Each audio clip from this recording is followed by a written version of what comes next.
Hello everyone, and welcome to another video of FanFic Canon. Before we dive in, I want to remind you to subscribe to the channel if you enjoy our content. It really helps a lot.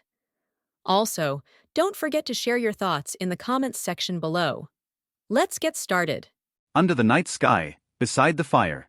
The crackling of the campfire filled the night air as dynamic music played in the background.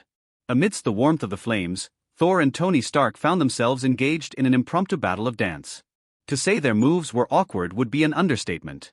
Their so-called dance was more of a chaotic flurry of uncoordinated movement. Yet, Strange and the others watched in amusement, relishing every moment. "Idiot," Loki muttered under his breath, taking a bite of grilled meat. Watching his brother make a fool of himself was one thing, but this? This was an embarrassment to Asgard. Su-Ching, camera in hand, captured every moment. The absurd duel between Thor and Tony, the toasting laughter of Natasha and Barton, Pietro grilling food with one hand while juggling fruit with the other, and Wanda's radiant smile.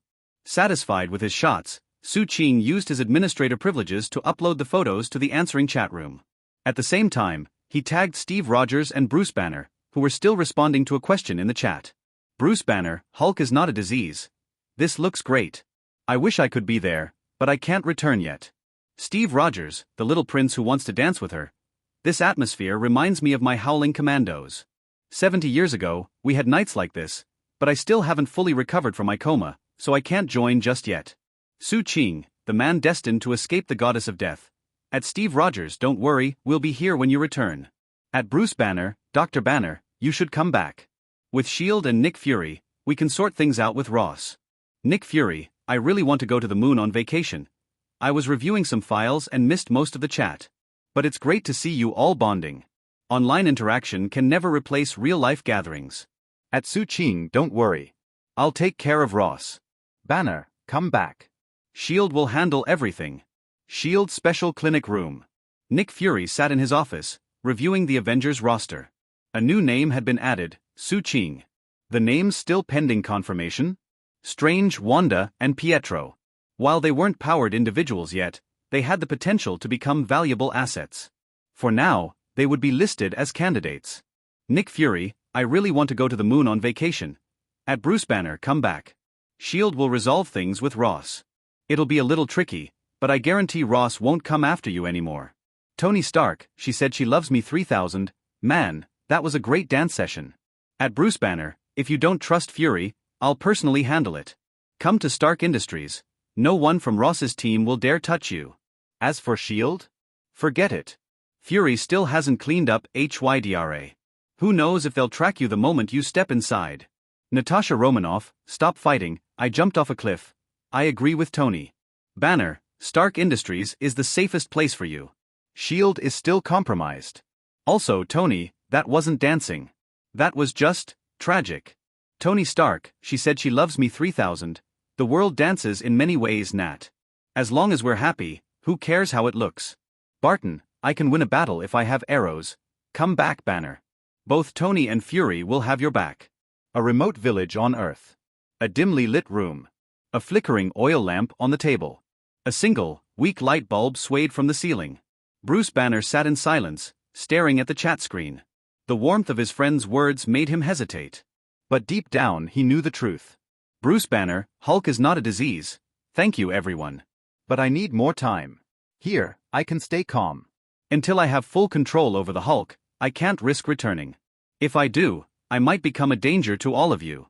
Natasha Romanoff, "Stop fighting, I jumped off a cliff." Banner, "No one blames you for what happened. It's not your fault. What matters is how we move forward. You are not a disaster, and you shouldn't see yourself as one." Barton, "I can win a battle if I have arrows." She's right. Look at your username. Hulk isn't a disease or a curse. Su-Ching, the man destined to escape the goddess of death. Let's respect Banner's wishes. At Bruce Banner, "Whenever you're ready, we'll be here." Tony Stark, "She said she loves me 3000. Banner, Stark Industries will always have a place for you." Closing the chat room. The chat room went quiet. The fire crackled. On the beach, Loki sat alone, sipping his drink. His sharp features were illuminated by the flames as he stared at the waves. Su-Ching walked over, grabbing a bottle of beer and handing it to him.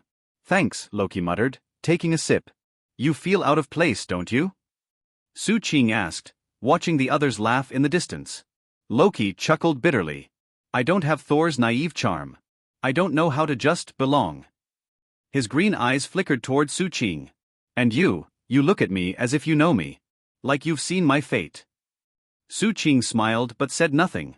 Loki narrowed his eyes. I don't believe in destiny, but I can tell, Thor wants me to be part of this group. He exhaled. And yet, I always feel like an outsider. Su-Ching took a sip of his beer. It's not about fate. It's about choice. Loki scoffed. Choice? You look at me with pity. As if you've seen something I haven't. I don't need your sympathy. Su-Ching met his gaze. Then prove me wrong. For a moment, Loki said nothing. Then, he smirked. I just might. Well, maybe it's my fault. As the summoned Bifrost faded and Loki departed Earth, Thor sighed, looking toward Su-Ching. Maybe I was too naive. I thought if I could get along with everyone, then Loki could too, Thor admitted. But I ignored his feelings, just as I have for the last 1500 years. His voice carried a weight of realization. I always assume what I want is what he wants. I never stopped to consider his feelings. Su-Ching merely patted Thor's shoulder, offering silent understanding. Natasha Romanoff chuckled from the side. The fact that you can recognize that shows you're not entirely self-centered. Otherwise, you'd just be blaming Loki right now for ruining the party, she pointed out. Thor turned, looking at Su-Ching, then at the others before laughing. If not for the answering chat room showing me Asgard's future, my future with Loki, I might have done just that. His expression sobered for a moment. Before I would have just thought, Loki ruined another good time again. But after seeing Thanos kill him, I realized how blind I've been.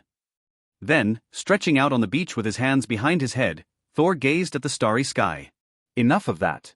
Let's talk about something else, like where I should live. I told my father I'd stay on Earth for a while, to learn true humility. So, I'll be troubling you all for some time. Hearing this, Strange interjected. No trouble at all. My place has plenty of space. You can stay there. No. Absolutely not. Thor shot up, staring at Strange warily. I refuse. Strange smirked. Thor, your reaction wounds me. I remember what you did earlier today. You think I'd just walk into your house and risk waking up with you standing over me, scalpel in hand, claiming it's for research? Natasha burst into laughter. Thor, are you actually afraid of Strange? Thor huffed. No. I just prefer to stay with Su-Ching. Truth be told, though he got along well with everyone, Thor felt the most comfortable around Su-Ching. He wouldn't have to watch his words or be cautious. Su-Ching smiled. That works for me. I just bought a new villa, and it's empty. Having you there would make it feel more like home. Thor's face lit up. Perfect. Natasha nodded in agreement. Good choice. Tony Stark, however, sighed in disappointment. Damn, I was hoping to host our alien guest. Su-Ching chuckled. Tony, Pep still lives with you. Not exactly ideal for a house guest. Besides, we're all nearby. If you want to see Thor, just call. Tony's eyes suddenly lit up. You know what? Let's take it a step further. Why don't we build a superhero townhouse? The others turned to him with curiosity. Think about it, Tony continued. A place where we can all stay close, visit each other easily, and assemble in minutes if needed. He grinned. I'll take care of everything. After all, I've got more money than I know what to do with. Su-Ching thought for a moment before nodding. That's actually not a bad idea. There are a few vacant villas near mine. Barton raised a hand. I'll have to check with my wife first. Natasha grinned. Free luxury housing? No complaints here. Strange added, if it's close to my hospital, I'm in. Then it's settled. Tony exclaimed, raising his beer. To our future superhero base. Tony's enthusiasm wasn't surprising to those who knew him. Before this, he had few true friends. Aside from Pepper, Rhodey, and Happy, he had no close companions. Now, he had people he trusted. The cost? Who cared? He built the Avengers compound in the original timeline. This was no different. Cheers. Everyone raised their glasses, clinking them together. Wanda and Pietro, being the most well-behaved, opted for orange juice instead. One sip in, the twins wrinkled their noses. Beer tastes awful, Pietro muttered. Wanda nodded in agreement. Completely overrated. Well, Earth and Asgard are indeed very different. For example, go back to the villa you just bought. After arranging a room for Thor, Suching still has to teach Thor how to use a water heater to take a bath. Facing the silly face, looking at the button, you can have a curious expression when the hot water comes out. What else can Suching say? Inside the living room, looking at Mjolnir placed on the coffee table, Suching hesitation, then stretched out his hand and held the grip of the Meow hammer. Alright, maybe he is the only protagonist who can't lift Mjolnir up after crossing into the Marvel world, and many more. If Suching remembers correctly, Mjolnir should have been spelled by Odin. Only those approved by Mjolnir are qualified to lift Mjolnir. That's why Steve can lift the hammer? So now, Thor has become like this, and he has not been exiled by Odin. So, will Steve Rogers still be able to lift Mjolnir in the future? Harm, control them? Taking out a bottle of soda from the refrigerator, Suching drank it. Then he watched coming out of the bathroom on the second floor and Thor in pajamas said, "How about? It's very comfortable. When we took a bath in Asgard, we either played with Loki in the river or asked some waiters to help us boil the water." After receiving the bottle of soda thrown by Suching, Thor opened the cap and drank all the bottle of water in one breath. "I'm going to return to Asgard in the future. I will bring some Earth stuff back.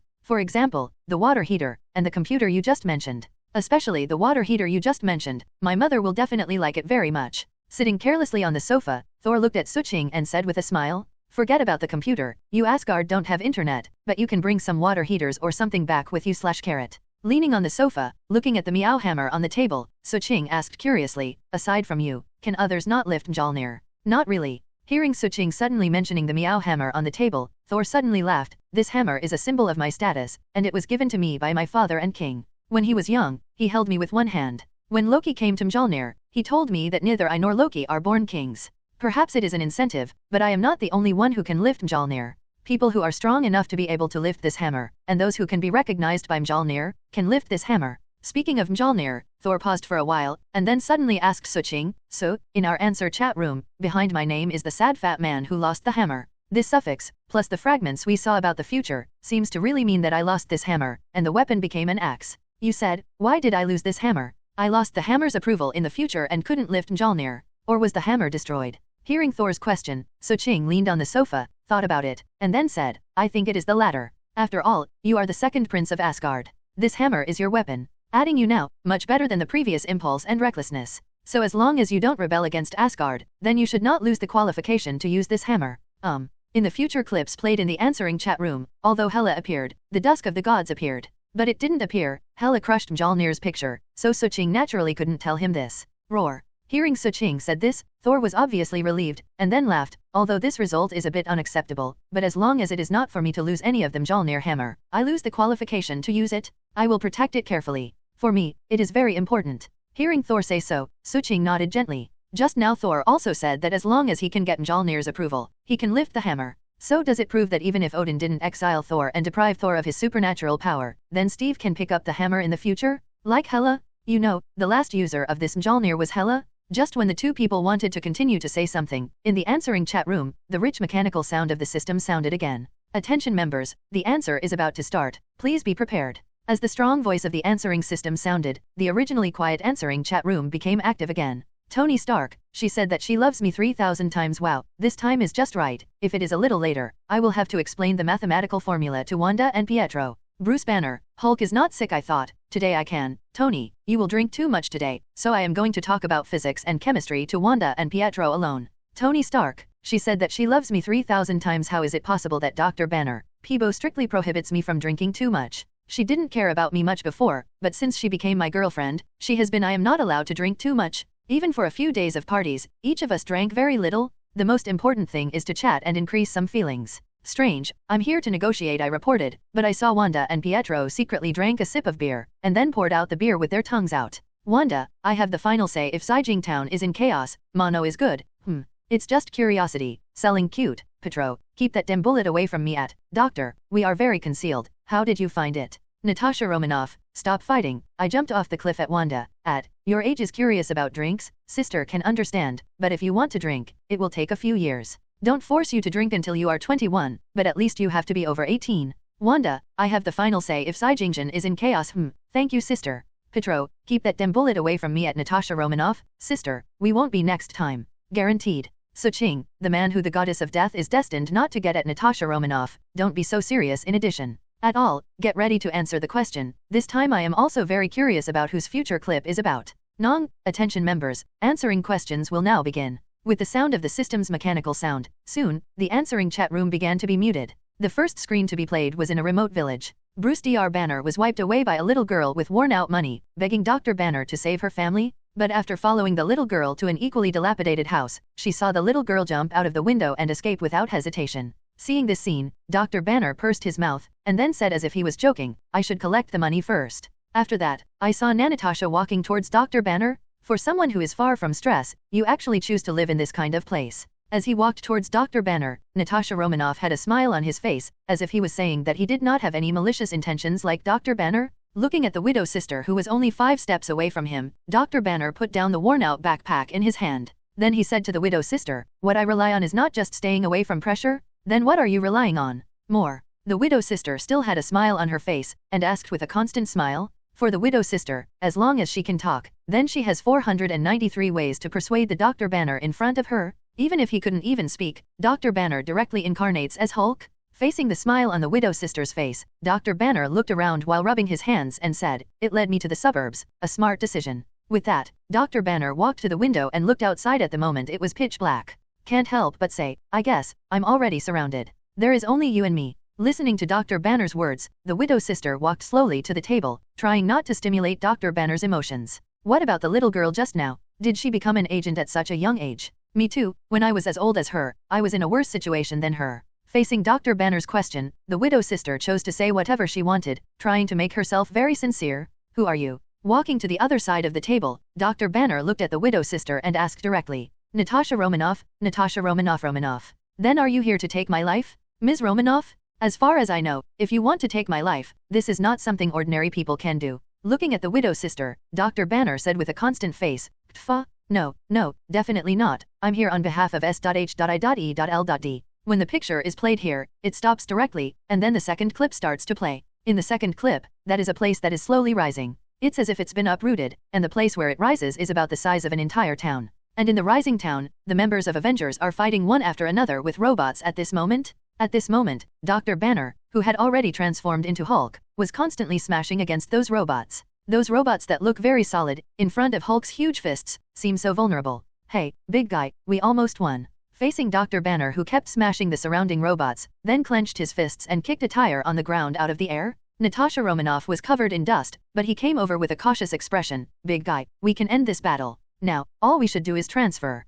While talking, Natasha Romanoff reached out to Dr. Banner, with a gentle tone, Big guy, the sun is about to go down. Listening to the words of the widow's sister, looking at the hand extended by the widow's sister, Hulk looked around angrily, and then also cautiously released the hand holding the fist, and then slowly placed it on the widow's hand. But Hulk's huge amounts of hand just touched Deo's hand, and the next moment there was a bullet attack in the sky. Roar. With an angry roar, Hulk guarded the widow's sister behind him, and immediately jumped up into the air, smashing the annoying guy directly. When I opened my eyes, the widow's sister, who had just been fainted by the explosion, was being held by Hulk at the moment, and suddenly jumped onto the spaceship of S.H.I.E.L.D. After gently placing the widow's sister on the spaceship, Hulk clenched his fists and jumped back angrily again. The second clip is played, and then, the third clip hits again. Sakaar, on that strange planet. In the arena, countless spectators in Sakaar are desperately celebrating Hulk roar. Hulk at this moment does not seem to be the Hulk who even has to talk a little, he even holds a weapon, while roaring, showing his power to the audience. It seems that those audiences love roar for him, making him very happy.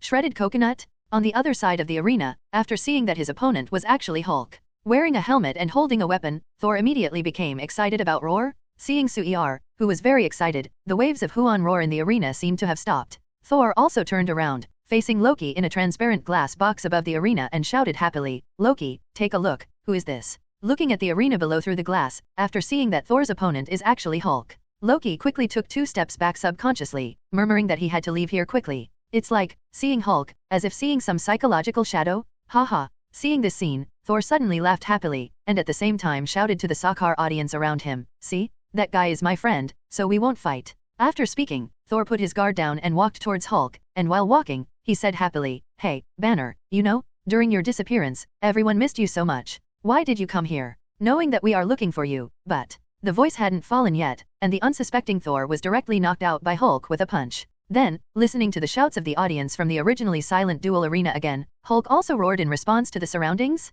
Well, I was wrong, I shouldn't say Banner to Hulk. Standing up from the ground holding a weapon, the two immediately fought together. After Thor shot Hulk away with his weapon, he slowly walked towards Hulk who was sitting on the ground. Stop it, big guy, the sun is going down soon. While talking, Thor stretched out his hand. Seeing that he stretched out his hand in confusion, Thor's face suddenly showed a humble smile. That's it, big guy, the sun is going down, the sun is going down. Hulk, who was still a little confused, saw Thor's mean smile. The hand that originally stretched out instantly grabbed Thor, and then threw Thor up and slammed it around.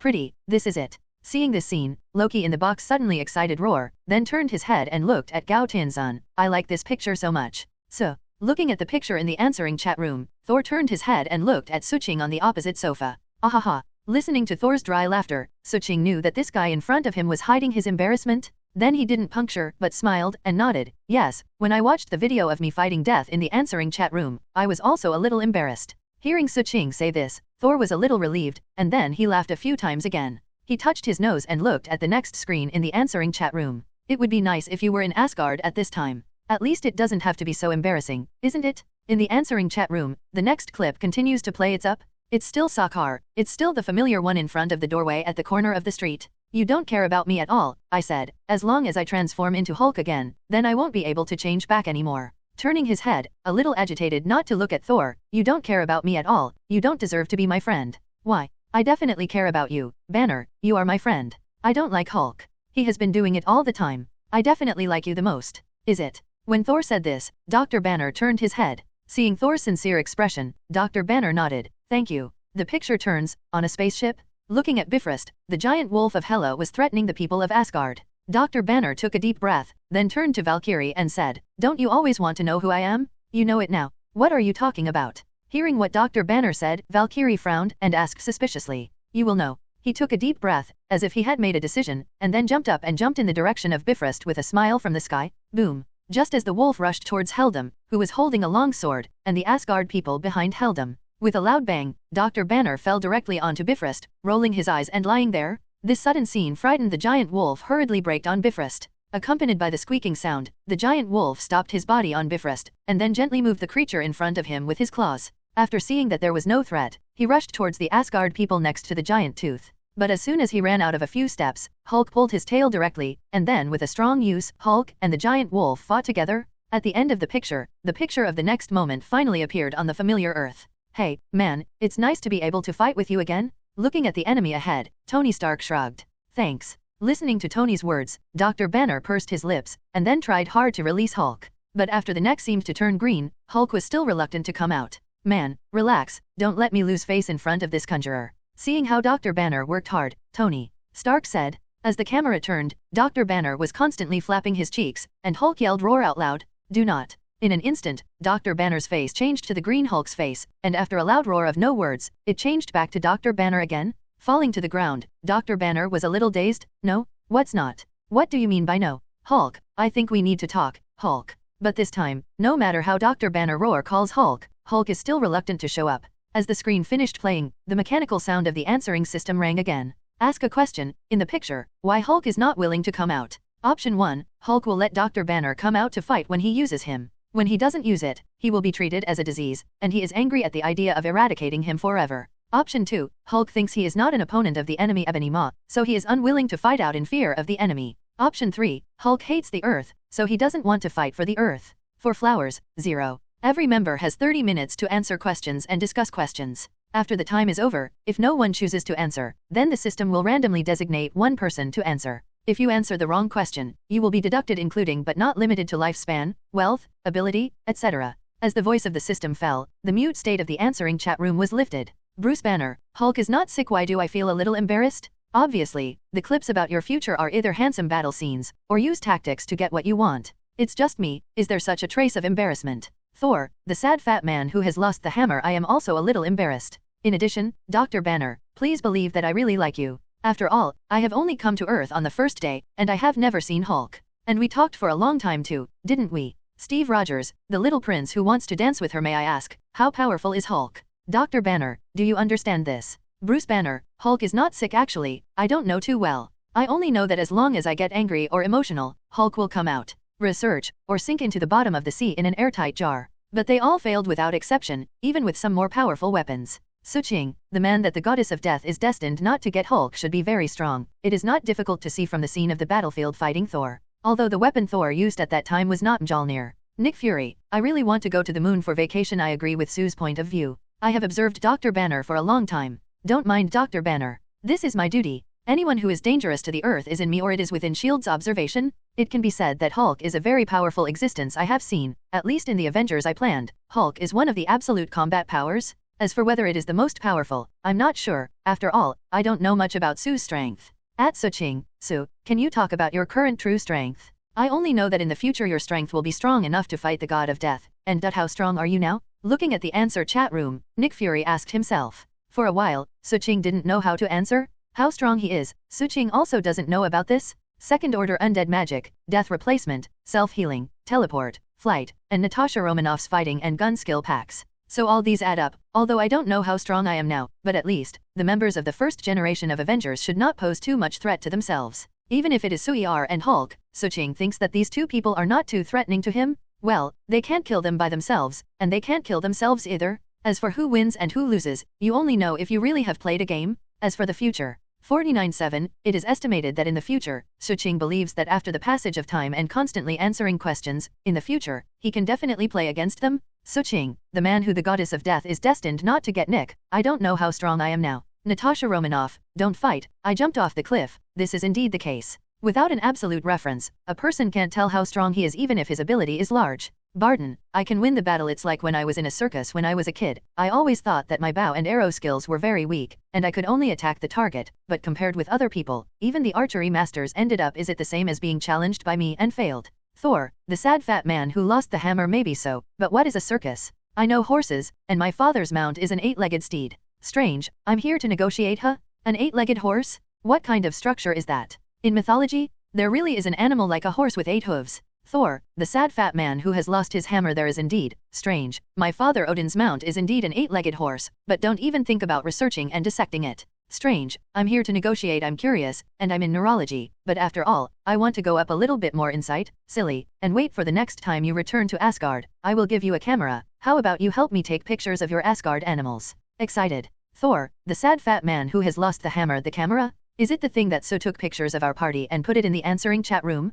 If that's the case, then absolutely. Strange, I'm here to negotiate. Interesting, naive. Wait, tomorrow I will buy you the best camera and the best drink on earth. Suching, the man that the goddess of death is destined not to get. How about you two chat privately? This matter will be discussed later. Let's take a look at this question first. Nick Fury, I really want to go to the moon for vacation. Sue is right, but I don't know Sue's current strength, which makes me a little regretful. It's a pity, if there are no damn Hydra in S.H.I.E.L.D., then Sue can still come to S.H.I.E.L.D. test your strength. Damn Hydra. Tony Stark, she said that she loves me 3,000 times. Oh, who is responsible for the Hydra hidden in S.H.I.E.L.D.? Spray, I can bring Stark Industry back to life. It is also S.H.I.E.L.D., one of the founders of my father, actually let you control it like that. I guess that after my father found out, he was resurrected with anger. In view of this, I strongly request to inherit the S.H.I.E.L.D. founded by my father. Sue, when the time comes, we will be in charge of S.H.I.E.L.D. together. I will be responsible for researching and developing new technologies, and you will be in charge of all the people in S.H.I.E.L.D. Spray. What a perfect match.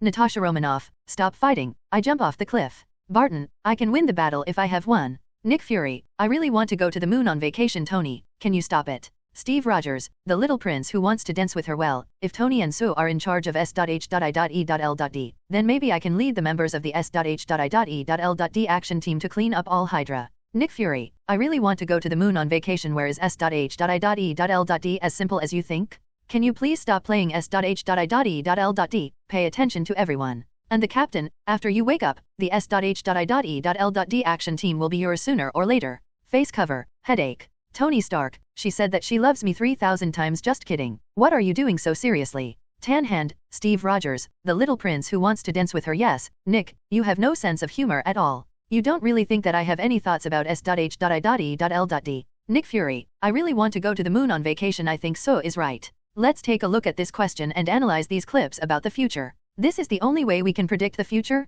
Tony Stark, she said that she loves me 3,000 times. Cut. The topic is so stiff. Bruce Banner, Hulk is not sick. The first clip does not need to be analyzed. The place where Natasha Romanoff came to recruit me is where I live in seclusion. I just want to know, why Natasha Romanoff came to recruit me? Could it be that something big happened? Natasha Romanoff, stop fighting. I jumped off the cliff. It should be like this. Dr. Banner, S.H.I.E.L.D. now really knows that you have been living in seclusion there, and since you can transform into Hulk, S.H.I.E.L.D.'s eyes have been paying attention to you? Strange. I'm here to negotiate. Wow, is the energy of S.H.I.E.L.D. so great? Doesn't it mean that I have also received attention? Nick Fury, I really want to go to the moon on vacation. Doctor, stop making trouble. S.H.I.E.L.D. did not pay attention to you. In fact, since I knew that S.H.I.E.L.D. 5.0 hides a large part of Hydra, I have asked everyone to withdraw. Coming? Not only that, anyone who appears in our answering chat room is only in my observation range, not in the observation range of S.H.I.E.L.D. I think you should understand what this means. I don't want Hydra to know about your existence. Tony Stark, she said that she loves me 3,000 times. So, Nick, what do you mean is that we people are your last trump card in the future? Strange, I'm here to negotiate.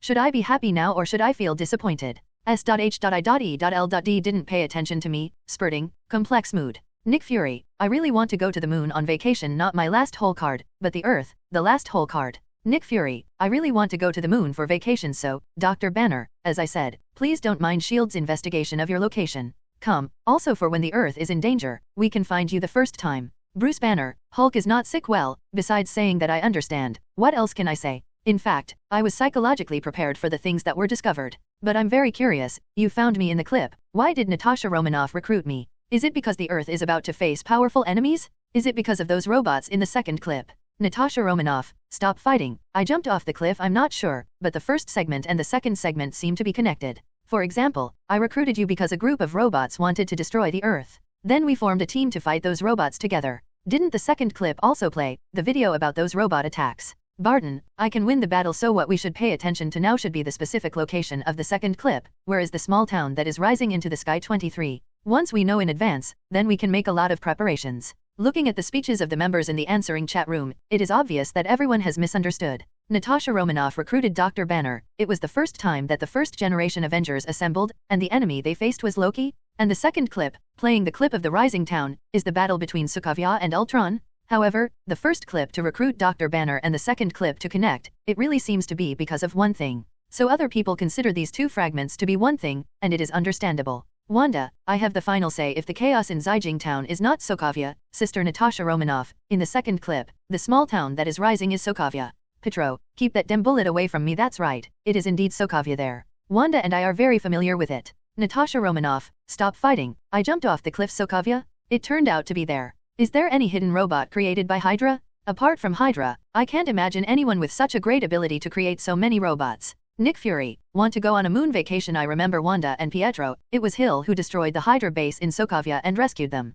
Could it be said that the Hydra base destroyed by Hill and the people is just a cover, whereas an extremely secretive Hydra real base? I will send someone I can trust to investigate this matter. If it is true, then the threat is too great. I have to prepare in advance. Suching, the man who the goddess of death is destined not to get. I am not the same as yours. Dr. Banner, can you describe exactly what Hulk is like now? For example, does he have wisdom? How old is it? Like a child? Here's Suching's inquiry. Inside a dilapidated adobe house. Is Hulk's IQ? I carefully recalled what it was like when I transformed into Hulk. Although sometimes after becoming Hulk, I can't remember what happened. But sometimes, you will also have some memories about Hulk. Bruce Banner, Hulk is not sick. Judging from the memory of Hulk remaining after I turned into Hulk, Hulk at this moment should be like a child of about 2 years old, able to understand people's words and be able to sense. Hulk can feel the emotions of others, whether it is hatred or fear. Suching, the man that the goddess of death is destined not to get. This is the point of my concern. Look at Hulk in the clip. Although Hulk in the second clip is still very grumpy, but it will gradually calm down because of Natasha Romanoff's sentence. The sun is going down. It seems that I trust Natasha Romanoff will not hurt her.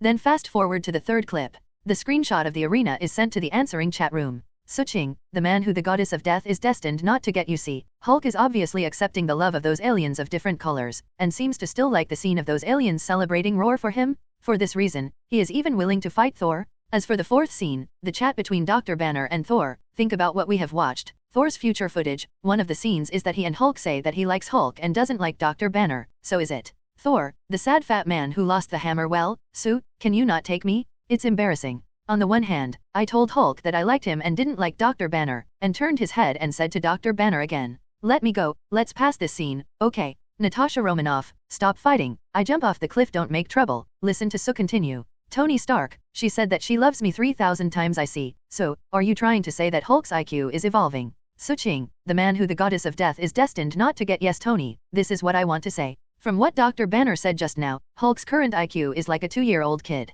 By the second clip, trust Natasha Romanoff, but even so, Hulk would not speak at that time, but on that alien planet, there are consecutive clips of Thor's future. Hulk not only likes those who are 497 of himself, roar, but also can talk to Thor, and his tone is like the tone of a 9-year-old child.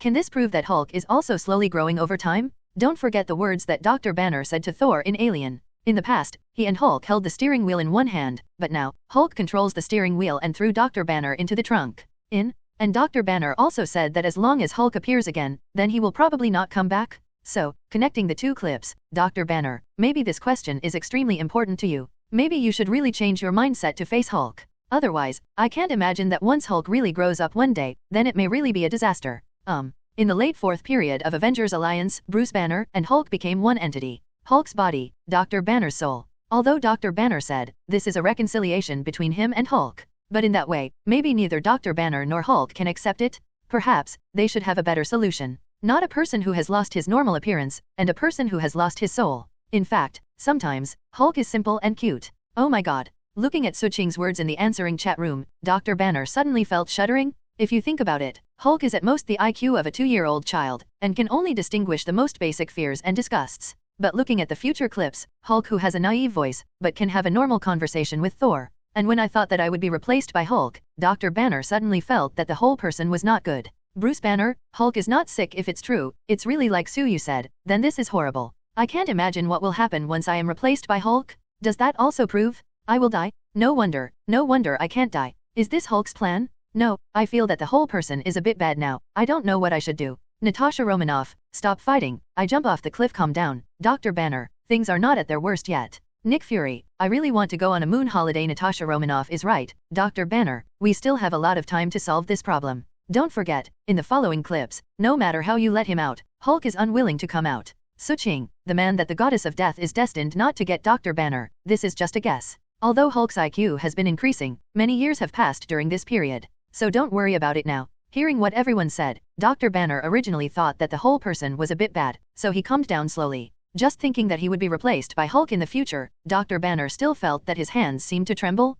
Bruce Banner, Hulk is not sick, so, if your analysis is correct, then what do you think should I do? I have tried various methods to eliminate Hulk, but none of the methods worked. I even tried to end myself, but Hulk was still able to save me. I really don't know what to do now. Suching, the man who the goddess of death is destined not to get. Dr. Banner, perhaps this question is the best choice for you in the future? Take a look at what this question is asking. Why is Hulk unwilling to come out? You are looking at the options, maybe what you need to do, or the mentality you should change, is in this answer. Hearing what Suching said, Dr. Banner calmed down a bit, and then looked at the 3 answers. Bruce Banner, Hulk is not sick. Why did Hulk choose not to come out in the end? The first option is because I regard him as an illness. When I need him, let him come out to fight. When I don't need him, I want to eliminate him completely. The second option is that Hulk believes that he is not the opponent of Ebony Maw, so he is afraid of the enemy and is unwilling to fight. The third option is that Hulk hates the Earth, so he is unwilling to fight for the Earth again. So, which of these 3 options should I choose? Suching, the man who the goddess of death is destined not to get. Think normally. Dr. Banner, your mind is very messy now. What you should do is to put aside the chaotic thoughts, and then think normally. Tony Stark, she said that she loves me 3,000 times. Yes, Dr. Banner, you are upset now. The most you need to do now is to calm down. Among us, you are the one who knows Hulk best, so I think you will know the answer. Steve Rogers, the little prince who wants to dance with her anyway. Dr. Banner, we will always be on your side. Now, calm and relax. Then think seriously. Listening to the persuasion of everyone, Dr. Banner took off his glasses and rubbed his face vigorously. Roar. He took a long sigh of relief and tried to calm himself down. Bruce Banner, Hulk is not sick. Sorry, I just lost my mind. After all, Sue's analysis is too scary. I can't imagine what I would become if something like this really happened. Maybe I will sleep forever. This is terrible. Natasha Romanoff, stop fighting. I jump off the cliff. We can understand, Dr. Banner. Although we are not you, maybe we can understand your mood. Barton, I can win the battle. There will be a solution to everything. Dr. Banner, I can analyze it in detail. Maybe it's really like what Sue said. This problem may be very important to you. Looking at the encouragement and comfort of the members in the answering chat room, Dr. Banner gradually loosened his clenched fists, and the originally nervous emotions gradually relaxed. Bruce Banner, Hulk is not sick. Maybe, as my name suffix says, it should be the first option. I always treat Hulk as a disease, and I want to eliminate Hulk completely. I think Hulk can also feel my thoughts.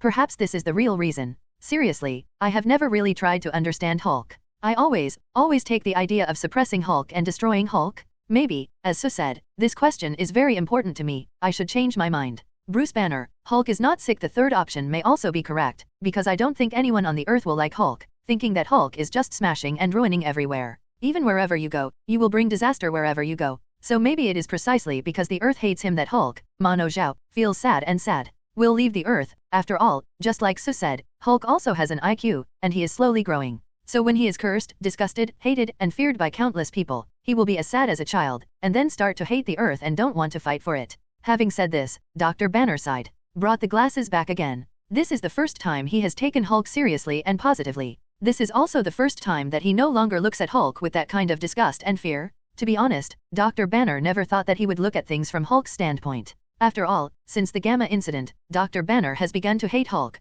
thinking that all his misfortunes are all brought by Hulk. Bruce Banner, Hulk is not sick. I have never reflected on myself, nor have I reflected on this matter. In my subconscious, Hulk is the embodiment of disaster. But no matter what I think of him, one thing I can be sure of is that it will definitely not be the second option. Hulk will never think that he is not the opponent of Ebony Maw, and he dared not show up in fear. This is impossible, and it does not conform to Hulk's character. Even if he is only a few years old, he has the same IQ. Bruce Banner, Hulk is not sick. So, for the answer to this question, I prefer the first or third option, but the probability is the first one. Having said that, Bruce Banner also deliberately added Suching. Bruce Banner, Hulk is not sick. Sue, thank you. If it weren't for your reminder, maybe I still can't find out my prejudice against Hulk. Whether I reflect on it because I am worried that Hulk will replace me in the future. It's because of other things. Maybe, this question is very important to me, but it's not that important anymore. I think I should really find an opportunity to communicate with Hulk seriously. Suching, the man that the goddess of death is destined not to get. It is good for you to think so, Dr. Banner. To be honest, I am looking forward to 497. One day, you and Hulk will not become the worst result.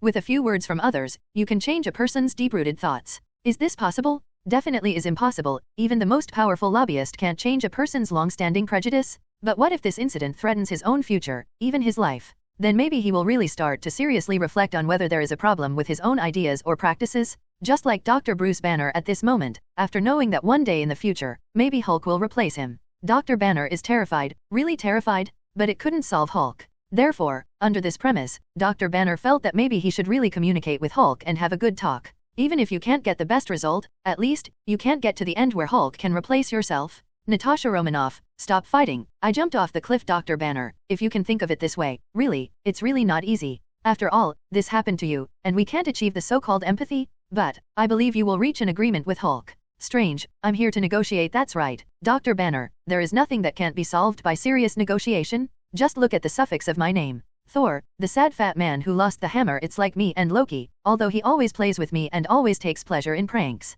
But when it comes to real fighting, he will always stand firmly beside me and fight side by side with me. Even if the enemy is very powerful, he still chooses to believe in me. This is the brotherhood between me and Loki. I believe that you and Hulk will be like this too. Bruce Banner, Hulk is not sick. Sibs, thank you, thank you. I think I know how to do it. Let's look at this question first. Although I personally think that it is the first option and the third option, it is definitely not that Hulk is afraid of this second option, but compared to the third one, I prefer the first one. It's my problem, not Hulk's problem. Nick Fury, I really want to go to the moon for vacation. Dr. Banner, why do you think that? I don't refute your point, but is there a possibility that Hulk hates the Earth and is unwilling to fight for it? You know, just like you and Sue said, Hulk's IQ is slowly growing. By the time of the last clip, Hulk is like a child around 9 years old. During this period, Hulk should be extremely sensitive, so will he hate the Earth because of the negative emotions of the Earth, such as disgust, fear, and hatred? Maybe this is just an option for you, but this is really important to me, Dr. Banner. Suching, the man that the goddess of death is destined not to get. Nick, since you think it is important, then you should make these preparations, and you should know how to do it. After all, how to make the Earth not hate or even fear Hulk. I think you are professional, so it is too early to discuss these. After you have solved Hydra, it is time to really think about this matter. Not now. For now, the most important thing is not to complicate this simple thing. We should go back to the original question. Only in this way, after the answer is completed, and after Dr. Banner and Hulk have communicated, then I think all problems can be solved slowly. What do you say, Nick? I think this is a little patience, you still have it. Nick Fury, I really want to go to the moon on vacation, so, you are right. I was too anxious. Sorry, Dr. Banner. Bruce Banner, Hulk is not sick. It doesn't matter. Nick, I know your identity and your responsibilities, so I can understand. But I still think that the answer should be the first one. The reason why Hulk is unwilling to come out and fight is because all the problems are with me. It's my perception of Hulk that has been biased. No, to be precise, I should be full of prejudice against Hulk. Bruce Banner, Hulk is not sick. Add the suffix after my name. Isn't everything obvious? Let's answer the questions in the chat room. The suffix behind each person's name has a special meaning. Like Tony's, she said that she loves me 3,000 times. Tony's future daughter said it. Like Su, the man that the goddess of death is destined to not get. The goddess of death, the god of death, doesn't it mean what we see, the future death? There is also Natasha Romanoff's cliff jumping. Thor's sad fat man who lost his hammer. Thor is not a fat man at present, but how accurate can you say in the future? As for me, Hulk is not sick. All this is obvious, everyone, isn't it? Thor, the sad fat man who lost the hammer, huh? Why are you talking about me again? But I can understand the loss of the hammer. After all, although I didn't show it, the weapon I will use in the future is an axe. But fat man, could it be said that I will become a sad fat man in the future? Doubt. Ignore Thor's simple speech. Dr. Banner took a deep breath, and then seriously in the answering chat room, ready to confirm his thoughts. Bruce Banner, Hulk is not sick either. It is the first answer or the third answer, but I personally prefer it. It is my problem. So I want to choose to answer this question. Natasha Romanoff, stop fighting. I jump off the cliff. Dr. Banner, there are still 20 minutes. Are you sure you are not thinking about it? Strange, I'm here to negotiate. Man, you are a bit anxious. We still have plenty of time to think and discuss. Suching, the man who the goddess of death is destined not to get. I think that Dr. Banner may be right. Perhaps there is no need to continue discussing this issue. I want it. Tony Stark, she said that she loves me 3,000 times. Do you reflect on your own problems? I agree with this point. After all, I also started to reflect on my own problems for so many years after having a chat room for answering questions. Bruce Banner, Hulk is not sick. Thank you, everyone, but you don't have to persuade me. Whether this question is answered correctly or incorrectly, it will not affect my concept has changed. Answering system, I choose option 1 for this question. The reason why Hulk does not appear is because when I need him, I let him out to fight. When I don't need him, I treat him as a disease and want to be thorough destroy him. With Dr. Banner's firm answer, the next moment, the strong mechanical sound of the answering system sounded again. Member Bruce Banner, are you sure about your answer? Sure. Congratulations to the member Bruce Banner who answered correctly and will be rewarded with skill control. As soon as the voice of the answering system fell, Dr. Banner suddenly began to choose and negotiate with the answering system. Bruce Banner, Hulk is not a disease. Question answering system, can I replace skills? I want to replace the skill rewards obtained with increased mental power. This will make it easier for me to communicate with Hulk. The best thing I should do now is to communicate with Hulk, but his current IQ is only about a 2-year-old kid, and he can't communicate in a real sense. So, I apply to replace this reward? Don't know if it's possible. Hearing the request made by Dr. Banner suddenly, the answering system fell silent for an instant. And Suching's newly bought villa. Seeing the extra in front of me, whether to agree with Dr. Banner's option. Suching glanced at Thor, who was sitting on the opposite sofa and was chatting with members of the answering chat room. After thinking about it, he asked the answering system alone. After understanding that the replacement of Dr. Banner's skills does not affect his acquisition of new skills, and at the same time he can obtain the replaced skills. Suching agreed to this request. The request of the member Bruce Banner is approved and can be replaced. Bruce Banner, Hulk is not sick. Thank you, sincerely. Natasha Romanoff, stop fighting. I jump off the cliff. It's Dr. Banner. You don't need to be so anxious. You can also wait for Hulk's IQ to grow a little, and you are communicating with him? New skills are a shame. Barton, I can win the battle. Yes, Dr. Banner, the skills provided by the answering system are all very powerful. Although I don't know how the control skill is, I know it is won by listening to the name. Absolutely good skills. Tony Stark, she said that she loves me 3,000 times. I don't think so. After all, perhaps for Dr. Banner, communication with Hulk is the most important thing. After all, this is related to Dr. Banner and Hulk. Therefore, compared with that control skill, maybe the mental power is increased, and the ability to communicate with Hulk now is what Dr. Banner really wants. It's just that I didn't expect that the answering system was so good at talking, it could actually replace skills. Bruce Banner, Hulk is not sick. Tony is right. Everyone, being able to communicate with Hulk is the most important thing for me at the moment. Maybe I should let Hulk know that my current thinking has changed, and my apologies for treating him as a disease. Let's get here first, everyone. I can't wait to communicate with Hulk.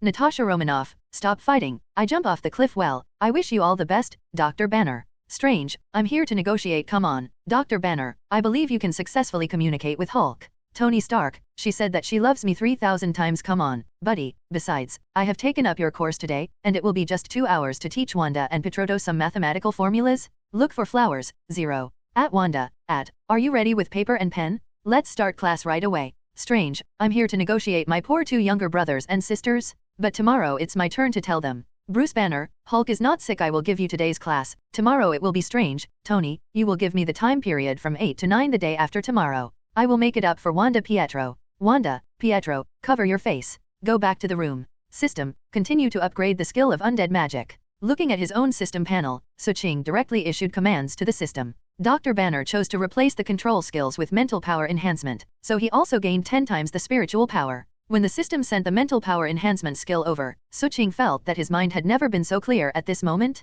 So after returning to the room, Suqing couldn't wait to upgrade his undead magic. More importantly, since the original system gave Dr. Banner the correct answer, the rewarded skill is the control object, so Suqing naturally also got the perfect version of the enhanced control. However, this perfect version of the skill perhaps shouldn't be called the control object. It should be called psychokinesis. Yes, 10 times the spiritual power of ordinary people, plus psychokinesis, then the power of this skill is self-evident. And what you need to know is that after the spiritual power has been increased to 10 times the peak of ordinary people, the upgraded undead magic does not need to consume spiritual power. In other words, Dr. Banner chose to replace it after answering this question and receiving the reward. Then the skill Suqing acquired is not a single mental power, or the skill of psychokinesis. Tier 3 undead magic. 10 times the peak spiritual power of ordinary people, and the psychokinesis skill with 10 times the mental power? Spraying, even Suqing didn't expect that Dr. Banner would have such a great harvest for a choice. And walking out of the dilapidated adobe house, Dr. Banner took off his glasses and randomly found a place to sit down. He raised his head and looked at the bright moon in the sky. I don't know how long it has been, I haven't enjoyed such a beautiful night sky. Leaning on the rock, Dr. Banner looked up at the starry sky, and then, as if talking to Hulk, as if talking to himself, since the last Gamma Lab incident, I have been hiding everywhere, afraid to live in the city, and afraid to appear in crowded places. I even thought about it more than once, as long as I die, then all this can be over. Seriously, since your appearance, I have been blaming you, Hulk, I blaming you for ruining my future, ruining my life, ruining my love. After pursing his lips, Dr. Banner shook his head gently, and 500 gradually touched with mental power. It seemed like a big man in the soul. Maybe, I was really wrong, Hulk. I shouldn't treat you as a disaster, I even forgot, we are actually one. With a self-deprecating laugh, Dr. Banner let out a sigh of relief, raised his head, and looked at the moonlight again. Hulk, maybe I apologize to you now. All this is my fault. I am too narrow-minded, and blamed everything on you. I even forgot, you saved my life. Humph. Listening to Dr. Banner's words, the sound of indignation appeared in Dr. Banner's mind inexplicably, as if a hum with a faintly simple voice appeared. Hearing this voice, a smile appeared on Dr. Banner's face. A person hiding in this extremely remote place, sitting here alone, blowing the night breeze, looking up at the stars. Very lonely, inexplicable, but not so lonely. At least, this childish big man, in the depths of his soul, accompanies and protects himself. Hulk, I really feel sorry for all my hatred and anger against you before, because at that time, I really couldn't accept it. I will become like this. Leaning lightly on the stone behind, it seemed to recall the end of the answer in his mind. The last screen played in the answering chat room. Where is that picture frozen? I and Hulk have already integrated. Hulk's body, Banner's soul? But if there is a choice, Dr. Banner doesn't want to be that way. It wasn't that he had become like Hulk, but it seemed that after taking Hulk seriously, Dr. Banner discovered that he had replaced Hulk's soul. This is extremely unfair to me and Hulk. Big guys, let's reconcile. I don't see you as an enemy, or a disaster. Don't always think about it. How is it happening everywhere? There is always a smile on his face. This sentence seems to be said to Hulk, but it seems to be said to himself. Humph. Listening to Dr. Banner saying that he wants to reconcile with himself, the spirit of Hulk, which is hidden in the soul, snorted like a child. I will definitely let you out. How could I keep you locked up? As if feeling Hulk's thoughts, Dr. Banner stretched his waist, and then smiled. In the future, when there is no one, I will let you out to have fun. How about? But I have to stay awake, because there are some things you still have. Don't understand, do you? You are too young now. You are a child with strong strength. You will always make actions that you think are normal, but actually bring harm to others? Humph. Relax, I won't restrict you. You can play as much as you want, and I won't call you a disaster. Humph. Yes, they will accept us too. After all, you should be able to feel that we are having a good time with them in the answering chat room, isn't it? Hulk? Haha, I like them too. They give me a very warm feeling. Maybe because we and them are the same kind of people. Hulk. Yes, definitely. You should have seen from my soul that the earth will be plagued with disasters in the future, so we all have the opportunity to fight with them, smash aliens and the like. Hulk. Now, feeling the consciousness of Hulk in the soul, Dr. Banner thought for a while, then nodded. All right, anyway, go there again. It is a place with no humans, but I have to prepare some clothes first, otherwise it will change. After I came back, it was a pity that I was wearing this dress. Hulk, don't be so excited, let me prepare first. Standing up, carefully put the glasses back on the table, and then Dr. Banner walked into the room. Half an hour later, under the night, in the deserted valley, with the bright moonlight, it seems that a big green man can be seen jumping in the valley constantly. The roar that echoed in the cliffs of the valley seemed to have lost a trace of the anger of the past, and added a trace of childish joy, until the moon gradually disappeared from its own light, until the stars gradually began to disappear. The joyous and silly laughter in the valley gradually stopped. Bruce changed back to Dr. Banner, sitting on a canyon. He raised his head and looked at the fish white gradually appearing on the horizon. Then laughed. He could feel the excitement that belonged to Hulk's emotions. Lie back and gradually lay on a rock. The breeze of the morning dawn was blowing gradually. There has never been a moment when Dr. Banner felt so relaxed. With mental power feeling Hulk gradually falling asleep, Dr. Banner was quietly relieved. It's really good. Since the Gamma incident, this is the first time I am in the mood to watch the sunrise. Feel the gentle breeze? Able to reconcile with Hulk, and be able to talk peacefully with Hulk 5.0G.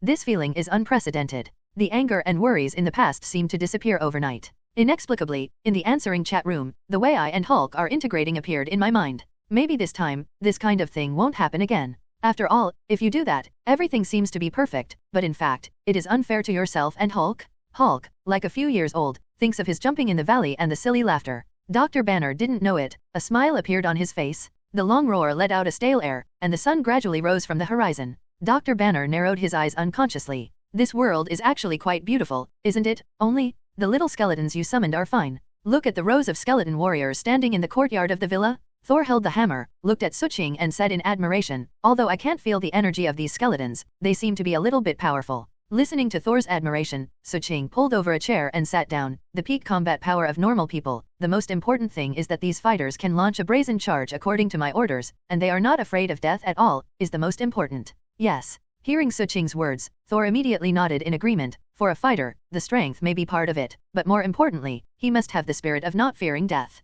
Like our Asgard warriors, we know that the enemy we are facing is very powerful, even knowing that the end of the battle will die, but they are still fearless. This is also the reason why our Asgard fighters are extremely respected within the 9 realms. Having said that, Thor walked up to the skeleton warriors and looked at the tall and sturdy skeleton warriors, constantly admiring him. It's great, it's 23 great. These skeleton warriors don't know the pain, they are not afraid of life and death, this is simply true. It seems that all the words of praise are finished, and I don't know how to continue to praise. Thor turned his head, and suddenly showed that mean smile. Hey, Sue, you teach me undead magic. I promise I won't be as easy to learn as before. When I was learning magic with my mother in Asgard, Loki, I didn't have any interest at all. After all, for us Asgard, especially for successors to the throne like me, the fighters are the strongest. But now, I think your undead magic is very good, so teach me. I promise to study it. Seeing Thor smile the way he faced Hulk, Suching sat on the chair and spread out his hands and said, I think too, the problem is that this thing can't teach people. That's a shame. To know that you can summon undead warriors to fight, this is perhaps the best magic for me. In his mind, imagining himself with countless skeleton warriors fighting with the enemy, Thor's blood boiled with enthusiasm. I just heard Suching say that there is no way to teach him undead magic, which makes him a little helpless. In a blink of an eye, Thor suddenly seemed to have thought of something, and he couldn't help but approach Suching and ask curiously, you said, in our answer chat room, can that supreme magician ancient one know these undead magic? If she can I also learn with her? I don't know. Hearing Thor's question, Suching shook his head. I only know that the supreme magician ancient one is very powerful and has a lot of magic. But I don't know whether it will be undead magic or not. But she probably never taught any disciples about undead magic. After all, in the eyes of those magicians, undead magic is a kind of dark magic. Then let me ask. Hearing Suching's answer, Thor opened the answering chat room with enthusiasm, and then I played the supreme magician ancient one. But soon, the originally excited expression suddenly became a little helpless. Can't teach. Looking at Suching, Thor spread his hands helplessly. According to her statement, undead magic is a kind of dark magic, not suitable for me. Hearing Thor say so, Suching nodded. The supreme magician ancient one is saying that she can't teach, not that she can't. The difference between these two sentences may seem small, but in reality they are tens of thousands of miles apart. Disappointed for a short while, Thor immediately walked to the skeleton warriors with his eyes full of excitement. It can be seen that Thor really likes these skeleton warriors. Think about it, too, how can people like Thor dislike these skeleton warriors who don't know death or pain, as long as the order is issued? After all, compared to the skeleton warrior, Thor doesn't like the undead that Suching summons to attack by mental power. By the way, Sue, how many skeleton warriors can you summon now? I patted the skeleton warrior and looked at the skeleton warrior again. After turning around these skeleton warriors, Thor curiously asked Suching. Well, my current undead magic is just tier 3, so there are not many summoned, only 1,000 skeleton warriors. As for those unconscious undead, I don't care about those undead. I heard Suching talking about the undead who floated in the air and liked to attack people with mental power. Thor immediately shook his head. Then after these skeleton warriors died in battle, did you lose directly, or can you still summon them again?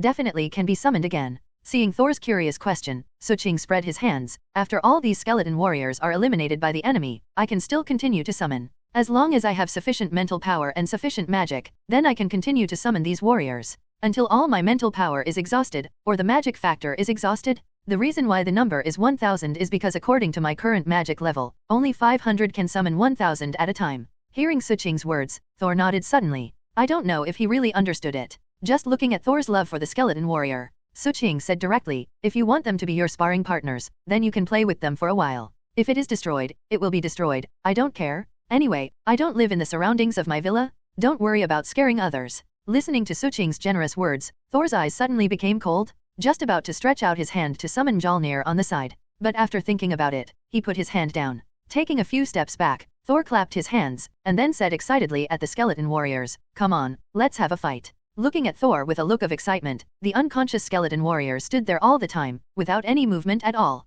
until Suching snapped his fingers casually. More than a dozen skeleton warriors instantly carried various weapons such as bone swords, bone malleus shields and so on, and rushed directly towards Thor. Haha, good time. Seeing the skeleton warriors rushing towards him, Thor suddenly laughed excitedly. Soon, he fought with more than a dozen skeleton warriors. He yawned and sat in the courtyard basking in the warm sun. Listening to Thor's laughter from time to time, Suching gradually narrowed his eyes. It can be seen that Thor's shot is still very measured. Faced with the attacks of more than a dozen skeleton warriors, Thor fought back while being a little careful not to destroy these skeleton warriors. However, the toughness of these skeleton warriors is far beyond Thor's imagination. Even if the skeleton's arm fell, or the bone sword, and the leg bones fell, they still launched an attack without fear. S.H.I.E.L.D. Special Clinic Room, moved. After holding 2 cups of coffee, one of them was handed to Nick Fury. Maria Hill looked at Nick Fury, who was watching with a stack of materials, and just wanted to say something. Yu Guang saw Steve Rogers' fingers lying there all the time, and it seemed to move. Seeing this scene, Maria Hill couldn't help but quickly put down the coffee in her hand, and then said to Nick Fury, Nick, Captain Rogers' hand just now seems to have moved.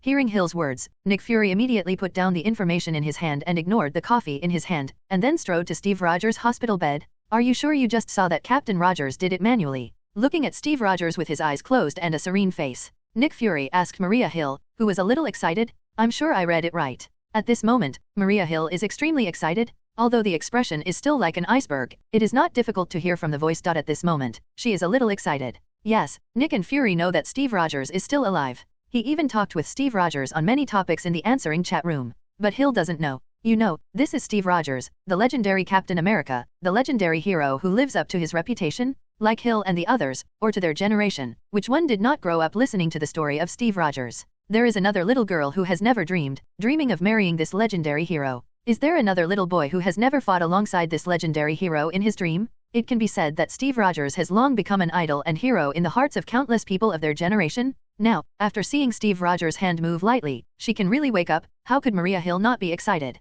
Listen to Maria Hill vowed. Nick Fury nodded. At this moment, the eyes are always on Steve Rogers, and Roar is constantly calling out the name of Captain America. In my sleep, Steve Rogers can feel the warmth of the sun shining on his face. It seemed that the gentle breeze was gradually surrounding him. This feeling made him very relaxed and happy. After a while, it seemed that there was a burst of sound in his ear, softly Roar calling his name. As the voice gets closer and closer, it seems that in addition to the voice calling his own name, there is also a somewhat excited voice constantly saying something. At this moment, Steve Rogers frowned subconsciously, as if his dreams were disturbed. As the sound became louder and louder, it even seemed that someone was shaking his arm. Steve couldn't help opening his eyes, just about to say something. A head like a black marinated egg was in front of him. Finally, wake up, Roar. Seeing Steve, who opened his eyes suddenly, Nick Fury breathed a sigh of relief. Finally, this legendary hero who had been frozen for 70 years finally woke up from his sleep, opened his eyes and looked at the surrounding environment. Steve Rogers just wanted to say something when he saw the black marinated egg smile in relief. It won't be easy to wait for you to wake up,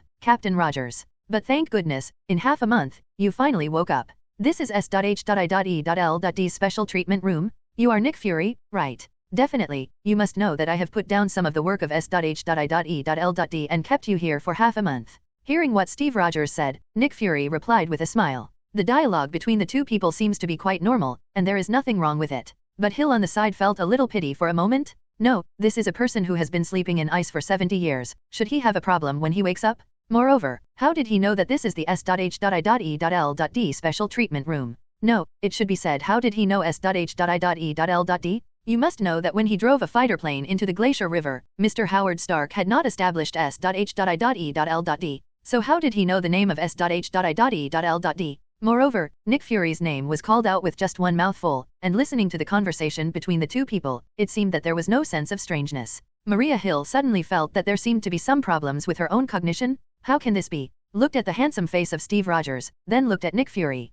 Killing Maria Hill didn't believe it, there was no other reason? This is Maria Hill, my best assistant. Looking at Hill's expression, wouldn't Nick Fury know what Hill is thinking at this moment? But Nick Fury is not going to tell Hill about this, even if she is her best assistant. The existence of the answering chat room can only be known by people who are qualified to enter the answering chat room. No one is allowed to speak out, this is the rule. Besides, Nick Fury likes this rule very much. After all, with the answering chat room, he can know a lot, things he wants to know. Nodded to Maria Hill, after expressing his gratitude for taking care of myself for half a month, Liz. Steve Rogers leaned on his back pillow and let out a long sigh of relief. I finally woke up. I didn't expect time to pass so fast. It has been 70 years in the blink of an eye. Peggy, she's okay. After a little hesitation, Steve Rogers asked Nick and Fury softly. Listening to Captain America's inquiry, Maria Hill on the side was calm, but her brows were always frowning. How did he know that he had been asleep for 70 years? Moreover, there is no trace of novelty to the surrounding environment, as if it has been seen countless times. This is unreasonable, this is very unreasonable.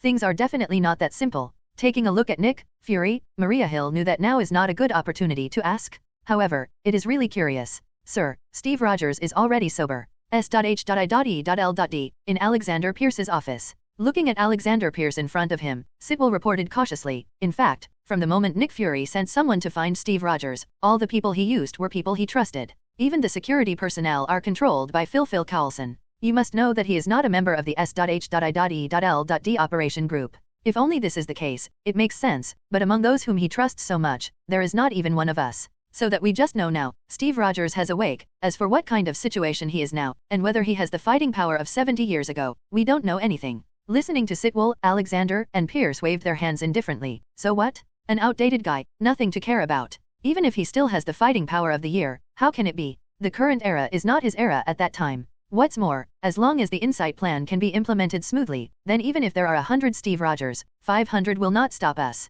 However, none of the people mobilized by Nick Fury you mentioned is our Hydra. I have been thinking about this. Having said that, Alexander Pierce turned around and sat back in his seat. After thinking for a while, he directly asked Sitwell, you said, Nick Fury will find out about our Hydra? Or do you have doubts about the people in S.H.I.E.L.D.? This subordinate is not sure. Faced with Alexander and Pierce's question, Sitwell shook his head quickly, but according to Nick Fury's character, if we find that S.H.I.E.L.D. is among our Hydra people, then I am afraid he has already acted. You should know Nick Fury. He is not knowing that S.H.I.E.L.D. has Hydra hidden in it, and he can still be so gentle. So the subordinate thinks that we should not have exposed yet, but whether he has any doubts, this is not sure. Yes, it's not easy to confirm. Alexander Pierce nodded, but then he didn't take it anymore. It doesn't matter what he doubts or not.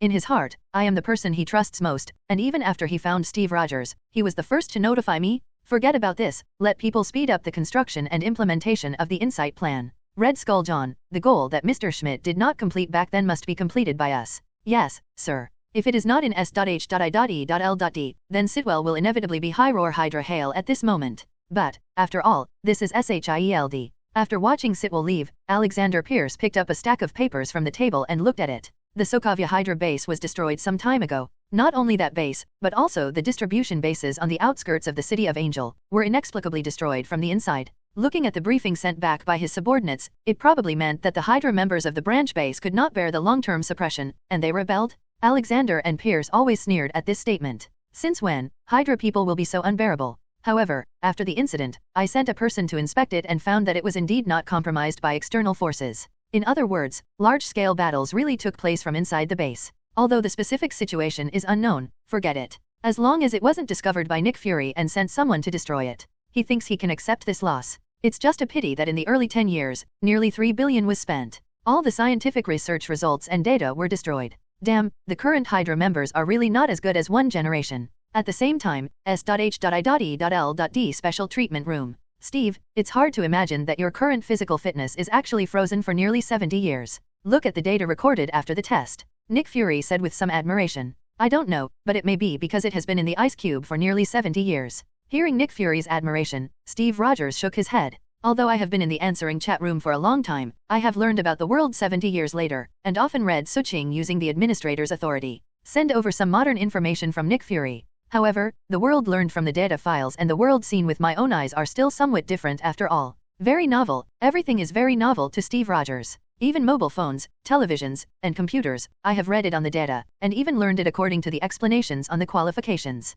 But that kind of novel feeling can't get rid of it. It's like the strangeness to this world. What are you thinking? After walking down the treadmill, raising his hand and wiping his forehead lightly, he looked out the window with a hint of melancholy Steve Rogers between his brows. Nick Fury smiled and said, "No matter what you are thinking, Steve, I believe you will slowly blend into this world. I firmly believe that others may not, but I think you can do it. Arrive? Yes." Hearing Nick Fury say so, Steve Rogers took a deep breath and nodded slowly. Slowly walked to the tall floor-to-ceiling windows, through the floor-to-ceiling windows, looking at the colorful world outside. I may be able to integrate into this world. After all, this is only in my world. Nearly 70 years have passed. Although it is difficult, but I have no other choice, do I? Turning his head, looking at Nick Fury, Steve Rogers hesitated a little. Then he asked Nick Fury, "Apart from Peggy, are my friends and players still alive?" Seeing a glimmer of melancholy in Steve's eyes, Nick Fury was silent for a moment, then shook his head. "Sorry, Captain. I should be able to think of it. Yes, I should be able to think of it." Nodding silently, Steve Rogers turned around and continued to look out the window.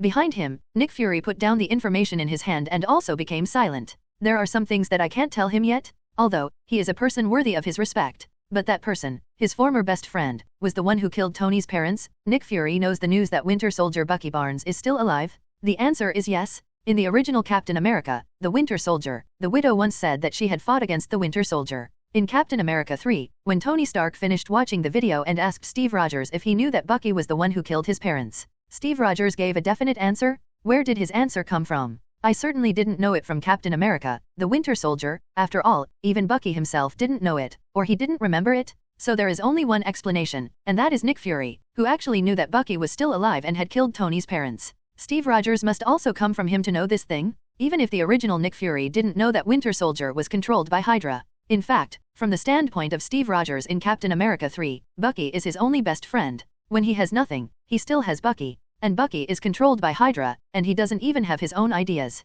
He only knows to perform the tasks assigned by Hydra. Then Bucky can be forgiven. After all, Bucky at that time was just a weapon, just a tool for executing orders. What Tony should really look for is Hydra. But from Tony Stark's perspective, Bucky is absolutely unforgivable. Even if he does not have his own thoughts, even if he is controlled by Hydra. However, he was the one who killed his parents after all. So no matter what, Tony should avenge his parents. No one can stop this. Even if you turn your face with Captain America, you will not hesitate. Back to now. Nick Fury definitely doesn't know what Steve Rogers is thinking. In fact, at the moment Steve Rogers looked at the scenery outside the floor-to-ceiling windows, and there was a burst of loneliness in his heart. Yes, in the answer chat room, I once acquired the skill to summon the undead to resurrect. Using blood as a medium, you can resurrect 4 people who are closely related to yourself. So at this moment Steve Rogers seems to be silently looking outside. In fact, I was asking about the answering system and the limits of resurrection. Well, unfortunately, although I don't know why, I can't choose those members of the Roaring Commando. But at least, I can resurrect my once good friends, Howard Stark couple,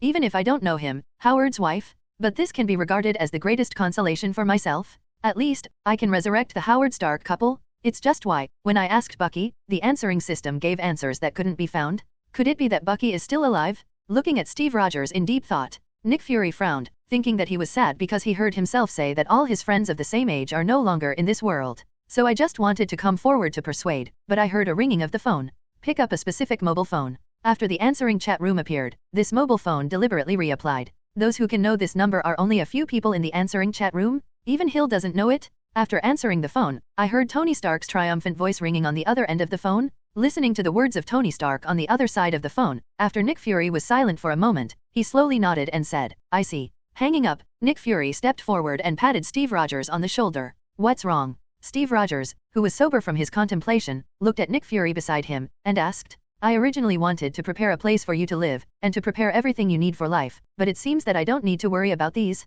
They are here to pick you up. They, coming." Hearing Nick Fury's words, Steve Rogers definitely knew who they were in his mouth. The thought of the people in the answering chat room unexpectedly came to pick him up. Steve Rogers suddenly laughed. "With them, you don't have to face the world alone." Shrugging his shoulders, Nick Fury looked out the window and immediately said, "You know my plan, only because of the emergence of it. My plan hasn't been implemented yet. You people will know. Look for flowers, 0. But it's okay, at least I don't need to invite me one by one, and I heard that these days, Tony Stark bought all the villas around Sue's villa, as your base and living use. Spray, this is a bit too much, it's not my part." Listening to Nick Fury deliberately uttering the last sentence, it seemed to be a joke, but in fact it was a bit comforting. Steve Rogers suddenly laughed. Let's go, take you to know this brand new world. But maybe the people who take you to know this world have changed from me to them. But I think there should be more topics between you. After all, I am only the initiator of this idea, and you are the protagonists of this world. 00. Patting Steve Rogers on the shoulder, Nick Fury rarely showed a very happy smile. In fact, Nick Fury agrees very much with Tony Stark's approach.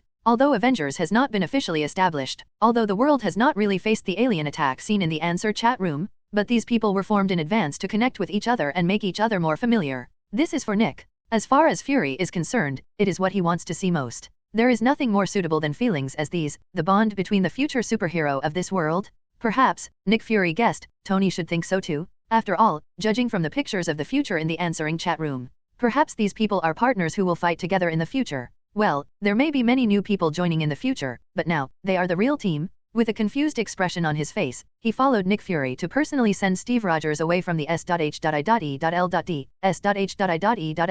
special treatment room. Although there were countless questions in Hill's heart, Hill did not ask them. She was going to wait until Nick Fury sent Steve Rogers away. She was asking questions one by one. After all, as a member of the World Council on S.H.I.E.L.D who is responsible for overseeing Nick Fury, Maria Hill believes that she needs to know these things. Outside the S.H.I.E.L.D special clinic, Black Coops parked there. If you want me to say, we should get a bus here, it's so magnificent. To Suching beside him, Tony Stark hugged his arms and said with a smile on his face. At the moment these people are standing in a row outside the car. Strange is on the far left, then Tony Stark, Suching is in the middle, and to the right of Suching, Thor and Barton are. As for Wanda and Pietro, they looked very curiously at the special clinic of SHIELD. After looking around, I found that there seems to be nothing special. Even on the outside of this building, there are not even some basic guards. Well, although there are few people, this is a ritual to welcome Steve Rogers to wake up from the ice. These people are enough. You seem to have misunderstood the word style. Hearing Tony Stark said, it's better to get a bus to look grandiose, Suching dialed 500 against Tony's neck, and asked with a smile. At least the bus is bigger, don't you think so? After that, Tony Stark asked Thor on the right of Suching, Han, do you think these cars and buses we drive are more stylish? What is a bus? Facing Tony Stark's question, Thor blinked and asked curiously. I didn't say it. He patted his head. Tony discovered that he had subconsciously forgotten that the guy on the right of Suching was an alien. However, we people, we are finally getting together. He looked at the building of the S.H.I.E.L.D special treatment room in front of him. Tony Stark said with some emotion, Natasha Romanoff is driving the Quinn to pick up Dr. Banner. We are also coming to pick up Steve Rogers and go home. Tisk, it seems that except for the Supreme Magician Ancient One and Nick Fury, all the members in our answering chat room are truly gathered. However, I am very curious, what is the situation with this old popsicle that has been frozen in ice for 70 years? Here Tony Stark. Strange on the side said directly, my future teacher seems to be still in Outland, and she is not going to live with us. After all, they have their own magic holy place. But I am also very curious about Captain Steve. Maybe this time I can check it for him after I pick him up. Come on, buddy. Hearing what Strange said, Barton over there jokingly smiled. I think you want to dissect Captain Steve. You want to find out why he has been frozen for 70 years and can be resurrected. After hearing Barton say dissecting the word, Suiar's eyelids suddenly jumped, and he glanced at Strange subconsciously. After discovering that Strange was smiling at himself, Thor suddenly turned his head, a little guilty, and looked at the building in front of him without squinting. In this posture, it seems as if I am afraid that Strange will look at himself. God knows, these days all these people have moved around Sevilla. No one knows how Thor came here these days. Alas, it's all tears. Out. Just as everyone was talking, in the S.H.I.E.L.D special treatment room, Nick Fury took two people, Steve Rogers and Hill, and walked out of it. Seeing that all the people in front of him were almost gathered, Nick Fury's eyes flashed with relief. It's great, these are all superheroes of the future of the Earth? Hill looked at these people curiously. In other words, why did these people get together? You know, among these people, Wanda and Pietro, two 14-year-old boys, were rescued from Sokovia with their own people. Suching and Strange are the people Nick Fury once asked himself to investigate.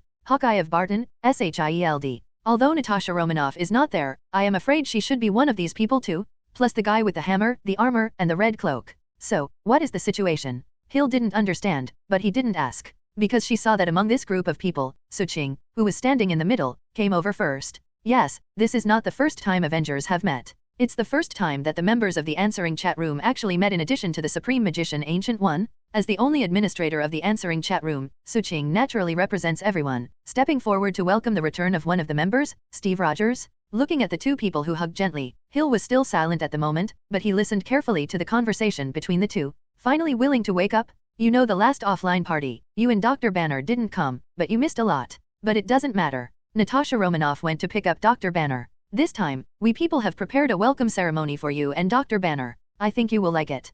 Thanks. Hearing Suching's words, Steve Rogers whispered his mouth, and then revealed the iconic smile. I didn't participate last time. It is indeed a shame. Especially looking at the photos you sent over, I still feel a bit pity. But this time, people like us are truly reunited, I think. What are you thinking, man? Let's talk about it when we go back. Before Steve Rogers could finish speaking, Tony Stark walked forward and gave Steve Rogers a big hug without a stranger. When you were in the group, you were not so cautious. You must know that if you recover, you can be regarded as returning to this world. No, when we people heard this news, we all ran over to take you home. Spring, man, your face is big enough. Raising his brows, Tony Stark joked with a smile. Tony Stark's voice fell, and Strange smiled and said, yes, Captain, you know, I put down an operation and ran over to pick you up. Steve, be careful, I suspect that this guy Strange wants to dissect the two of us, or the one that doesn't take anesthetics. After Strange finished speaking, Thor gave Strange a vigilant look, and then said seriously to Steve. Puff, sorrowful. Listening to Thor's speech, Barton on the side suddenly laughed, and even Wanda and Pietro all covered their mouths and laughed. Listening to everyone's joking, Steve Rogers also laughed for a while. With this smile, the slight strangeness of existence disappeared. It's as if everything has returned to the state in the answering chat room. Although this time, there is no answer to the name in the chat room, with 5.0 and those suffixes. But that familiar feeling came back to my heart. Okay, go back and say something? You people gathered together, it's too attractive? Looking at these people in front of him, Nick Fury smiled and urged. It seems that who wants you to stay here more? Tony Stark faced Nick Fury's urging and said indifferently. Well, I also have very bad memories here. Barton also nodded. There is no consciousness of being a subordinate of Nick Fury. Let's go, Steve, we will take you to the new home Tony prepared for you. You are also home. Raising his hand, he punched Steve Rogers, Suching said with a sincere smile. Go home. Repeating this sentence, Steve Rogers' eyes gradually brightened, then smiled and nodded. Well, go home. I watched the cars drove out of the S.H.I.E.L.D. special treatment room quickly. At this moment, the only remaining eye of Nick Fury was filled with a relieved expression. Obviously, all of them are caring people. Just a few words from a few people made Steve Rogers, who is still a little unfamiliar with this world, feel the enthusiasm and warmth of this world again, except for Thor's naive one. Its anatomy, it's still the kind that doesn't take anesthetics. In other words, what kind of psychological shadow did the fellow Strange left Thor, the god of Asgard in the gods? Woolen cloth. If Nick Fury knows, all the staff have moved into the Avengers base these days. No, it should be called after the answering member base. Strange kept pulling Thor, pointing him to the anatomical medicine in the video, explaining the words of Earth medicine. Perhaps, Nick Fury should be able to appreciate Thor. What kind of mental state is it after seeing Strange again? 23? So that's a devil. God wants to know the difference between Earth's medicine and Asgard's medicine? Lao Tzu is an Asgard warrior, the god of Asgard thunder. I'm not Asgard's therapist, how do I know the difference? You can't fight, and you run but you don't know where to go. I want to go back to Asgard, but I am always stopped. These days, Thor is desperate. Fortunately, there are Sue's skeleton warriors playing with him, otherwise, Thor really does not want to come to Earth again. Seeing everyone leaving, Maria Hill looked around and said directly, Nick, did you let this group of people leave with Captain Steve Rogers? If not. Hearing Hill's question, Nick Fury smiled and replied, don't worry, it's far better to give Steve to these people than to us S.H.I.E.L.D. I don't doubt your decision, but I need an explanation, a reasonable explanation. I now have a lot of questions I want to ask you. Okay, if I can tell you, I will tell you. If I can't tell you, you should also know why I can't tell. With that, Nick Fury looked at the staff of S.H.I.E.L.D. who drove his car. Then he said to Hill, let's go back to SHIELD. If you have any questions, let's talk about it on the way. Good. Seeing Nick Fury's expression, Maria Hill nodded. Return to S.H.I.E.L.D.'s car? First of all, who are they? Why do they gather together? I definitely know them, you should know what I am asking. Sitting in the co-pilot, looking at Nick and Fury, Maria Hill asked seriously, who are they? They are the superhero of the future of the Earth. Nick Fury did not hide anything, but directly replied, as my most trusted assistant, you should know that I have always had an idea to form a superhero, and these people are my goal. Then how did you know them? When you asked me to investigate Suching, Strange, and Wanda's sister and brother, they should all be ordinary talents. The most important thing is, why did they gather together? You ordered it? It's impossible? They won't listen to your order. Especially Tony Stark and Strange are two people who are known as geniuses, and they are both arrogant people. But looking at what they looked like just now, they are all very close to each other, and there is not even a slight gap between them. Unless they are often together, but this is not realistic. Hearing Hill's serious questioning, Nick Fury was silent for a moment, and then said directly, if I tell you, will you directly report to those people in the World Council? It depends. In the face of Nick Fury's inquiry, Hill did not conceal anything. If there is a need, I will tell them, if you don't want this to be known by them. Then I will help you conceal it. I know what you think, and I know that your purpose is to make this world safer. Over the years, have I helped you hide few things? Then it's okay. Hearing what Hill said, Nick Fury laughed. While driving the car in the direction of S.H.I.E.L.D., Nick Fury smiled and said, "Why are they so familiar? Even Steve Rogers, who has just recovered, is very familiar with them." And when these people came to greet him, Captain Steve didn't feel any strangeness except a hint of surprise and a hint of joy, including that he recognized me directly after he woke up, and there is no such shock and absurdity that after waking up, the world is 70 years later. In fact, what you really want to ask is this, right? After taking a look at Hill, Nick Fury said with a smile. Yes. Hill did not refute, but directly nodded. These are also the doubts in her heart. Actually, these are nothing. People like us have a special contact channel. After looking carefully at the answering chat room, he found that the answering system did not warn himself. Nick Fury is a little relieved. I can't tell you too much, I only tell you, this special contact channel is beyond your imagination, and the people you just met are our contact channel's one of the staff. They will also be one of the biggest trump cards I guard the world. 500 including Steve Rogers who wakes up. Yes, including. Nick Fury nodded. There are so many things that I can't imagine, I believe that. Maria. After Hill was silent for a moment, he said to Nick Fury, "It's like the first time I knew the scroll in your hand back then. In the past, I didn't believe that there are aliens in this world, but it's like I didn't tell those people in the World Council about the scrolls. Since this matter is one of your trump cards, then I will not report it to those people in the World Council. But, who is the man with the hammer? Is he an Earthling?" Turning his head to look at Nick Fury, Hill's expression is as cold as ever, but his tone is full of curiosity. "No, he is the god of thunder from Asgard in the realm of gods. At least they call themselves that way. Although Thor is no longer in front of us, he calls himself a god." God. Hearing Nick Fury's answer, Hill was taken aback for a moment. Does there really exist a god in this world? In my mind, the appearance of the true god named Death appeared. Nick Fury nodded affirmatively. This world really has a god, but that god, not the god we imagined. S.H.I.E.L.D. I heard that Captain Steve Rogers is sober. Thank goodness, that legendary hero has finally recovered from the ice. Holding the bottle, he poured a glass of wine for Nick Fury in front of him. Alexander Pierce was very excited and said, "You should know that Nick, Captain Rogers has always been an idol in my heart. I have great respect for him. If there is a perfect person in this world, then I firmly believe that this perfect person must be Captain Rogers. So when I heard that you sent someone to find Captain Rogers, I didn't even fall asleep all night with excitement, so I can't wait to see him right away. Unfortunately, there are too many things around me." After receiving the drink from Alexander Pierce, Nick Fury sneered constantly in his heart. However, he still smiled calmly on the surface. Definitely, he is the legend in all of us, even if it has been nearly 70 years, even if he is no different from ordinary people now, even if he has physical strength become inferior to ordinary people. But in any case, he can't hide his legendary past. Toasting a glass of wine to Alexander Pierce, Nick Fury said seriously, You mean Captain Rogers is now an ordinary person?" Hearing Nick Fury's words, Alexander Pierce put down the wine glass in shock, an expression of disbelief flashed in his eyes. "Yes." With a long sigh, Nick Fury said helplessly, "Do you dare to imagine that the man who had been tested and had some trouble running 800 meters would be the legendary hero of the year, Steve Rogers? Perhaps because of the long freezing time. Although his fighting consciousness and fighting instincts are still there, his physical strength is too bad. Maybe it can be restored in the future, or it may not be restored in the future, but no matter what, it can't be changed. His current situation. It's a pity/comma. With a long sigh, there was a glimmer of joy in Alexander Pierce's eyes, but the words were full of regrets. Upon seeing this scene, Nick Fury didn't say much. Although the glimmer of joy in Alexander Pierce's eyes, even the joking, passed away, it was still discovered by Nick Fury. "Yes, I originally wanted him to join S.H.I.E.L.D., but he can't even fight now. Joining S.H.I.E.L.D. just adds a little bit of danger to him. After all, if there is a battle, according to his personality, he can especially stand on the sidelines. If he is asked to do some civilian work, perhaps it would be too cruel to this former legend. Therefore, I have allowed him to slowly touch the world, fight for it, let him be an ordinary person. Perhaps this is the best choice for him." Hearing Nick Fury's tone of helplessness and disappointment, Alexander Pierce thought for a while, then stepped forward and patted Nick Fury on the shoulder to comfort him. "Don't be disappointed, Nick, no matter how you say it, he used to be our hero. Even if he can't be as powerful as it is against Hydra now, but at least, he is alive again. Perhaps let him slowly touch the world and let him choose a life that suits him again.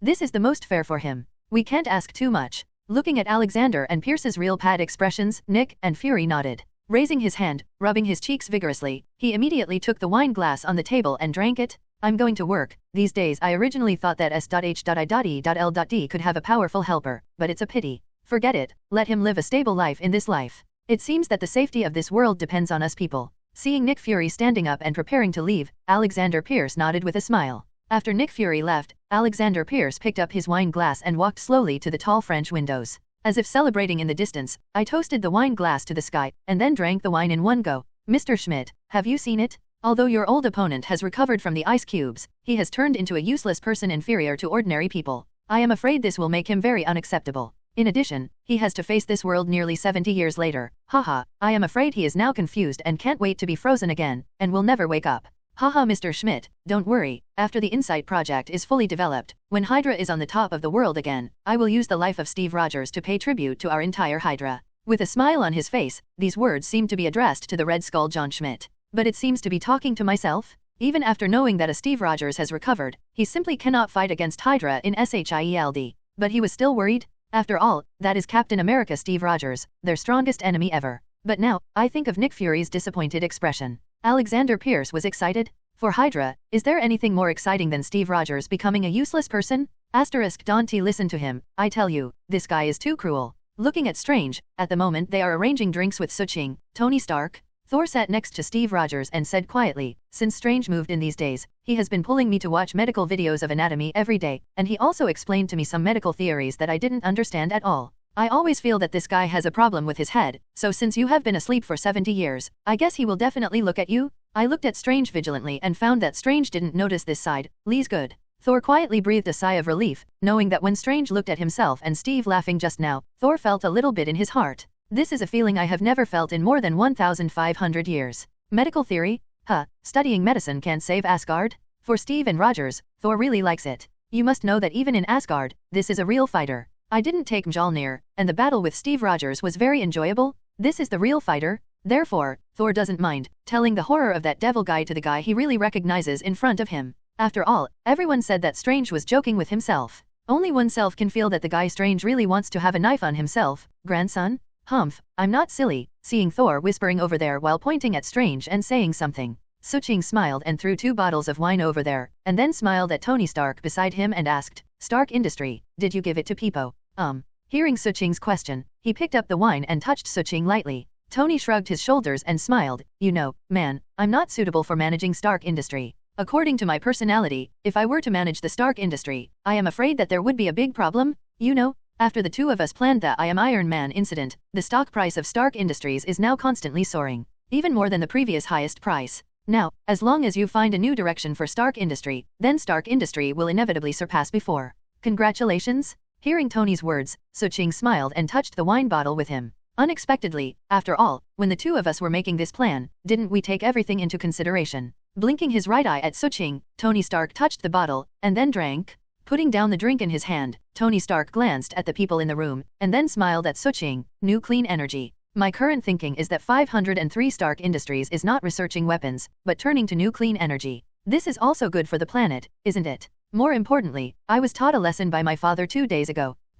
Suching was shocked when he heard Tony Stark's words, but after he explained it, Suching reacted. 2 days ago, Nick Fury asked Phil Coulson to send me the relics of my father, and I found a bunch of images in it. Then based on the pile of images and the key to the future he left behind, I researched a new arc reactor. It is hard to imagine that my father has been dead for so many years and he actually taught me a lesson. It can be seen that Tony Stark was a little uncomfortable on the surface when he said this, but his tone was slightly cheerful. Perhaps, he should have heard the words of Howard Stark in the video. His greatest achievement in the future is not the things he invented, but Tony Stark. After today is over, I have to go to a hearing in 2 days. A group of idiots want me to hand over my armor. You say, are they crazy? Gently elbow with his elbow Suching, Tony Stark spread his hand and said, my armor is not a weapon, so I will never give it to anyone. If a large number of battle armor appears in everyone's hands, am I still Iron Man? Then what are you going to do? It seems that you are already prepared. Seeing Tony who was vowed, Suching laughed. Definitely, you can watch it on TV, man, this time I'm going to refute their whimsy fiercely.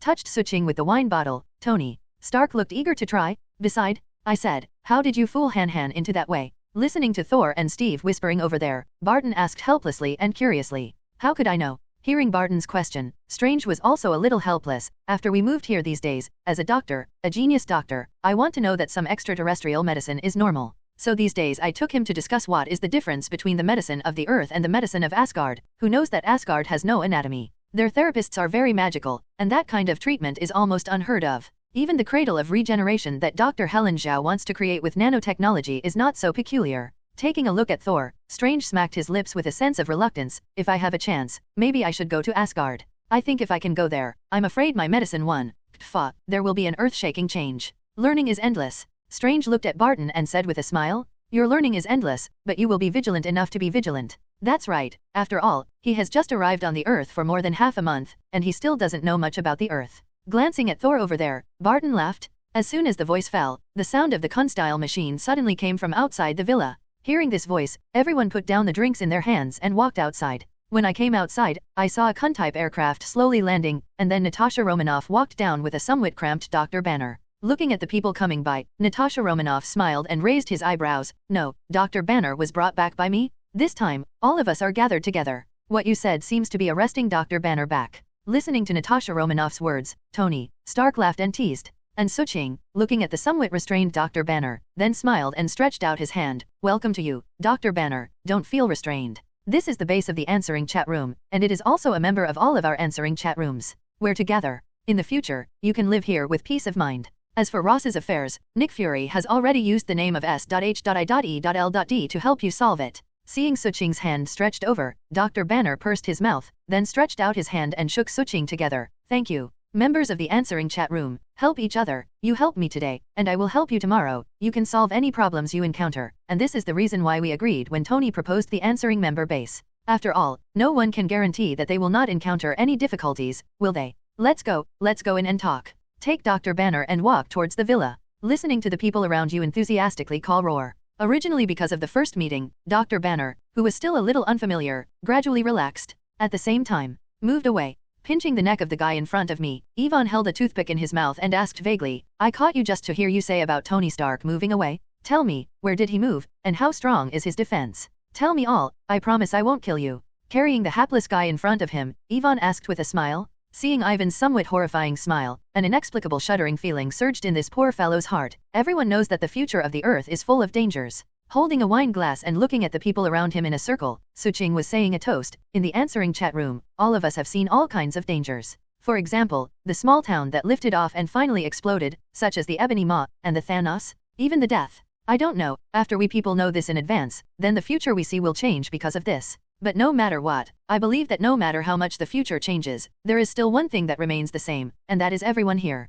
No matter what happens in the future, I believe that you are all superhero, all real superheroes. Respect for the future of the Earth. As Suching toasted, everyone laughed and toasted, saying respect for the future. After drunk the drink, Suching stretched out his hand and rubbed the heads of Wanda and Pietro. You two are not allowed to drink anymore. Hey. Listening to Suching's words, Wanda stuck out his tongue, and Pietro smiled. In fact, whether it is Wanda or Pietro, since the last time they have been in contact with alcohol, they have found it very awful. But just now, Tony Stark suggested Suching to say a toast. Seeing that everyone formed a circle automatically, everyone was waiting for Suching to speak with a wine glass. Wanda and Pietro felt that this ceremony seemed very sacred. He unconsciously picked up the wine glass and participated in it. Originally wanted to pass the level foolishly, I didn't expect to be discovered by Suching. Looking at the two chuckles of Wanda Pietro, a smile appeared on Natasha Romanoff's face. And Tony Stark beside Suching smiled directly with his arms around Suching's neck. What you said was good, but there is one thing you said wrong. Dude.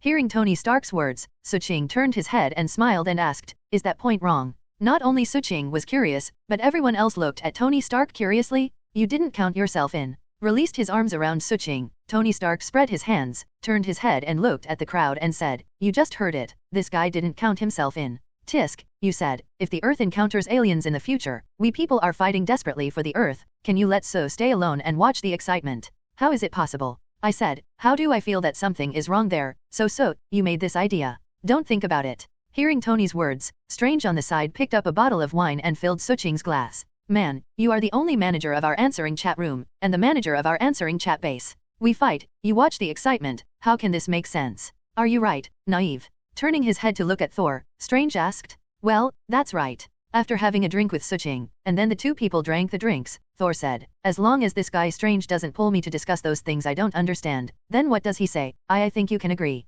That's it. Barton picked up the wine bottle and filled Suching again. Natasha Romanoff will jump off the cliff in the future, and Dr. Banner will integrate with Hulk. You want to hide from the show, man, there is no way. That's the truth. Steve Rogers picked up the wine glass, touched Suching, and drank it immediately. Although I just recovered from the ice cube, in the answering chat room, we did not communicate less. Man, you shouldn't be the kind of person who sits on the sidelines. I can see it, you guys are not at ease at all. After drunk the drink in the glass again, Suching helplessly said, Strange pours, Thor and I drink, Barton pours, Steve and me drink. Spray, you guys want to get together, come get drunk me. Haha, I was found. Looking at Suching, he discovered the tricks of these people. Tony Stark suddenly laughed, who made you the only manager of our answering chat room, and also the most central location of our villa base. If we don't join hands against you, who else can we join together against you? We can't bully the silly people from Asgard, right? Hearing Tony's words, Thor immediately nodded, although I am not afraid, but I like the feeling of everyone being together. When I return to Asgard, and when I return to Earth, I will bring you some fine wines from my father's collection. You must know that in my father's private warehouse, there are several barrels of fine wines that have been treasured for thousands of years. Treasured for thousands of years? My heaven, I can't imagine. Hearing Thor's words, Dr. Banner beside him shook his head suddenly. It is hard to imagine what kind of taste the fine wine that has been collected for more than 1,000 years. Look for flowers, Zero. Come on, have a drink. Tony Stark held the wine glass and blinked at Suching. I won't let you go, so, when fighting the enemies of the Earth in the future, how can I do without you? I am very relieved to give you the back. It's the armor and J.A.R.V.I.S handed to you. Pointing a middle finger to Tony Stark, Suching said jokingly, toast and drink together again. Everyone returned to the sofa. Natasha Romanoff sat aside watching these guys joking, with a smile on her face. It is hard to imagine that before this, I was still a person with nothing. Until the answering chat room appeared, I had an extra brother and sister. Then, there are so many more friends who can fight together in the future. To know this feeling, but I have never experienced it. Zero. So, although it is a bit greedy to think so, I really hope that this kind of warm feeling can continue. He took the juice and handed it to Wanda and Pietro, and they couldn't let the two little guys drink it anymore. 4 years old, easy to drink too much. Sitting on the sofa and looking at everyone, Tony Stark smiled and said, in fact, I think this is also good. Although we people know the future in advance, what we know. Boom. Before Tony Stark finished speaking, the next moment there was a distance explosion from the window facing the villa. Hearing this voice, everyone looked at it subconsciously. Then I saw that a guy with 2 electric current whips in his hand broke indirectly. Haha, Tony Stark, can't you think of it? Today Yvonne, who had just barged in, looked excited and wanted to say something to Tony Stark. But after seeing so many people, I suddenly became a little confused. Especially seeing these people either subconsciously took up the weapon and aimed at themselves, or took the bow and arrow and aimed at themselves. There was even a guy holding a hammer, and a guy didn't know where he took out the shield. Yvonne completely regretted it all at once. No, what's the situation? That damn guy, didn't it mean that Tony Stark was alone in the newly moved villa? Hey, and the guy whose face turned green. This is too much. It's not that your face is green, what else are you drinking? Also, what exactly is this special situation? And, who are you? Looking at this guy who suddenly broke in, Tony Stark stood up from the sofa and asked Yvonne in front of him, who am I? Our family was murdered like this by your Stark family. You ask who I am? Tony, you should go to hell and ask your father. With that, Yvonne flashed the whip of electric current in his hand, and attacked Tony Stark directly. Seeing this scene, Steve Rogers directly held the shield and subconsciously blocked Tony. In front of Stark and Thor, he raised his hammer and smashed it directly at Yvonne. Woolen cloth. Steve Rogers, who held the shield in front of Tony, found that the lashes that looked very powerful in his imagination did not attack the shield. I subconsciously looked over there and found that the whip with the electric current didn't directly attack 503 on his side. Instead, it hit the air directly at a distance of tens of centimeters from the shield. With a hum, the air seemed to tremble, and ripples began to form. It's just that the crackling whip with electric light, but it seems that it has never been able to break through the air wall. Boom. A violent collision sounded, and then I saw Yvonne was directly hit by Thor with a hammer. What's the situation? After smashing Yvonne out, Thor turned his head to Tony Stark and asked, is this your enemy? How do I know? I don't even know who he is. Hearing Thor's question, Tony Stark glanced at Yvonne, who was hit by a hammer and flew out, hit the wall and vomited blood, and then became unconscious. Then he shook his head, then turned his head to look at everyone. Just now, the whip with the electric current attacked me. Then it seemed to hit an invisible wall of air. If I read it right, it should be so. So, guys, whose ability is this? Although he asked like this, Tony Stark looked at Suching curiously. Tony, you read that right? Glancing at Yvonne who was unconscious after a single blow, Steve Rogers also nodded. When I just held the shield in front of you, there will be another weapon that will attack my shield. But in the end it was indeed an attack on the air wall. It should be so. Hearing the same by Steve Rogers, Natasha Romanoff turned his head and looked at Suching. Psychokinesis barrier, or psychokinesis shield. Seeing everyone put their eyes on their body, sitting on the sofa, Suching did not conceal, this is indeed a kind of my ability. Psychokinesis, it can be used for attack and defense. I just watched that guy launch an attack on Tony, so I directly used the psychokinesis barrier to block Tony's front. Thanks. Hearing Suching's words, Tony Stark thanked Suching.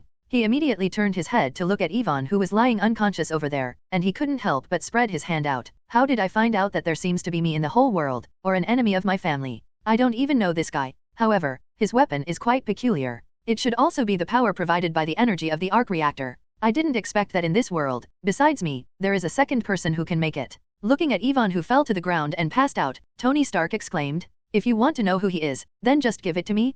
Putting away the weapon, Natasha Romanoff looked at Tony Stark and said, "In this regard, S.H.I.E.L.D. is professional. In less than a day's event, I can let him tell all about him. I don't agree with Ivan being handed over to S.H.I.E.L.D." Hearing what Natasha Romanoff said, before Tony Stark agreed, Suching said directly, "Natasha Romanoff, don't forget that S.H.I.E.L.D. is not safe. If Tony's armor is being coveted by many people, there are even some hearings to be held for this. Then who can guarantee that Hydra will not use Tony's armor? Even if Nick Fury is there, don't forget Obadiah Stein's lesson. If Hydra owns this guy, then I am afraid it will not be long. Hydra members may be Iron Man per capita. In fact, it is true, it's like Ivan, this guy cooperated with Justin Hammer behind, and then made those gang iron robots? If you really replace Justin Hammer with Hydra, oh, maybe this will happen to me? Iron Man per capita is still a Hydra person. Spray tisk, this picture is simply beautiful. Cannot imagine? So is right." Hearing Suching mentioned Hydra, Steve Rogers, who just put down the shield, nodded likewise.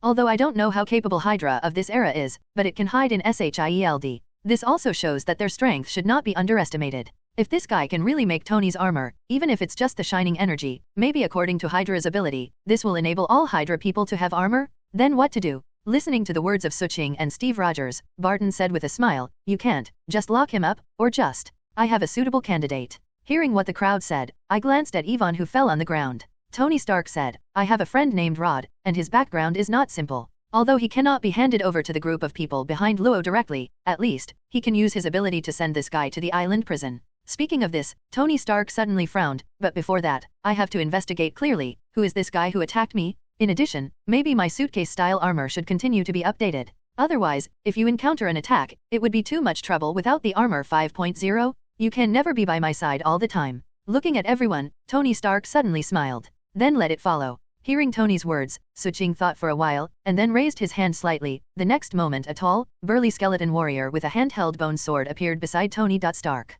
"Wow, what?" Seeing this scene, Tony Stark was taken aback. But soon, he reacted, "So, this is what Thor often says in the mouth, that skeleton warrior. Spish, your undead magic is really amazing to my mind." Looked around the skeleton warrior, Tony Stark said in admiration, "A good party." Because of the appearance of Ivan, everyone finally lost interest. "But it's nothing, everyone lives here, and you can be notified of anything in the first time, like this morning." Suching was confused, and Natasha Romanoff took Wanda and Pietro to the Bartons' house for a meal. No one had thought that Han had the attributes of a child king, that Lila Barton, who was just about 3 years old, liked Thor a lot. Especially when Sui-Er held little Lila up high, Lila giggled very happily. It would be even better if he didn't trample on little Lila's toy. "Don't you have to go to class today?" Sitting at the table, watching Natasha Romanoff and Barton's wife Laura kept bringing food over with a smile. Suching turned his head and asked Wanda and Pietro with a smile, "No need, it's a holiday today." Hearing Suching's words, Wanda smiled at Suching and replied, 23 from now on, we will have summer vacation, but Mr. Stark and Dr. Banner said that we still have to give us lectures, at least to have all the knowledge points left before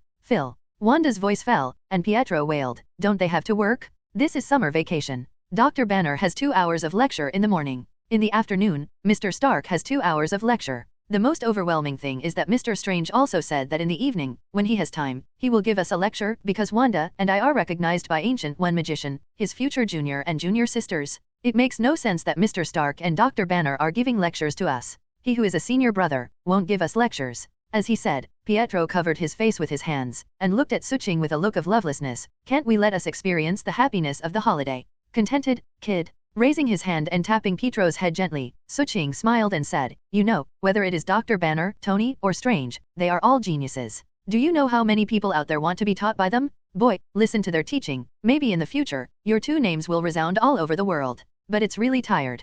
Leaning on the chair, Pietro said helplessly. But soon, after being glared at by Wanda, Pietro made it quickly, as if what he said just now was not what he said at all. Seeing this scene, Suching and Barton both laughed. "Very good, such a naughty kid. Pietro needs a sister to take care of him? Seriously, did you not use your full power when fighting with me?" After coaxing little Lila to play for a while, Thor watched little Lila pounce on the skeleton warrior, and chuckled and played with the skeleton warrior. Thor asked Suching, who was sitting next to him, is that the psychokinesis you had yesterday? When you were fighting with me, you didn't use this psychokinesis or something. Don't you use all your strength? Hearing Thor's question, Suching said, it's not a real life and death fight, some ultimate moves definitely can't be used. With that, Suching got up and Barton took over the food brought by Natasha Romanoff and Laura. Then Suching smiled and thanked the two people. No thanks. Listening to Suching's thanks, Laura stood beside Barton and said with a smile, I used to be at the farm manor, although it was very clean, but after all, it was a bit less lively. Now, everyone is living together, it can be regarded as taking care of each other, and it is a lot of fun. With that said, Laura looked at the little Lila who was playing with the skeleton warrior. Her face showed a gleam of maternal love. The most important thing is that little Lila also likes this place. Alright, let's have breakfast first. He stretched out his hand and gestured for everyone to sit down. Barton picked up the remote control and turned on the TV. Then he smiled at the crowd and said, I never thought that there would be a day when so many people would have breakfast together. Unfortunately, Tony went to the hearing. Strange also had an operation to do. Dr. Banner went to Stark Industries. Otherwise, those of us can get together for breakfast. There will be a chance. Hearing Barton's pity, Natasha Romanoff added some food to Wanda and Petro's tableware and told them to eat more. He smiled at Barton and said, anyway, we are not far away. You also brought Laura out of that farm. There will be opportunities in the future. Let's take a look at how Tony this guy argues with those who want to take his armor. Watching the TV, it was playing the scene of Tony Stark facing some people, saying that the steel armor is a weapon, and then rebutting indifferently. Natasha Romanoff said with a smile. Everyone ate breakfast together and watched Tony Stark's rebuttal on TV while chatting. The whole scene is very warm. Even Han Han whispered to Suching after eating a few bites of food, man, I think Barton's wife's food is much better than yours. Fuck off. Hearing Thor's words, Suching became irritated. Thor gave Thor a glance. Why don't you say that you have to show Asgard's cooking skills and almost burnt my kitchen 503. Earth's kitchen utensils, I am not used to it, and in Asgard, I don't have to make some food? Thor supposedly quibbled. Besides, I have to make you some food every day, and I feel a little uncomfortable, so I want you to try Asgard's delicacies. Who knows that the things in your Earth's kitchen are so difficult to use? Go away. You just said that after watching me make some stir-fry that day, you can get it if you want to do it. Angrily said to Thor, looked at the toast Natasha Romanoff handed him, and thanked him. No thanks, by the way, you will help me in 2 days. Looking at Suching, Natasha Romanoff was not polite. I have a mission to catch a guy called Bone Crusher. That guy is pretty good.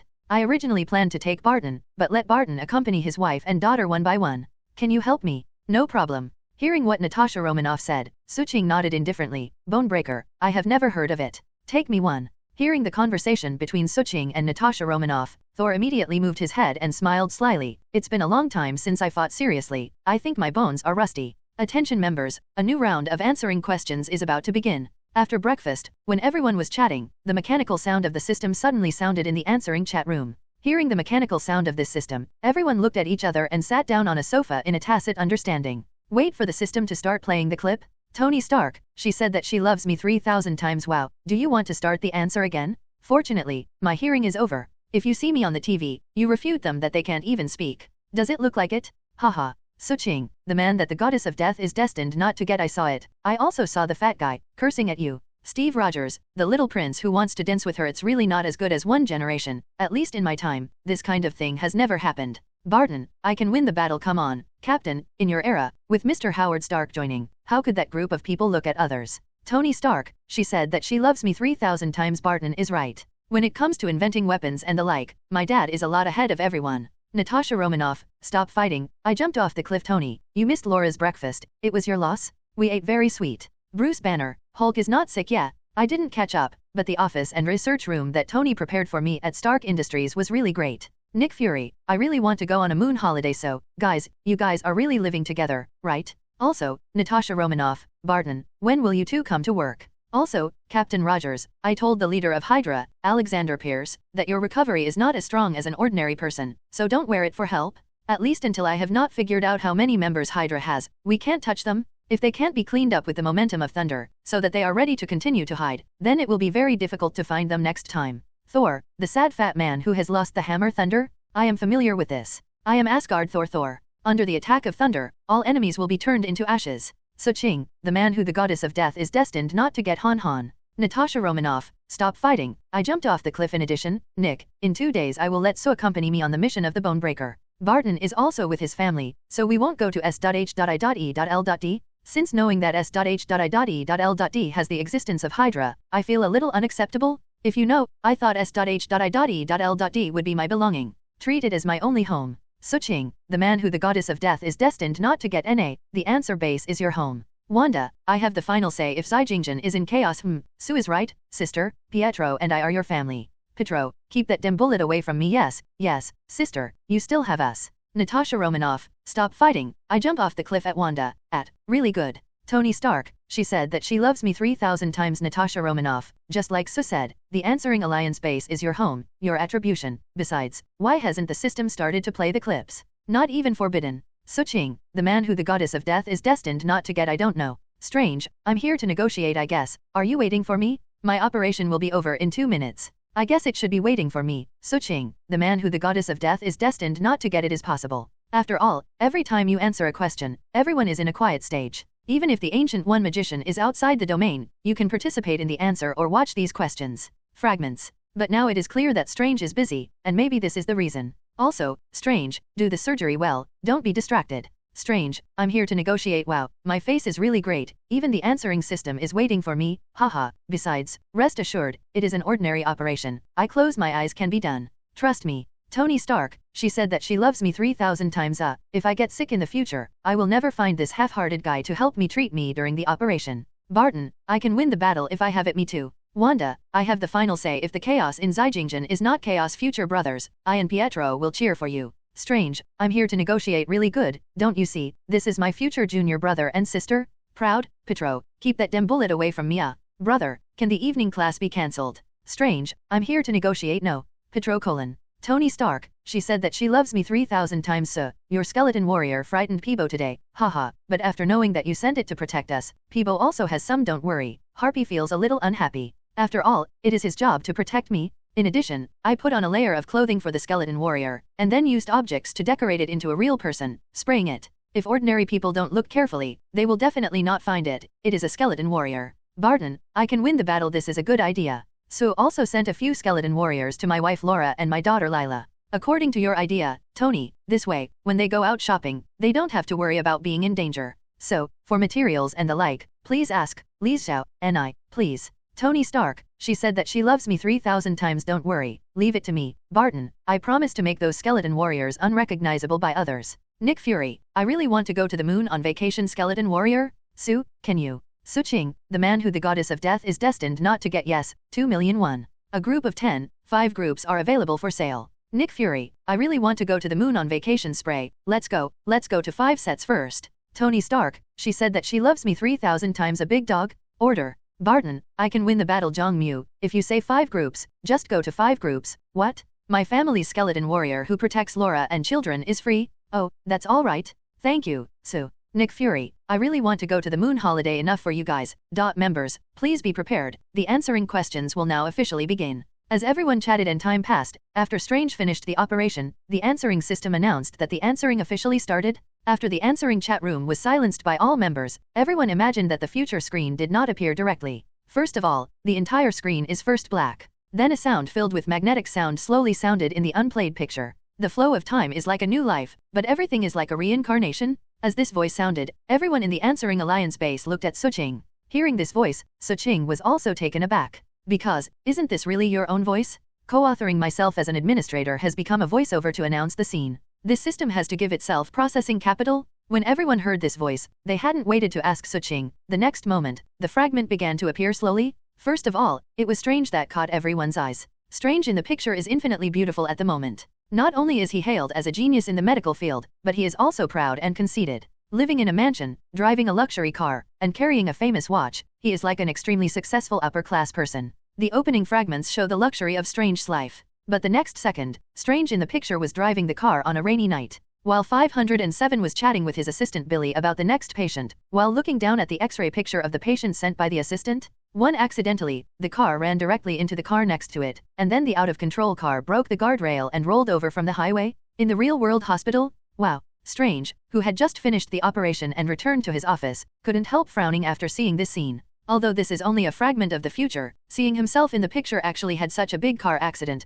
Strange still subconsciously surprised roar. Especially in the clips, the scenes showing the cars constantly colliding and falling in slow motion made Strange grin. The screen continues. When Strange opened his eyes again in the clip, he looked at the 11 steel nails as his fixed hands. And after hearing that no one can do this surgery better, and that he cannot be cured, Strange's whole person collapsed a bit. Cut, I can do it. Seeing the trembling of his hands in the video, Strange couldn't help but curl his lips. But when I thought that this would be what he would look like in the future, the inexplicable Strange, felt that his hands were a little numb. It's hard to imagine what a person like himself would be like if he couldn't pick up the scalpel with both hands.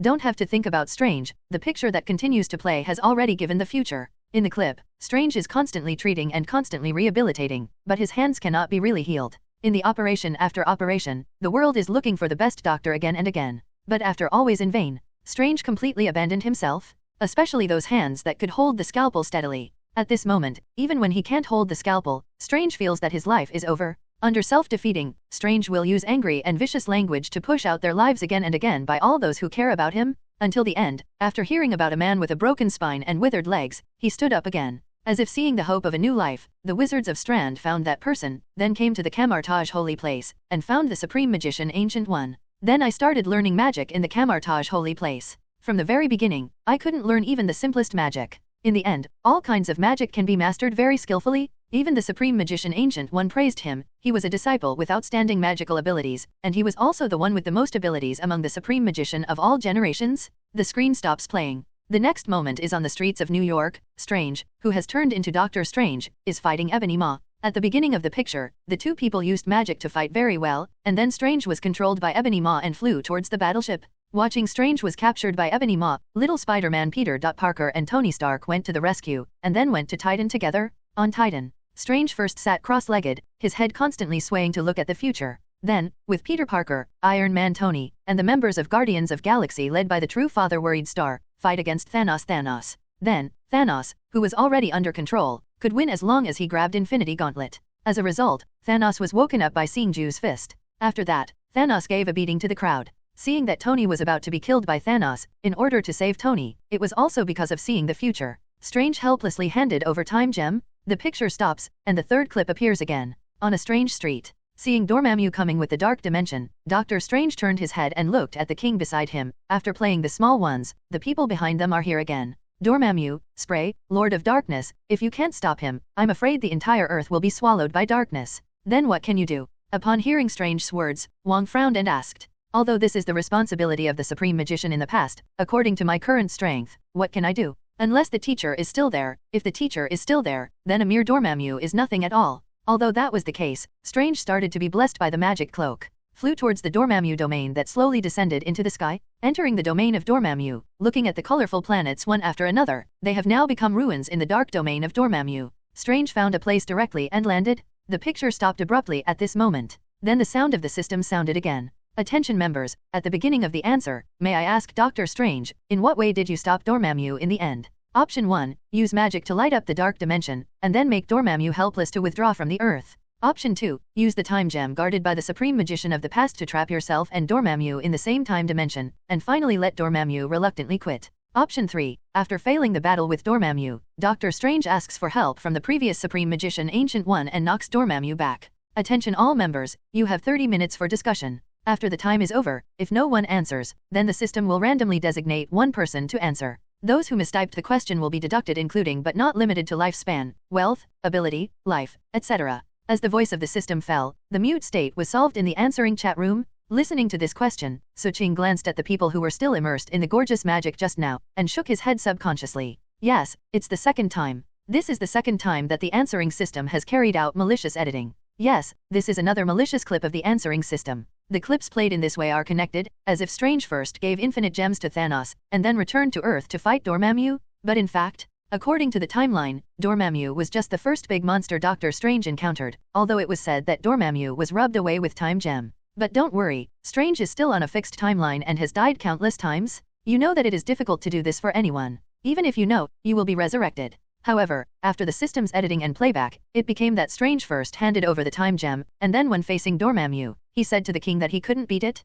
It seems like Strange is going to fight Dormammu to fight it, but it doesn't matter. After all, this is not the first time the system has played this way. Tony Stark, she said that she loves me 3,000 times. What's the situation? So, if I heard it correctly, before the clip plays, the sound to sound belongs to you, right? Suching, the man who the goddess of death is destined not to get it is mine. The problem is that this sentence is not what I said. Natasha Romanoff, stop fighting. I jumped off the cliff, maybe you said later. After all, the clips played by the answering system are all from the future. Tony Stark, she said that she loves me 3,000 times. Natasha Romanoff is right. Maybe you said this sentence later, but this sentence seems to correspond to time gem. The flow of time is like a new life, but it can be cut, but it is like a reincarnation. What does this sentence mean? It means that what happened to us in the past will happen again in the future. Strange, I'm here to negotiate. I don't know, but there is one thing I can be sure of, that is Tony, I was pressing an alien planet, and saved you from the big purple man. Well, the price is time gem, but as I said before, time gem is a type of infinite gems, it should be very precious.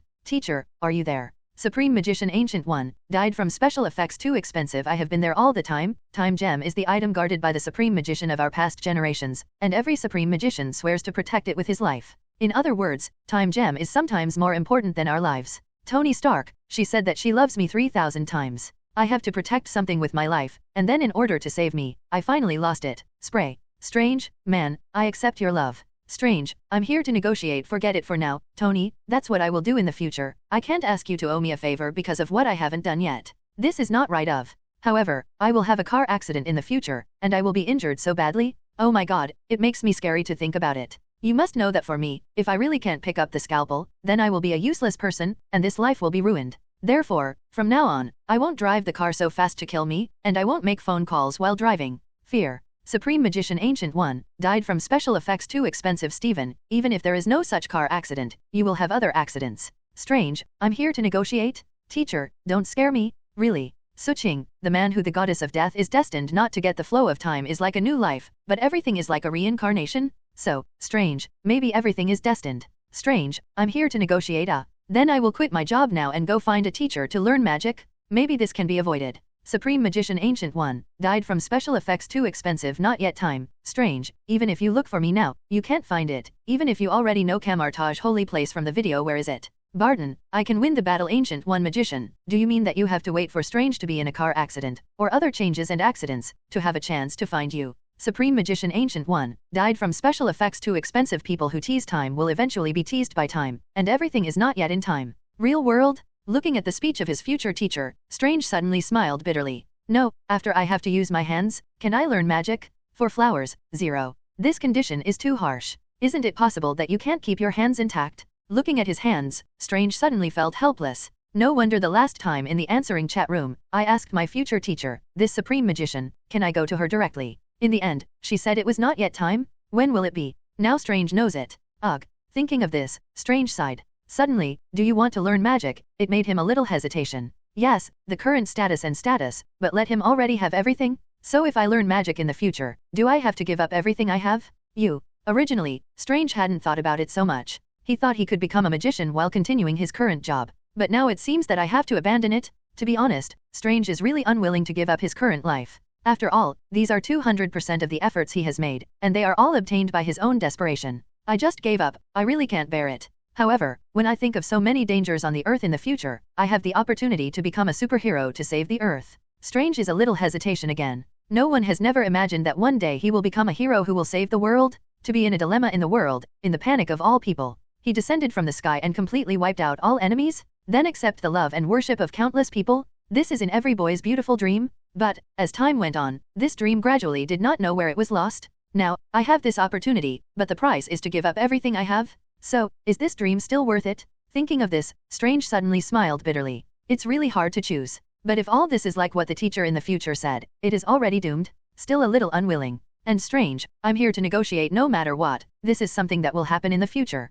Let's take a look at this question first. Spray. Finally it's my turn. Originally, I was playing a clip about my future, and I was a little excited. Now, I am in a complicated mood. Steve Rogers, the little prince who wants to dance with her. Strange, don't think about it so much. In that clip, you are known as the most capable one among the supreme magicians of all generations, so although this will lose a lot of things, but you will also gain a lot. Sometimes, things can't always be bad. Just like me, I have been frozen in ice for nearly 70 years and missed a date with the most beloved girl, but don't I also have your partners? 507. Can things be worse than me? Rye smile. Strange, I'm here to negotiate. That's right, although it's rude to say that, but Steve, listening to your persuasion, I feel I am better. Even if the things that happen to me in the future are bad, they are not as heavy as your price. Natasha Romanoff, I can win the battle, yes, even if things are bad. Can it be as bad as my past? My past, I don't think any of you would like to experience it. Besides, I will jump off the cliff in the future. Barton, I can win the battle don't even think about it this time. If you have to get to this point, then with the teleport skill, you must not be able to compete with me. Tony Stark, she said that she loves me 3,000 times Jell, good fellow, so are we here to be more miserable? And Natasha Romanoff and Barton, even if the two of you are jumping off the cliff in the future, so can also you came back from the resurrection. Do not worry. Steve Rogers, the little prince who wants to dance with her Tony, I asked about the answering system. I can use my skills to bring your parents back to life. I wanted to talk to you at the party yesterday, but it was interrupted by the sudden attack by that Yvonne. Today you went to attend the hearing or something. I originally wanted to wait for you to come back and discuss with you again. In the car. After seeing Steve Rogers' speech in the answer chat room,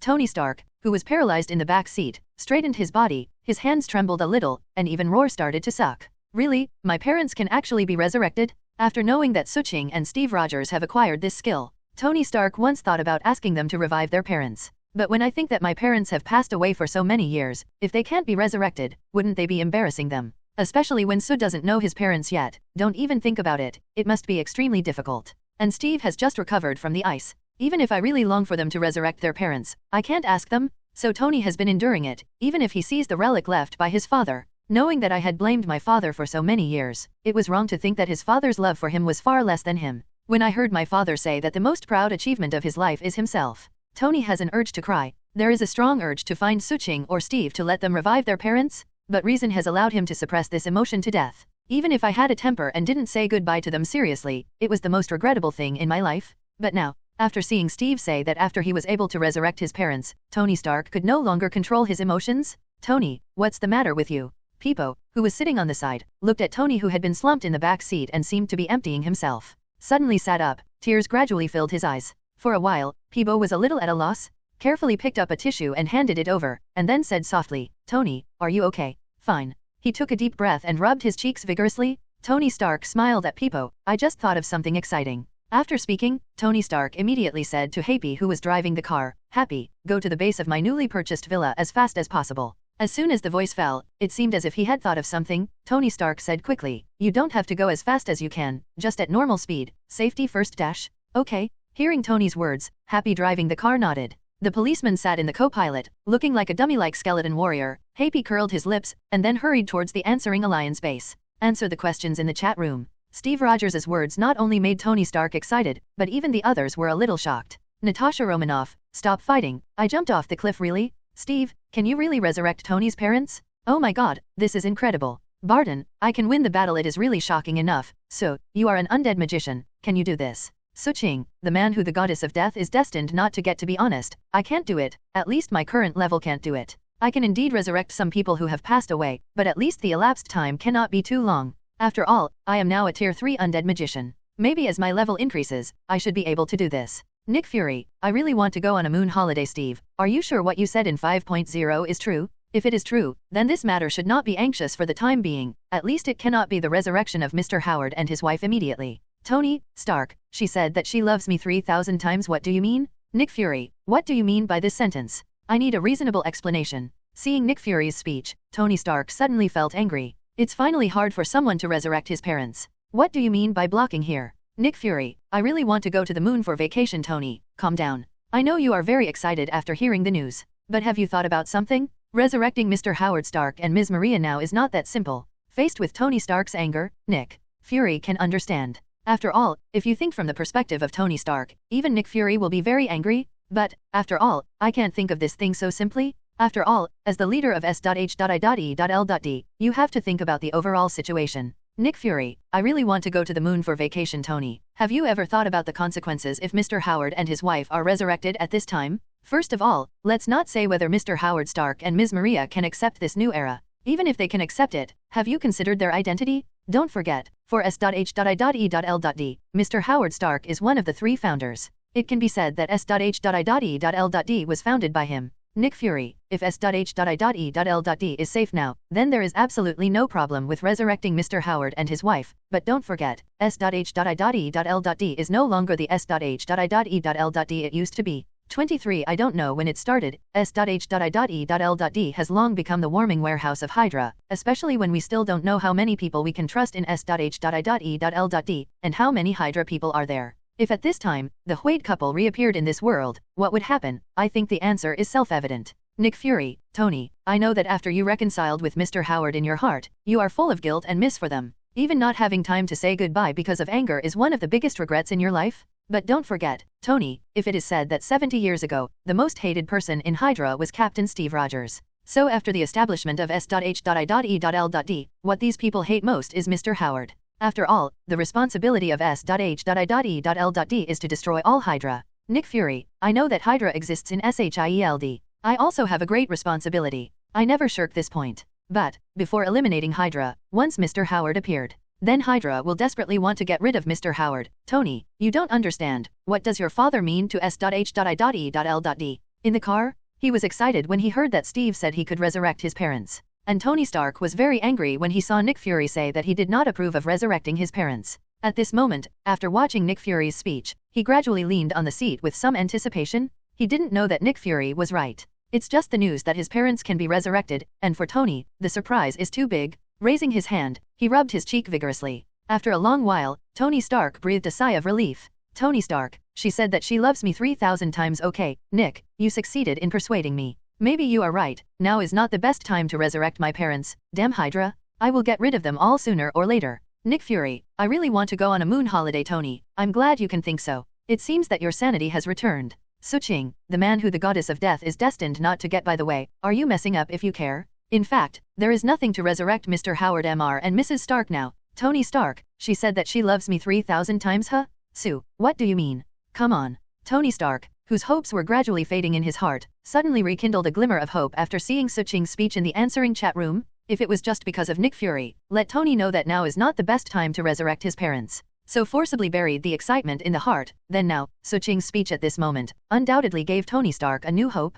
At this moment, Tony Stark, I really hope that Suching can say a reason that can convince Nick Fury. Suching, the man who the goddess of death is destined not to get. First of all, Tony was emotionally agitated when he heard this, and his brain was a little confused. Secondly, Nick, your mind is also messed up, just thinking that because of the existence of Hydra, you want to persuade Tony to let go of this idea for the time being. Can't you guys think of another idea? For example, after resurrecting the Howards, first find a secluded place where the Howards can hide, and while familiarizing themselves with this brand new world, they can also avoid Hydra's eyes. Don't say you can't do it. Don't forget, Barton is the best example. In the beginning, who knew about Barton and his wife and daughter? I'm afraid even the people at Hydra don't know it. Nick, you can hide Barton's family. Can't you hide the Howards? If you know that S.H.I.E.L.D. has the premise of Hydra, and then you can't do this, I really doubt that you have been in S.H.I.E.L.D. for so many years. Did you eat for nothing? Hearing what Suching said, Nick Fury patted his head instantly. No matter how smart people are, there are times when they hit tons. Just like just now, they are patronizing and thinking about how to persuade Tony to give up this idea for the time being. And those who think about Hydra once they know what will happen when the Howards are resurrected, almost all subconsciously forget this. 507 Hydra knows that after the Nicards are resurrected, they will want to murder them desperately. So, don't let Hydra know, can't it? Barton, I can win the battle. So is right, Nick. Anyway, Laura and I moved to the Answering Alliance base with the kids, so my manor is also vacant. It is possible to temporarily place the resurrected Howard Stark and his wife in my manor. Where is so secret, Hydra can't find it at all. Natasha Romanoff, stop fighting. I jumped off the cliff. Yes, I have been in S.H.I.E.L.D. for so many years. Nick, besides I know that Barton has gotten a family, has a wife and children. S.H.I.E.L.D. people besides you and Hill. Also, does anyone else know? Even Phil Coulson doesn't know about this? So it's easy to cover Hydra's eyes. Nick Fury, I really want to go to the moon on vacation. So is right. I just thought about it. I just thought about the consequences, but there was no solution. We can indeed do Sue's suggestion. After all, Barton's family back then was hidden by me. Tony, after the answer is over, maybe we can do this, but before that, in order to be able to resurrect your parents, Tony, what can you give? This is very important to me. I think it is also very important to Captain Steve Rogers. Answer the questions in the chat room. Seeing Nick Fury's speech, everyone was stunned for a while. In order to resurrect his parents, what can Tony Stark give up? What does it mean? It's not just Tony. Stark was a little dumbfounded, even Steve Rogers was a little dumbfounded. Only Suching, after seeing Nick Fury throw out this question, was taken aback and reacted. Nick Fury wants to say something? Resurrecting Tony's parents. What can Tony give up? Is it related to Steve Rogers? So do you still need to think about it? What Nick Fury wants to say is probably the real cause of Tony's parents' death. Steve Rogers, the little prince who wants to dance with her. Nick, what do you mean by that? Howard is my friend. Why did Tony pay for his resurrection? Nick Fury, I really want to go to the moon on vacation. Captain Rogers, first listen to what Tony has to say. This is related to a very secret matter, and this matter is also related to you. Steve Rogers, the little prince who wants to dance with her, is it related to me? Seeing Nick Fury didn't seem to be telling lies, Steve Rogers was a little unsure, but he didn't keep asking. What can you give up? Watching Nick Fury's question, Tony Stark was sitting in the car and gradually began to think. Tony Stark, she said that she loves me 3,000 times everything, whether it is my current money, status, identity, or steel armor, Stark industry, etc. As long as I can resurrect my parents, then I am willing to resurrect all of this, give up all. But, Nick, what exactly do you mean? Nick Fury, I really want to go to the moon on vacation. Can I give up everything, including hatred? Tony Stark, I really want to go on a moon vacation, definitely include. But what does this sentence mean? What hatred? Who am I with?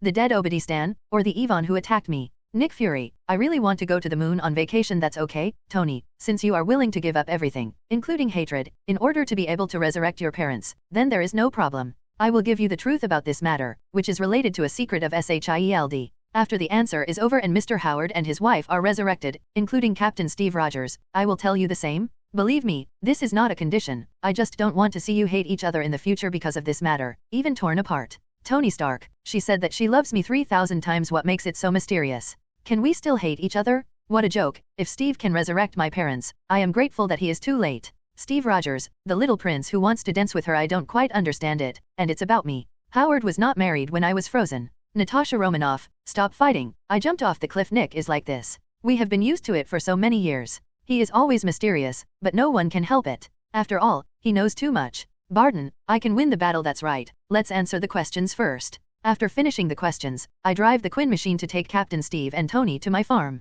I'll know at that time. Tony Stark, she said that she loves me 3,000 times. Good, good. We will start to answer the question now. I can't wait. Strange. What do you think of this question? Tell me. S.H.I.E.L.D. Looking at the speech in the answering chat room, Nick Fury subconsciously breathed a sigh of relief. What he wants to say is that the Howard Stark couple died in the hands of the Winter Soldier Bucky. Originally, Nick Fury wanted to keep this matter hidden forever. Because both Steve and Tony are members of Avengers, once this matter is known to these two people, then I am afraid the consequences. Nick Fury knows what Bucky Barnes means to Steve, but who has a reason to stop Tony from avenging his parents? So, Nick Fury really didn't want to see Steve and Tony, and finally fought because of this. Once this is done, then Avengers will inevitably face the situation of dissolution. Although, it is not fair to them not to tell the truth of the matter to these two people. But for the Earth, for Avengers, Nick Fury feels that he can only do this. Just like back then, in order to protect Tony Stark, S.H.I.E.L.D. hid the truth. After all, Tony Stark was only in his 20s at that time.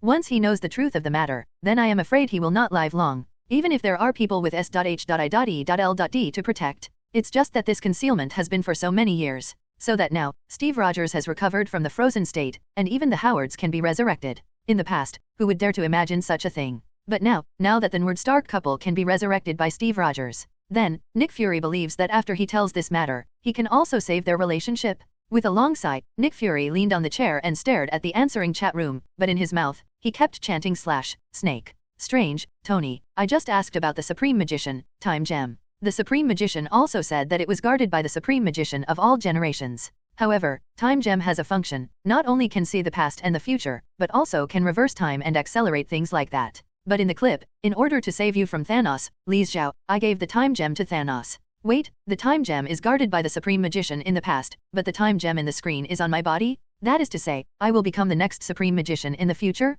Then I will become the Supreme Magician in the future. So what about the teacher? It will not be because of my outstanding ability. The teacher has retired. Teacher, how about you teach me magic now, and then you will retire early. Suqing, the man who the goddess of death is destined not to get strange, you are trying to usurp the throne. Barton, I can win the battle if I have it. I also want to retire from S.H.I.E.L.D. Level Natasha Romanoff, stop fighting. I jumped off the cliff. Is it okay? If I can, then I also want to retire, and then concentrate on taking care of my families Wanda and Pietro. Nick Fury, I really want to go to the moon for vacation. Barton, Natasha Romanoff, don't make trouble. Strange, I'm here to negotiate seriously. It's obvious in the clip that I handed over the Time Gem and then confronted the Dark Lord named Dormammu. Is it possible to exclude the second option? The second option says that I used Time Gem to trap myself in the same time dimension as Dormammu, and then Dormammu finally left helplessly. I don't have a Time Gem anymore. How can I trap him? Strange. As for the first option, I use magic to light up the dark dimension, and then make Dormammu reluctantly withdraw from the Earth.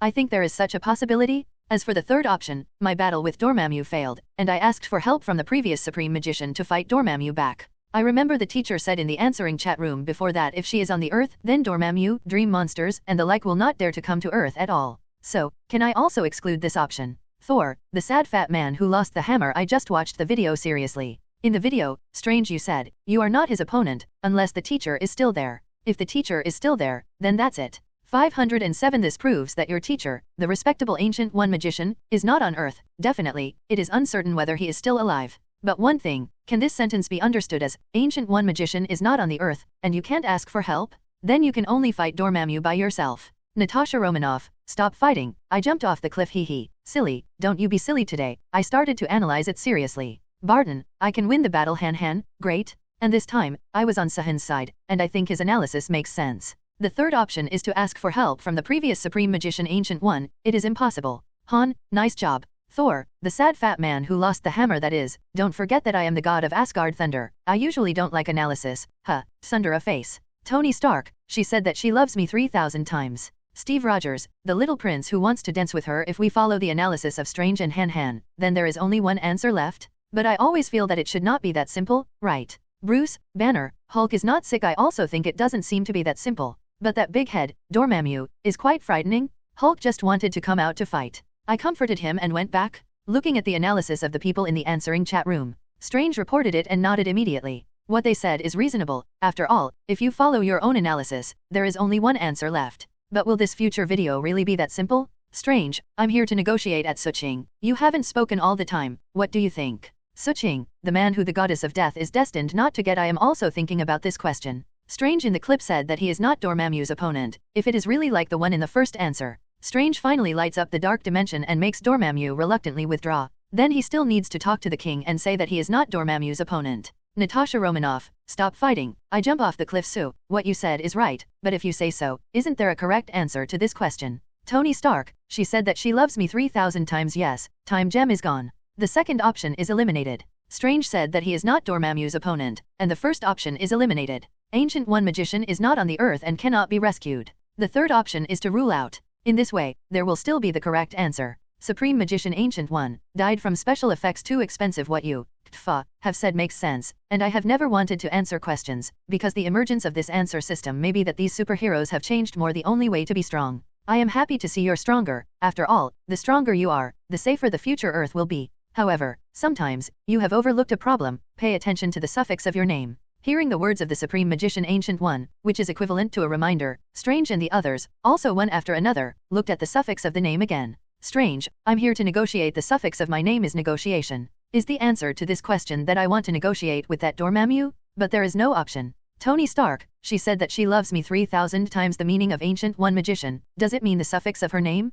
After all, Strange and Ancient One Magician will be a teacher-student relationship in the future. So it is very possible that the suffixes of the two of you are somewhat related. Bruce Banner, Hulk is not sick. That's not right. You see, if it is related, Ancient One Magician died of special effects too expensive. Although I don't understand what it means, she is dead. Ancient One Magician, I don't mean to be disrespectful, but you also said that if you are still on the Earth, then guys like Dormammu will not dare to invade the Earth at all. So can it be proved that this incident happened after your death? It is also because of your death that Dormammu came to the Earth without any scruples, and then, Strange, who succeeded you as the next Supreme Magician, has to fight Dormammu? That said, Strange said in the clip, if you were still there. Tony Stark, she said that she loves me 3,000 times. I think Dr. Banner's idea is correct. If you assume according to this idea, then the third option can indeed be eliminated. Only the first and second options are left. But the first lighting up the dark dimension and the second time gem, can't they all be eliminated? Now they are in the deadlock stage again. The options are not negotiated at all. Seeing Tony's speech, for a while, everyone except Suching became silent again. Just when everyone didn't know what to say, Wanda suddenly spoke in the answering chat room. Wanda, I have the final say. If the chaos in Zijing Town is not chaos, Mr. Stark, do you still remember the most effective way to solve the multiple choice math questions you gave me? Use the known answer to re-enter the question. This is still you tell me the method of reverse reasoning with Pietro. Now that we already know the three answers, let's take them one by one. Let senior brother Strange negotiate this condition, bring it to the question and answer, and find the most suitable one. Isn't it all right? Han, don't Sundara. Seeing Wanda's speech, everyone was taken aback, and then reacted. Wanda is right. Using the suffix of Strange's name, and then comparing the three answers given for reasoning, wouldn't it be possible to choose the most suitable condition? Just now, everyone was turned into a misunderstanding of thinking by the answer. After all, their analysis results were three options, no answer. But after Wanda's words, everyone remembered that they should look at this question and answer in a different way. Strange, I'm here to negotiate. Junior sister is right, she really deserves to be my future junior sister. She is smart. Natasha Romanoff, stop fighting, I jumped off the cliff. That is, you didn't see Wanda and Pietro, whose younger brother and sister are they? Proud. Tony Stark, she said that she loves me 3,000 times. Wanda is smart, and I teach well, am I proud? Bruce Banner, Hulk is not sick. Ahem, what? I'm also one of Wanda and Pietro's teachers. Suching, the man that the goddess of death is destined not to get. Wanda and Pietro are really smart, but everyone, let's talk about business first. Strange, I'm here to negotiate. Okay, the administrator Zionsson. It seems that because of a new idea, Strange suddenly started to sell cute. Cough. Strange, I'm here to negotiate. First of all, judging from the suffix, my teacher has passed away, and no one opposes it. That's why I can't fight Dormammu, and then negotiate with him. Then how do I negotiate with him? In other words, since I am not his opponent, what qualifications do I have to negotiate with him? This is the most important thing. Could it be that I threatened him with Suching, the man who the goddess of death is destined not to get? Tony Stark, she said that she loves me 3,000 times. Stop it. First bring the negotiation into the first option. You light up the dark dimension and let Dormammu resign from the earth helplessly. I think I can give up this, because since you have this ability, do you still need to negotiate? What is negotiation? It is that each other is helpless. If you tell Dormammu, I'm here to negotiate, if you don't withdraw from the earth, I will light up the dark dimension, then this is not a negotiation, but a threat. Suching, the man who the goddess of death is destined not to get. Tony is right. It is said in the clip, Strange, you were not Dormammu's opponent at that time, and the first option can be regarded as a threat, but the third option is to ask for help from the Supreme Magician Ancient One. According to the suffix of the name revealed by Ancient One Magician has passed away and you can't ask for help. So this option can also be excluded. Thor, the sad fat man who lost the hammer. Is there a possibility that Dormammu didn't know the news of the death of Ancient One Magician, so Strand Wizards used the name of Ancient One Magician to scare Dormammu, and then negotiated to let Dormammu leave of? Steve Rogers, the little prince who wants to dance with her. It's impossible, as Ancient One Magician said. She is alive, Dormammu and the like don't dare to come. So now that Dormammu is here, it proves that Ancient One Magician has passed away. If Dormammu doesn't know about this, how can he dare to descend on Earth? Bruce Banner, Hulk is not sick. So speaking, there is only the second one left. Strange used time gem to trap himself and Dormammu in the same time dimension. This option seems quite reasonable. After all, stuck in the same time dimension, Strange can't help it, and Dormammu has nothing to do with Strange. However, in the clip, didn't Strange hand over the time gem? If this answer is correct, then there are two new possibilities. One is that Strange thinks of another way and takes the time gem back. The other kind is the surrender of the time gem, which happened after Dormammu came. Only in this way can it make sense. Suching, the man who the goddess of death is destined not to get. Dr. Banner is right. Maybe Strange has other ways to get back the time gem he sent out.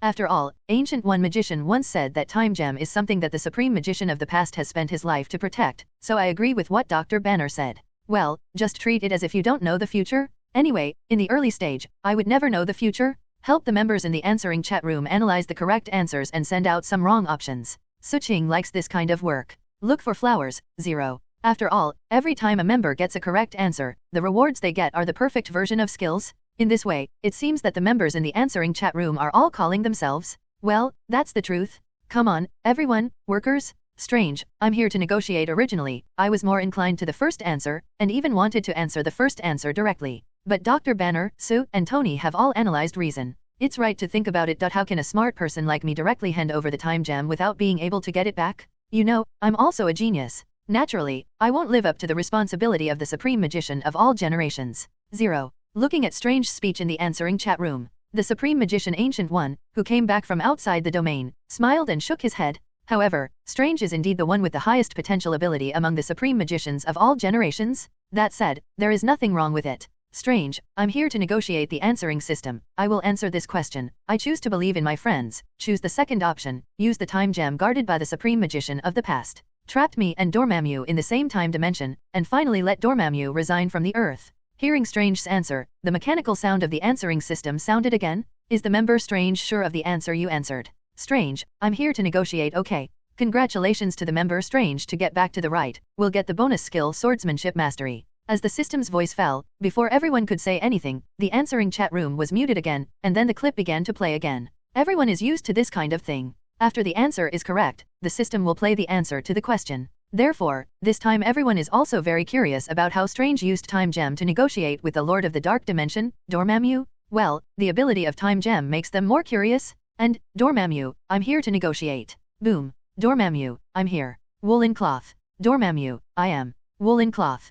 Doma. Many. In the fragment. Watching Strange perform various methods of death again and again under Dormammu's anger, the people in the answering chat room were all shocked by this picture. Wait until the clip is over and watch Strange successfully drive Dormammu away. Everyone admired Strange. Tony Stark, she said that she loves me 3,000 times, man. Seriously, I really admire you now, even if I know that I can be resurrected. How many people dare to go like this again and again to die? Natasha Romanoff, stop fighting. I jumped the 510 cliff. I feel that this is more shocking than when I jumped off the cliff once. Steve Rogers, the little prince who wants to dance with her. This is what a real hero should do. Strange, after you get off work, I will accompany you to drink. Nick Fury, I really want to go to the moon for vacation. Strange's choice is indeed very shocking. This may be the reason why Ancient One Magician chose him to become the next Supreme Magician. But Captain Rogers, I'm afraid you can't have a drink with Strange today. We're going to revive Tony's parents first. I've already rushed to your league base for answering questions. Suching, the man that the goddess of death is destined not to get good guy, although it is a bit shocking. I hope that Strange will not have a psychological shadow now.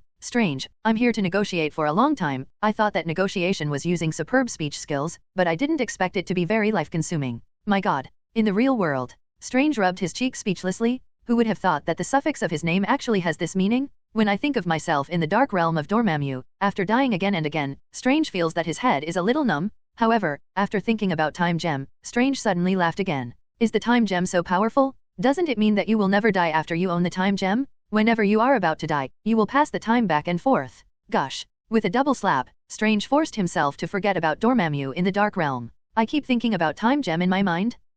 What he thinks of Time Gem's ability is what he sees. After all, he is not a magician yet, and he hasn't come into contact with infinite gems yet. After half an hour, answer the questions to the Alliance base. I still think it's better to use the name Avengers base. Walking down from the Kunstyle machine, Nick Fury looked at the rows of villas in front of him that were all purchased by Tony Stark as members of the answering chat room. He said to Tony Stark, Steve Rogers and others who were walking over with excitement, "Think beautiful." Hearing Nick Fury's words, Tony Stark directly said, "You're Avengers, we still don't think we can participate. Maybe in the future, it will be us answerers, not the Avengers, who will save the world. The name Avengers is better." Hearing Tony Stark's words, Nick Fury also smiled and joked, "When aliens attack the Earth later, you can't ask those aliens who you are, and then you tell him that you are the answerers, right?" Watching Nick Fury talk in a funny way, Tony Stark and Steve Rogers looked at each other, but they both couldn't laugh. Allow Nick Fury to change his attitude and deliberately use a relaxed tone to alleviate the atmosphere. What does that mean? Doesn't this mean that the so-called truth he said in the answering chat room just now must be particularly heavy?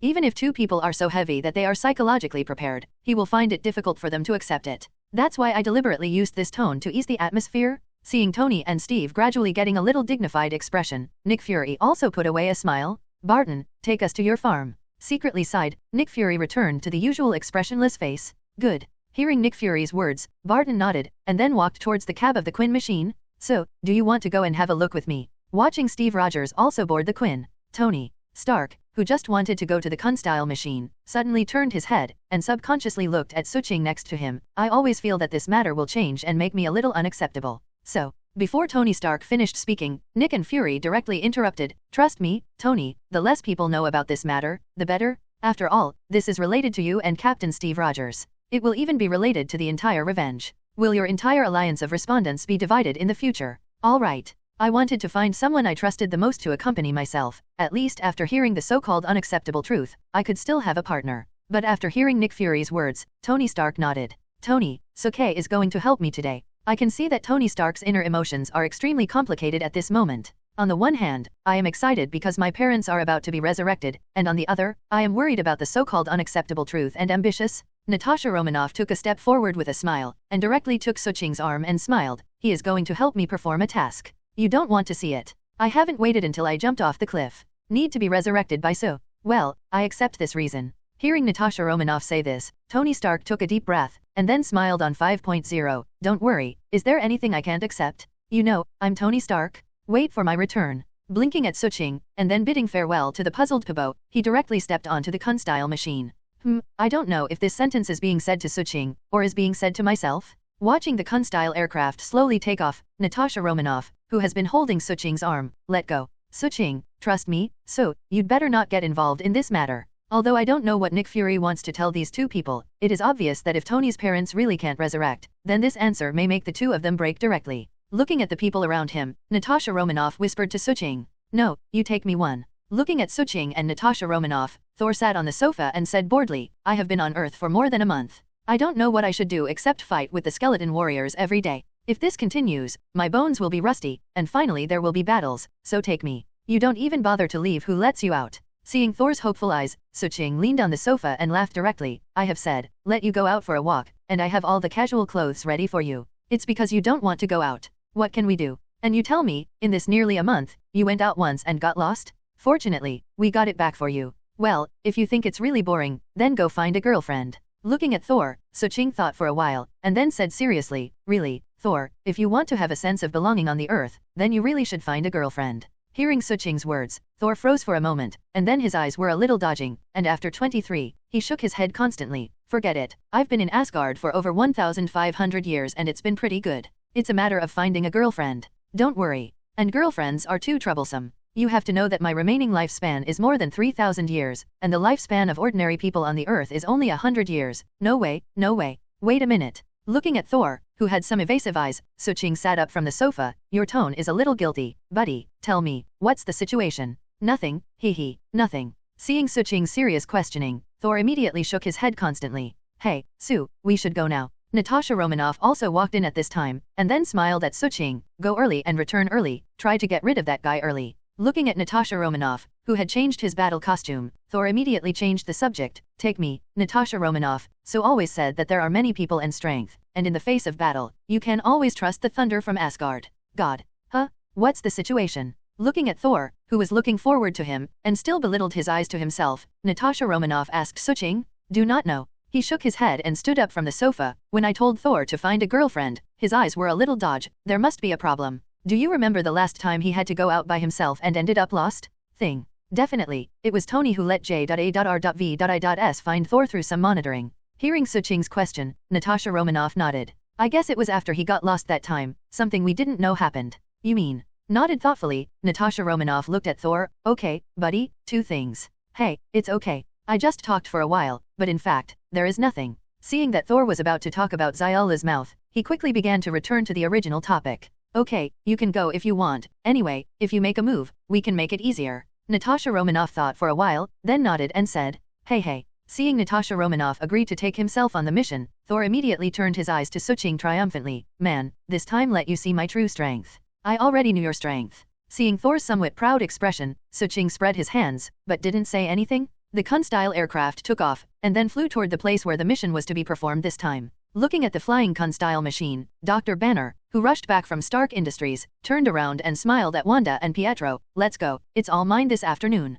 It just so happens that I can also take this opportunity to tell you some knowledge points that you can use next semester. Okay, thanks for your hard work, Dr. Banner. Wanda smiled and thanked Dr. Banner. And Pietro on the side, looked at Bruce Banner bitterly. Dr. Banner, we are still on the summer vacation, so why don't we let us play for more days? That won't work. The current age is the best age to receive some knowledge. Looking at Pietro, who looked helpless and aggrieved, Dr. Banner smiled and stretched out his hand and rubbed Pietro's head. After that, you will have time to play. More importantly, I have to make up for the courses these days. Natasha Romanoff stipulates that you must go to bed at 10 o'clock every night, but when the guy Tony teaches you in the answering chat room, he always takes up my class time. How can it be done if you don't take this opportunity to grab time back? Okay, don't worry, after today is over, I will discuss with Tony, and I will give you a 10-day holiday at that time, so that you can have a good time. Pietro, who was originally bitter-faced, immediately became happy after hearing what Dr. Banner said. But Wanda next to him doesn't care about this. Being able to go to school and learn some knowledge is something that I used to dream about in my dreams.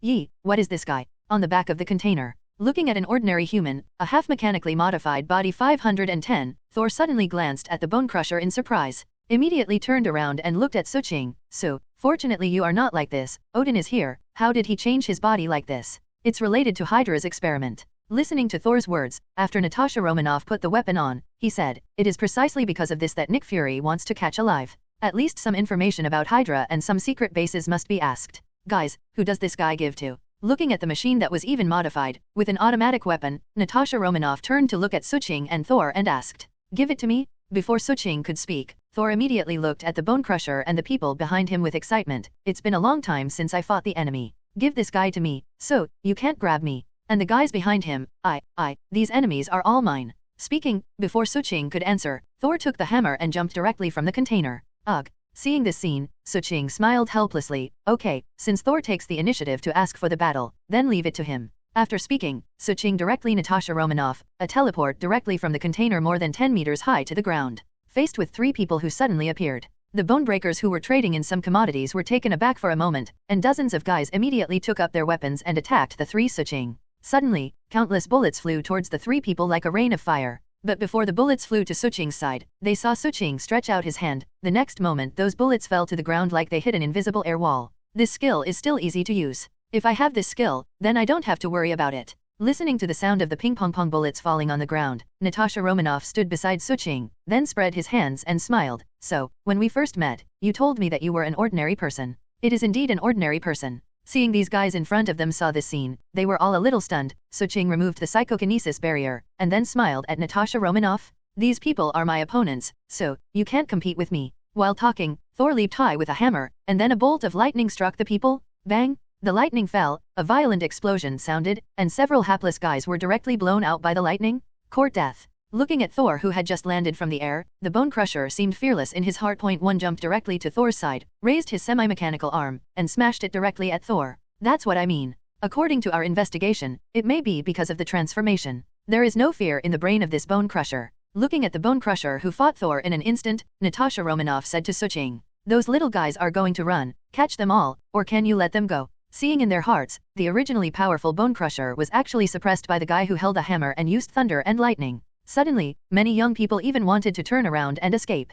Stay, see if I can ask something. Hearing Suching's question, Natasha Romanoff thought for a while and said with a smile, "No problem." Gently stretched out his hand, and in the next moment dozens of skeleton warriors appeared instantly. Following Suching's command, these skeleton warriors instantly defended the immortal and rushed towards the little ones. My god, what is this? God, are these skeletons sent by the devil? Mama yeah. Jacob digs. Looking at the dozens of skeleton warriors who appeared out of thin air, they rushed towards them holding their bone swords. Those little guys who originally wanted to escape and want to resist were so scared that they screamed, and all of a sudden, all kinds of slang words appeared endlessly. Even some timid guys were directly frightened to lie on the ground. It seems that I guessed wrong. These little guys, none of them are from Hydra. Seeing that for a while, many people were so scared that they had thrown away their weapons and surrendered. Natasha Romanoff couldn't help but shook his head and said, "At least, people from Hydra shouldn't be so unbearable. No way, these people are not afraid even if they face Thor who is holding the hammer." But looking at the skeleton warriors that have never been seen before, even the devil, these are ordinary people. Naturally, they will feel fear.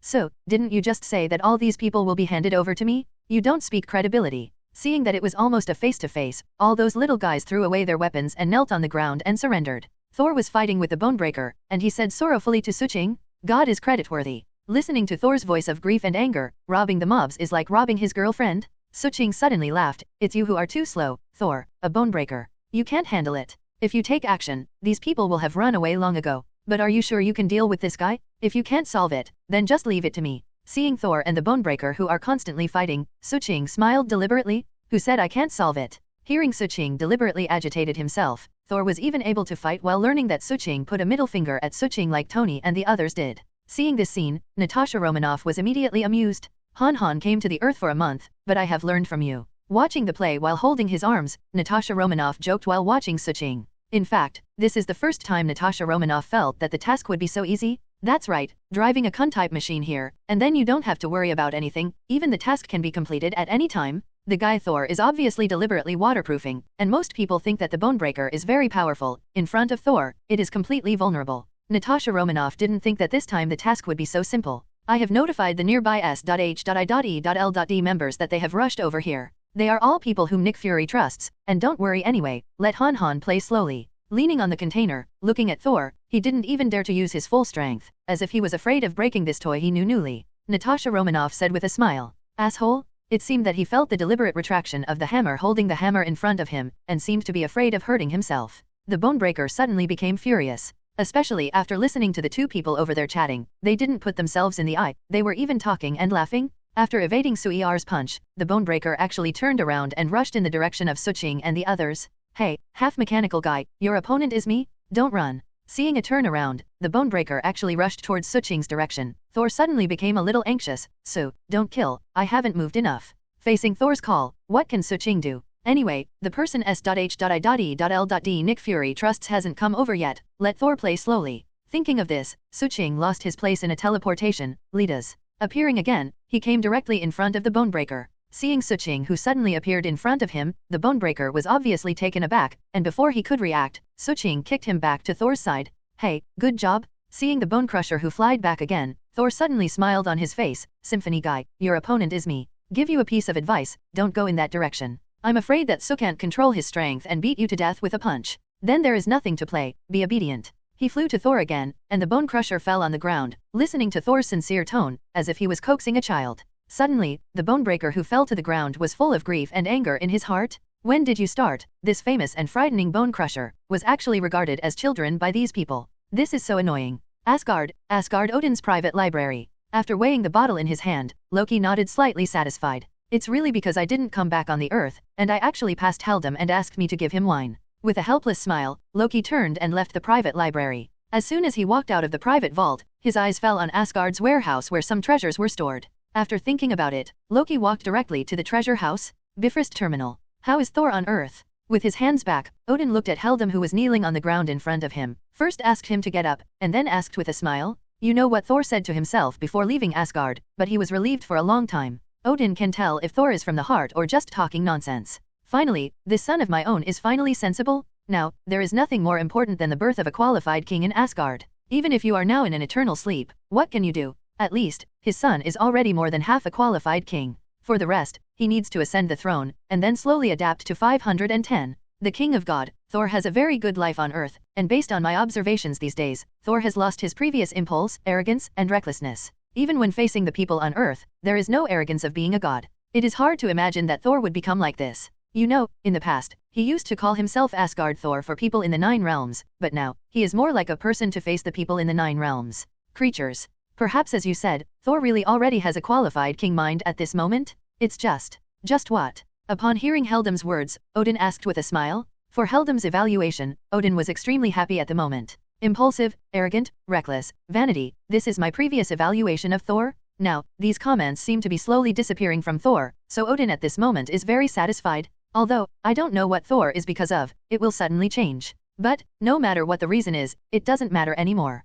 Tfa, God King, Thor seems to like an Earth girl. Looking at Odin, Heldam hesitation for a while, and then reported truthfully, the last time Thor left his friend Sue's villa and wanted to go out. As a result, I met a girl. I don't know why, the two people chatted very happily. It can be seen that Thor has never had this kind of emotion before, even if it is with Sif. Hearing what Heldam said, Odin, who had a grin on his face, was startled for a moment, then nodded slowly. Like a girl on the earth? This is a bit contrary to the ideas of Phrygia and I. Speaking of this, after Odin pondered for a moment, he directly asked Heldam, do you think Thor will be Asgard in the future, a qualified king? Definitely, I am absolutely sure of this. Hearing Odin's inquiry, Heldam nodded without hesitation. So be it. Odin let out a long sigh of relief, and then looked at the Bifrost Terminal, the mist that symbolized the 9 realms, and slowly said, since he will be the qualified king of Asgard in the future, then I think he will understand a qualified king. What choices and trade-offs will he make? His personality has always been like a child. This is my heart disease. I always feel that such a Thor cannot truly become the king of Asgard.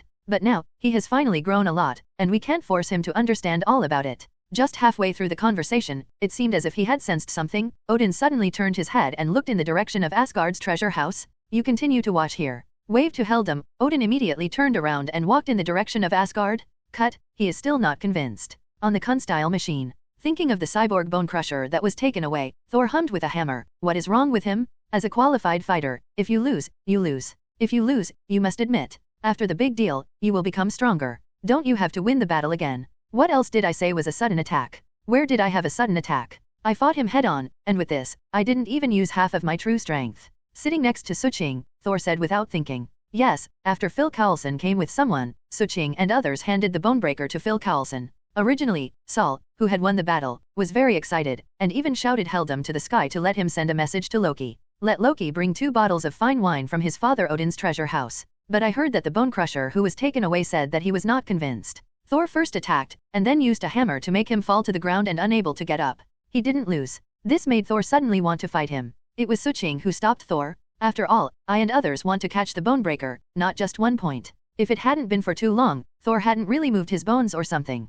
Suqing had already taken action and dismantled the mechanical parts of the so-called Bonebreaker. Okay, don't be angry, you haven't noticed that the head of that person called Bonebreaker is abnormal. Looking at Thor, who was constantly muttering with a look of irritation. Suqing stretched out his hand to stop his shoulder and smiled. Besides, this time our purpose is to catch him. It's not about conquering him. So what the enemy says does not matter to us at all. By the way, you just called Heldam and asked him to let Loki bring back 2 bottles of Asgard's fine wine. Are you sure Loki can bring it? Isn't it your father's collection? Listening to Suqing's words, Thor, who hadn't read aloud, suddenly laughed. Pulling Suqing, he said that in the past 1,500 years, he and Loki often went to his father's private library to steal alcohol and drink. Listening to the topic was suddenly changed. Natasha Romanoff, who was driving the Quinn, suddenly laughed. Han, kind of cute. However, the task this time is really easy. It seems that I have never experienced such an easy task. Turning his head, listening to the conversation between Suqing and Thor, Natasha Romanoff smiled. Driving the fighter plane to the direction of the answering alliance base, Loki. Outside the Asgard treasure house, Odin pushed open the door of the treasure house, looked at his back to himself, with his hands in the air, as if he wanted to hold Loki of the casket of ancient winters with a stick. He couldn't help but roar to stop him. My father, am I cursed? Turning his head tremblingly, Loki's skin turned dark blue at this moment, the same color as the ice giant? Not at all. Listening to Loki's trembling voice, Odin was silent for a moment, then shook his head. Then, who am I? Lowering his head, looking at the color of his hands, Loki was a little dazed, and some angrily asked. You are my son. Standing on the steps, watching Loki turn dark blue at this moment, the same color as the ice giant dash. Faced with this question, Odin answered without hesitation. What else? Apart from this identity, who am I? Putting down his hands and looking at Odin standing on the steps, Loki walked slowly over. Look straight at Odin, look straight at this father who has been most respected, loved, and even eager to get his attention for more than 1,500 years. Back then, you brought back from Jotunheim, not just this casket of ancient winters. Seeing the little son walking towards him gradually, his eyes trembled. Odin just wanted to whisper roar to Loki. But the next second, I heard Loki's hoarse roar and questioned, don't lie to me. Yes. Seeing at this moment a bit hoarse, Loki seemed unwilling to accept the truth. Odin sighed insignificantly. After the war was over, I went to the temple in Jotunheim and saw a baby. He is so skinny, not like a descendant of the ice giant. He was just like this, where he was abandoned, crying in the cold wind, shivering. Yes, that skinny baby is Lauf's son. Lauf's son. Listening to Odin's words, it seemed as if he had been hit by a bolt of thunder. His eyes were a little red, roar was a little cramped, and his emotions seemed to have reached the edge of collapse. Why? Enduring the collapse, Loki looked at Odin in disbelief. You killed so many ice giants, then why save me? My son. Seeing Loki who was about to collapse, Odin seemed to want to reach out and comfort his youngest son in front of him. However, he saw Loki take a step back, and shouted at himself with exhaustion, tell me, why do you want to save me? Why do you want to bring me back? Because you are unlucky. Following the steps, walking slowly down a few steps, Odin looked at Loki. I wanted to say something, but I saw that Loki took a few steps back. Tears in his eyes constantly moved, but he was filled with distrust. No, it's not like this. You have a purpose. Tell me, what is the purpose of bringing it back? Facing Loki's questioning, Odinji wanted to say that he had no purpose at the beginning. He also knew that Loki at the moment, wishing to answer by himself, was to tell him that he had no purpose. But the words came to the lips, but they couldn't say it. After a while, Odin could only admit, I hope to form an alliance between these two kingdoms and bring permanent stability through you. What? Hearing that Odin, the father who had loved him for more than 1,500 years, personally admitted this purpose. Originally, my heart was full of prayers for Loki, whom I have always loved and respected father to deny his words. In the end, I can only take a step back, and my eyes are full of sadness. But these are not important anymore. Loki, these plans are not important to me anymore. Seeing Loki sliding down the big teardrops, Odin quickly added, as if he wanted to tell him that he is still his beloved son. However, he saw Loki shaking his head, looking at himself with a trembling voice, crying, I understand, I'm just the spoils you snatched, just like the casket of ancient winters, locked here, waiting for one day to be able to come in handy. Why are you misinterpreting my words? Because you should have told me the truth many years ago. Staring at Odin, staring at this Odin, who was so longing for him to be able to get his recognition and love. For more than 1,500 years, I have played in Asgard, grew up in Asgard, and fight for Asgard. Thor and I, like all Asgard fighters, hate the giant Ice Eye, hate all Asgard's enemies, and are even willing to protect Asgard with my life. It was you and the Queen who taught us to love Asgard, but you have always looked at Thor only. I always thought it was because Thor inherited your military power, because Thor is a natural warrior, because my mother and I learned magic. So even if the soldiers of Asgard don't trust me as they trust Thor, even those friends of Thor don't respect me as they respect Thor, and even the people of Asgard don't love me as they love Thor. Look for flowers, 0. But every time I fight for Asgard, I rush to the forefront like Thor, even if I face the most powerful enemy, even if I get beaten out again and again, but I never take a half step back. Having said that, Loki's original roar gradually slowed down, and then laughed at himself. What I have done is to prove that I am no worse than Thor. All I have done is to prove to you that I can also give my life for Asgard, and I am worthy of your trust and love. But your eyes have always been on Thor's body. I am like Thor's shadow, and I will never receive any respect, love, or attention. Taking a deep breath, Loki gradually lowered his head, raised his hands, and rubbed the tears on his face vigorously. You know, I have always been jealous of Thor, jealous that he can get your preference. But some time ago, he postponed the ceremony. When you took his hand and walked out, he stretched out his hand and walked out with me. All my envy and jealousy at that time disappeared at that moment. I even thought at that moment, if I don't fight with him, let him become the future king of Asgard. I will assist him. As long as the two of us work together, as long as I help him earnestly, then in the next 3,500 years, Asgard will still be the realm of the 9 realms. But now I know why you have been reluctant to keep your eyes on me, because I am a monster from Jotunheim. A monster in Asgard, used by parents to scare children. How can a monster like me get your attention and love? He laughed self-deprecatingly, and looked at Odin who was slowly slumping on the ground. Loki's eyes were full of sadness. Maybe only God knows how much he loves Asgard. Perhaps, only God knows that I am really willing to give my life for Asgard. But in the end, I found out that I was just an outsider. One who is considered a monster by all Asgard people. Outsider. Is there anything more ironic than this? At this moment, all the beliefs in Loki's heart seemed to collapse in an instant. And inside Asgard. Looking at Odin who was lying there, Loki didn't expect that anyway. His own words would make him faint with anger. Seeing where his mother Frigga was taking care of Odin, Loki stood aside, silent at the moment. For so many years, he has been very tired. Maybe this time, he should have a good rest. Gently stroking Odin's forehead, Queen Frigga said softly. I have never seen him like this. Listening to his mother Frigga, Loki looked at Odin lying in the golden defense mechanism, and said with a mixed emotion, he looks very weak now. How long will he be able to wake up? I am not sure as well. Upon hearing Loki's inquiry, Queen Frigga shook her head. This time the situation is different from before. None of us are prepared. But why does he keep lying to me? 513. Walking slowly to Odin's side, Loki looked at Odin who was in a coma. He doesn't let you know the truth, so you will never think of yourself as an outsider. Holding Odin's hand, Frigga looked at Loki with the same expression in her eyes as before, full of love for her son. You will always be our son, Loki. We will always be your family.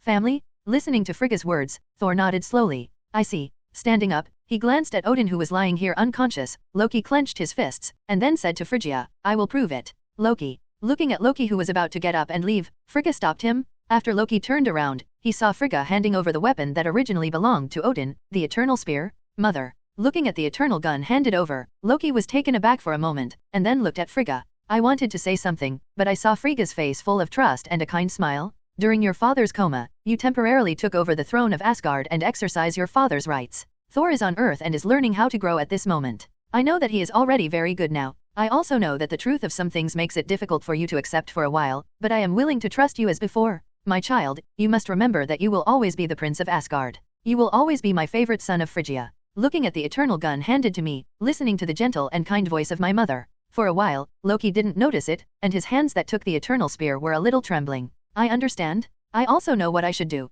Nodding lightly, Loki looked at Odin, who was lying there, and then looked at Phrygia again. I will prove it, for Asgard. With that, he nodded to Phrygia, and Loki turned and walked out. Even if I know, I am not the biological son of Odin and Phrygia. Even if I knew it, I was the heir of Lauf, the king of ice. But what Loki had in his mind at the moment was not to destroy Asgard. But during the time he was in charge of Asgard, one thing to accomplish is to destroy Jotunheim and destroy Asgard, the enemy that has always been. Perhaps, this will prove that I am worthy of being in Asgard and worthy of being loved by my mother and father. At least, that's what Loki thinks at this moment. Seeing turning and leaving, Loki's footsteps are a little heavy. Queen Frigga couldn't help sighing. Turning around, slowly walked towards the place where Odin was unconscious and sleeping. Raising Odin's hand gently, Frigga sighed and said, I know that everything you do has your own purpose. But I don't know, is it right or wrong for you to do this? But no matter what, Loki is always our son, my favorite child, isn't it? Gently wiped Odin's forehead, Queen Frigga seemed to know nothing. It also seems to know everything. What happened to the King of Gods?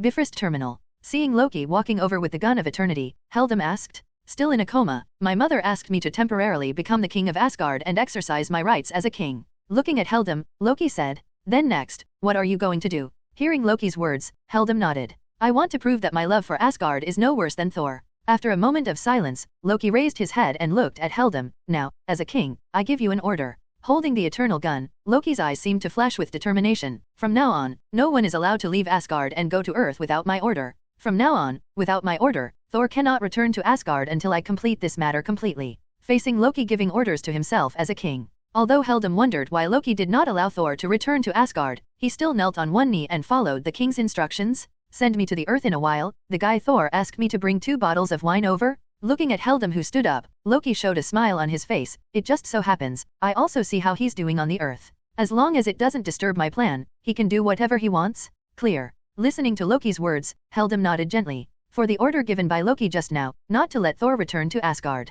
In fact, Heldum still wants to argue. He thinks that since the King Odin has fallen into a coma, he should let Thor come back. But after listening to Loki's order as a king, Heldum couldn't oppose it. As if seeing Heldum's thoughts, Loki smiled indifferently. I know what you are thinking, Heldum. It doesn't matter. I don't care about the identity of this god king. I just want to prove something. 5.0 Relax. I have no plans to exile Thor, nor do I plan to let him never return to Asgard. I just want to take advantage of this time, to get rid of all our Asgard enemies. Thor is too impulsive and reckless. He is not suitable for participating in this matter. Having said this, Loki laughed at himself. What's more, he needs a clean identity to become the future king of Asgard. Doesn't he? As for things like carrying this charge and swearing, I am more suitable. In my mind, I think of Odin pulling Thor and Thor pulling his arm. Loki couldn't help but smile. This time, as long as he succeeds, then father should know that his love for Asgard is no less than Thor. Even if he is the son of the ice giant Lauf. No, what's your situation? Earth, in the base of the answering alliance? Seeing that he ran back the next day, sitting in front of him at the moment, patted his arm and did not speak. The baby was very angry and aggrieved, but the baby had a helpless expression on Tony Stark. Suching suddenly became emotional. No, what excites this product? Ugh. Listening to Suching's question, Tony Stark opened his mouth, but finally sighed helplessly. No, didn't your parents succeed in resurrection? Looking at the expression in front of Tony, Suching frowned and asked. Successful, and the state at the time of resurrection is the same as when they died that year. Pushing his hands, Tony Stark leaned on the sofa, staring at the crystal chandelier above the living room, and then smiled bitterly. When they first resurrected, they still didn't know what was going on. Especially after seeing me, I was shocked. Even my mother hugged me in distress, thinking that I was also dead. Until Steve Rogers and Nick Fury, these 2 guys told them when exactly what happened. They understood a little bit. 23 Having said that, Tony Stark turned his head and looked at Suching. My father is okay, and accepting ability is relatively strong. At first, my mother couldn't accept the matter of being resurrected after death. But after talking and persuading this night, my mother really accepted this matter. Isn't that good? Hearing Tony Stark's words, Suching laughed. Look, you have been regretful all the time. Now it's finished. Why do you still give this expression? Hey, a lot of things are mixed together, and this joy is dispelled. Hearing Suching's words, Tony Stark leaned on the sofa with an expression of irreverence. You know, the real cause of death of my parents back then was not a car accident, but died in the hands of Bucky Barnes. Unfortunately, in order to protect me, S.H.I.E.L.D. didn't tell me the truth. Moreover, that guy Bucky Barnes is still Steve's best friend. Although he was controlled by someone, he still killed my parents' enemy after all. So if you put it in the past, even if Steve wants to stop me, I will avenge my parents without hesitation. But by the way, spread your hands, Tony. Stark looked at Suching with a complicated expression, but it happened that Steve resurrected my parents, and after hearing Nick Fury talk about Bucky Barnes, I learned that Nick Fury guessed that Bucky was controlled by Hydra. Later, Steve also begs me to let go of my thoughts of revenge. If it's just that, it's okay, but by the way, my dad is actually on Steve's side. With a long sigh, Tony Stark rubbed his cheek vigorously. Do you dare to imagine this? I really can't figure it out. Their previous generation's grievances are obvious. It was Bucky Barnes that killed them, but they chose to forgive him. Could it be that Bucky was Steve's best friend, or because he had no consciousness of himself at the time? If this is the case, I can also understand it. After all, my parents think that they are all resurrected. But, pursing his mouth and spreading his arms to look at Suching, Tony Stark looked like he had received a blow. You can believe it. My father finally learned that I am Iron Man, and he understands that my armor is now researched and developed. After that, actually taught me another lesson. Moreover, the concept he put forward perfectly fits the next generation, even the next series of battle armor research and development directions, even the nano battle armor we have seen. He can easily say it, and he can also pick it out. Many problems. Do you dare to believe that this is what a person who has passed away for so many years, after anticipating the current technological development, did it overnight? Seeing Tony Stark's shocked expression, Suching understood. Man, did you become like this because you were hit by Mr. Howard? Looking at Tony Stark, Suching said silently, I thought it was because of the grievances of the previous generation, because of the relationship between Steve and Bucky, plus Steve's resurrection of your parents, you would feel so embarrassed. Cut, let them handle the grievances of the previous generation. Hearing Suching's words, Tony Stark couldn't help but curl his lips. Looking back at that time, I was angry and not look like, but the resurrected father told myself that he was not allowed to participate in this matter. Tony Stark was helpless for a while. What can I do? If it was the previous self, then he would definitely not pay attention to what the old man said. The guy named Bucky Barnes is dead, and God can't keep him, I said. But now it's different. My father strictly forbids him from participating in this matter. What else can I do? Moreover, why doesn't Tony understand that this is because his father is worried that the relationship between himself and Steve will become very embarrassing, or even break? Therefore, after understanding some things, his father would not allow himself to participate in this matter. Regarding my father's hard work, I used to be young and didn't quite understand it, but now, Tony Stark feels that he can understand it. Perhaps the only thing that is unacceptable is that the old man has been sleeping for so many years, and he has actually learned about the current technological development through 513 nights. You can accept it, and propose the improvement of the steel armor. Is this what a person who has been asleep for decades should do? Could it be that he finally resurrected? Shouldn't he be very confused and unfamiliar with this world? Does it take a long time to adapt slowly? Thinking of the old man's judgment on his most proud armor, Tony Stark felt helpless at the same time, but he felt a touch of warmth. Well, this kind of shock is too familiar. When the old man was still alive, whenever he invented a new thing, the old man would ruthlessly hit him. At that time, I was still young and didn't understand this. But now it seems. Isn't his shock filled with the spur and pride of his father's love and mother? Thinking of his mother, Tony Stark shook his head hard. Who would have thought that the first question a mother asked herself after learning what had happened was whether she was married and where are her current grandchildren? God. Especially after knowing that she is not married yet, her mother's tone of urging marriage. Thinking of this, Tony Stark couldn't help rubbing his arm. This is simply terrifying. The wine is back. Holding 2 bottles of wine, Thor ran in excitedly. Didn't I tell Hildum yesterday to tell Loki to bring 2 bottles of wine from my father's treasure library? It just so happens that Loki sent the wine back today. Come and taste it. While talking excitedly, Thor took out a few wine glasses from the Suching cabinet. I just poured myself a drink with Suching and Tony Stark. After thinking for a while, Thor said, is it not so good for us? We should say it in the answering chat room, and call other people over too. Yeah, what you said makes sense. Tony Stark nodded when Thor said this. Besides, I have to call Peebo and ask him to bring some wine to dilute it. Otherwise, you have treasured the wine for thousands of years.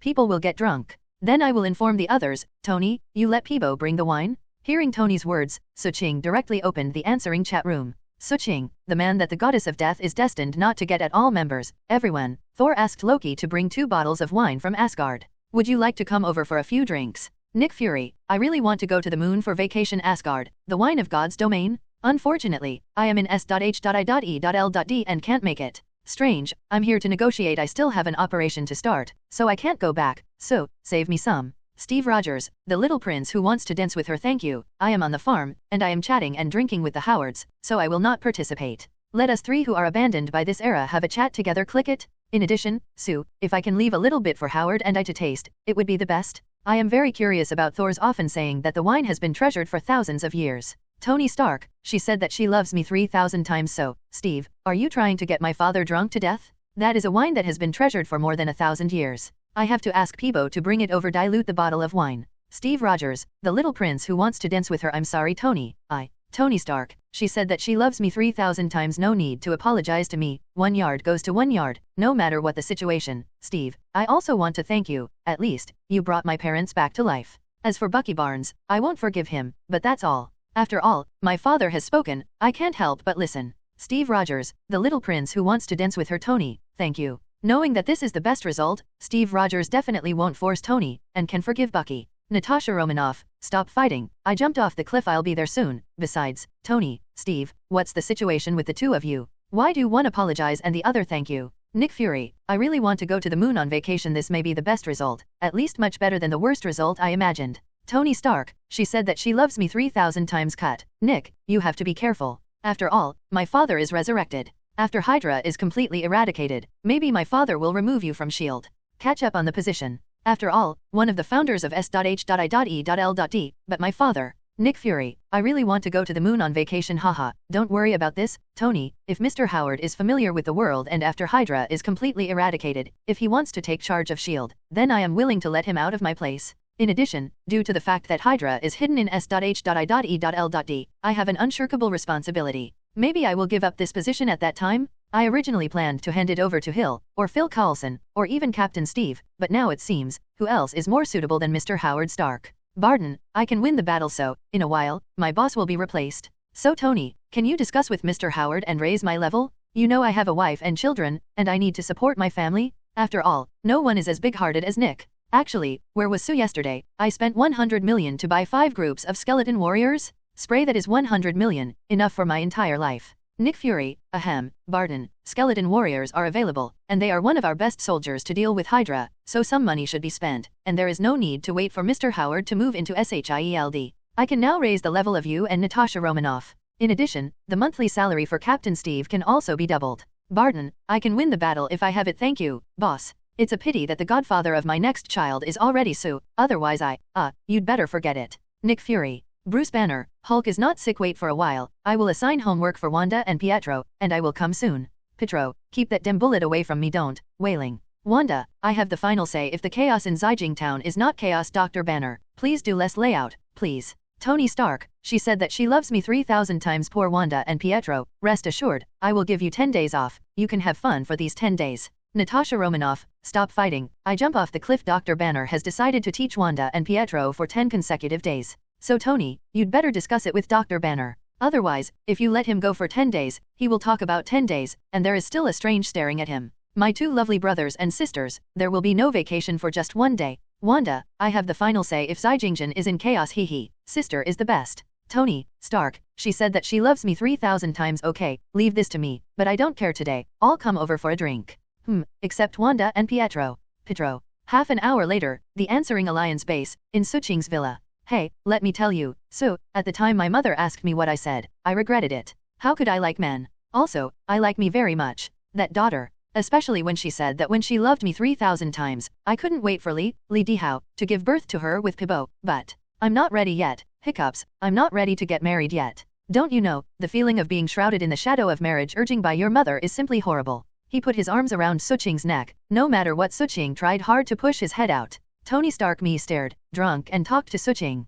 Pibo, who came over to deliver the wine, saw this scene, and suddenly covered his head helplessly. Well, I drank too much after just 1 drink, and Suching would be drunk on the floor? Ms. Maria's urging marriage? How many years have passed since Mr. Howard and Ms. Maria? How could it wait? Lou is holding Suching? Pibo, who was still a little helpless, opened his eyes instantly. Then I walked over and wanted to separate Tony Stark and Suching. Are you kidding me? I'm your girlfriend, okay? You should too, ahem. Nothing? Nothing. Haha, Tony is drunk. Watching Pibo smile apologetically at Suching, while trying to pull Tony Stark away from Suching. But I couldn't break Tony Stark's hand apart anyway. In the end, I had no choice but to ask Natasha Romanoff for help. Seeing this scene, Thor suddenly laughed. Man, this is just a glass, and Tony is drunk like this? How about, our Asgard's wine is not bad. Holding the wine glass and touching Suching, Thor asked with a smug expression. I'm afraid of hurting him too. Seeing Thor sitting next to him, he looked at Tony Stark, who was picked up by Pipo. Suching shrugged his shoulders and said, in fact, Dr. Banner and Barton and Natasha Romanoff drank 9 rounds of dilution, while Tony drank 7 rounds of dilution. It can be seen that his emotions today are very complicated. It can be said that various emotions are mixed together. Therefore, he feels a little uncomfortable, so he wants to get drunk. Speaking of this, Suching and Thor touched their glasses,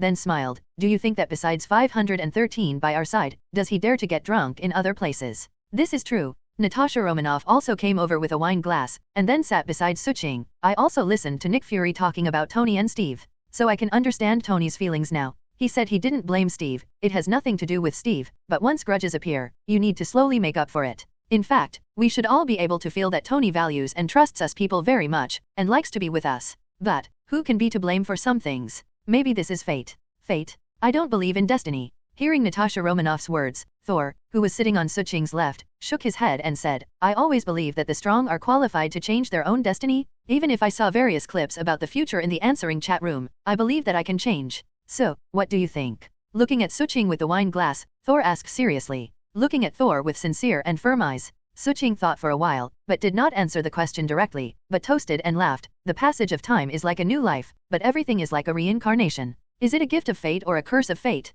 Who knows? Respect for destiny. Where did I hear this sentence? Why is it so familiar? Hearing Suching's words, Thor was stunned, and asked suspiciously while raising his glass. Answer chat room, a clip about Strange's future. The first sentence of Sue's voice, the sentence that he said. Natasha Romanoff raised his glass, answered Thor's doubts, and then smiled. Respect for destiny. Let me just say it, I heard it there. Hearing Natasha Romanoff's answer, Thor nodded and clashed with Suching with Barton and Dr. Banner, who were also toasting. Immediately everyone drank it. Putting down the wine glass in his hand, Barton sat on the sofa and smiled. I just heard the drunk Tony say that his resurrected mother is urging the marriage. Squirting. I know this thing very well. Hearing Barton's words, Thor quickly said, in the past, when I was about 900 years old, my mother was very optimistic about Sif.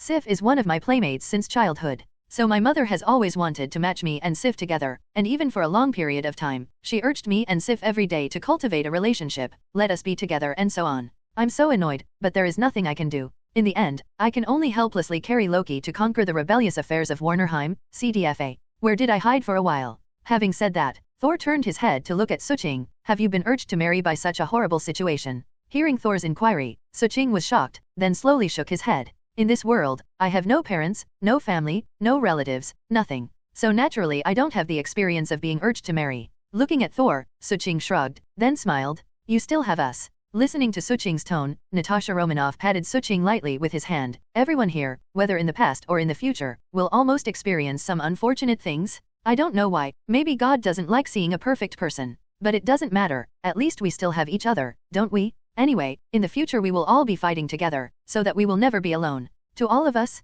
Natasha Romanoff was holding a wine glass and looking at everyone present with a heartfelt smile on his face. I always feel that Thor should be called back. Looking at the Asgard 3 warriors next to him, Sif frowned and said seriously, even the God King has entered Odin's eye sleep at this moment and fell into a coma. But Thor is Asgard's first heir. Even if he wants to become Asgard's king temporarily, Thor should sit in that position, not Loki. I don't know why our queen would let Loki temporarily assume responsibility for the throne, but I think Thor should be called back at this time. Hearing Sif's words, Hogun was silent for a while, and then nodded. I agree with Sif's words. Even if someone wants to temporarily sit on the throne, Thor should do it. Yes, Loki is also the prince of Asgard, but Sor is the first heir to Asgard after all. It's not that simple. Hearing what Hogun and Sif said, Vistog looked at his companions. Loki, as the king of Asgard, has issued the latest order. Without his permission, no one can go to the earth. That's because he was afraid that Thor would come back and snatch the throne. We all know that Loki has always wanted to be the new king of Asgard. So, I guess he will issue this order. Fondrel lived with the sword and looked at the crowd. I agree with Sif's point of view.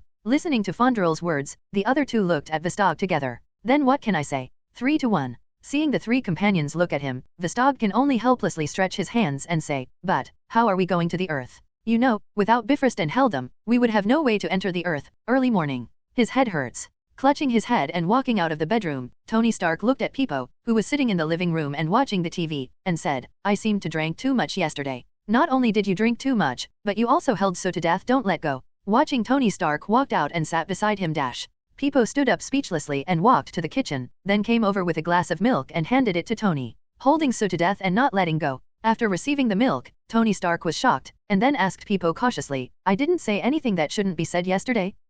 Seeing Tony Stark's expression that I can't remember anything, Peepo sneered a little. I didn't say anything that shouldn't be said. That's good, that's good. Hearing Peepo's answer, Tony Stark was a little relieved. There are some people who hugged Suching and said that they chose to be with me at the beginning. Although they liked me, they were more for the daughter of the future. What about your mother's dissatisfaction with you that you haven't gotten married yet and haven't let them see your grandchildren? There are many people who are willing to give birth to children for you, Tony Stark. If your mother is urging you, she will give birth to hundreds of children. That's it, you have to pull Sue to accompany you, saying that good brothers should be together.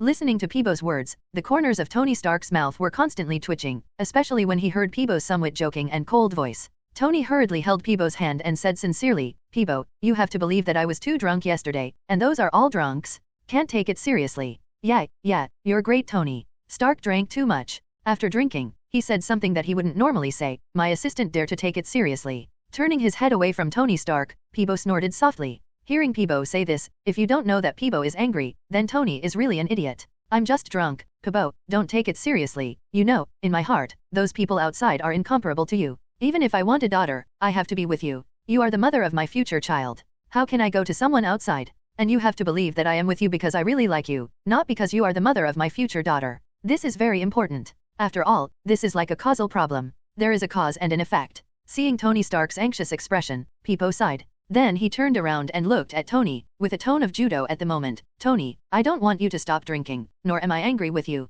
I just want you to drink less in the future. I know that you are drunk in front of them because you trust them. But if it is always like this, your body will not be able to bear it. Listening to the concern in Peepo's tone, Tony Stark only felt a little relieved. As long as you are not really angry, then you will be fine? Well, it's better to Peepo. In fact, I drank too much last night. The big reason is that all emotions have gathered together, so my mind was a little confused for a while. Leaning on the sofa and gently holding Peepo's hand, Tony Stark looked at the crystal chandelier in the living room. Then he said to Peebo, if If one day, my parents were resurrected, but the person who resurrected my parents was the one I regarded as my friend, but the close friend of that friend of mine was the one who killed my parents again. And my friend begged me not to take revenge, and my parents opposed my revenge. You said, what should I do? Holding Peebo's hand, Tony Stark sighed. What do you mean? You mean, Mr. Howard and Ms. Maria are resurrected. As the person who knows Tony best, Peebo frowned after hearing Tony's words. When did Tony lie, and when did he tell the truth?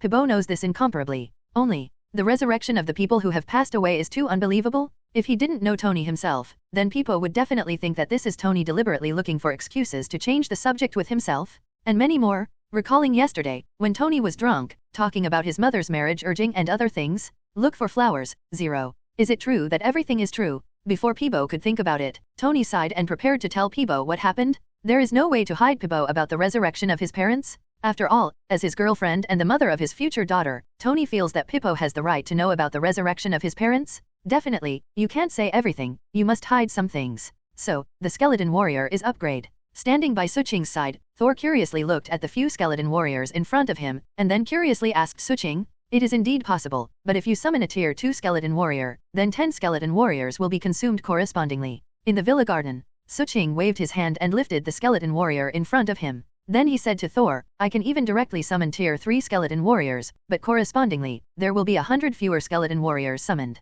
And the appearance of the tier 4 skeleton warrior, then there will be no other skeleton warriors left, unless I directly disarm this tier 4 skeleton warrior. This is also the function of the reappearance of undead magic after drinking Asgard's drink that you asked Loki to bring over yesterday. My mental strength increased by 1 point. Having said this, Suching turned his head and looked at Thor. What is the bottle of wine you asked Loki to bring over? It should be more than just drinks. I don't know, but if I'm not mistaken, the bottle of wine I asked Loki to bring over should have been brewed by my mother in those days. After all, my mother is a magician. Loki learned magic from her mother, and she was raised by a witch since she was a child. I didn't expect that Loki would bring the wine made by his mother. Underworld, on one of Astino's planets? My king, some time ago, the planet Devourer wanted to descend on an ordinary planet, but was stopped by eternity. Looking at the skeleton sitting on the throne in front of him, the waiter said respectfully, oh. Hearing the words of the waiter, the skeleton held up purple and red infinite gems in his hands, and said in a somewhat absent-minded tone, eternity blocked the planet Devourer? Something. However, the planet you just mentioned should be an Earth in a parallel universe.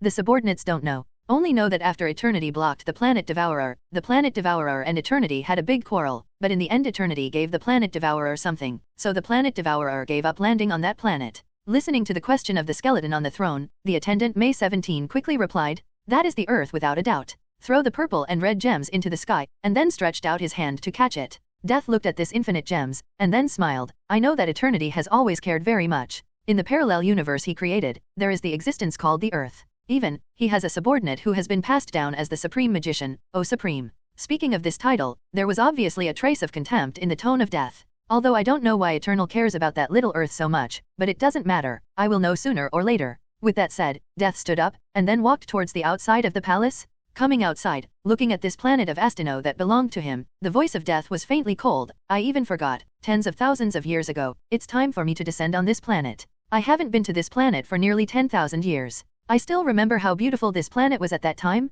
For this reason, I even repelled the planet Devourer. Then I made this one of the underworld. Since Eternity is up to his own plan, then I might as well join in the excitement. It has been dozens, even millions of years, and I have not played against Eternity. As he said, the body of the skeleton of Death gradually lifted into the sky, and then flew towards the sky. Just halfway through the flight, it seemed as if something was sensed. Almost in the blink of an eye, Death appeared directly on the other side of the planet. Looking at the skeleton warrior who was shrouded in a beam of light, the entire skeleton body gradually turned into fly ash, and dissipated toward the direction of the beam. Death gave a soft huh. Then instantly stretched out his hand and directly dragged the half-dissipated skeleton warrior out, and then directly entered the beam of light. I really want to know how powerful the Tier 4 skeleton battle will be. Seeing Suching stretch out his hand and summon the Tier 4 skeleton warlord, Thor holds Mjolnir, with an expression of excitement wanting to wait for Suching to summon the Tier 4 skeleton warlord. After being on Earth for such a long time, apart from fighting those skeleton warriors, I only met a half-human and half-mechanical guy called the Bonebreaker, and that guy was too casual to hit. It's meaningless. Fighting with Suching's weird body skills teleported, and he couldn't have a good fight at all. So after knowing that Suching can summon a more powerful Tier 4 skeleton warrior, Thor can't wait to fight that Tier 4 skeleton warrior. Don't worry, Bai Jing. Before Suching could finish speaking, the originally clear sky instantly became dim in the next moment. Under the gradually dark sky, the gusty wind time wrinkled, swept the whole world with the momentum of Roar's whistle, and made people tremble like a 9th-level typhoon. It can be said that the sudden discoloration of the world made both Suching and Thor shocked. Su, what's the situation? Before the two people could react, the light that was originally summoned extinguished. The next moment, a skeleton in a black robe gradually appeared in front of the two people. Seeing the skeleton that appeared suddenly, Suching took a step back directly. Pulling Thor, who was still unknown, he looked at the skeleton appearing in front of him with a vigilant look. Obviously, this skeleton is definitely not a tier 4 skeleton warrior summoned by himself. Suching found that not only did he have no way to control the skeleton in front of him, but he could even detect the extremely terrifying pressure on him. Oh, you called me here. Looking at the two people in front of him, the death voice was a little curious. Unexpectedly, on such a small planet, there is actually an undead magician.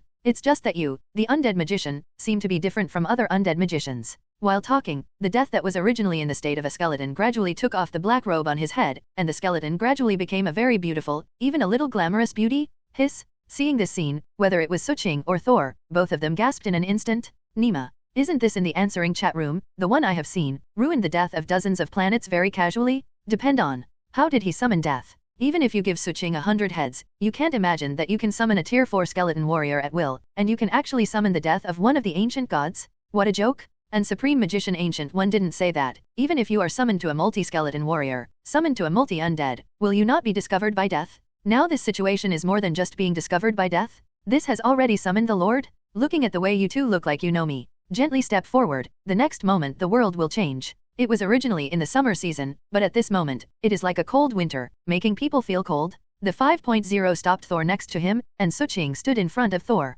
What a joke. If Thor rushes forward at this time, then I am afraid Thor will turn into ashes in an instant. What's wrong with you? Seeing Suching standing in front of Thor, his eyes watched him vigilantly. The next moment, a death that originally thought it was a bit interesting, a teleport came directly in front of Suching. He stretched out his finger and clicked on Suching's forehead. Interesting, it's not in the rule. With a soft huh, death returned to its original position again. I just wanted to say something, but it seemed as if I had discovered something. He turned his head and looked at the empty place beside him and said, since it's here, then come out. I also want to see what a little guy that eternally values is like. Venerable Death. As the sound of death fell, the next moment, the golden magic portal, the Supreme Magician Ancient One came out of it. Looking at the death in front of him, the Supreme Magician Ancient One was a little surprised, but he still bowed his head in respect. Are you the little guy who is more important to eternity? Looking at the Supreme Magician Ancient One in front of him, Death asked indifferently. Under Ancient One, is the contemporary Supreme Magician, the real dimension of the Earth. Okay, I get it. Before the Supreme Magician Ancient One finished speaking, Death waved his hand, and then interrupted Ancient One's words. Emperor Weishan Temple Spray, also a sad little guy,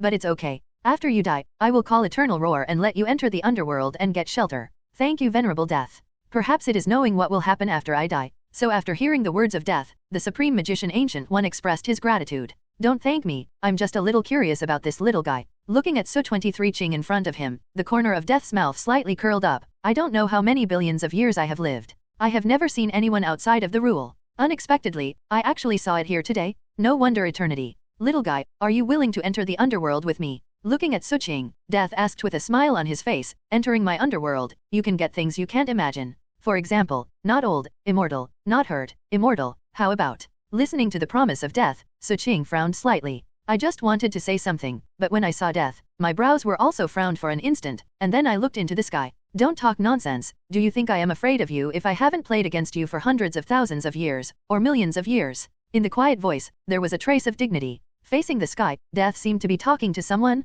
Oh, that's the case, but I also want to get this funny little guy. What should I do? Don't think I don't know. The earth is nothing but you want to break the order and harmony. Okay, I want to see such an interesting future. However, as one of the ancient gods, it is better to be fair. As he said, Death waved his hand gently, and the sky that was clouded and windy in the next moment became calm in an instant. It seemed like a prank succeeded, and there was a trace of triumph in Death's eyes. Turning his head and looking at Suching, the beautiful face of Death appeared to the extreme, and there was a trace of interest. I have cut off the eternal attention. From now on, this planet is the only one. Little guy, can you? Willing to go to the underworld with me? Listen to the invitation sent by Death again. Suching thought for a while, then shook his head, and said, neither humble nor overbearing. Sorry, I like the earth now. Spray. It seems as if the answer has been known a long time ago. Death faced Suching's rejection, but was not angry. Instead, he took a close look at Suching, and then nodded with satisfaction. I don't even remember what happened to the last guy who refused my invitation. But after all, you are so different. While talking, Death took a step forward, stretched out his finger, and clicked between Suqing's eyebrows.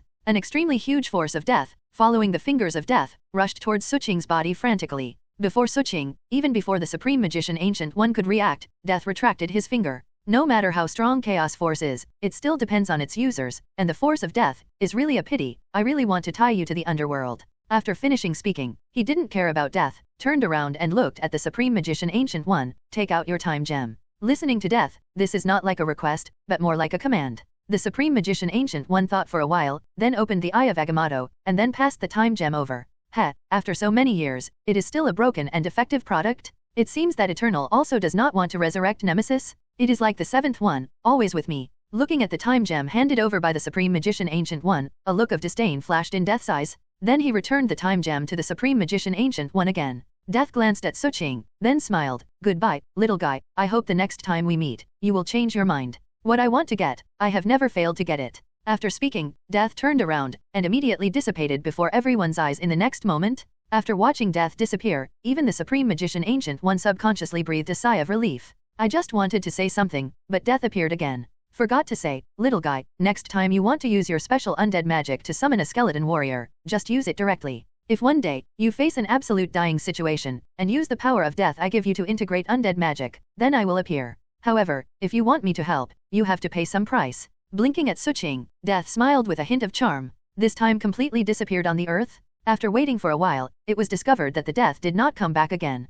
At this moment, the three talents breathed a sigh of relief again. Roar, the beauty that the skeleton turned into, the coercion is so strong, facing her I don't even have the slightest idea of fighting. Seeing Death leave, Thor breathed a sigh of relief after 517, and then smiled bitterly at Suqing. I thought that as one of Asgard's most powerful fighters, even if I face an extremely powerful enemy, I will not feel a trace of fear. But just now, after the guy with the skeleton incarnation appeared, I found that I almost couldn't even hold the hammer, let alone fight with the hammer. Seeing Thor look a little bit shocked, the Supreme Magician Ancient One smiled and comforted. It's normal, Thor, that is death after all, one of the 5 gods, a true god. Then he turned his head and looked at Suqing, wanting to understand what was going on. I don't know what happened, but when I summoned the Tier 4 skeleton warrior, I summoned death. Looking at the Supreme Magician Ancient One, Suqing stretched out his hands and said helplessly, didn't you say that even if there are many skeleton warriors summoned, I won't be discovered by death? But this time, he actually summoned the Lord? Hearing Suqing's words, the Supreme Magician Ancient One nodded. I don't know exactly what happened.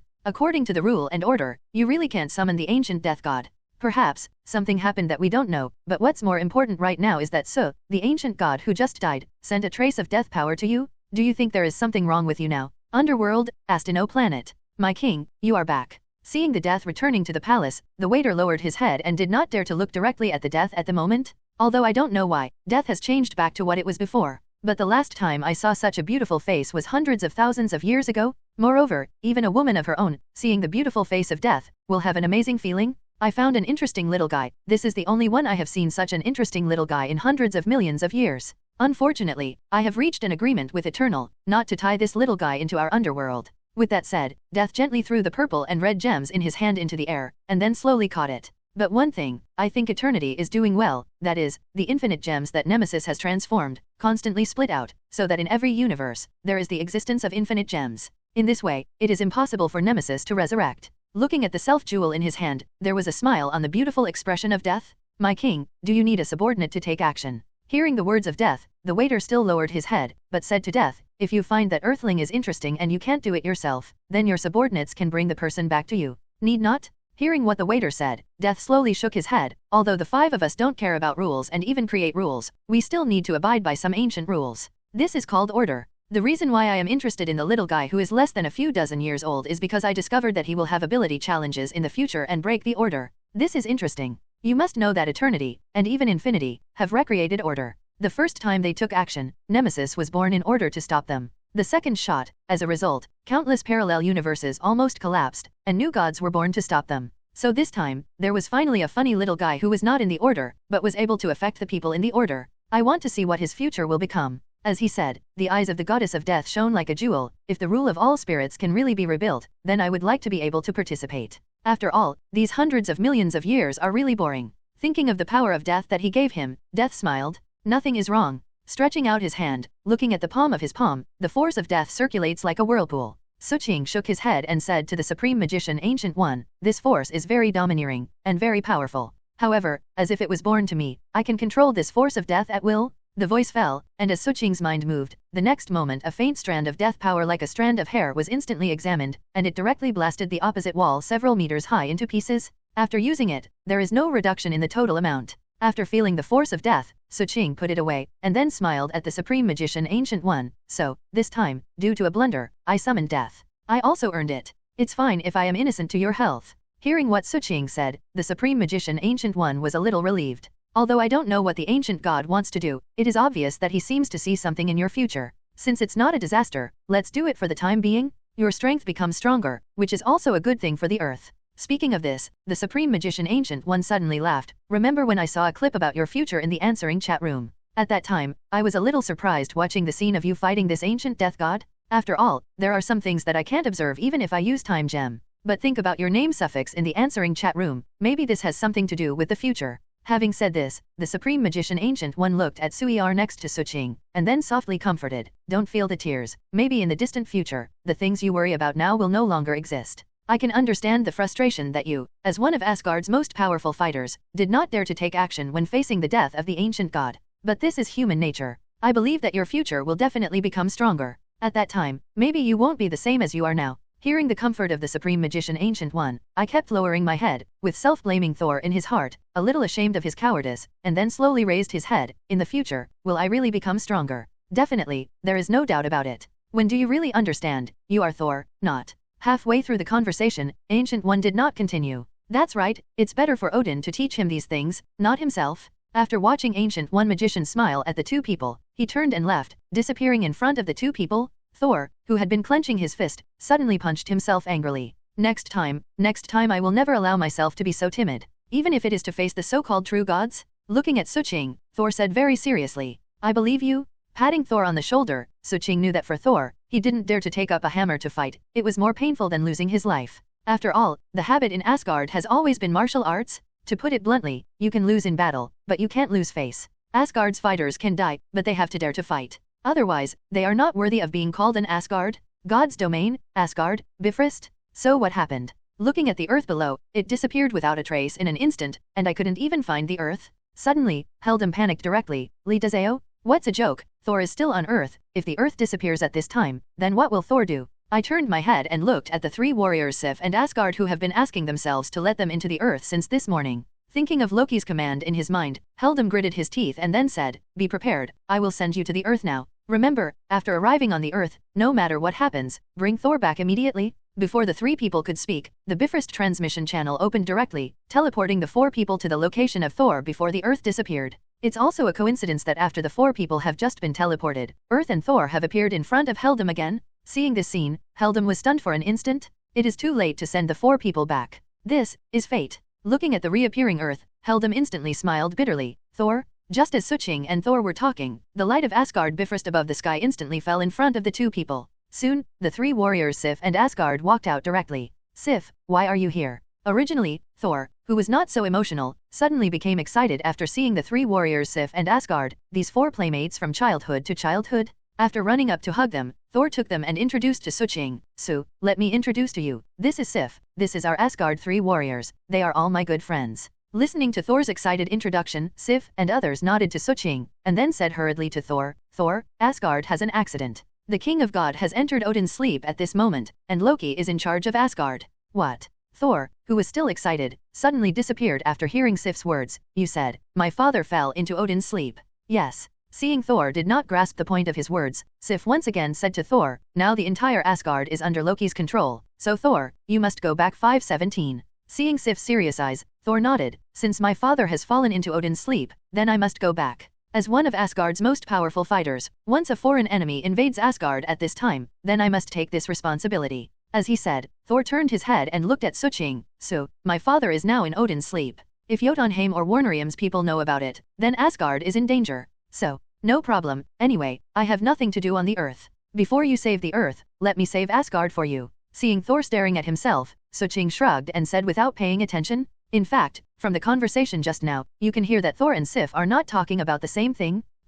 Sif hopes Thor will go back and drive Loki off the throne, and then take over Asgard. After all, in their hearts, Thor is the next king of Asgard. But Thor means that Asgard needs himself now, he needs such a powerful warrior to guard him. Ktfa. As for Loki now in charge of Asgard, harm, he just cares about it. Is there any big deal? After all, in the answering chat room, I saw the future that Loki loved Asgard as much as himself, and saw the future that Loki would fight side by side with him. Even after seeing Loki's neck cut off by that nasty guy for Asgard, Thor found that he had already looked away. At least in the future, Thor doesn't want to become nothing like the clips played in the answering chat room. Compared with this, does it matter who becomes the king of Asgard? What's more, now his father has just entered Odin's sleep, not the eternal sleep. In the future clips of the answering chat room, his father has been able to control Asgard for many years. So, Loki is temporarily managing Asgard, so let him manage it. Father can't wake up. The reason why I wanted to go back was even to invite So to go back together. The bigger reason is that Asgard now needs a powerful fighter like himself. That's it. Yes, although Thor is not as open as he watched after the Avengers Alliance 4 ends, he passed Asgard's throne to Valkyrie, but at least, Thor can see more clearly than the original himself at this moment. As long as it is for Asgard, then it doesn't matter who you and Loki become the king of Asgard.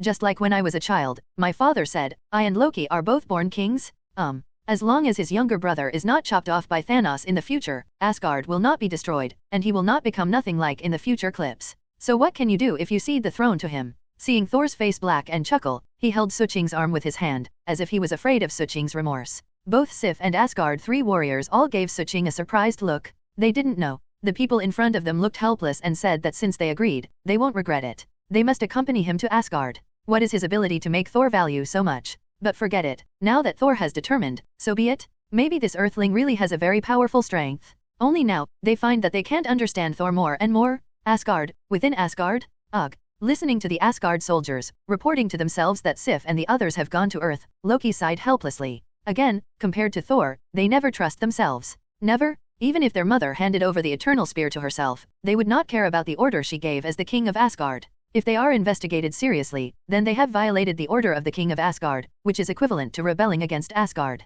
But Loki doesn't want to be held accountable. I didn't want Thor to be exiled, I just didn't want Thor to ruin his plan. Holding the gun of eternity, standing in front of the father who fell into Odin's sleep, looking at Odin who is comatose and weak at the moment. A trace of complexity flashed in Loki's eyes. For more than 1,500 years, I loved and respected him so much. But until now, I didn't know that I was not his own at all. Even, he is actually the son of Lauf? Thinking of these 1,500 years, I longed for his attention and prayed for his love. Loki's heart is full of mixed emotions. Slightly stretched out his hand and gently stroked Odin's grey hair. I will prove to you that I am worthy of your love too. Even if I am not your son. But I will prove it to you. As for Thor, don't worry, after all this is over, I will hand over the eternal gun that symbolizes the throne to Thor. In the past, I was really jealous of him, and even thought I was always living in his shadow. So many times, I like to use the form of pranks, I want to get your attention. But since the last time you took him and he took me out together, I found that my jealous heart has gradually disappeared. But this time, I still want to prove to you that I am no worse than Thor.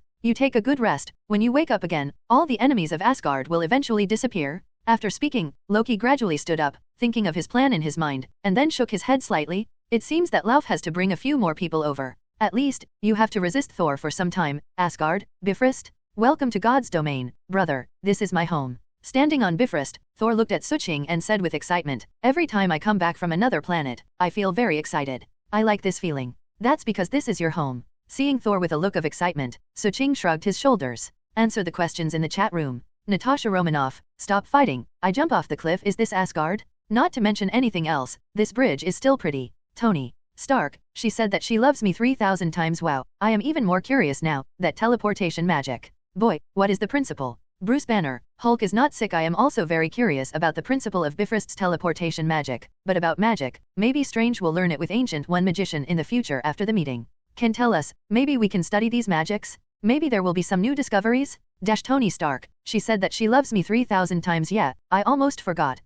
Buddy, when will you go to learn magic with Ancient One Magician? I just want my father to do it. Both hurry up and help me evolve the armor to sensing armor. You must know that the induction battle armor is in my Mark series folder. The number is Mark 42. As a result, I just developed the Mark 7, and the rest was rejected by my father. Strange, I'm here to negotiate. I don't know when I can learn magic from the teacher. Helpless. Wanda, I have the final say if the chaos in Zijingen is not brother. The teacher told me and Pietro, next year we can go to learn magic with her in advance. If you are later than us, then I and Pete Luo is your brother and sister. Strange, I'm here to negotiate? Really? No, Ancient One magician, teacher, no more, or you can let me advance. You can't let me take care of Wanda. Later call Pietro, brother, and sister. Tony Stark, she said that she loves me 3,000 times. Haha, if things are really like this, it would be so interesting. Steve Rogers, the little prince who wants to dance with her. This is Thor's home. Is it the realm of God? It's beautiful. Strange, I'm here to negotiate. How can I break my mood in a very bad mood? Teacher, say something, give me an accurate time, or I will ruin my hands now.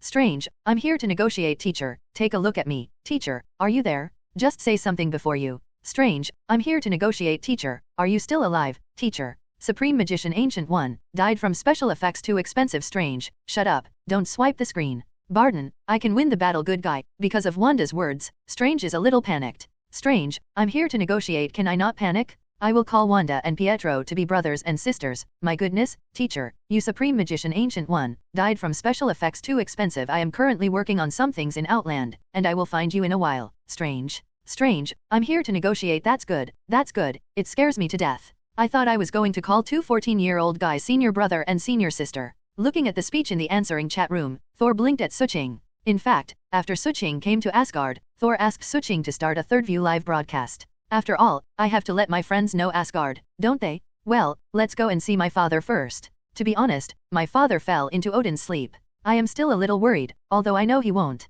Halfway through the conversation, Thor and Suching looked in Bifrost's direction almost at the same time. I saw two ice giants more than 3 meters high, holding long swords, coming from Bifrost's side toward them. Seeing this scene, whether it was Sif or Heldam, they all took out their weapons and prepared for battle in an instant. Ice giants? How could this be? How could they appear in Asgard? Seeing the appearance of the ice giant warrior, Thor immediately turned his head and looked at Heldam. After seeing Heldam shook his head, saying that he didn't know either. Thor seems to have thought of something, and immediately said to Suching, it should be Loki, only he can have the way to put the giant ice in when his father falls into Odin's sleep. Asshole, what does he want to do? If Loki wanted to take advantage of his father's coma, to attract the ice giant to destroy Asgard, or to hurt his father, then Thor wouldn't believe it if he was killed. Otherwise, in the future answering chat room, Loki will not fight alongside himself for Asgard in the twilight of the gods. Look for flowers, 0. The most important thing is that Thor will never believe his brother Loki, and will do anything even a little that hurts Asgard. He firmly believes that Loki's love for Asgard is no less than himself.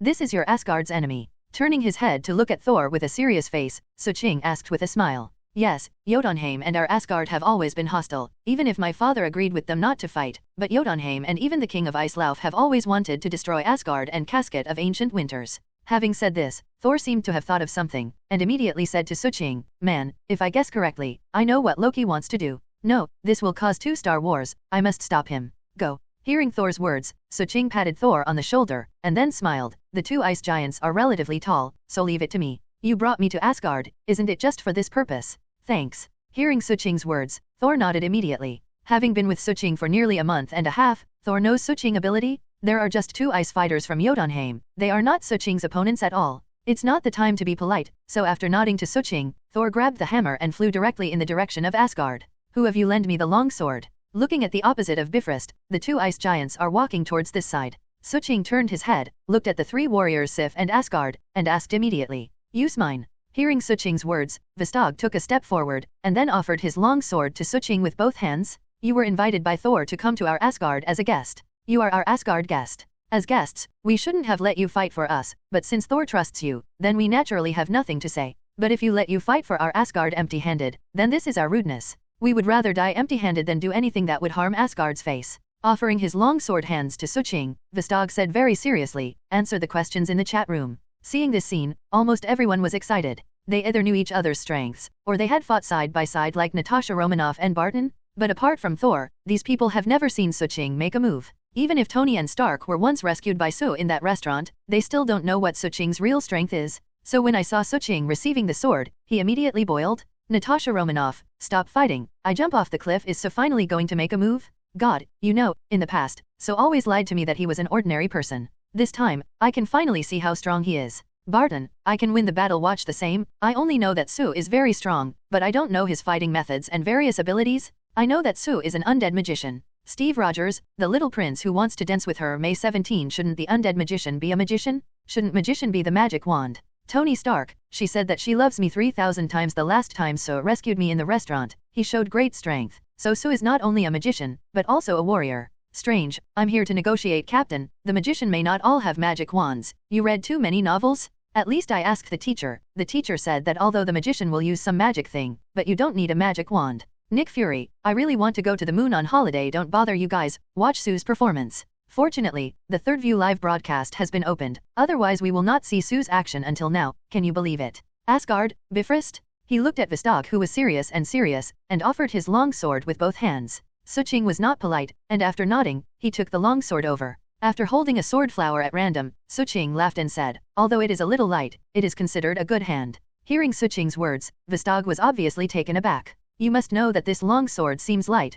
but in fact it weighs 100 catties. This is the Asgard weapon store specially forged for Asgard warriors? After all, not everyone is eligible to use weapons made by the dwarf clan. How could Earthlings feel relaxed? Rob. The long sword came out, and Sif looked at Suching and said, as one of the fighters of Asgard, let me meet the enemy first. No need. Seeing Sif look seriously at the two ice giants walking towards this side, Suching stopped Zaime, who wanted to rush forward. You can stay here and watch the show. I just want to try it too, the strength of the giant ice. With that said, Suching took the long sword and walked directly in the direction of the two ice giants on the opposite side.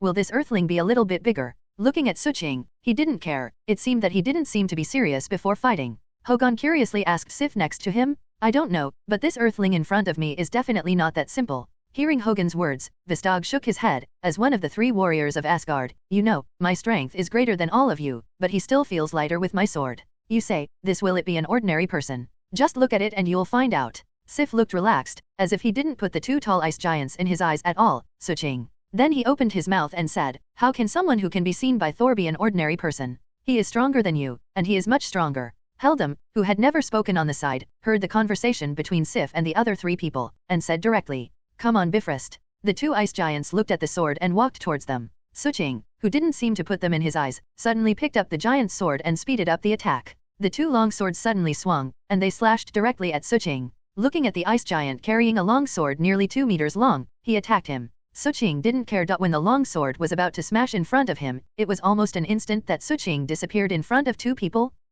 Seeing that the target of the attack disappeared directly, the two ice giants suddenly stunned. Then, the two people heard Suching's voice behind them. Hey, two big guys, here I am. Before the two sea ice giants could react, the next moment Suching suddenly jumped up, and then the air was like a dance, jumping directly on the shoulders of one of the ice giants. Plop! One of the ice giants was kicked out by Suching, and the other was pressed by Suching with his feet on his shoulders. Because he couldn't bear the weight used by Suching, he knelt on the ground with a plop. Seeing this scene, not only the three Asgard warriors and Sif were shocked, but also Suching was shocked. I originally thought that the strength of the ice giant should be very strong, so Suching is still going to test it? As a result, as soon as they met, Suching discovered that these two guys were also taller and stronger. But the true strength is definitely not more than about 4 times the peak of the physical fitness of ordinary people. After calculating the strength of the two ice giants, Suching originally had an eager to try, and disappeared in an instant. No wonder that under the leadership of Odin, ordinary ice giants weren't the opponents of Asgard fighters at all. Even if Thor took Sif, Loki and others to attack and enter Jotunheim, they did not leave these people behind. Co-authoring, because of their alien identity, I gave them a high look. A jumped, leap off the shoulders of the ice giant. Seeing to stand up again, the two ice giants roared towards themselves. Suching held the long sword, and immediately laughed. Just right, let you test my sword skills. Well, after Strange answered correctly, he acquired the skill of swordsmanship. Suching naturally obtained the perfect version of 2 absolute swordsmanship skills. Facing the ice giant who rushed over with the long sword, Suching flicked the long sword in his hand, and the cold light instantly covered the sword. King Awe Shuyu. Following Suching's low groan, the next moment the long sword exuding cold light shook, and the blossoming cold light sword flower leaped out, like a sword shadow exuding the beauty of death, instantly bringing to ice the giant is shrouded in it. The humming sword intent and the blossoming sword flowers floated in the air. It's like a beautiful splash ink landscape painting. But the dreadful sword intent instantly drifted away, and the ice giant, who had rushed over with a 2-meter-long sword, knelt on the ground in an instant. Taste. Crack. The azure blue ice giant's sword that seems to be exuding a cold breath, the sound of cracking continues to explode, and the two ice giants, also in the crash of the sword, crashed to the ground. Hiss. Seeing this scene, the 3 warriors, Sif and Asgard, took a breath of air at the same time. It's not that they haven't fought the ice giant before. However, this method of fighting, this method of attack, has never been seen in their long lives. Obviously, the blooming of the sword flower is so beautiful, but, like a death god dance, it has harvested the lives of 2 ice giants cleanly. This is simply incredible. For the 3 warriors Sif and Asgard, who have always liked to cut flat, they have never seen this attack method. This earthling is so strong. Looking at Bifrost, the ice giant who has been broken at this moment can't be broken. Suqing shook his head, feeling a little pity. He is not a pity for these two ice giants, but a pity that these two ice giants are too weak. The first trick Jing Huashui you just used, these two guys are finished. I thought they would be able to resist at least a little bit, or at least be able to persevere, that their second move is the other side blossoms. Yes, Jing Huashuyu and the flower of the other side are all after Strange gained the mastery of swordsmanship. Suqing obtained the perfect version of swordsmanship skills. It's just that until now, Suqing hasn't had a chance to use the second trick. Well, also because the Avengers gathered for the first time, the Chitauri invasion has not yet begun. Although I don't want to be involved in this matter, these aliens try their skills. It shouldn't be too much, right? Put away the long sword, and then slowly walked towards the direction of the three warriors Sif and Asgard. Looking at Jizhang Erdam, the respect in the eyes of a total of 5 people, Suqing said nothing. 23 just returned the long sword to Vistog. Needless to think about it, Asgard has always been a martial artist, so they will naturally respect the stronger people. Besides, I am still Thor's friend. Answer the questions in the chat room. Tony Stark, she said that she loves me 3,000 times if I read it right, so just shook the long sword, and then silver-white flowers appeared one after another, and these silver-white flowers smashed the 2 big blue men to pieces in an instant? What kind of attack is this? At least I have never seen it before. Natasha Romanoff, stop fighting, I jump off the cliff. I haven't seen it either. So, is this one of your stunts? Strange, I'm here to negotiate magic. This is definitely magic. This is the magic I want to learn. It's so cool. I can't wait to learn this kind of magic at the moment. Excited. Barton, I can win the battle if I have it. Ahem. Strange, you should be afraid of calling Wanda and Pietro a brother and a sister, so you want to learn magic eagerly. Strange, I'm here to negotiate. This is just one aspect. On the other hand, don't you think Sue's trick is cool? Under the blooming flowers, the enemy disintegrated in an instant. This is the romance of battle, manually funny. Bruce Banner, Hulk is not sick. Shui is very handsome, but Hulk told me just now that I want me to stay away from Sue in the future, especially when he is holding the sword. Looking at Sue, I was scared, especially the flower that Sue would use, after the 2 big blue men were eliminated. Hulk said to stay away from Sue. Nick Fury, I really want to go to the moon on holiday. Sue's move is eye-opening, but Dr. Banner, Hulk, besides anger, also feel scared? This makes me very curious. Bruce Banner, Hulk is not sick. Hulk also has an IQ, okay, although his current IQ is only equivalent to a 2-year-old kid, he also knows a lot. Natasha Romanoff, stop fighting, I jump off the cliff. Okay, it seems that if Hulk comes out to make trouble in the future, let's so scare him. Bruce Banner, Hulk is not sick. Natasha Romanoff, Hulk can also see what we say, so this proposal you just made Hulk feel that you are not a good person. Natasha Romanoff, stop fighting, I jumped off the cliff. Can I take back the sentence above? Hulk, big guy, the sun is going down, the sun is going down. Barton, if I can win the battle.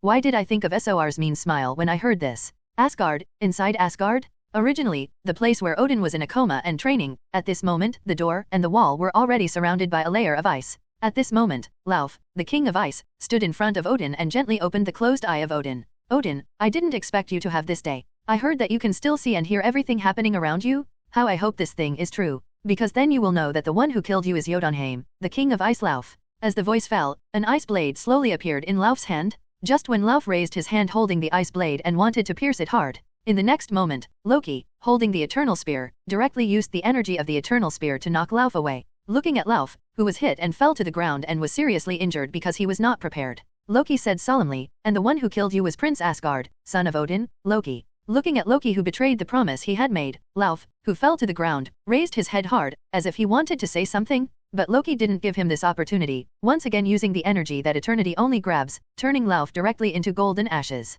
Roar. Seeing that Lauf, the king of ice, was completely killed by himself, Loki let out a long sigh of relief, and then slowly walked to Odin's front. The matter is half resolved, isn't it? This is my proof. But then, I need to continue to execute it. Listening to Loki speaking softly to Odin, Phrygia, who had been standing in the corner, walked over slowly. In fact, Frigga has been here since Lauf, the king of ice, appeared here. It's just different from the original movie. This time, Loki chose to tell his mother Frigga about his purpose, so there is no scene of Frigga being beaten out by the king of ice. Lauf. Loki. Seeing the complex look in Loki's eyes, Queen Frigga's tone was very gentle. You did it. You saved him. Isn't everything planned for a long time? 517? Mother, I didn't really save him, I just want to prove that I can also give everything for Asgard. Where? Loki, my child. Listening to Loki's words, Frigga gave Loki a soft hug. I just wanted to comfort him softly, but saw Loki cracked his mouth and laughed. It's okay, mother, it's all for Asgard. What's more, from the moment he abandoned me, from the moment he threw me in the temple, leaving me waiting for death in the biting cold wind, Lauf is no longer my father.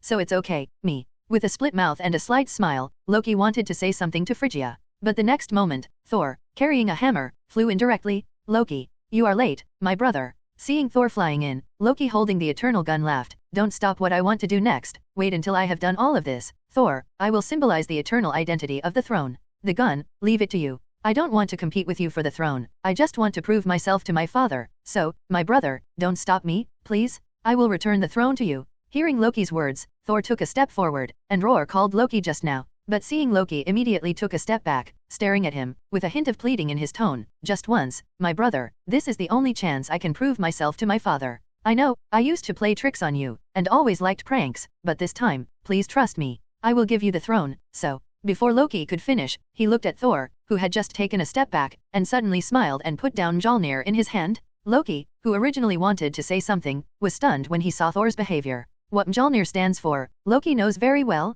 At this time, shouldn't this impulsive and reckless brother stop him with a hammer? Blinking at Loki, it seems that there is no trace of blame at all. First, he came to Odin who was unconscious, knelt on one knee, and gently held Odin's hand. Thor said with a smile on his face, Father, I'm back. You can rest for a while. During this time, Asgard has me and Loki, so nothing will happen. After speaking, carefully picked up the corner of the quilt and gently covered Odin with the quilt. Thor stood up and walked towards Loki. Thor. Looking at Thor walking towards him, Loki seemed to want to say something. However, Thor gave him a hug, and immediately gave Loki a big hug. This time, Loki completely regretted it. It was his own order that Thor could not return to Asgard for the time being. I want to get rid of Jotunheim completely. It is also myself, temporarily becoming the king of Asgard. If this older brother wants to take the throne back from his own hands, shouldn't he attack him? Isn't this just in line with Thor's character? But, seeing Thor hug himself, for a while, Loki didn't know what to do. What is happening? Frigga on the side saw the two brothers look like this, and there was a kind of smile on his face. As long as they don't fight, what is the matter that the two brothers can't discuss properly?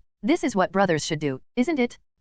Regardless of Loki's background, Phrygia firmly believes that Loki is his son. He is still the son he loves most. It's like once, I have doted on my eldest daughter, even if Hela is not her own daughter. Thinking of Hela, Phrygia couldn't help sighing in her heart. Odin may be a qualified king, a qualified god king of Asgard. However, he is definitely not a good father. In the past, he only taught Hela's ambitions, but he didn't teach her how to become the true king of Asgard. So that. Ugh, Thor, do you think I came back to snatch the throne with you? Listening to Loki calling his name, Thor let go of Loki, then raised his hand and punched Loki's armor hard. Listen, Loki, we are brothers, right? For me, father, mother, you, Asgard, this is the most important thing to me. As for the throne, it will always be fifth, you know. He put his arms around Loki's neck and put his forehead on Loki's forehead. So, my brother, this time I am not coming back to snatch the throne with you. I want to come back to protect Asgard. Perhaps before, I have always thought that the throne is what I should see most. After all, my father once said that both of us are born kings. But I only understood a truth not long ago. Loki, for me, you are always higher than that throne, you know.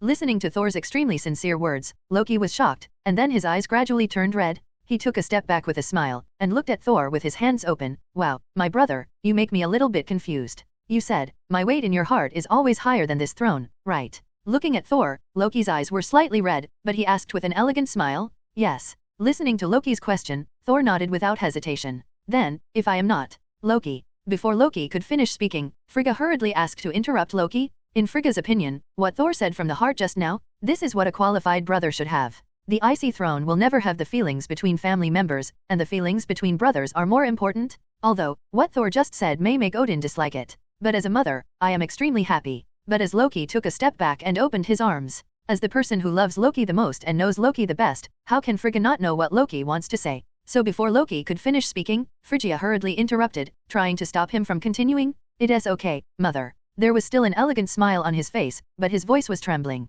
He will know sooner or later, just like I only recently learned. Smiling at Frigga, Loki turned his head and looked at Thor. Thor, my brother, you say I am more important than the throne in your heart? Then, if I am not your own brother, or Odin's son, not the birth of my mother, but Jotunheim's abandoned son, the abandoned son Lauf threw away casually. It is the monster born by the ice giant. Do you still think so? Looking at Thor, Loki grinned, his eyes were red, and he asked with a smile every word. As long as Thor has such a trace at this moment, which, Lise, is afraid there is only such a trace of hesitation, then Loki knew that everything was different. Even if my plan during this time is to prove how much I love Asgard, even if I just want to prove, for Asgard, I am also willing to give everything, including my life. However, as long as Thor has such a trace of hesitation, then everything is different. Seeing that elegant smile on Loki's face, tears are always rolling in his eyes, Thor suddenly laughed and bought it. Taking a step forward, without the slightest hesitation, he took Loki's hand and slowly sat on the steps. With his left arm around Loki's neck, the smile on Thor's face has not diminished because of Loki's words.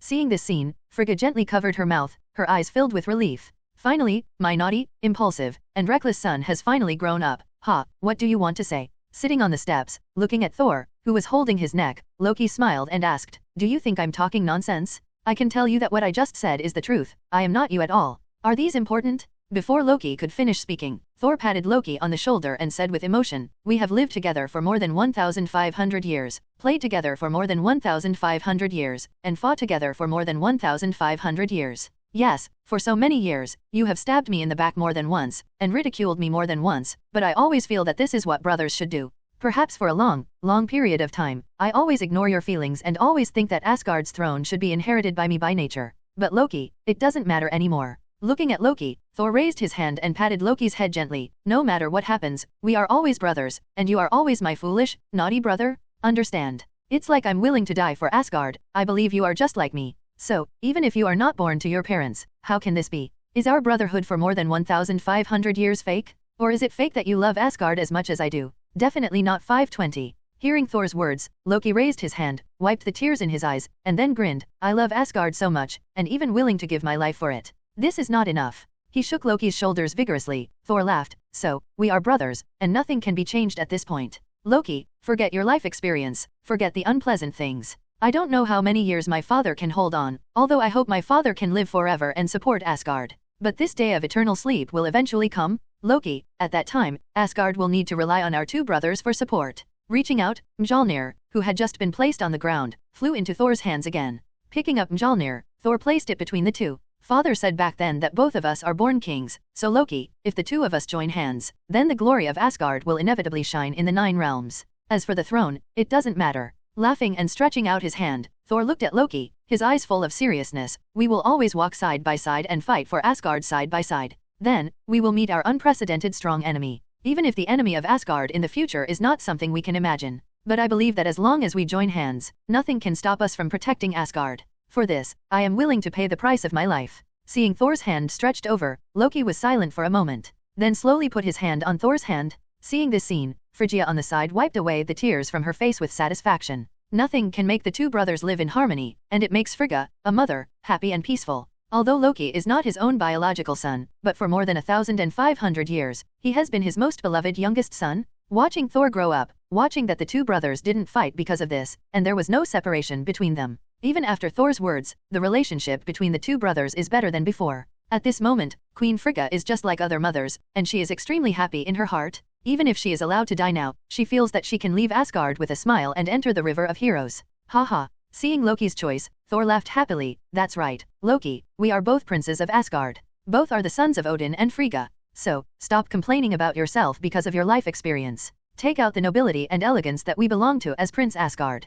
Ktfa. This is what we really should do. As for the throne, as long as the two of us work together, as long as our brothers work together, then whoever becomes the king of Asgard in the future will not be the same. I don't want to let our two brothers part ways because of a throne, or even face each other with swords. Hearing Thor's words, Loki pressed his mouth, let out a long sigh of relief, and then nodded slowly. Although I don't know why you made such a big change, Thor, this time I believe you came from the heart. But, what should we do next? I have already killed Lauf, the king of Jotunheim, the king of ice giants. If I follow my idea, I will take this opportunity to completely destroy Jotunheim this time. Turning his head to look at Thor, Loki said seriously, only by doing this, Asgard can have no enemies and continue to exist. I don't agree with you. Hearing Loki's words, Thor thought for a while, then shook his head. Asgard is never a place, but its people. It's like Jotunheim. We have always believed that Jotunheim is our Asgard's worst enemy, but in fact it is not the case. Hela came to mind, flame giant Sudert came to mind, the dusk scene of the gods came to mind, and even the Thanos came to mind. Thor shook his head, and then Loki said on the shoulder, our true enemy of Asgard has never been Jotunheim.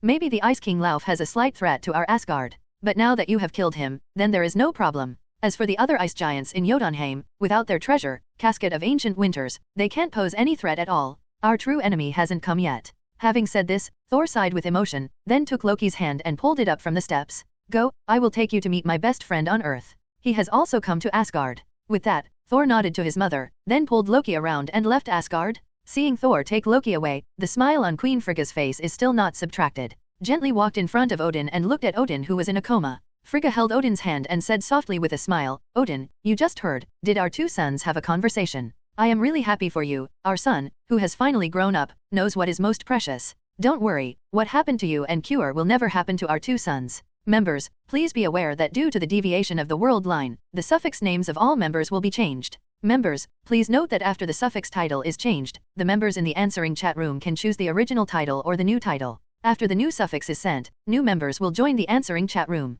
Listening to the answering chat room, the answering system suddenly sounded. At this moment, no matter what they are doing, the members in the answering chat room have stopped what they are doing, waiting for the new suffix to be sent, and the new members to join in. Member Natasha Romanoff's original suffix, "Stop fighting, I jumped off the cliff," changed to a new suffix, "The answering alliance is my home." Member Clint Barton's original suffix, "I can win the battle," changed to a new suffix, "I don't want to be a Ronin." Member Tony Stark's original suffix, "She said that she loves me 3,000 times," changed to a new suffix, "Oh no, my daughter likes my father more." The original suffix of member Steve Rogers, "The little prince who wants to dance with her," has been changed to a new suffix, "Go back to the past and dance with her." Member Su Qing's original suffix, "A man that the goddess of death is destined not to get," has been changed to a new suffix, "A person who has been killed incomparably flies." Member Strange's original suffix, "I'm here to negotiate," changed to a new suffix, "I really don't want to be Wanda Jr." Member Bruce Banner's original suffix, "Hulk is not a disease," changed to a new suffix, "Hulk, we are not afraid of Su Qing." The original suffix of member Thor, "The sad fat man who lost the hammer," was changed to a new suffix, with Loki, "I won't have nothing." Member Wanda's original suffix, "I have the final say in Zijing Town's chaos," changed to a new suffix, "I heard that the force of death and chaos force are more compatible." Member Petro's original suffix, "Keep that dem bullet away from me," changed to a new suffix, "Math is so hard." Members, please note that the new suffix has been sent, and members can choose to wear the new suffix or the original suffix. Members, please pay attention to the new members: Loki, "I'm not my own," Peter Quill, "True Father Worried," Sir Kurt Lang, "I love little peanuts." Newly joining the member system will give them an answering chat room. After they are all familiar with it, they will be able to speak in the answering chat room. As the voice of the system fell, the answering chat room suddenly became active. Thor, with Loki, "I don't have nothing, haha, is my brother Loki finally qualified to enter the answering chat room? Great, besides, I like this new suffix. It is finally no longer the sadness of losing the hammer, fatty." Looking at him, his eyes were a little surprised at the moment. Loki didn't seem to understand what happened. Thor blinked at Su Qing, and then said in the answering chat room. Seeing Thor lowering his eyes to himself, Su Qing smiled, and did not speak. As he entered Asgard, as Thor successfully convinced Loki. Originally, Loki would fall from Bifrost, and then fall into the turbulence of space did not appear. This can tell one thing, that is, a lot of changes have taken place in the future. One of the most profound effects in the movie universe of the Marvel world, and it is also the first time Avengers gather to fight against Chitauri, and it will not happen? No, it will happen. Su Qing dare not decide, but there is one thing Su Qing knows. Even if S.H.I.E.L.D studies Space Jam, it attracts aliens. So this time it was definitely not Loki who led Chitauri to invade. So, if it wasn't for Loki, who would it be? Anyway, Thanos would never dare to descend on Earth during this time period. The Ancient One magician is alive, and Thanos will not come stupidly. However, the change of the new suffix title may be due to great changes in the future. This is also reflected in the members in each answering chat room. Except for the titles of Nick Fury and the Supreme Magician Ancient One have not changed, the others have changed more or less. For example, Tony's, "She said that she loved me 3,000 times, and became his daughter more like his father. It is because Howard Stark and Ms. Maria are resurrected." In the original movie, this incident became the fuse for Tony and Steve to break. Like Wanda, sizzle. Wanda's new title, "I can't understand it. Hey, funny dog's head." Another example is myself, who knows how he summoned death last time. As a result, it seemed that I was really worried about death by the skeleton now. Look for flowers, 0. Spray. I wanted to let the system make up an identity for myself before, but now I'm a word. Touched. Don't dare to move, don't dare to move. I really didn't dare to move, at least I didn't dare to move until I completely had ability to fight the skeleton of death. But fortunately, the new suffix is sent, which means that the future has changed a lot. Although I don't know whether it will be better or worse. But, who cares? The big deal, you'll know after a match. As for the big changes in the future, will it attract the attention of the Time Administration? Harm, who cares about them? The 3 so-called Asgardians of time were chopped off by Loki and Sivir. It turned out that it was a robot, spraying. 0. Force the grid to go crazy, okay. Answer the chat room. Natasha Romanoff, "My home for the answering alliance compared to jumping off the cliff. I also like this new suffix better, but now the 3 newly added members are still in the answering chat room with the answering system. Barton, "I can win the battle if I have it, I don't know, but I didn't install the new suffix, I like my original one." Tony Stark, she said that she loves me 3,000 times. Yes, that's right. Barton is right. I like the original one too. My daughter doesn't get closer to her father, and she gets closer to her grandfather. What's the matter? I'm not being jealous of my father. Nick Fury, I really want to go to the moon on vacation. It seems that the new titles of the two people, I and Ancient One Magician, have not changed. In addition, Sue, when will you return to Earth? I saw about you and the Asgard borrowing swords. Let me know when you come back, and I will let S.H.I.E.L.D help you cast one, so that you will be satisfied with both the weight and the material. Thor, with Loki, I don't have nothing, Nick. No, there are many swords in our Asgard treasury. If Sue doesn't like it or doesn't feel like it, I will let the dwarf family help Sue build one. Steve Rogers, go back to the past to dance with her. The name suffix is related to the future, then. I really have a chance in the future. Will I go back to the past to make up for the dance I owe? If there really is this opportunity, then I am willing to give up everything I have now, my Peggy. And, following the chat of everyone in the answering chat room, soon, the three of Loki who are familiar with the answering chat room are finally able to talk. Peter Quill, true father worried, good guy, this universe is really magical. As long as this answering chat room answers the right questions, then can you get rewards? In addition, ask, are you all from that planet? Natasha Romanoff, the Answering Alliance is my home. Welcome newcomers to join. Peter Quill, right? We are all Earthlings. Oh, and Loki and Thor are two people from Asgard. Peter Quill, true sorrowful father Earthlings? It seems that we are half fellows too. Skirt Lang, I love Little Peanut. Wow, there are so many people, as well as Tony Stark, a billionaire, and Strange, a famous doctor. Walter, Steve Rogers, May 20. The captain is also there. Oh my god. Captain, didn't you drive a fighter plane into an iceberg and died nearly 70 years ago? You are still alive? God, this is too bad. No, I don't mean anything else, Captain. I mean, I am your fan. Really, I just didn't expect that you are here. God, you are actually here, so you are in a soul state now?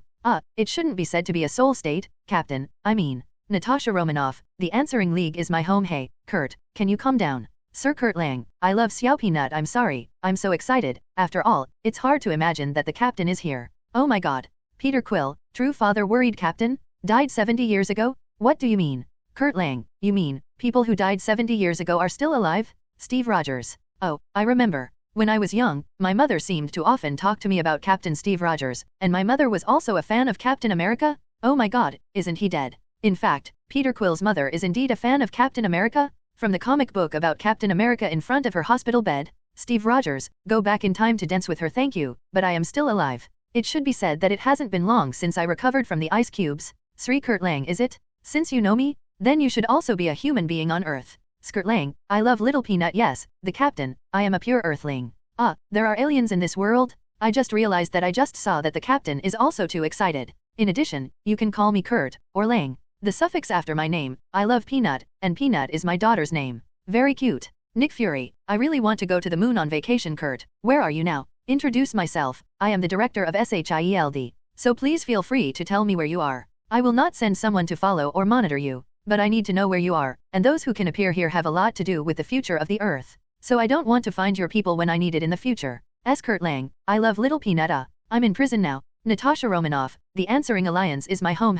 Barton, I can win the battle. What is the situation? I was framed. Strange, I'm here to negotiate in jail? Man, were you framed? If so, then just one sentence, someone here can bring you out directly. Well, after I heard Kurt Lang say he was in prison, the first reaction of the people in the answering chat room was that Kurt Lang was framed. After all, in everyone's hearts, the people who can appear here are almost all the superhero of the future, or one of the saviors of the future Earth. So, their reaction is also normal. After all, the future superhero is arrested, so everyone's first reaction is the same. As Kurt Lang, I love Xiao Peanut. I'm sorry everyone, I let you down. I really am not framed. In other words, this is what I asked for. After telling the story of the matter in the answering chat room, I also said that I wanted to retrieve the money that belongs to them for those who were cheated of money. Everyone realized why Kurt Lang is now in prison. Nick Fury, I really want to go on a moon holiday. I thought it was such a big deal. That's it? Tell me where you are locked up. After 2 hours, I will let someone take you out.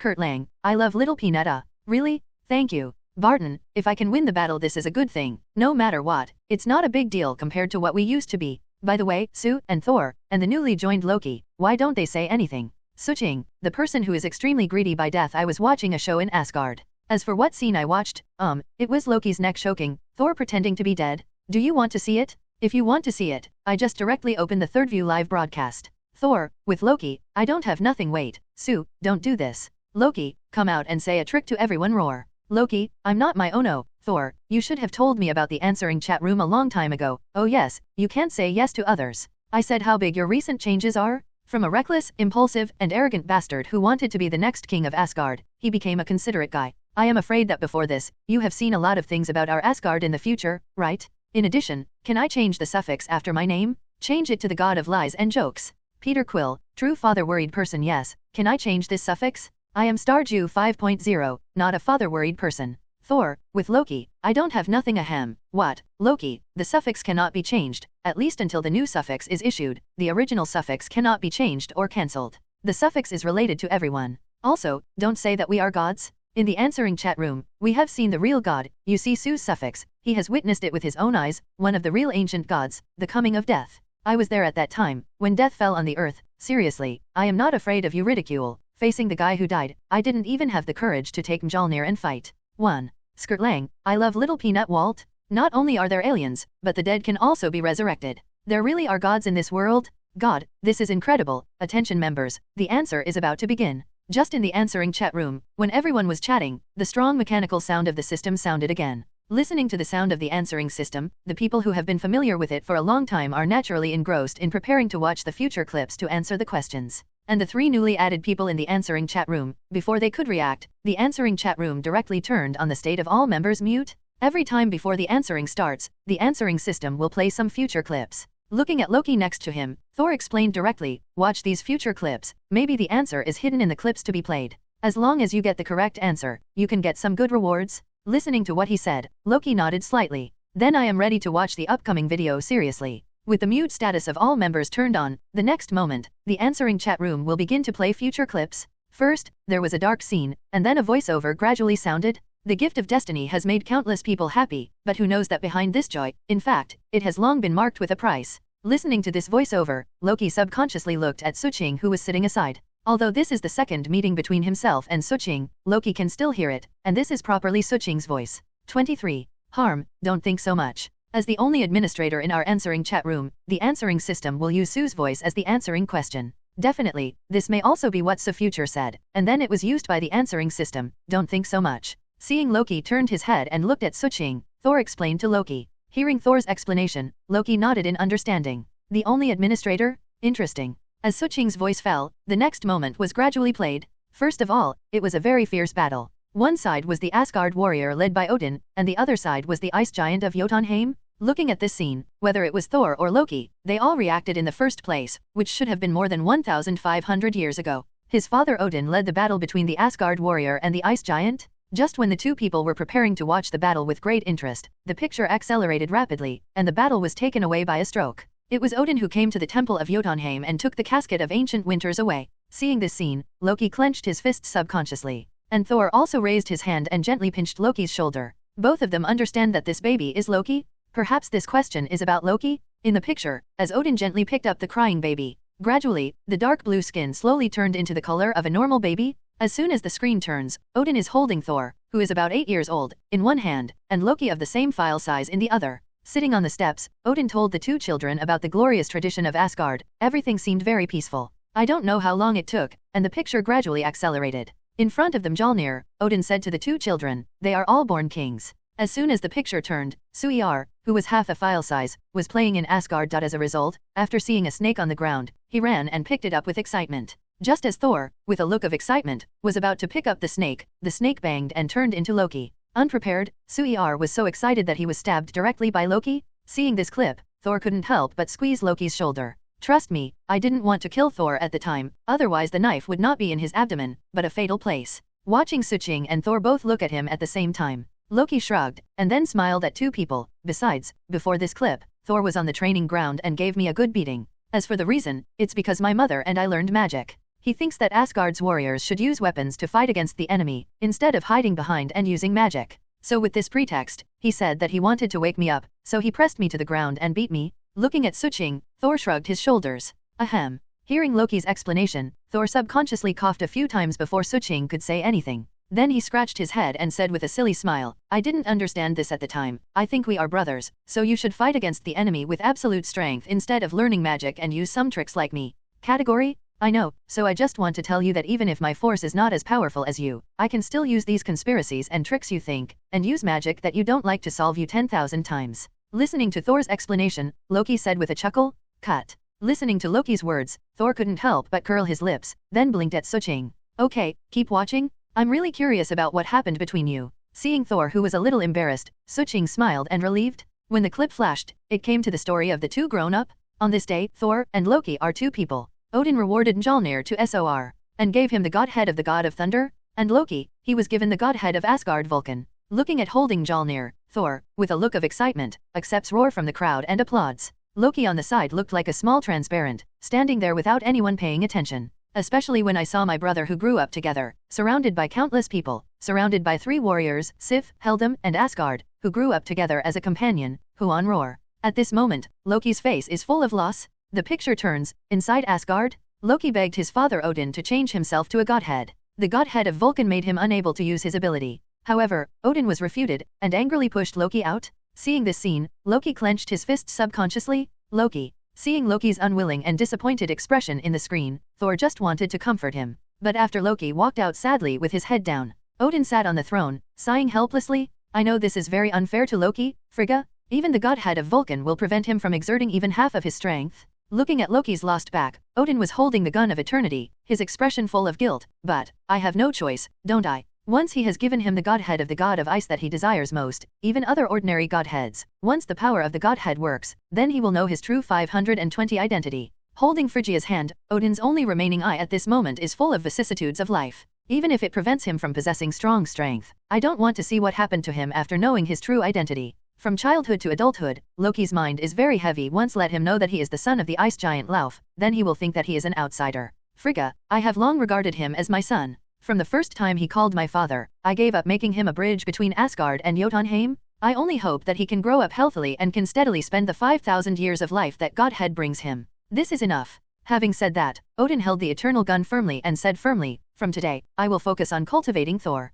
The two brothers have a very good relationship, which is what I want to see the most. So as long as Thor becomes stronger, then he can always protect this brother. As long as Thor is alive, then Loki will not be harmed. As he said, Odin shook Phrygia's hand, and smiled with a hint of self-deprecating voice. Go, Phrygia. Let's use your warmth and love to comfort our little son. Even if he will hate me in the future. But as long as he still loves Asgard and respects your mother, then that will be enough. It's not whitewashed, just integrated a bit. In the comics, in Asgard, before fighting an enemy who forgot to be that enemy, what seems to be called Tel, Odin, and Phrygia recalled the scene. It's not flame giant suitor special. As for Loki gave Thor a knife, from Thor, Ragnarok. I don't even know these. Look at the dialogue between Odin and Phrygia playing in the answering chat room. Loki raised his head and looked at Suiar on the side. I don't know what my father and mother said. I always thought that my father didn't like me. I thought. It's okay. Before Loki could finish, Thor raised his hand and shook Loki's shoulder vigorously. Everything is over. It's past? Listening to Thor's words, Loki nodded, but no one knew what he was thinking at this moment.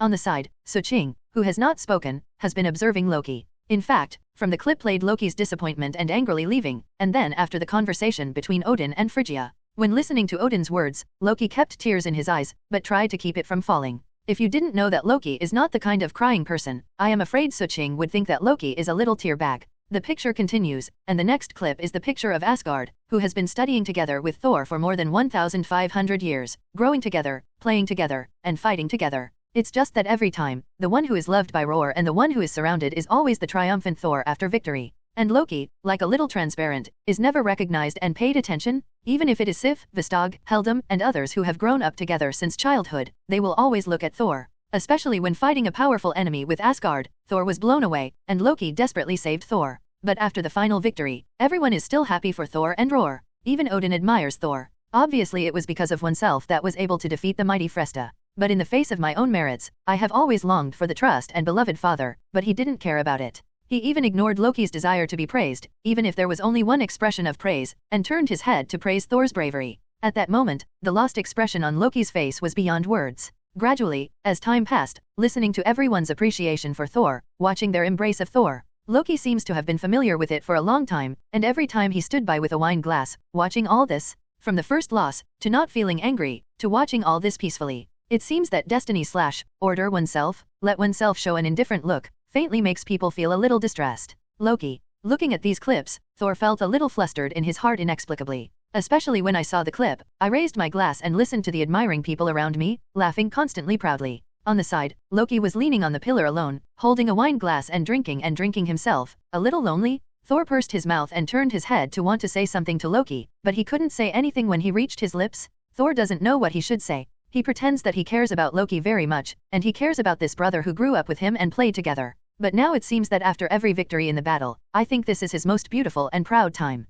It seems to have forever forgotten, the same Loki who has always been with him and fighting side by side. I've long been used to it. Seeing Thor, who wanted to say something to himself, but still couldn't say it, Loki smiled indifferently, then shook his head slightly. As the Prince of Asgard, he also fights desperately against the enemy. But for a long time, he has always lived in your shadow, ignored by the Asgard fighters, and Sif they mocked. Looking at you being embraced and loved by Asgard people again and again, and praised by your father, I can only stand alone like a transparent person. This scene has long been familiar to me. Loki. Listening to Loki's words, Thor opened his mouth to say something, but was stopped by Loki with a smile. But, as you said, everything is over, right? Don't worry, continue watching the next clip. Stopping Thor from wanting to continue speaking, Loki continued to watch the clips in the answering chat room. Don't you care? Suching, who seemed to be an observer on the side, looked at Loki and said that he didn't care. But in fact, his eyes kept flashing with a trace of sorrow. Perhaps this sentence has already passed, so don't care about everything. This sentence is not comforting Thor, but as if comforting himself.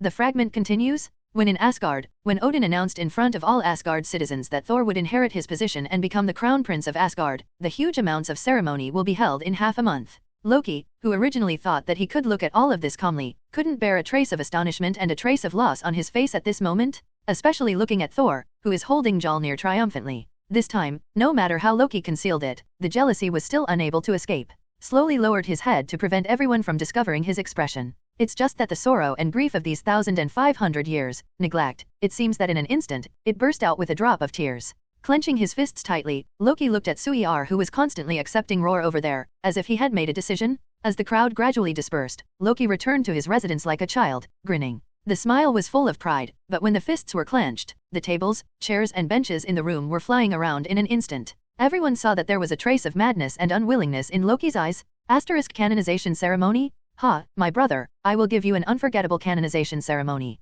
Looking out the window along the window, Loki muttered to himself in the clip. The segment continues to play. After that, before Loki could move, I saw that in Asgard, the originally arrogant, reckless, and impulsive Thor seemed to have changed his personality in an instant. In Loki's surprised expression, Thor directly rejected the canonization ceremony. Even when his father pulled him out and told him comfortably as he walked, what he should do if he wants to become a qualified king. Every time I always ignore Loki's Thor, this time, he actually took the initiative to hold Loki's arm. Pull him and yourself, stand side by side. This time, it was Loki's turn that he couldn't believe it. This time, the expression on Loki's face was no longer lost, helpless and self-deprecating. Instead, there was a trace of unspeakable detail and a trace of flattery. It seems that Thor's move has completely resolved Loki's ignorance over the past 1,500 years. It is precisely because of this. At this moment, everyone in the answering chat room saw that there seemed to be something more on Loki's close-up expression at this moment. I originally wanted to write about Loki's past and future in the original movie, but after thinking about it, since many plots have changed with the emergence of the answering chat room, why can't I give Loki a different future?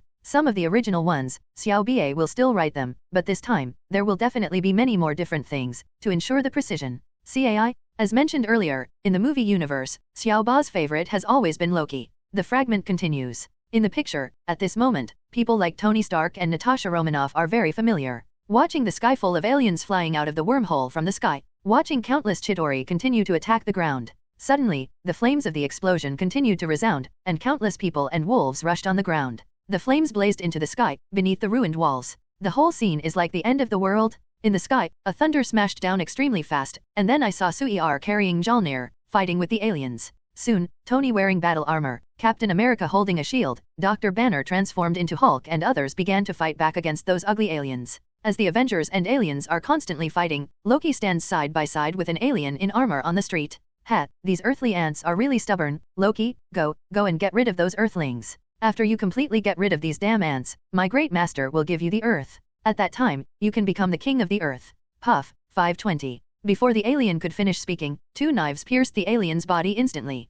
Then Loki, who was standing next to him, gradually disappeared, and the real Loki appeared behind him. Oh, stupid fellow, do you really think I surrendered to you? You know, I am the god of tricks. Puffed. As Loki's voice fell, the alien disregarded his own injury, grabbed Loki, and threw it out abruptly. It's just that Hulk caught him before Loki hit the solid building fiercely. Thanks, big guy. Loki, who was placed on the ground by Hulk, patted Hulk's arm lightly. Seeing Hulk grinning at him, Loki also showed a smile on his face. I knew it. Thor, who flew over with a hammer, looked at Loki who was standing with Hulk. His face was full of delighted expressions. I knew you would not surrender these damned guys. Kong busy, I am the god of Asgard. How could it be possible that Chitauri surrendered like the weakest in the universe? By the way, what about Sue and Natasha Romanoff? What they want to know about? Tfa, I asked this ugly stupid guy. The fragment ends here, and at the beginning, it is on a battleship. At this moment, Thor is restrained by the shackles turned into iron blocks, where he can't move. Many people of Asgard have been slaughtered. Even Heldam has died in battle. In front of Thanos. Loki looked at all this painfully, then turned his head, and said to Thanos, as long as you can let go of the people of Asgard, then I am willing to surrender to you. You want to attack the Earth and get infinite gems, then you need a pioneer. You can trust me, no one knows the Earth better than me, and knows the superhero on the Earth better. But, you have betrayed me. Listening to Loki's words, Thanos put the double-ended long knife next to him and said as he watched Loki walking towards him step by step. The situation is different. Hearing Thanos' words, Loki shrugged and pretended to smile with a relaxed smile. You know, at that time, your subordinates were carrying Chitauri, the weakest in the universe. I don't see the hope of victory, so we'll choose the winning side. But now, if you do it yourself, then those poor people on Earth are not your opponents at all. Your winning side is bigger, I will naturally be on your side. Having said this, Loki turned his head to look at Thor who was tied to the ground, and then blinked. My brother, don't blame me, these are what I should do. I assure you that the glory of Asgard will reappear in the 9 realms. When the voice fell, Loki took a deep breath. It seemed like an announcement, but also like a farewell. His tone was full of firmness. All-knowing and all-powerful Thanos, I, Loki, Prince Asgard, King of Jotunheim, son of Odin, I swear to you here. While talking, Loki walked in the direction of Thanos, and a dagger appeared in Loki's hand from the wrist he was carrying. I will be loyal to you with undead loyalty. The voice fell. Like an assassin, Loki stabbed the dagger into Thanos' neck without hesitation. It's a pity that it seems to have been prepared. The dagger was directly pulled by the power of infinite gems, and then Loki was also pinched by Thanos' neck. Looking at Loki who was struggling constantly in his hands, Thanos had a curious smile on his face. Like what you just said, if it was because you didn't see the victory, you chose to betray me. I can understand this, but why, knowing that I will win this time, you still choose to betray me? Don't I give you more things than those on Earth? Don't you have always wanted to be a real king? Asgard people. Being pinched by Thanos' neck, Loki struggled constantly, but after hearing Thanos' words, even as the sense of humility gradually came, a mocking expression appeared on Loki's face. You never know, the Avengers, what did you give me? It's like, you can never become a true god. The picture came to an abrupt end here. Then, the mechanical sound of the system began to sound. In the clip, when Loki assassinated Thanos, he said, you never know, what the Avengers gave me. Please combine the scenes in the clip and what the Avengers gave Loki to let Loki know. Knowing that you will die, you have to choose to assassinate Thanos. Option 1, the Avengers gave Loki infinite gems to increase Loki's strength. And seeing his brother Thor is trapped, Loki chose to assassinate Thanos. Option 2, the Avengers members gave Loki the warmth, trust, and love that Loki once wanted most, the true equal warmth, trust, and care, and saw the Asgard people being slaughtered by Thanos, so Loki made this choice. Option 3, Asgard destruction and the dusk of the gods. Avengers promised Loki and Thor to give a piece of land on the Earth, so that the remaining people of Asgard have a habitat, without wandering among the stars. In addition, Thanos slaughtered the people of Asgard. That's why Loki chose to assassinate Thanos. Attention members, you have 30 minutes of discussion time. After the time is up, if no one answers, then the system will randomly designate a person to answer. If you answer the wrong question, you will be deducted randomly, including but not limited to lifespan, wealth, ability, life, etc. The answer begins with the answer to the chat room. The mute is lifted. Xingzhou, who just joined the answering chat room, was the first to speak. Peter Quill, true father warrior good guy, I have been in contact with Asgard people in the universe before. These Asgard people are more proud than people on other planets in the universe, and whenever they mention their god king, everyone's face is very respectful and admired. That's why I thought that the Prince of Asgard was also the kind of person who had no worries about food and clothing, was aloof and even defiant. Unexpectedly, it turned out that Asgard's so-called prince also had such a tragic thing. Believe me, Loki, I know the neglected mentality. In this case, you can endure for more than 1,500 years, enough to show your love for Asgard. Loki, I'm not my own, are you pitying me? Thank you, but I don't need anyone's mercy. As the god of Asgard, being merciful to me is an insult. In addition, you said that I love Asgard, which I agree with. After all, my love for Asgard is far beyond my life. Peter Quill, true father sorrowful. Wow, the words are really full of Asgard's pride. Pity is an insult. Squirt Thor, with Loki, I don't have nothing, I'm to blame for this thing. I have always ignored Loki's feelings. If it was me instead, maybe in this neglect, it would be impossible to hold on for so long. In addition, Peter Quill, right? We in Asgard have always been proud. This has to do with strength. Anyone who dares to provoke Asgard will bear Asgard's supreme anger. Natasha Romanoff, the Answering Alliance is my home. I don't know if you have found out. It seems that people who can join the answering chat room, everyone is either full of miserable experiences in the past, or very miserable in the future. Needless to say, what I wrote in the past might make many people cry. Barton too. It can be said that if there is no S.H.I.E.L.D and this answering chat room, I am afraid that Barton and I are two people, even one is wandering, and the other is fleeing in the world. If Dr. Banner didn't have this answering chat room, I'm afraid he would still treat Hulk as a demon, hiding in a corner of the world, trying to suppress Hulk. Strange's future is also to drive away Dormammu through death again and again. As for my Wanda and Pietro, if there is no answer chat room, I am afraid they are still under the control of Hydra, and even considered as experimenters. Natasha Romanoff, Captain Steve has been frozen for nearly 70 years and missed the love of his life. If it weren't for the resurrection of his parents, Tony would break with Steve in the future. So, like me, is always alone in this world, and even Ant-Man is in prison at this moment. In addition to the Asgard of the gods, a Loki who has been ignored for more than 1,500 years, trying hard to prove himself like his father and want to be loved by his father. Plus Thor, who will become nothing in the future. I don't know if you have discovered it. People who can appear here seem to have all kinds of miserable lives. Suching, the person who was extremely coveted by death. Natasha Romanoff found a blind spot, but I didn't think how miserable I was. A person has long been used to it. In addition, maybe this is the reason why you can become a superhero? It is precisely because of the sufferings that have been embraced again and again, that will make people understand the preciousness of life more? Perhaps, these past or future misery can make people stronger, but that Peter Quill. I don't know if you still remember, when Tony and Strange were fighting Thanos on an alien planet, it seemed that the guy who woke up Thanos with a punch was called Peter Quill. Peter Quill, true father worried What Thanos? Strange, I'm here to negotiate. That's right, Sue, this is the guy. You know, when I watched this clip, I was so angry. Well, I finally saw it in the answering chat room. Barton, I can win the battle. Yes, Peter Quill, don't punch Thanos in the future, especially when we are about to win. Good guy, you almost hit the destruction of the universe with this punch. Peter Quill, true sorrowful father. Walt, what are you talking about? What punches out the destruction of the universe? I don't know what you are talking about. Suching, the person who was killed by the extremely powerful ship. It doesn't matter if you don't know now, you just need to remember that if you meet Tony and Strange in the future, and fight against Thanos together, don't be impulsive. Even if Gamera is dead, I have a way. In fact, this was intentional by Suching, bringing a wave of rhythm in the answering chat room. After all, at this moment, Sue-Er is holding Loki and saying some apologetic words. Even Loki shook his head, saying that the moment he took his arm, everything was over. But Thor is a naive person, but he still doesn't want to believe it, thinking that this is Loki deliberately comforting himself, afraid of guilt. Even Thor asked Loki, who was stunned, to take out 2 short knives, saying something like before, giving him 1 or 2 knives, so that he can also reduce some guilt in his heart. Seeing Thor's operation, Suching immediately propped his 2 elbows on the steps, basking in the sun while watching the speech in the answering chat room. Maybe it was really hard to bear Thor's silly speech. Loki took the initiative to change a position and sat on Suching's left. Well, Loki didn't want to talk to you, and rolled his eyes at you? All right. In fact, Loki knows that this is Thor, after watching the clip, discovering that he has always ignored himself for so many years. Even the entire Asgard people ignore themselves at the celebration ceremony every time, after seeing that they have silently endured countless losses.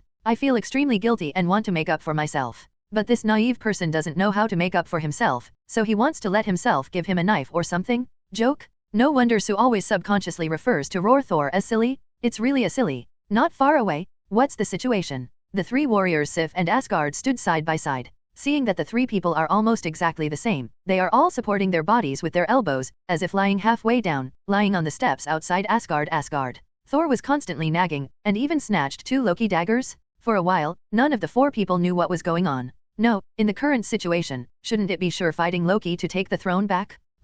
They haven't reacted to the incident of bringing Thor back from the earth and flying towards Asgard with a hammer to find Loki? They don't have a chat room to answer the question. How do they know that this matter has already been turned over? Answer the questions in the chat room. Natasha Romanoff, the Answering Alliance is my home. Loki, you are the subject of this question. What do you think of this question? Loki, I am not my biological. What do I think? Asgard is the only one who can give me my life without hesitation. The third option says that Asgard was destroyed in the dusk of the gods. Avengers promised to give Asgard a place on the earth so that the Asgard people could survive. Coupled with the fact that Asgard's people were slaughtered by Thanos, I would choose to assassinate Thanos. I think the answer to this question is this. In reality, after speaking in the answer chat room, Loki seemed to have thought of something, suddenly raised his head, looked at Suching next to him, and looked at Thor again. Then he frowned and said, Thor, some time ago, you had a sudden change of May, 2, 3 to me and the succession of Asgard to the throne because of this. In other words, I will die in the hands of Thanos in the future. Not dead or dead. Hearing Loki's question, Thor immediately shook his head and smiled. You can't die, Loki, believe me. Even if you die, so can bring you back to life. Am I right, the great undead magician? Looking at Suching, Thor blinked triumphantly and asked, Undead magician. Hearing Thor's words, Loki raised his brow and looked at Suching. At this moment, Loki has a question to ask, but after thinking about it, he didn't ask. No matter what happens, Loki, things will change in the future, and I firmly believe that. Looking at Loki who regained his gaze on the answering chat room, Thor said seriously, as I would like to believe, you will always fight with me for Asgard.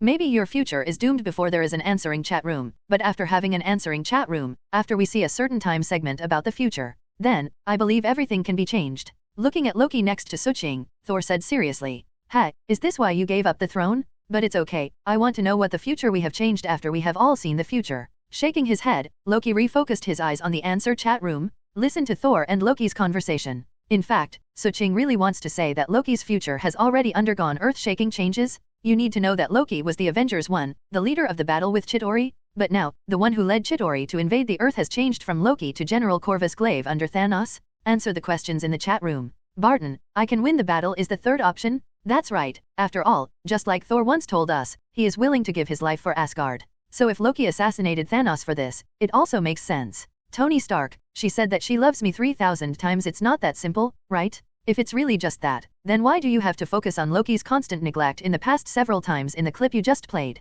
Don't you think that in the entire clip, there is a lot of space used to describe Loki's past? You must know that from the beginning of me, until all the clips of Loki's future are played, every time is meaningful. Just like Sue's fight against death, Thor also tells us that 2 days ago, did Sue summon the god of death? So, since there are so many broadcasts, Loki has been ignored and left out before, it should be more than that simple. Suching, a person coveted by death seriously, I didn't expect to be able to summon death. More importantly, death gave me the power of death. Gee, I thought that death would take me away or destroy the universe. Thor, with Loki, I don't have nothing let alone, when facing death, I didn't even have the courage to fight Mjolnir. This is too shameful to me. Next time I will definitely not lose the courage to fight death. Natasha Romanoff, the Answering Alliance is my home. It's okay to be silly, the god of death is powerful, we all know very well, people who can easily destroy dozens of planets, the strength is naturally much higher than ours. Therefore, in the face of such a powerful enemy, it is not a shame to lose the courage to confront before you are ready. The big deal, next time you face death, just get this courage back.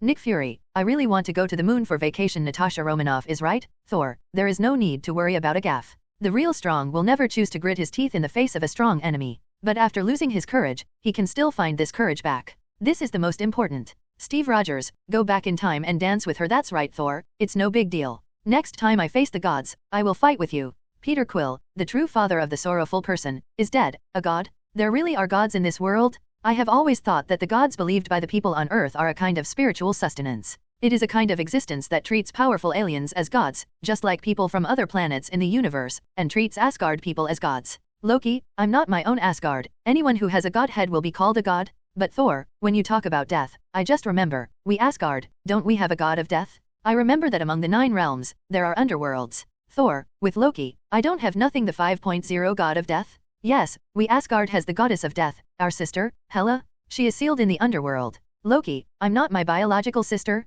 When did we have another sister? Why didn't I know about this? Haven't you always been the first heir to the Asgard throne? For more than 1,500 years, why have I never heard about our sister, Hela, the so-called goddess of death in your mouth? Wait, you are not in the answering chat room, have you watched the future, right? Everyone knows it too. Thor, with Loki, I don't have nothing. Hey, yes, it's just that you didn't join the answering chat room before, so there are some things I can't tell people outside the answering chat room. I didn't deliberately keep it from you. At the same time, in the offices of S.H.I.E.L.D, Alexander and Pierce, how many died? Seeing Sitwell's report in front of him, Alexander Pierce frowned. 75 people, sir, although these 75 people are not the core people of our Hydra, but 70 of them are our Hydra people. Sitwell pushed his glasses, looked at Pierce with some trepidation, and said, Sir, do you think it's Nick Fury who discovered our Hydra? That's why. What's the clue on the scene? Before Sitwell finished speaking, Alexander and Pierce waved their hands to stop Sitwell from continuing. After thinking for a while, he asked, No, sir, it's not that we can't miss this group, but that these people are very weird.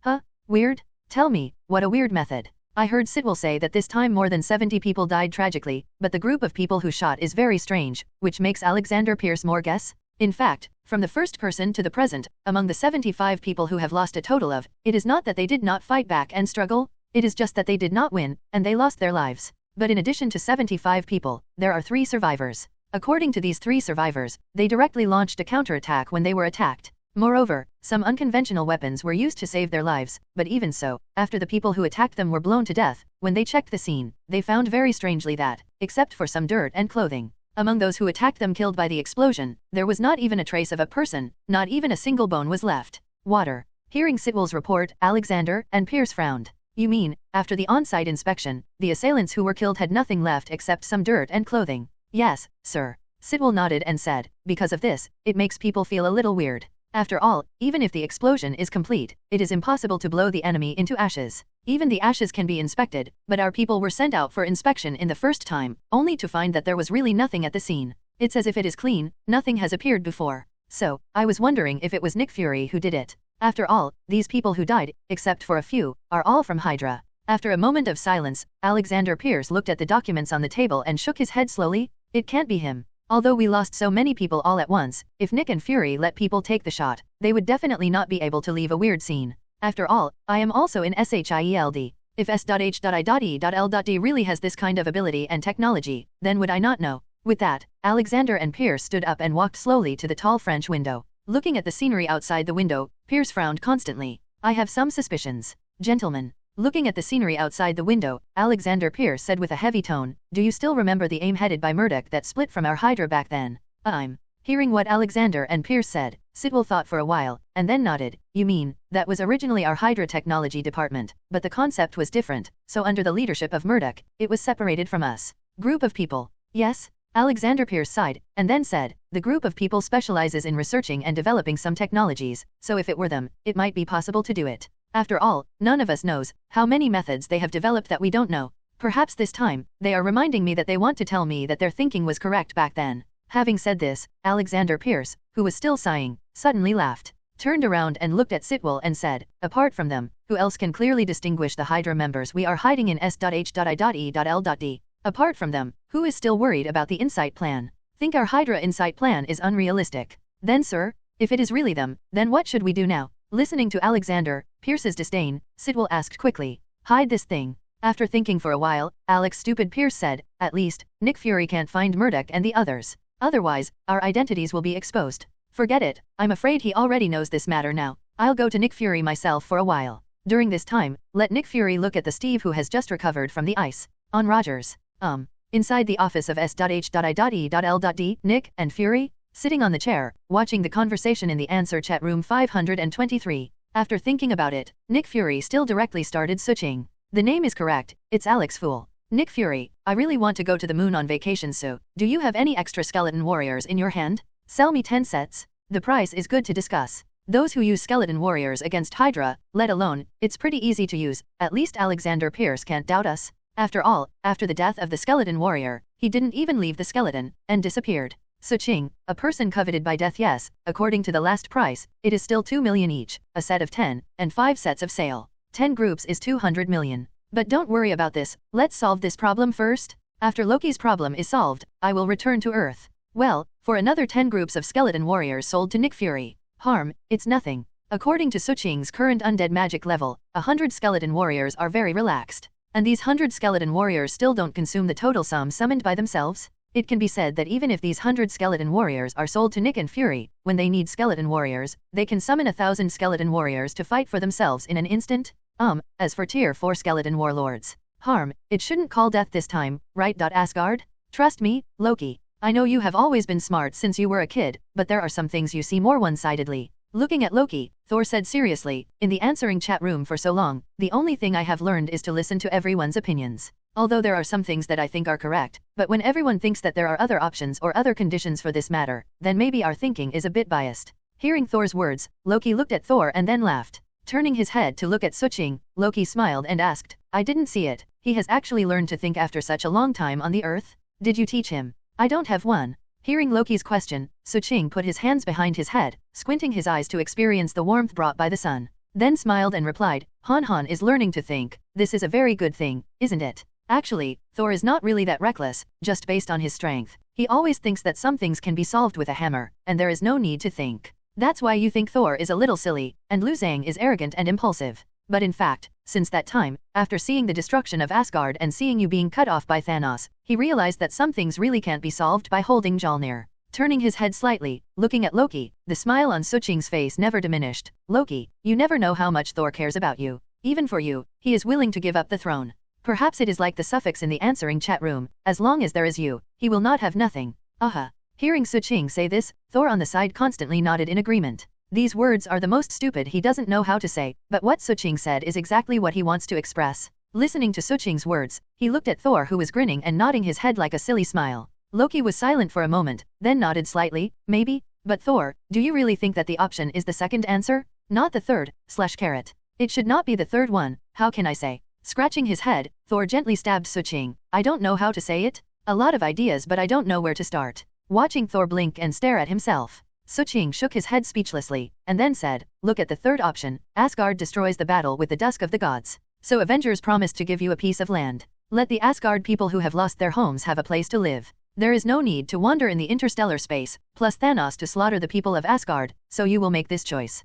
But Loki, think about it. Before we met you, we also knew Thor, and in the future, it is certain that Thor joined the Answering Alliance, joined the Avengers, and helped the Earth win one game after another. Fighting. This is a fragment of the future that we have seen in the answering chat room. So you can think about it. If Asgard is destroyed in the battle of the Twilight of the Gods, Asgard's people lose the realm on which they live. How can we people stand by? For Thor's face, we will all help Asgard's people find a piece of land on which to live. Turning his head to look at Loki, Suching said, there is no meaning of disrespect, but in fact, Thor has helped us so much in the future, and we will definitely help Thor in the future. So, this may not be the reason why you stabbed Thanos with the knife. There is a word Suching did not say, that is, so far, Thor's status in the hearts of everyone on the Earth and in the Answering Alliance is much higher than you, Loki. This is the truth. Although Suching didn't say this sentence, Loki understood what Suching wanted to say. From the phrase there is no disrespectful meaning, Loki understands what Suching means. Turned his head and looked at Thor. Looking at the simple smile on Han Han's face, Loki suddenly laughed. I suddenly like you guys a little bit.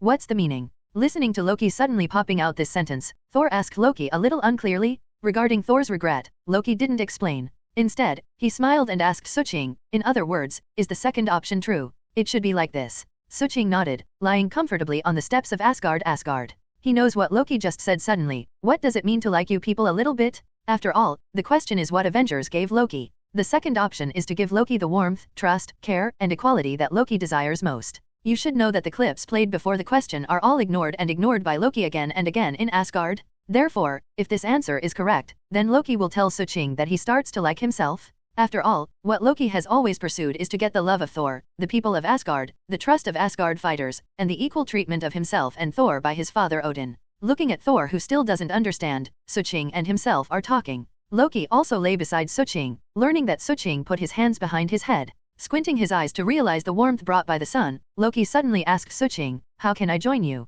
Didn't you already join the answering chat room? Hearing Loki's thoughtless question, Thor on the side was lying on the steps even though he was a little learned. But after hearing Loki's question, he subconsciously asked, don't bother about this confusion, I mean, I envy you a little bit. So, how can I join you? Lilihao, I want this too. Ignoring Thor's inquiry, Loki looked at Suching and asked very seriously, what does Loki want? The answer is self-evident. Exchange true heart for true heart level? Listening to Loki's question, Suching thought for a while, and then replied with a smile, we people, except Nick Fury, and Ancient One Magician and the 3 new members of you. The rest of us all exchange our sincerity for each other. I think Thor understands this better. After all, for the people on Earth, he is the god of Asgard, but in front of us, he has never regarded himself as a god. Although, it may be because we have seen the death of the ancient gods, but whoever regards us as true friends, then we must also regard him as true friends. Turning his head to look at Loki, Suching said with a smile, so, if you want to join us, just use your heart, then we welcome anyone to join. Yeah, that's right,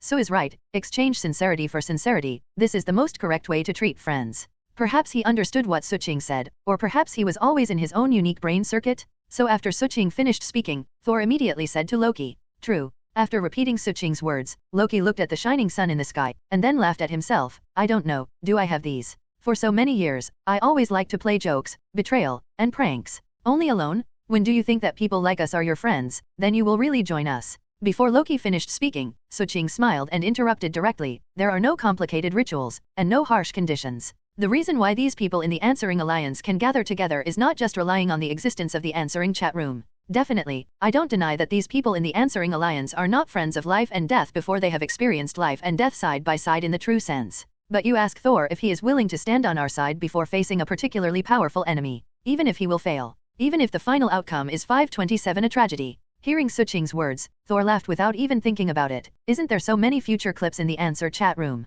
Although Loki just joined, I don't know, but in fact, does this question still need to be answered? No matter what kind of enemy, we can fight together and fail, but what about it? You can't stop fighting because you can't beat it. In the future, if Asgard is destroyed, the Earth may also be destroyed. But I am very convinced that we people can change the dim future. Having said that, Thor stretched out his hand and bumped Loki. What else can hesitation? Answer, trust me, after you have answered the question, you will get some very good rewards. After answering the questions, when my father wakes up, I will take you to the Earth. Loki, my stupid brother, join the Answering League? Trust me, you will never regret it. Seeing Thor's sincere eyes, Loki nodded subconsciously. As if reacting to something, he couldn't help but rolled his eyes at Thor, compared to me, who is more stupid. Hey, I didn't learn this from Wanda. Whenever Pietro couldn't understand math problems, Wanda would say something like this, and then solve Pietro's answer. Over time, I will learn too. With that said, Thor triumphantly blinked at Suching. Well, after learning this sentence with Wanda, Thor has long wanted to say this to Loki. Well, then I believe you and choose the second answer.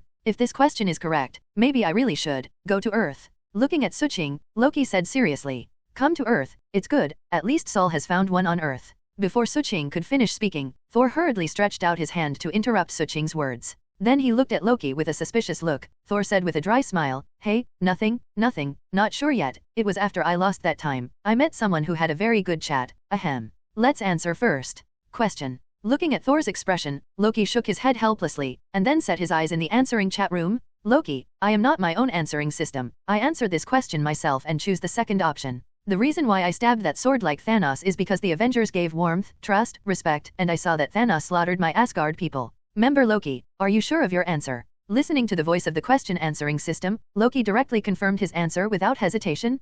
Congratulations to the member Loki who answered correctly and received the reward combat power blessing. Listening to the rewards of the system, Loki subconsciously checked this skill. Battle power blessing. When the user is fighting, the physical fitness, strength, and combat power will be doubled. At the same time, Loki gained K'Fa support. The skills Suching obtained are the power of mad fighting. The power of mad fighting. When the host fights, the physical quality and strength will gain several times or even 10 times different increases. Every physical attack will get double damage. With the blessing of combat power, the host will not feel exhausted. Yow, good fellow, this skill is a bit interesting. Although this skill can't double the number of skeleton warriors, or undead summoned by one's own undead magic. However, under the use of physical attacks, every move is equivalent to a critical strike. More importantly, you will not feel exhausted. What is this state? If Captain America Steve Rogers is relying on faith, he can fight the enemy for a day. Then oneself, is it possible to rely on this skill to fight the enemy one by one? Realistic version, can I fight you for a year? Within Asgard? You're awake. Looking at Odin, who was slowly sitting up, and Frigga, who had been standing by, smiled on her face. During your sleep, Loki did a great job. Thor is back too, and he also brought back very good friends. And this Earthling has a vital influence on the future of our Asgard. If it weren't for you still sleeping all the time, then Lauf is dead. Listening to Phrygia's words, Odin didn't say anything else, but sighed in a sense of sorrow. Unexpectedly, this one who had been with me for a lifetime, the king of Jotunheim, died in Loki's hands. He is for us, for Asgard. Looking at Odin, who felt a little accounted, Frigga said quickly, I know. Nodding lightly, Odin said with emotion, whether it is Loki or Thor, they are all our good children. I can still hear and feel everything happening around me during the coma. Thor's transformation surprised me and comforted me. But, what makes me most happy is that Loki can let go of all this and want to prove that he is no less than Thor and loves Asgard. Reaching out and gently holding Phrygia's hand, Odin sighed, these years, you have taught Loki our little son very well, Phrygia. I thought he would hate me and Asgard after he knew his true identity, but he didn't do it, even, because he is very kind. Before Odin could finish speaking, Frigga held Odin's hand back, with a gentle smile on her face, no matter what outsiders say, no matter what other people say about Loki. But in my heart, he has always been my most beloved and naughty little son. However, I am now afraid that Thor will take Loki to the Earth. And based on what the two people think of each other now, if they all go to the Earth, no one will learn how to be a qualified king by your side. Then what to do? The Earth is good, but after all, they are the heirs to the Asgard throne. When are you going to leave? You can't stay here forever. Looking at the old friend in front of him, Howard Stark asked with a smile. It's still more comfortable to stay here, at least you don't have to think about some more difficult things. Listening to Howard's words, after Steve Rogers split the wood in half, he smiled and said to Howard, "Embarrassed? You mean Peggy?" Looking at Steve Rogers, Howard Stark was silent for a while, then smiled. "Anyway, Steve, I think you should really meet her. I don't know how long she will live. But don't wait for her to pass away, you regret it. It's like back then, when I died in the hands of Barnes. The only thought in my mind at that time was that the two of us died. What should Tony do?" Hearing Howard said this, Steve Rogers pursed his lips, and then apologized to Howard seriously. "Sorry, Howard. Seriously, I can't imagine you at that time. It's gone, isn't it? And I and Mary are now resurrected by you?" Before Captain America finished speaking, Howard Stark suddenly laughed. Reaching out and patted Steve's arm, Howard Stark said earnestly, "You know, Maria and I still made money after doing so. After all, less than 20 years have passed since we were resurrected, and we are still the same age before we were dying, as if nothing has passed on us for nearly 20 years. So, is this counted? We have another nearly 20 years of life." Looking at Steve Rogers with an apologetic face, Howard Stark smiled and comforted. "I didn't find out Howard Stark was born that year. It was only found out that Howard Stark first appeared in the comics in about 1970. Listening to Howard and Stark comforting himself, Steve Rogers laughed. He took a deep breath and looked at the quiet, chic farm all around. Then he nodded. "You are right, Howard, maybe I should really meet Peggy. To be honest, after I recovered from the ice, my first thought was to see Peggy. I owe her a dance, nearly 70 years. With a long sigh of relief, Steve Rogers' expression is a bit complicated at this moment. "It's just that I don't really know how to face her now. I heard that she now has signs of Alzheimer's disease. If I don't see her, I'm afraid I will leave regrets. But if I go to see her now, I'm afraid she can't bear it. After all, I still look like before, but I'm really worried." Go. Listen to the complexity, hesitation in Captain America's tone. Use Ward Stark to take the axe from Steve's hand. Then he watched him earnestly encourage and said, "Always go to see her. Seeing her one day earlier will make her happy one day. Trust me, man, she is not as vulnerable as you think. What's more, even if she died, wouldn't you be able to bring her back to life? Speaking of this, I am very curious. The same are all resurrected from the dead. Why do you have such a magical ability? I remember that the super soldier serum did not have this ability." Yes, Howard Stark thought this ability was the ability Steve got after he recovered from the ice. This is what Steve, Nick Fury, and others told them after he and Ms. Maria were resurrected.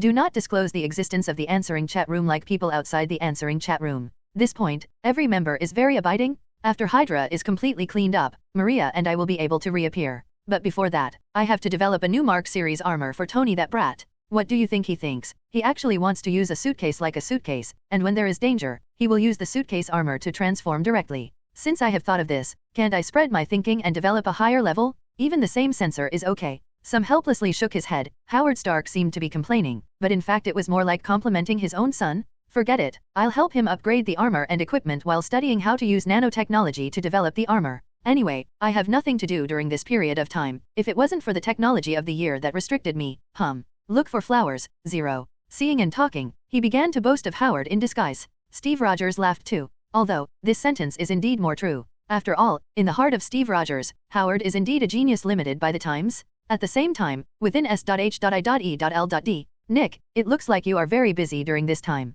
Sitting across from Nick Fury, Alexander Pierce said with a smile. Then one day I can be free? Especially after the captain is resurrected from the ice, I have to take care of him. In this movie, in the S.H.I.E.L.D. branch of Angel City in the past 2 days, more than 70 people were attacked at the same time. Damn it. I haven't found out who did it to our people. Looking at Alexander Pierce in front of him, Nick Fury's expression was unusually angry at the moment. However, no matter who it is, I will definitely find out and let them know that S.H.I.E.L.D. has been incurred. Yes, this group of people dare to provoke us SHIELD. Do you think they are bored and crooked?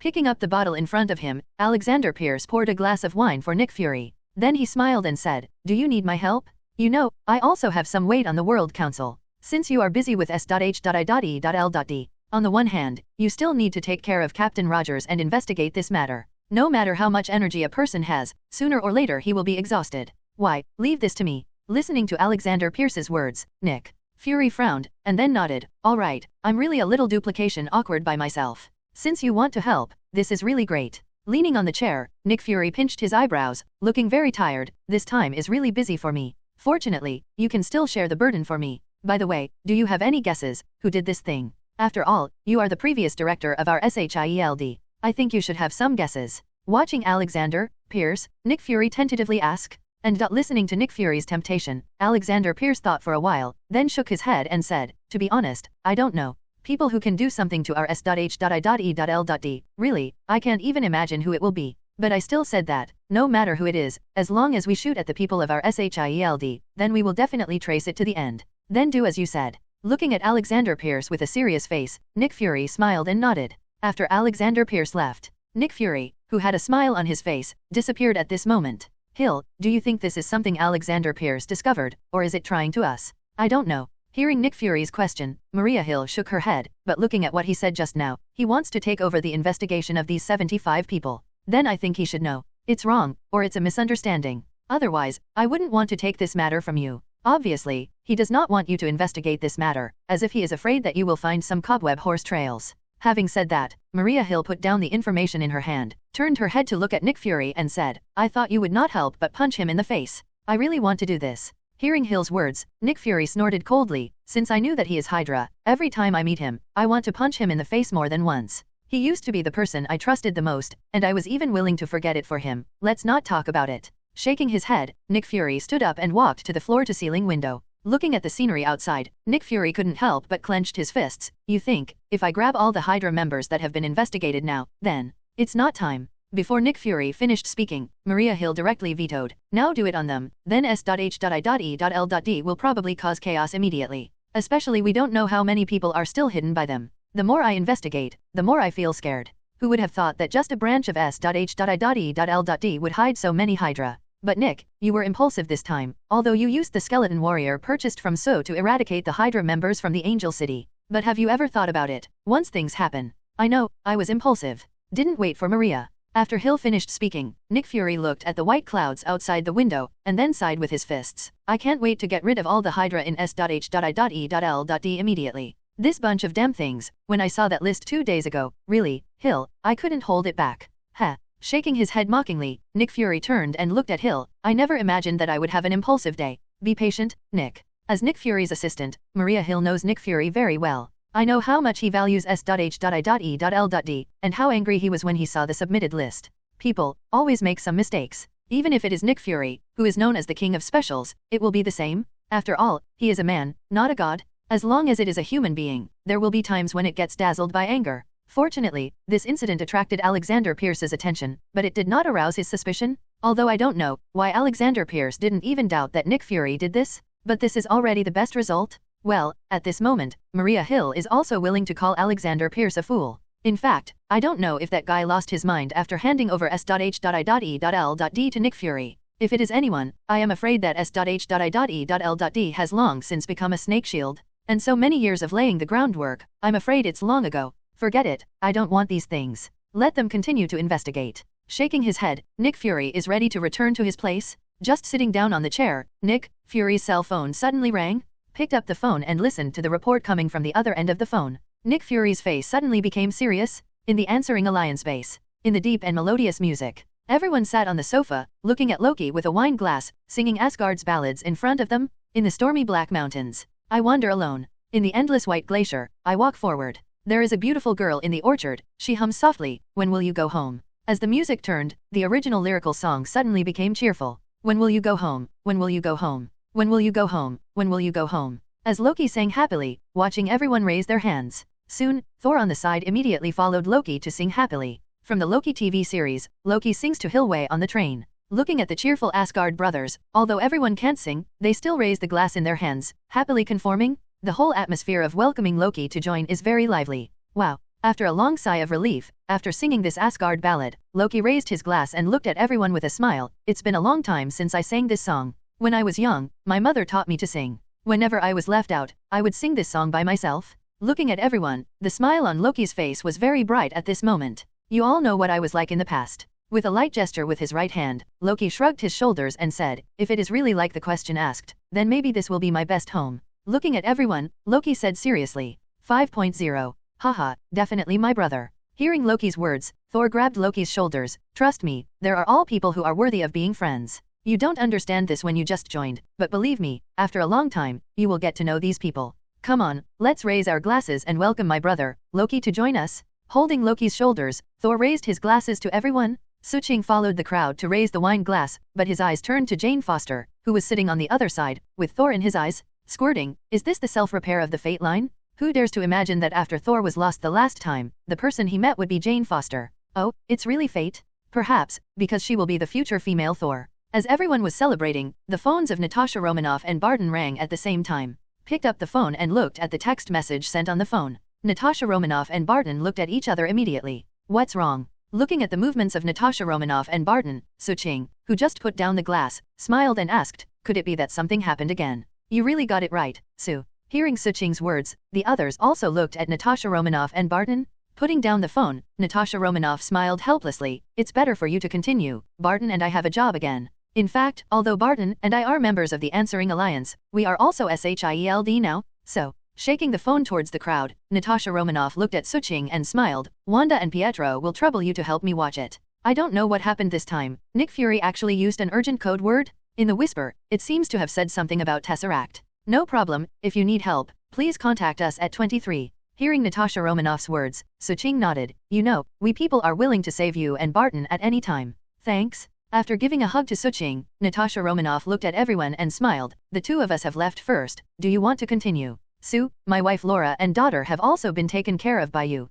Waved his hand to Suching. Barton said, don't worry, there are still us here. I don't think you can open your eyes without that enemy. Come and attack here stupidly. Listening to Suching's words, everyone present laughed. It's also right, although revenge, it's not right. It should be said that the people in the Answering Alliance have not been known by outsiders at this moment. But if the enemy dares to attack here, spray. Watching Natasha Romanoff and Barton leave, everyone continued to laugh and talk. Man, Tesseract, I heard my father say, is it the infinite gems? Leaning to Suching's side, Tony Stark asked curiously. Well, Tesseract is one of the 6 infinite gems space gem. It is the Blu-ray gem we saw in the answering chat room. Listening to Tony Stark's curious inquiry, Suching whispered, no way, Thor's daughter is wrong, it should be Jane Foster, who has a good relationship with Thor, here. Barton's wife and daughter are also here, so naturally they can't let them know about the existence of the answering chat room. However, what makes Suching most curious is that before Natasha Romanoff and Barton left, they inadvertently said to themselves that it was about Tesseract. Regarding Tesseract, the big event of Space Gem, Avengers has assembled. He looked at Loki who was talking to Dr. Banner and Thor. Then Suching shook his head. Loki is in the capital of the Earth, so if Thanos wants to get the Space Gem, he will definitely send someone else. The only thing that is certain is that the guy Thanos will not come to Earth in person. And in the answering chat room, when the last question about Loki was about Loki, the clip played was that General Corvus Glaive, one of the 5 Obsidian generals under Thanos, led Chidori to attack the Earth. Is it possible? I can't explain it. After all, Loki led Chidori to attack the Earth and wanted to be the king of the Earth? So what reason does General Corvus Glaive have to lead Chidori to attack the Earth? Can't he also want to be the king of the Earth, or Thanos wants to turn the Earth into Chidori and obey his orders? Neither of these reasons holds true. After all, the Earth is now, but there is still the Supreme Magician Ancient One. So Thanos is not stupid yet. Turn the Earth into another Chidori planet? If Thanos wants to get the Space Gem, then the best way is definitely after Space Gem is launched, and his men come here through the Space Gem channel. Then it disappears immediately after snatching the Space Gem, and will never stay on the Earth for even a minute. After all, stay on the Earth for 1 more minute, then their danger will increase by 1 point. But this really doesn't make sense. Why would General Corvus Glaive lead Chidori to attack the Earth? Without the prerequisite that Loki wants to be the king of the Earth, Chidori will not be established when he appears on the Earth? Unless, there is something that I don't know about. But, what about him? If you can't figure it out, you don't want to. When Natasha Romanoff and Barton come back, you will know. On the way, I always have a bad feeling, Barton. Driving the car, Natasha Romanoff said to Barton while driving towards the place agreed by Nick and Fury. A bad premonition? Are you sure you are thinking too much? What other tasks can give you a bad premonition? While tidying up his bows and arrows, Barton said with a smile, you should be in the answering chat room, and you have seen too many future clips. That's why you have this idea. Don't worry, the future that will be destroyed at every turn is still far away. Otherwise, Nick will not just summon the 2 of us. Since it is urgent to find Natasha Romanoff and Barton this time, Barton can only organize his weapons on the road. Not just us, but Captain Steve Rogers. Listening to Barton's counsel, Natasha Romanoff's expression did not relax at all. You actually called Captain Steve Rogers.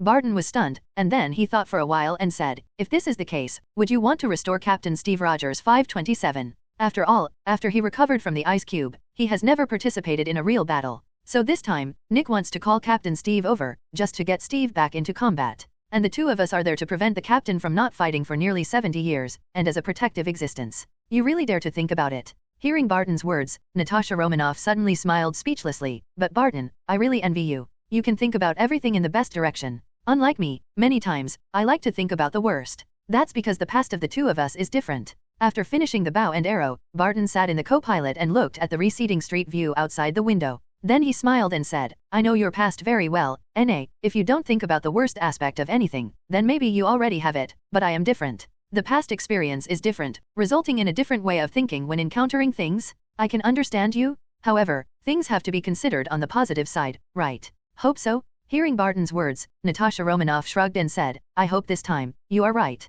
The sky faded, and the roar of helicopter propellers gradually cut through the quiet night sky. S.H.I.E.L.D. The Dark Matter Energy Research Execution Base hidden in the valley. Attention all members, the evacuation order has been confirmed. Attention all members, the evacuation order has been confirmed. As the broadcast continues to sound in this base, vehicles carrying some scientific researchers and some important instruments are constantly being evacuated. Inside the base, when the helicopter slowly landed from the air, Phil Coulson, who was guarding here in advance, hurried forward. What the hell is the problem? Nick Fury, who walked down from the helicopter, looked at Phil Coulson in front of him and asked, the biggest problem now is that we don't even know what the problem is. Listening to Nick Fury's inquiry, Phil Coulson said that he didn't know what was going on. Look, I know it's not that simple. Natasha Romanoff, who walked down from the helicopter together, looked at Barton beside him, and said helplessly. As for Steve Rogers, who came with him, he glanced around, then nodded and said, Natasha Romanoff is right, it seems that things are not that simple this time. Otherwise, so many people would not be evacuated at this point in time.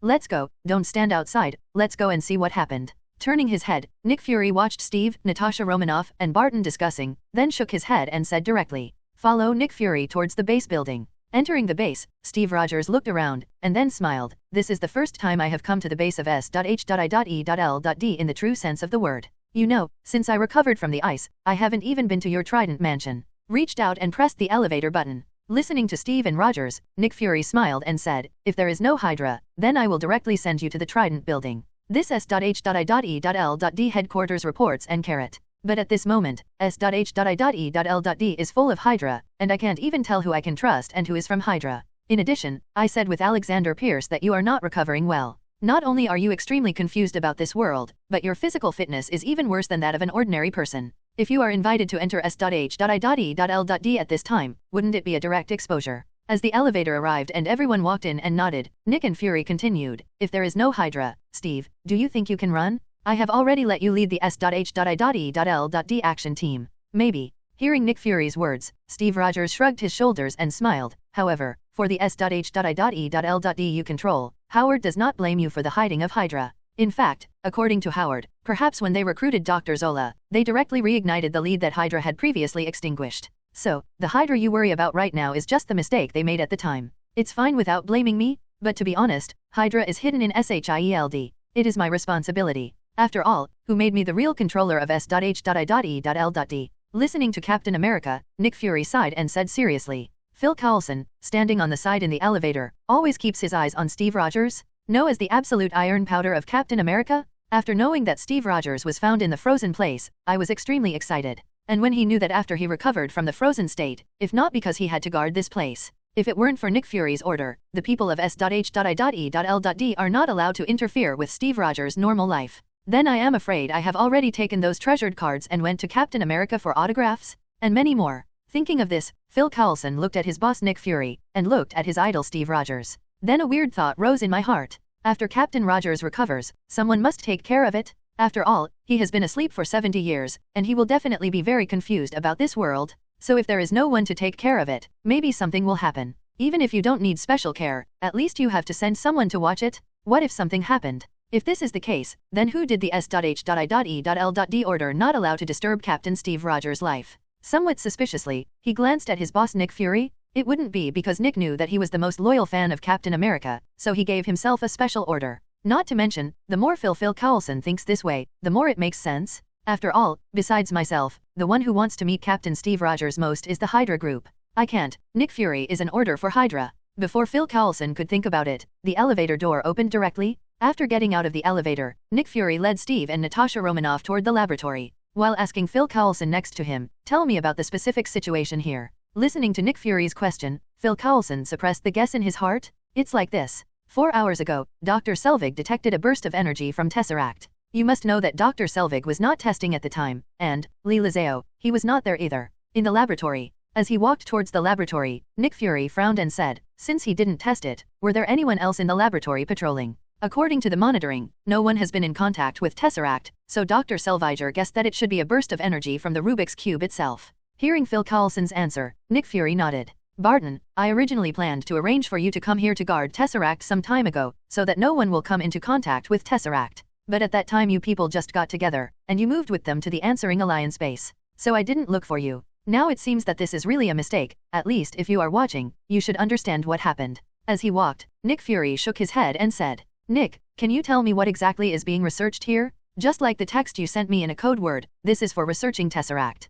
While following Nick Fury towards the laboratory, Natasha Romanoff frowned and asked. Not only Natasha Romanoff is curious, but even Steve Rogers looks at Nick Fury. It's not just Tesseract research here. Stopped, watching the three people staring at him, Nick Fury thought for a while, and said, in addition to Tesseract, there are many things studied here, definitely, Tesseract is the top priority. After speaking, Nick Fury continued to walk forward, and continued as he walked, for Tesseract, the captain should be very familiar with it. Do understand some? Steve heard Nick Fury's question and nodded. Back then, Red Skull John Schmidt believed that Tesseract had extremely powerful power, which not only made people immortal, but also allowed him to control the world. Later, during my final battle with the Red Skull, Tesseract fell on the plane, and the energy seemed to explode, melting a small part of the fighter plane, and then it fell. It's just that 530 didn't expect it to be salvaged by Howard. The captain is right. Nick Fury waited until Steve Rogers finished speaking, and then continued. Later, S.H.I.E.L.D. was established, and the research on Tesseract was only left at the beginning. Later, many researchers believed that Tesseract has a very strong research value, so they restarted the research on Tesseract. With that, Nick Fury turned his head and looked at Phil Coulson. What is the level of energy that Tesseract bursts out now? It has been constantly rising. Dr. Selvig can't control it at all, so we will issue an order for everyone to retreat. How long will it take for everyone to evacuate? It will take at least half an hour to evacuate all. Facing Nick Fury's question, Phil Coulson gave the most reasonable answer. Then hurry up. Faced with half an hour, Nick Fury said with some dissatisfaction. Clear? Nodded. Phil Coulson glanced at Steve Rogers on the side, then turned and left, ready to order everyone to evacuate as quickly as possible. Ktfa. Watching Phil Coulson leave, Natasha Romanoff suddenly smiled. Steve, this person named Phil Coulson just now, but your most loyal fan.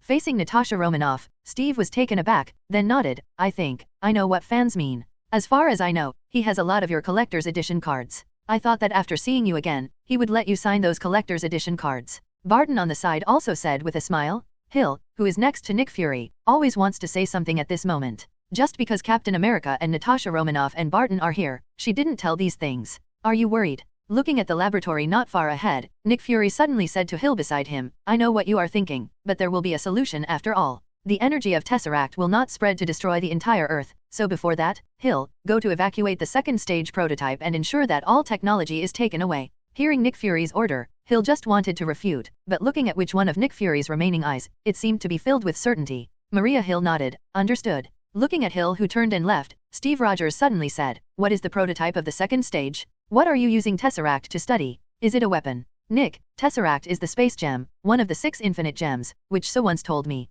Natasha Romanoff on the side waited until Hill and Phil Coulson left, and said seriously, so once said that every infinite gems has a huge amount of energy. This energy can even destroy a planet very easily? I don't know what you are using Tesseract to study, but because of S.H.I.E.L.D's research, the Earth is in danger. Don't think so much. Watching Natasha Romanoff think about the worst of things, Nick Fury shook his head directly and said, didn't all of us have seen the future? The Earth in the future has not been destroyed by Tesseract, which proves that S.H.I.E.L.D is still very safe to study Tesseract. At least, you can't say that, Nick. Before Nick Fury finished speaking, Hawkeye interrupted directly. If I remember correctly, in the answer chat room, when Loki faced Thanos, Thanos asked Loki to hand over the space gem. Space gem is Tesseract, which means that in the end Tesseract was brought back to Asgard by Loki or Thor. My suggestion is to follow the development trajectory of things. Although we are studying Tesseract, we still give it to Thor later and let him take it to Asgard. But Tesseract was still snatched away, and even Loki was chopped off by Thanos. After Nick Fury heard Barton's words, he stopped immediately. If Tesseract is handed over, then even Asgard will not be able to guard it?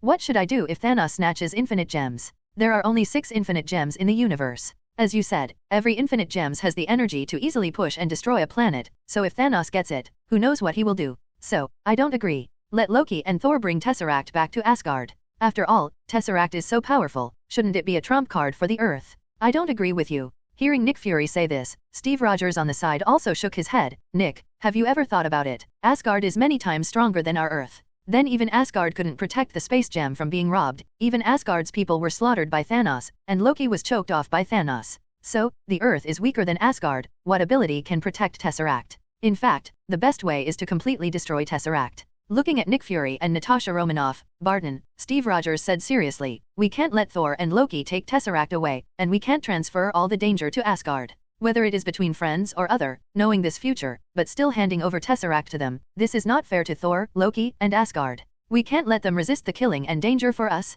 so the best way is to completely destroy Tesseract, which is the space gem. I think Steve is right. Natasha Romanoff sorted out his weapons, and then said to Nick Fury, Thor is our friend, although Loki said he is new to us, but for Thor's face, he is half of us. It is not difficult to see from the future clips played in the answering chat room that Thor, for our planet, has not only helped us time and time again. So even if he is from Asgard, he is still our own person. How can there be any reason to let one's own person stand out from danger? Hearing what Natasha Romanoff said, Nick Fury turned his head and looked at Barton. Barton, do you agree with Natasha Romanoff and Steve? Definitely. Listening to Nick Fury's question, Barton nodded without hesitation. Nick, don't we all see it? Thanos wanted to capture infinite gems, and it ended up after the prophecy of the twilight of the gods. After the destruction of Asgard, Thor and Loki attacked them when they came to Earth with Asgard people. Many Asgard people were slaughtered by Thanos, even Loki was killed by Thanos. So, I also agree with Captain Steve and Natasha Romanoff. We can't let Thor help us while pushing the danger to Asgard. Such a thing is not something a friend should do. As for whether we will face danger in the future, Barton shrugged his shoulders, the big deal is in danger, so let's carry it together. Hearing what Barton said, look at the eyes of Natasha Romanoff and Steve. Nick Fury was silent for a moment, then suddenly laughed. So, you are a group of people, a group of superhero. That's why you can gather together. But you are superhero, but I am not. S.H.I.E.L.D. was established for the purpose of dealing with the remaining Hydra. Now, the meaning of S.H.I.E.L.D. is to protect the Earth. Looking at the three people, Nick Fury did not conceal his point of view. In fact, the most important thing in my heart is always the safety of the Earth. As for the other planets in the universe, to be honest, I don't really care. Even from the day when I knew there were countless aliens in the universe, I have been trying every means to use Tesseract to research new weapons. You think it is wrong to use Tesseract to study weapons, but I have to do it. Because none of us knows that on that day aliens will come to the Earth, and even destroy the Earth. I have to make some precautions. Even Avengers is one of the lines of defense I have prepared for the Earth. Having said that, Nick Fury looked at the three people and walked in the direction of the laboratory. As he walked, he continued, I have seen aliens, I have seen them a long time ago. At that time, I had not been in charge of S.H.I.E.L.D. I have been to outer space, and even in outer space, I fought with aliens with Carol. This eye of mine was lost because of those aliens. With his hands behind his back, Nick Fury said to three people, although it is difficult to say that it is blinded by a cat, it is not an ordinary cat, but a UN cheating beast. So this eye was broken because of those aliens, there is nothing wrong with it. After all, cats are aliens, Krees are aliens, and Screws are aliens. So under the calculation, this eye was broken because of aliens, there is nothing wrong with it. At the door of the laboratory, Nick Fury stopped. Turning his head to look at the three people, Nick Fury said without concealment, I will not watch our Earth ally Asgard fall into destruction and remain indifferent. I know that you will be superhero in the future. Naturally, you will not be indifferent when your friend's home is destroyed. So I don't want Asgard to resist the future disaster for our planet. But, if things are the last resort, whether the Earth is in ruin or Asgard is in ruin, when there are only these two options, then I will choose the latter without hesitation. Because, one of my responsibilities is to protect the Earth, not Asgard. Speaking of this, Nick Fury paused for a while, and then his expression was somewhat heavy, but at this moment he suddenly relaxed. Don't think about it so much. Do you think I have never tried to study how strong Tesseract is? In fact, we don't have any ability at all to destroy infinite gems. Look for flowers, 0. According to the conclusions drawn by the researchers of S.H.I.E.L.D., if you want to destroy Tesseract, you need to destroy it with a substance with the same energy as Tesseract. In other words, if you want to destroy infinite gems, you need another infinite gems? So, Steve, we can't do anything about your proposal. After speaking, Nick Fury walked directly to the laboratory. Listening to Nick Fury, Steve Rogers, Natasha Romanoff, and Barton looked at each other. I believe what Nick Fury said, he has no need to deceive us on this matter. Looking at the two people around him, Natasha Romanoff said directly, Point 0. I also believe it, but as Nick Fury said, that would rather let Asgard be destroyed than put the Earth in danger, which I cannot agree with. After all, Thor is our friend. In the future, Asgard will be destroyed by the battle of the twilight of the gods. So at that time, if Thor wants to ask us for help, I will help him without hesitation. Hearing Natasha Romanoff's words, Steve Rogers said seriously, who is not? Facing Steve's words, Barton also laughed. Only he can help our planet and become one of the superhero of our planet. We are not allowed on Earth to become one of Asgard's superhero? In the universe, there is no such a saying. Guys, this is not the time to talk about it. Listening to the conversation between Steve and Barton, Natasha Romanoff laughed directly. The main thing now is Tesseract. After the sudden burst of energy in Tesseract is over, let's talk about this. But don't forget, what we saw in the answering chat room, when Thor and his sister Hela were fighting, we didn't help out. At least, Hulk, the incarnation of Dr. Banner, was also in Asgard at that time, even if it was because Thor found Hulk on another planet. But after all, what Hulk represents is our planet, doesn't it? Having said that, Natasha Romanoff walked directly in the direction of the laboratory. And is Nick Fury's statement correct? From the standpoint of Steve Rogers, even from the standpoint of Tony Stark, Nick Fury's statement is not correct. After all, Thor will help the Earth a lot in the future, and he is still their friend. So they naturally don't want to see Asgard prevent disasters for the Earth. In their eyes, if the guy named Thanos wants to capture Tesseract in the future, let him come. Even if you desperately die, you won't let Thanos snatch infinite gems? But from the standpoint of Nick Fury, there is nothing wrong with this matter. Is Asgard going to face someone as powerful as Thanos, or the Earth is going to face someone as powerful as Thanos? If there is a choice, then Nick Fury will definitely choose to let Asgard face it. Not because 530 means that Asgard is stronger than the Earth, but one of his duties, Nick Fury, is to ensure the safety of the Earth. So there is nothing wrong with this matter, let alone Thor has not yet helped the Avengers to save the planet. Even in the future, Thor saved the Earth 10 times, 100 times, so when facing the destruction of the Earth or the destruction of Asgard, Nick Fury will still make Asgard ruined without hesitation. Even so, I was a little sorry Thor. However, there must be no accident on the Earth. This is Nick Fury's final bottom line. In the laboratory? Tell me about the situation, Dr. Selvig. Coming to the instrument equipped with Tesseract, Nick Fury looked at Dr. Selvig who was trying to correct Tesseract, and immediately spoke. Director Nick, Tesseract is in an abnormal state at this moment. Seeing Nick Fury coming over, Dr. Selvig said helplessly, this will definitely not be a false alarm. I always feel that it looks bad. Why do you say that? When I came to Tesseract, I saw the blue light radiating in front of my eyes, and even gradually formed Tesseract with blue matter constantly circling around. Nick Fury frowned and asked. The current state of Tesseract is not just as simple as being active, it's reacting. How about power off? Have you tried powering off Tesseract? It's useless, Tesseract was originally an energy source.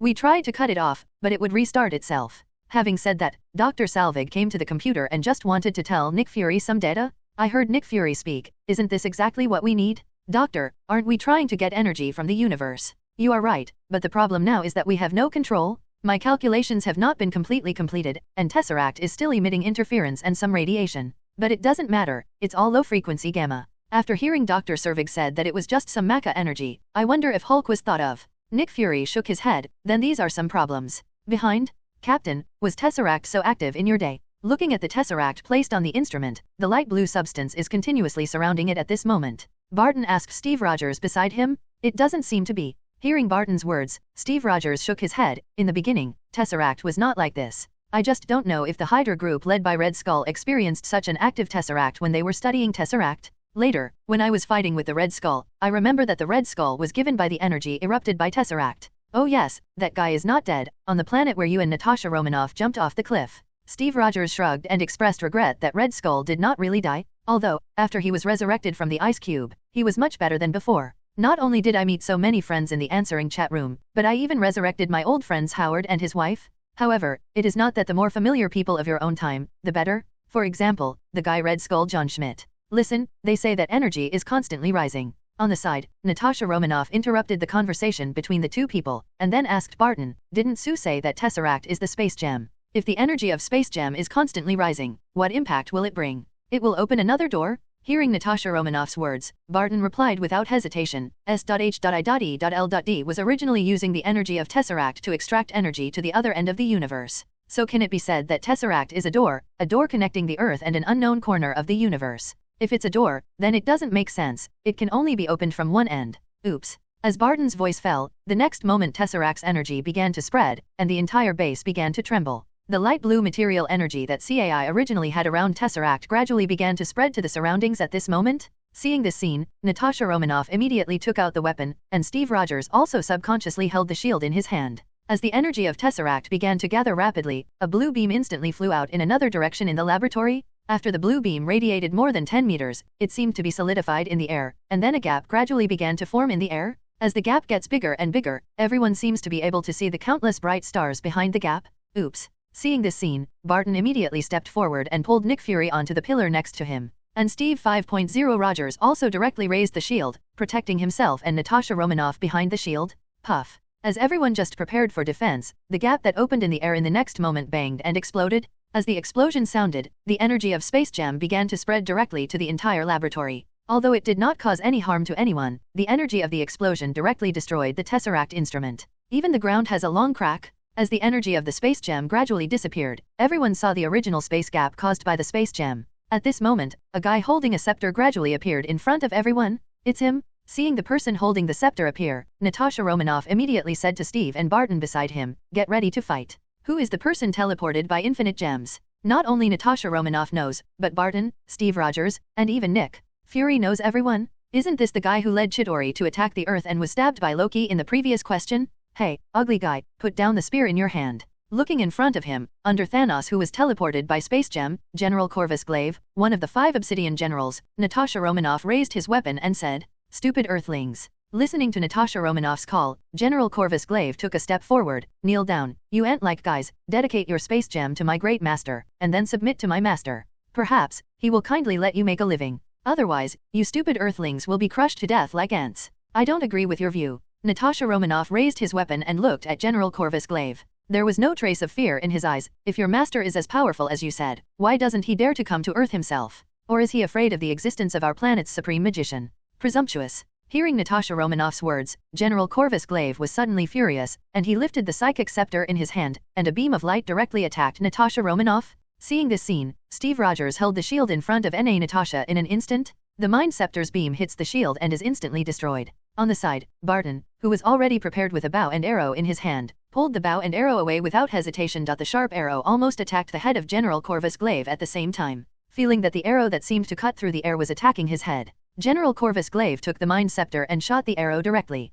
I never thought that the moment the arrow was hit by the Soul Scepter, it exploded, and it directly blew General Corvus Glaive out. Seeing the start of the battle, many S.H.I.E.L.D. fully armed soldiers shot directly at General Corvus Glaive. The bullets were as dense as a rain of fire, as if forming a firepower net, quickly shrouded towards General Corvus Glaive. But who is General Corvus Glaive? That is one of the 5 Obsidian generals under Thanos. The combat experience has long been very rich, and I don't know how many planets have been slaughtered by Thanos, so I saw the heavily armed members of the S.H.I.E.L.D. operation group attacking themselves. He flew directly in the direction where the Space Gem was without a trace. At this moment, he has only one purpose, and that is to snatch the Space Gem away. This is the only instruction given to him by Thanos. The moment I first came into contact with Tesseract, before General Corvus Glaive could stabilize the Space Gem, the next moment Captain America's shield directly attacked him. The power carried by the shield directly lifted General Corvus Glaive to the ground, and the Mind Scepter and Space Gem in his hand also fell directly to the ground. Regardless of his own danger, General Corvus Glaive grabbed Tesseract for the first time.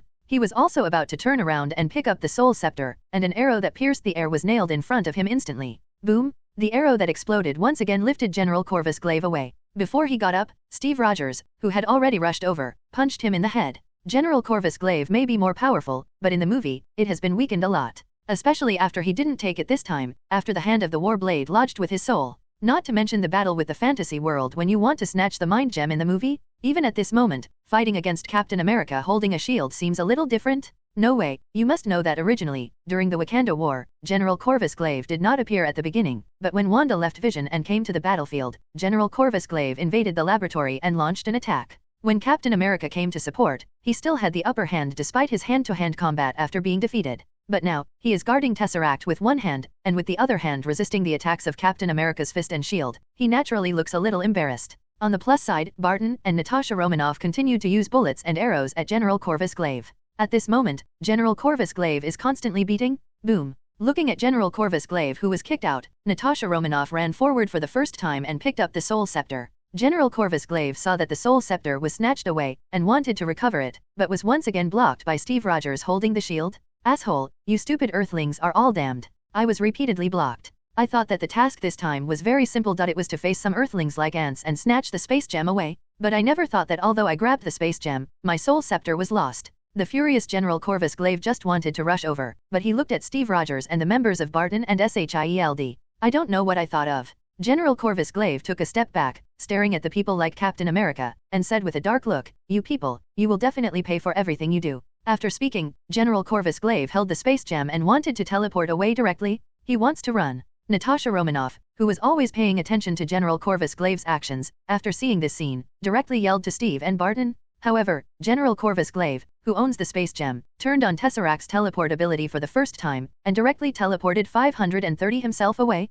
Wow. In addition to General Corvus Glaive who was teleported away, an arrow sent by Barton disappeared together. Looking at General Corvus Glaive who used the space gem to teleport away, Nick Fury frowned and said, Tesseract was taken away by him. Then prepare to go to war with aliens. Listening to Nick Fury's words, I was thinking of Loki's question, the scene where the guy just attacked the Earth with the Zetadar. Natasha Romanoff glanced at the soul scepter in his hand, and then faced Nick with a serious face. Fury said, I knew it, I should have called Tony, Thor, and all of them, so that guy wouldn't have ability to snatch Tesseract. In front, holding the shield in his hand, Steve Rogers said unwillingly, judging from the battle just now, that General Corvus Glaive may have good skills, but he is definitely not the opponent of and Thor. It's impossible, Captain, there are some things that Nick will never let and the others know, just like everything in front of me. Listening to Captain America, Barton looked at Nick Fury not far behind him, and then said softly, Captain, although they are part of the Avengers formed by Nick Fury, but after all, they are not S.H.I.E.L.D. people. The planet Zitari. The dim sky enveloped the entire Zeta Rui star, turning the entire planet into a drowsy. In the middle of the planet, in a huge palace. My daughter, the cosmic spirit orb has appeared. Go, and bring back the power gems in the cosmic spirit orb. I allow you to use Ronan's power. But remember, when you get the power gem, you don't need to give the power gem to Ronan. He has been blinded by hatred and can't see whether the front is destruction or rebirth. In addition, I'm going to find out where the soul gem is. Sitting on the throne, looking at Gamera and Nebula below, Thanos said, yes. Hearing Thanos's order, Gamera just nodded slightly. On the other hand, Nebula directly knelt on one knee. Father, I have brought back the power gem to you, to prove myself to you. Watching Gamera and Nebula turn and leave, Thanos once again looked at the Proxima Midnight standing below. Proxima Midnight, are you worried about Corvus Glaive? Looking at Proxima Midnight, Thanos asked. Yes, Master. Upon hearing Thanos's question, Proxima Midnight did not dare to conceal. I'm worried that when he goes to Earth, he will be beheaded by the current Asgardian on Earth, and Corvus Glaive did not take away his weapons, so the subordinates are worried. Before Proxima Midnight could finish talking about Proxima Centauri, the azure blue light was instantly revealed, and then the space channel opened. Some Wolf Fox generals, Corvus Glaive, appeared in front of everyone with the space gem. Master, subordinate. Before General Corvus Glaive could finish speaking, an arrow flew towards Thanos in an instant. The speed of this arrow is extremely fast, as if following a space channel. After flying in front of Thanos, before Thanos reached out and grabbed the arrow exploded in an instant. Boom! A small explosion rose, but Thanos tilted his head slightly. Damn your subordinates! After the small burst of explosive smoke dissipated, General Corvus Glaive immediately knelt on one knee, his body trembling in horror. He didn't expect that after he brought the space gem back from the Earth, also brought back at the same time, there is actually that damn, exploding arrow. And arrow actually attacked Thanos impartially? God, I'm afraid it's good to attack Ebony Maw next to him? It's okay /comma. Looking at Proxima Midnight, who was also kneeling on the ground, and standing aside respectfully, he saw General Corvus Glaive bringing the arrow back and exploding next to his head. So immediately prepared to punish Ebony Maw who lives in General Corvus Glaive. Thanos waved his hand gently, and didn't care about the arrow exploding in front of his head. Reaching out and wiping the golden helmet to wipe off the dust from the explosion, Thanos turned his head and looked at General Corvus Glaive. In fact, just this little explosive energy can't hurt yourself? Is the space gem brought back? Looking at General Corvus Glaive who was kneeling on the ground, Thanos asked. Yes, my omniscient and almighty master. General Corvus Glaive, who was kneeling on the ground, lifted Tesseract and then said with a trembling voice, the subordinate brought the space gem back to you, but in the battle, but lost the soul scepter. Please also my master to punish. Picking up Tesseract from General Corvus Glaive, Ebony Maw walked respectfully to the steps of the throne of Thanos. Kneel on one knee and dedicated Tesseract to Thanos. I took the space gem back, but left the mind gem on the Earth. As a result, Tesseract, Thanos glanced at General Corvus Glaive and Proxima Midnight who were kneeling on the ground. Then suddenly he smiled and said, it's okay, I will bring back the soul scepter next time. Now, go and rest. Yes. Listening to Thanos, General Corvus Glaive wanted to say something, but was held back by Proxima Midnight. After the two people left, Ebony Maw then spoke, Master, General Corvus Glaive is able to come back. It seems that your guess is correct. The reality dimension Asgardian on Earth has no plans to shoot. Otherwise, he won't be able to come back. Yes. Listening to Ebony Maw, looking at Tesseract in his hand, Thanos did not crush Tesseract and took out the space gem. Gently tossing Tesseract in his hand, Thanos thought for a while, and then said, it seems that the respectable Asgardian did not regard Corvus Glaive as an enemy. In this way, there are still some troubles left. Let General Corvus Glaive prepare, use the space gem to open the teleportation channel, and in a few days, I will take Chidori to the Earth to get back the Soul Scepter. Listening to Thanos' order, Ebony Maw nodded respectfully. Yes, Master, but a General Corvus Glaive with Chidori, the weakest in the universe, I am afraid they will fail. The Earth is not as simple as we thought. If it doesn't work, let your subordinates go. You can't do it. Following Ebony Maw's suggestion, Thanos shook his head directly and looked at the huge amounts of battleship outside the palace. Then he sighed and said, send some weak people to the Earth, the Asgardian of the Earth will not make a move. I can guess what she has planned, so Corvus Glaive went this time, just to confirm my guess. Since he can come back alive, it proves that my guess is correct. This shows that a Corvus Glaive plus Chidori, that Asgardian believes that it is still within the scope of the Earth's ability. Once I, or you, go to Earth, I'm afraid that Asgardian, I will do it directly. Having said that, Thanos took off his golden helmet and placed it on his huge amounts of double-edged knife. Go, let Corvus Glaive take the people with you? Since the Asgardian of the Earth thinks that a Corvus Glaive plus Chidori Earth can accept, then proceed within the rule. Yes, Master. Hearing Thanos' words, Ebony, Li Hao, nodded respectfully. After receiving the Tesseract thrown by Thanos, he bowed back a few steps, and then turned and left. Earth, Soul Gem, Reality Gem. After muttering to himself, Thanos slowly leaned back on the chair and looked outside. In his mind, he didn't know what he was thinking about. Earth, the base of the Answering Alliance? In other words, Tesseract was taken away, right? Looking at Natasha Romanoff, Steve, and Barton, Tony Stark handed the Soul Scepter to Suching. If this matter had called us long ago, then the Space Gem, one of infinite gems, would not have been snatched away. I really don't understand. Since Nick Fury knows that Tesseract is dangerous, why didn't he notify us? Is it because he still doesn't trust us? Tony Stark sat next to Suching, looking at Suching who was holding the Soul Scepter as if he was studying something, and then vomited speechlessly. Tony, it's wrong to say that. Hearing Tony Stark's complaint, Suching held the Soul Scepter, and then smiled. You have to know one thing, no matter how Nick Fury trusts us, he is ultimately the master of S.H.I.E.L.D. We are not from S.H.I.E.L.D, so we can't let him tell us all the secrets. Especially related to the secrets of S.H.I.E.L.D, isn't it? What Tony said just now, in fact, he didn't have any malicious intentions, just some complaints. But the speaker is unwilling and the listener intentionally. This will make Natasha Romanoff and Barton feel a little embarrassed. After all, the two of them are also S.H.I.E.L.D people. At least for now, still. Cut. My father is still one of the founders of S.H.I.E.L.D. Hearing Suching's words, Tony muttered in a low voice, and seemed to feel that what he said just now was a bit wrong. He immediately leaned on the sofa and looked at Suching and asked, so, you said that our Tesseract, that is the Space Gem, was robbed, so what should I do next?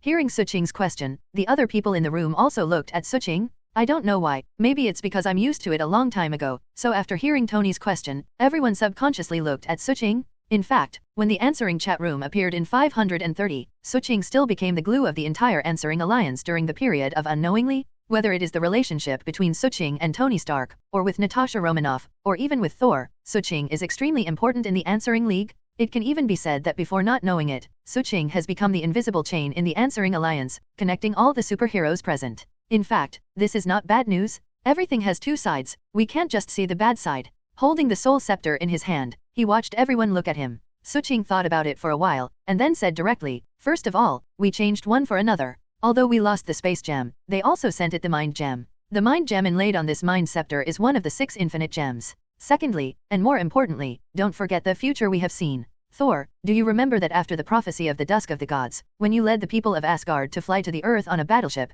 Thanos led people attack your things? Definitely. Hearing Suching's question, Thor immediately nodded. That damn guy attacked our battleship with someone, not only slaughtered my Asgard people. I even chopped off Loki's neck. Damn it, whenever I think about it, I can't wait to chop off that guy Thanos' head. Thor, holding the hammer, after bringing up this topic, suddenly turned on the broken thought mode in anger. Loki shot Thor and interrupted Thor's broken thoughts mode. Then he nodded thoughtfully. So, you mean, now Space Gem has been snatched away. So, our future has also changed. At least Thanos won't attack our Asgard battleship just because he wants to get the Space Gem. That's not our Asgard's battleship. Before Loki finished speaking, Thor suddenly seemed to have thought of something. I remember Asgard doesn't seem to have that huge amounts of battleship, so, to shut up. He slapped Thor again, and Loki gave Thor a look helplessly, turning his head to look at Suching. So, if you say that, it's true. After all, Thanos attacked us to get the Space Gem. Now that the Space Gem has been snatched away, our Asgard will no longer be in the future. Then after the so-called Yellow Dusk prophecy of the gods, our Asgard battleship will not be attacked.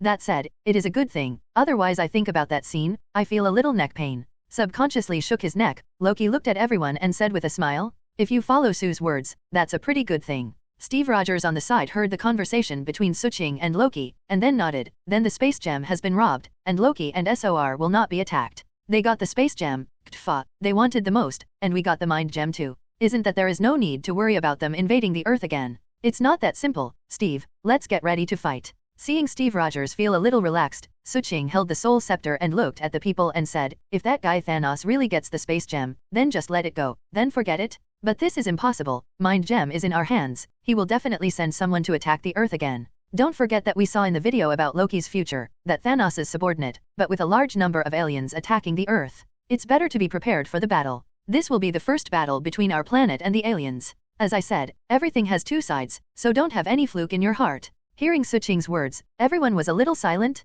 Do you still want to fight? Looking at the slightly silent people, Tony Stark, who was sitting next to Suching, suddenly laughed. What are you doing in such silence? Since we always have to fight aliens, then we just have to be ready to fight. Anyway, this battle is the first battle between our planet and aliens. We can only win, not lose. At least, let those damn aliens know that we people on Earth are not so bully. Listening to Tony Stark's encouragement, Steve Rogers also nodded. Yes, you can only win, you can't lose. Once we lose, I'm afraid the price is not something we can afford. Although, as long as it is fighting, it will inevitably be accompanied by bloodshed and sacrifice, but if it is for the Earth, then I am willing to be the first person to bleed. Looking at everyone, Steve Rogers said firmly. Anyway, I am on your side. Thor held Mjolnir and looked at everyone with a smile. You have also seen the clips of the future, so you should know that I am on your side. Then it's done. The big deal is that I will let Hulk come out and smash the aliens presumptuously. Dr. Banner, who was always silent, also looked at everyone and said seriously. If this is the case, then everyone should go and prepare. Seeing everyone's somewhat silent atmosphere, they are already exalted at this moment.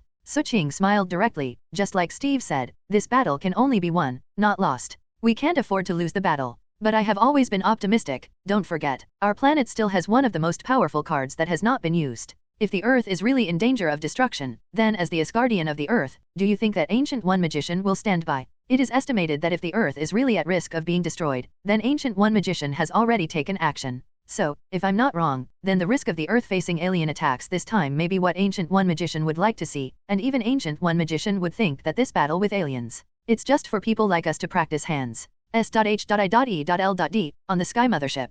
Standing on the deck, the sea breeze blowing roar. Nick Fury looked at Suching and the others, and immediately said, sorry, this matter is my carelessness. Seriously, in the answer chat room, we have all seen Loki's future clips, and saw that guy lead Chidori invade the Earth. I also saw Loki stab that guy, but I didn't see him steal Tesseract. So I was careless, thinking that Captain America and Natasha Romanoff and Barton would be enough. I knew it would be like this, I wouldn't can. No need to apologize to us. Listening to Nick Fury's words, Suching hasn't spoken yet. Tony on the side. Stark glanced around, and then he said, seriously, I complained a little at the beginning? After all, you didn't inform us about the robbing of Tesseract later, so said something else. For you, or for the whole S.H.I.E.L.D., those of us who are not S.H.I.E.L.D. are indeed outsiders. Some secrets, even if you trust the people in the Answering Alliance, and trust us, it is impossible to tell us all of this. Even if my father is one of the 3 founders of S.H.I.E.L.D. But tell me, where is the enemy now? Having said that, Tony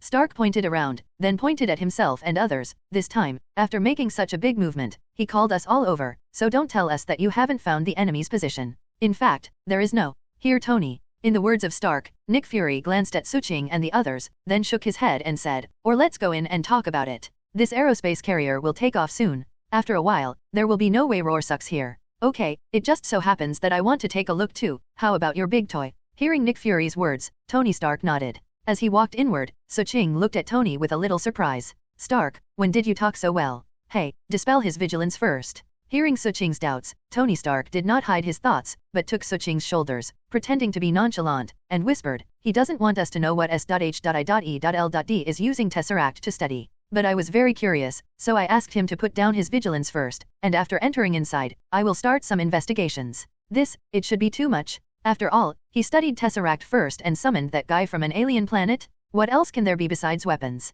Hearing Tony Stark's words, Suching smiled and said, don't even think about it, but S.H.I.E.L.D. represented by Nick Fury, since Tesseract was salvaged back then, facing the seemingly endless energy, naturally he won't give up easily. Study it. The research direction of people like S.H.I.E.L.D. is definitely a weapon. Otherwise, what else? Is it researching new clean energy? Perhaps it is possible, but the word clean must be taken out first. After hearing the conversation between the two people, Dr. Banner on the side walked over and whispered.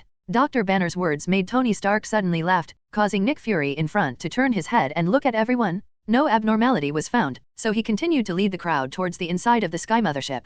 As soon as he entered the Hall of Wisdom, Natasha Romanoff pointed at Phil Coulson, who came by, and said to Steve Rogers, "No, your Iron Fan is here. If it really doesn't work, you can sign his collector's card. It's always your little fan, isn't it? Talk later." Listening to Natasha Romanoff's words, the tone that seemed to be ridiculing, but actually speaking for Phil Coulson, Steve Rogers nodded. "When he finds me with those collector's cards, I will naturally sign him. Otherwise, you can't let me find him. How do you say? Do you want to come to him and say, 'Hey, I heard that you are my fan and want to find me to sign'? Come on, the great Steve Rogers is ready to sign for you." Shrugging his shoulders, Steve Rogers said in a deliberately exaggerated tone, "Ha, you can actually tell a joke, it's very rare." Listening to Steve's joke-like tone, Natasha Romanoff gave him a surprised look. "There is no way, the war is about to start, the more at this time, the more you have to relax your mind, otherwise it will have a great impact. Believe me, I am very familiar with this. Look for flowers, Zero." Steve Rogers replied seriously. "Yes, you are very experienced in fighting, and maybe 70 years later, your old methods will still pass." Speaking of this, Natasha Romanoff pointed to Thor and Loki, who were looking around curiously, and Tony Stark, who seems to be conspiring with Suching and Dr. Banner, finally pointed to himself and Barton, and then smiled at Steve Rogers. "Don't worry, Captain. We know what to do. Look at the people in our answering alliance. Do you feel the tension before the war? Every one of us knows how important the first battle between the Earth and the aliens is, so no one will be nervous at this time and unable to exert their full strength." Zero. On the podium, after announcing that the Sky Carrier will take off, Nick Fury turned around and looked at everyone and asked, "Everyone, in fact, we are now scanning all wireless cameras, mobile phones, laptops and the like on the Earth. As long as it is connected to the satellite, it will be our eyeliner, but even so, we still have no way to find that and steal the guy from Tesseract. So, based on the current situation, do you have any good solutions? After all, if you want to defeat that guy, even if Loki wants to give him a knife, you have to find him first, right? We can't, at the spot where we see Loki gave him a knife, and wait for him to lead countless aliens to Earth." Listening to Nick Fury's words, Thor looked at the crowd. "Isn't this a good way? Anyway, we have seen that he will be there with Chidori to attack the Earth. It will be fine if we lie in ambush there. Also save us." "Shut up, Thor." Before Thor could finish speaking, Loki interrupted what he wanted to say, and Dr. Banner on the side said to Nick Fury, "Your range is too big, you can reduce it a bit. By the way, how many spectrum analyzers do you have now?" "As many as you want." Upon hearing Dr. Banner's inquiry, Nick Fury directly replied, "Then put all the spectrum analyzers on the top and calibrate them to search for gamma rays. In a laboratory for me, I will use cluster recognition as a tracking algorithm. This can eliminate many unnecessary targets." "No problem." Hearing Dr. Banner's request, Nick Fury immediately said to Phil Coulson beside him, "Take Dr. Banner to the laboratory." Pretty. Standing next to Suching with his arms, Tony Stark stretched out a finger to Suching and said, S.H.I.E.L.DVS answering alliance, 1-0. "Let's look at me next." After speaking, Tony Stark took the Mind Scepter from Suching, and then said to Nick Fury, "Prepare a laboratory for me as well. I want to study this Mind Scepter." Suke said, "This is something comparable to Tesseract. Even if that guy wants to get it back, we can still start from the spiritual scepter." "No problem, Tony." Hearing Tony Stark's initiative, Nick Fury agreed without thinking, "Can I share a laboratory with Dr. Banner? You have everything you want in that laboratory." "No problem." Hearing Nick Fury say this, Tony Stark took the Mind Scepter while walking towards the laboratory where Dr. Banner had just gone. While everyone was not paying attention, a small chip was placed under a computer. Turning his head, he blinked at Suching and Steve Rogers, and then walked directly toward the laboratory. "Next to me." Taking a deep breath, Steve Rogers looked at Suching and smiled. "Always have to prepare with 2 hands. Tony just talked to me in private with S.H.I.E.L.D using Tesseract to study weapons and other things. So, Tony wants to get what he wants from these computer data, and I will choose to check it on the Sky Mothership S.H.I.E.L.D. Tony is right, Nick Fury is reliable, but S.H.I.E.L.D. is not reliable. There are some things that we always have to know. Especially no one knows, so many people in front of us, who is S.H.I.E.L.D. yes, who is Hydra." Hearing Steve Rogers say so, Suching looked at the guys who were busy with their work. Then he smiled and asked, "Is this why Tony convinced you?" "Definitely." In the face of Suching, Steve Rogers did not hide it at all, although I did not agree with Tony's idea that S.H.I.E.L.D. wanted to obtain S.H.I.E.L.D. to study weapons with Tesseract. What he said was true. Trust me, man, we can't underestimate the Hydra group. "All right, Thor and Loki, I will help you watch." Hearing Captain America say this, Suching nodded. Nodding to Suching, Steve Rogers walked directly in front of Nick Fury. "Nick, from now on, hand over all the members of the action team on the flying ship of S.H.I.E.L.D. to my command. I need to get the instructions you give them." "This definitely, there is no problem at all." Hear what Steve Rogers said, Nick. Although Fury was a little curious. I don't know what happened to the Avengers members today, even Tony and Steve are so proactive. But he nodded and agreed to Steve's request. After all, is there anyone more suitable than Captain America to command the members of the action team on this aerial carrier? After receiving instructions from Nick and Fury, Captain America turned around and left. Looking at Steve's back, Nick Fury blinked suspiciously. Today, Avengers members are all wrong. Until now, no matter what Tony they call Roar a member of the answering alliance. But Nick Fury insists that these people are Avengers members? Okay, anyway, it's a thing called Roar. So, did something happen that I don't know? Coming to Suching's side, Nick Fury hugged his arms and stood with Suching, whether it is Tony's initiative or Steve's request. Even Dr. Banner's request is very normal. But this is normal, which makes me feel something is wrong. So, what happened? Or, because Tesseract was robbed from the S.H.I.E.L.D. base, but I didn't notify them in advance, so they didn't trust S.H.I.E.L.D. If this is the case, so, I would like to ask you to come forward and help me tell them. I trust them very much, but as the controller of S.H.I.E.L.D., I cannot. You think too much. Hearing Nick Fury's words, Suching smiled and shook his head and said, Nick, you should know that they didn't distrust you. It's just that this is the first battle between the Earth and the aliens, so everyone takes it very seriously. We must win this battle, otherwise, we cannot afford to lose the price of this battle. This is what every member of the answering alliance knows. That's why they are so all together. After all, Thanos behind General Corvus Glaive did not appear, nor did the Ancient One magician behind us. Such a seemingly fair fight, I don't think you are willing to let us lose. When Suching said this, Nick and Fury thought for a while, then nodded. Okay, do whatever you want, I don't care, I can't control it. After all, this battle depends on you, and to be honest, besides you, I don't have many people who can believe in people. He held his arms and stood beside Suching, looking around all the busy members of S.H.I.E.L.D. on the Sky Mothership.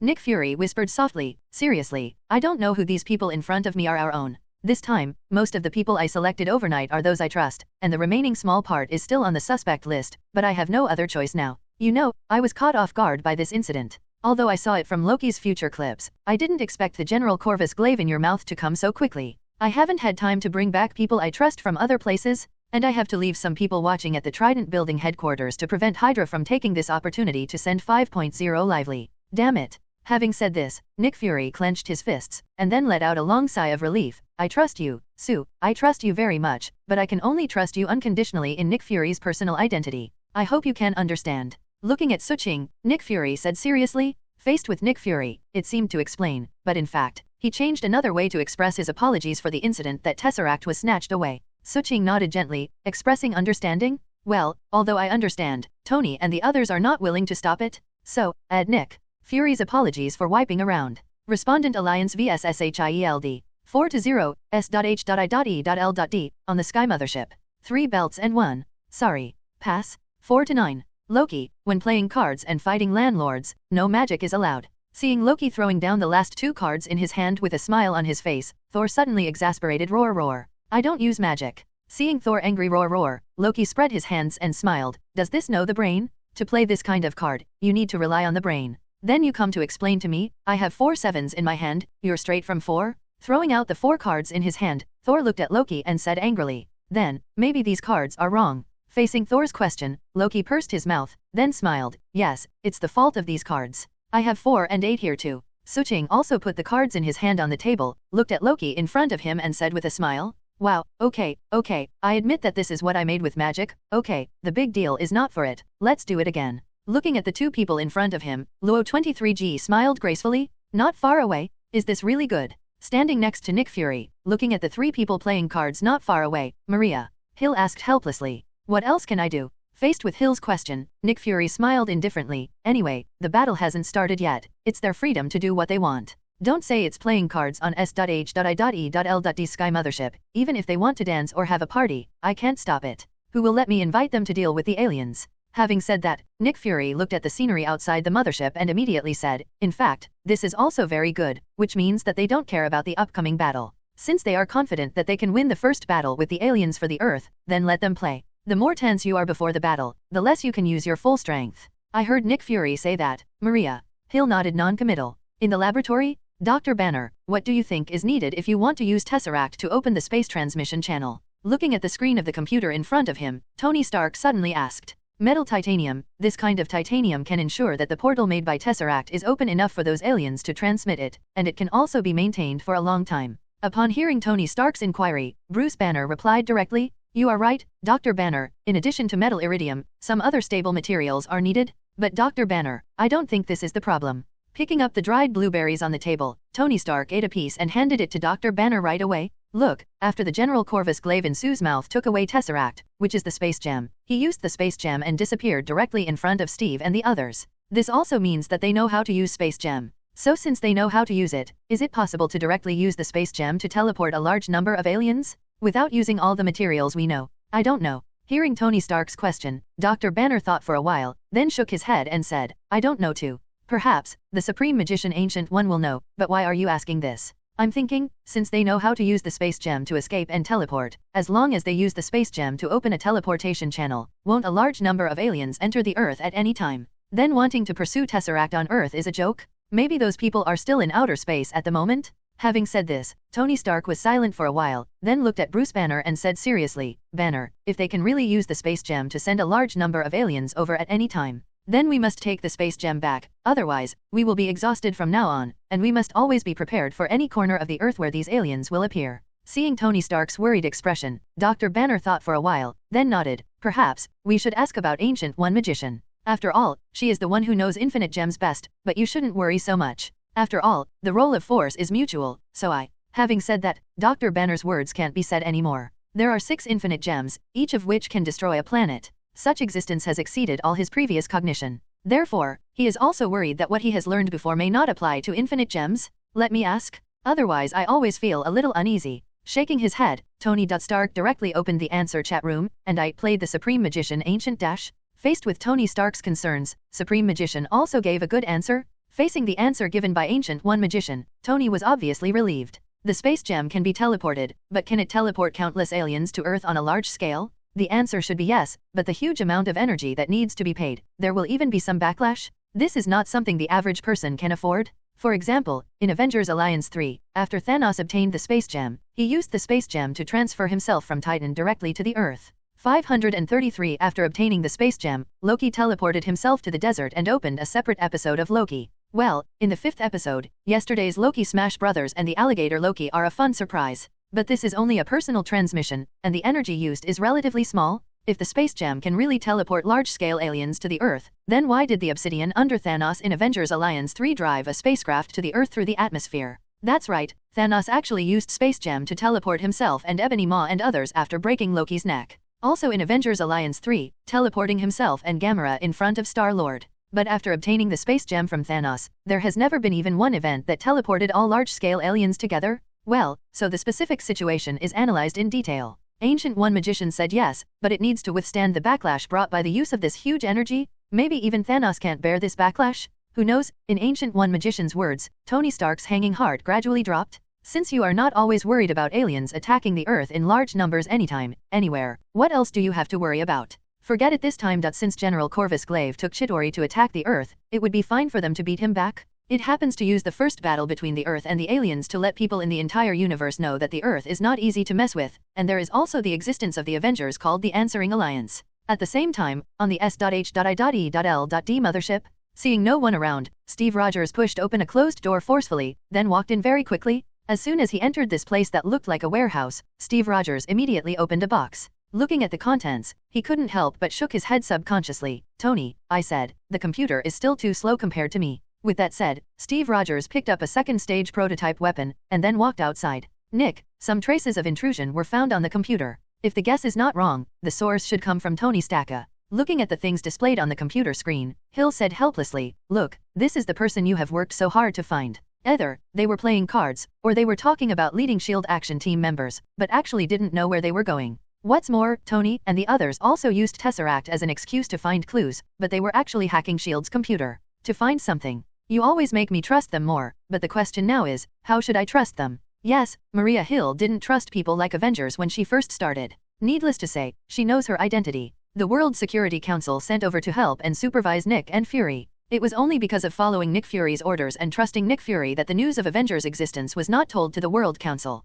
But in the original movie, Maria Hill once was in Avengers Alliance 1. After the battle with Chitauri, she once said this thing like the group of people in the World Council. So from the very beginning, Maria Hill was opposed to combining these uncontrollable, super ability monsters/fetuses into Avengers. Don't be so nervous. Looking at Maria Hill's cold expression, Nick Fury glanced at the three Suching Thor who were whispering over there, not knowing what they were talking about. Then he said, "Let me ask what happened." "Don't ask." Nick Fury's voice just fell. Tony Stark, Dr. Banner, and Steve with the prototype came over. "We just want to know what your S.H.I.E.L.D. is using Tesseract to research. It seems that Sue is right. You are indeed researching weapons? It is still Phase 2 weapons, then has it been proved that the Level 1 research has been completed? I thought the world was getting better, but I didn't expect the world to remain unchanged at all." Steve Rogers on the side also frowned and said, "I just want to know, Nick, why do you want to use Tesseract to research weapons? Don't tell us, you want to use this weapon against us." Tony Stark stepped forward, staring at Nick Fury and asked seriously.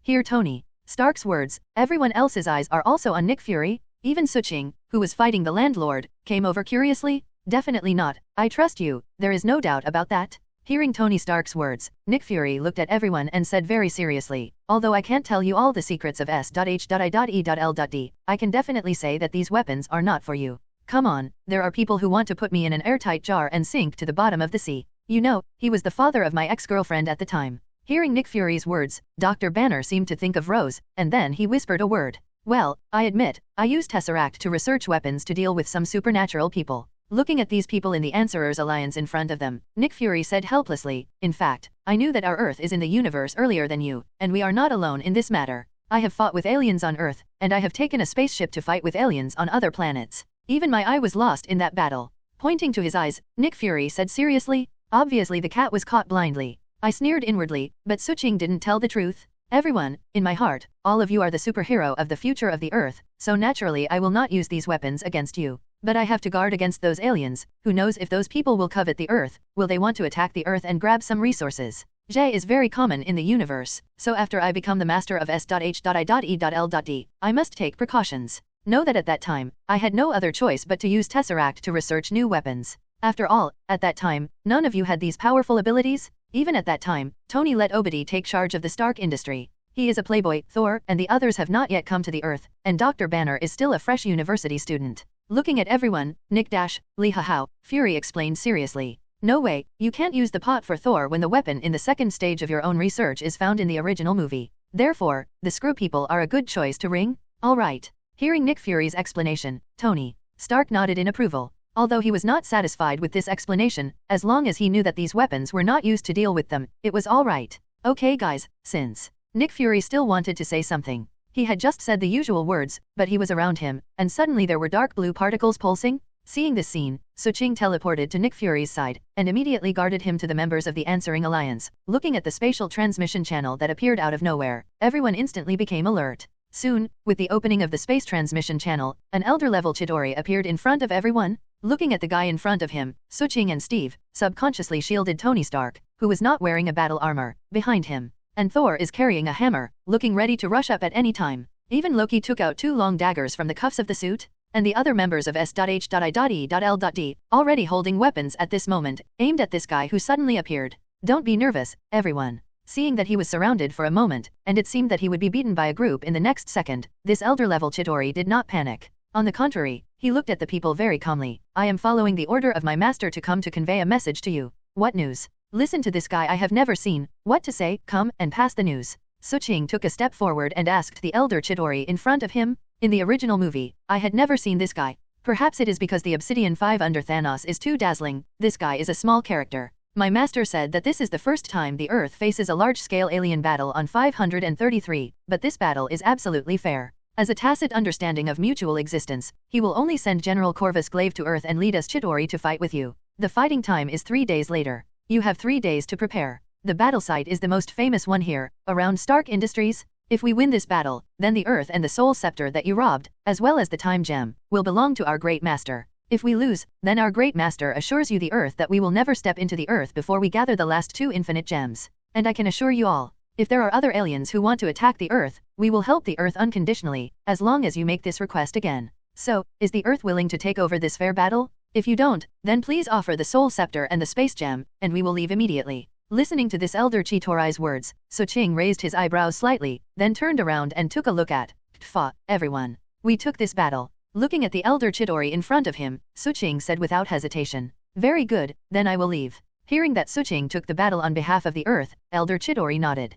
Just about to turn around and leave, it seemed as though something had been thought of. He turned around and looked at the people and said, "My master said, this battle is a matter of life and death. So the Earth's winning rate is less than 30%. If some of you are willing to take refuge in us, maybe you can avoid death. After we win, you can still give the Earth to those who take refuge in us." After speaking, the Chitauri elder stood there and didn't speak, as if he was giving everyone time to consider. "Go back to the master who told you, we will never choose to surrender. Let him wash his neck and wait for death." Carrying a hammer, Thor was furious immediately after hearing this kind of persuasion. For Asgard fighters like Thor, persuading to surrender is the greatest humiliation. "No matter how many people you come, we will take this battle. If you want to win us, then come and try." Steve Rogers held the shield and said with a serious face, "Heh, some aliens just want us to surrender? Are you kidding? Go back and tell the master behind you, the great Tony Stark, waiting for him to come to Earth." Tony Stark said without showing any weakness. To be honest, what happened at the moment was a little beyond Suching's expectations. Since when did Thanos and his men speak the rules like this? Actually, he will inform the time and place of the battle in advance, and even treat the battle as a bet? It's not right. Turning their heads, and Natasha Romanoff looked at each other, and they saw the strangeness in each other's eyes. He turned his gaze to Loki beside Thor. At this moment, Loki, who was holding a long dagger in both hands, gave Suching a clear look after noticing Suching's eyes. Haha. In the original serious atmosphere, suddenly there were a few laughs. Among the people's puzzled eyes, Loki put away the two long daggers, and then walked towards the Chitauri elder step by step. Loki. Seeing Loki's movements, Thor was a little puzzled, and just wanted to open his mouth and ask Loki what he wanted to do. But it was blocked by Suching. Wow, I have to say, this is really a comparison, unfair bet. While walking in the direction of Elder Chitauri, Loki looked at the crowd and said, "Although it is a bit rude to say that, but on the Earth, I really don't see any hope of victory. After all, just with you people, you also want to fight aliens who are several times stronger than you? In my opinion, what is the difference between sending you to death? Sorry, as a smart person, a non-Earth, smart person from Asgard, I will still choose to join the side of the strong. This has nothing to do with our relationship. Just choosing the strong is what a smart person will do." After speaking, Loki turned his head and looked at Elder Chitauri. "I, Prince Asgard, the god of conspiracy and trickery, Loki, choose to join you. So, can you take me away now?" "Definitely, I'm glad you made a wise choice." Regarding Loki's surrender, although the Chitauri elder was a little surprised, he heard that he was from Asgard and was not an Earthling. This is acceptable. After all, in the eyes of this elder Chitauri, even though his Chitauri are the weakest group of people in the universe, they are far stronger than the Earth. And behind these people, there are powerful people like Thanos, so the choice made by the so-called prince from Asgard is normal and very wise. "Then let's go quickly. I'm afraid we won't be able to go anymore if it's a little later." After hearing Elder Chitauri's words, Loki urged directly, "Okay, follow me." Taking a look at Suching and others, this Chitauri took Loki without hesitation, turned and walked into the space transmission channel. Loki. Thor felt a little regretful for Loki's sudden betrayal, but he immediately became angry. "I just wanted to step forward and pull Loki back, but Suching grabbed his arm and couldn't move." After the space transmission channel disappeared, Thor clenched his fist and said angrily, "How can he do this?" "Calm down, Thor." Seeing Thor's angry look, Suching said, "Loki should be on purpose." On the side, Natasha Romanoff looked at Thor's incomparably angry look, and then directly said, "Actually, when the alien appeared just now and said something is a fair fight, I felt something was wrong. When will the battle between aliens and us also pay attention to the so-called fair? And this bet seems to be fair, but in fact, the things inside are definitely not as simple as we have seen. And it's not just me." When Su just turned his head to look at me, I also saw the same surprise as mine in his eyes. Then he turned his gaze to Loki again. If I didn't guess wrong, the reason why Loki would make this move should have been made by Su. Natasha Romanoff looked at Suching and asked. Hearing Natasha Romanoff say this, Thor quickly looked at Suching. He really didn't want to hear at this moment, Loki really betrayed them. You know, in Asgard, no matter how Loki plays with himself or plays pranks, there is no problem with him, but on the Earth, in front of so many friends, especially when their homes are attacked, if Loki chooses to betray at this time, Thor will feel extremely ashamed and angry. He even prefers to see Loki lead Chitauri to attack the Earth. He does not want to see Loki choose to betray himself and these friends at this time. Under such circumstances,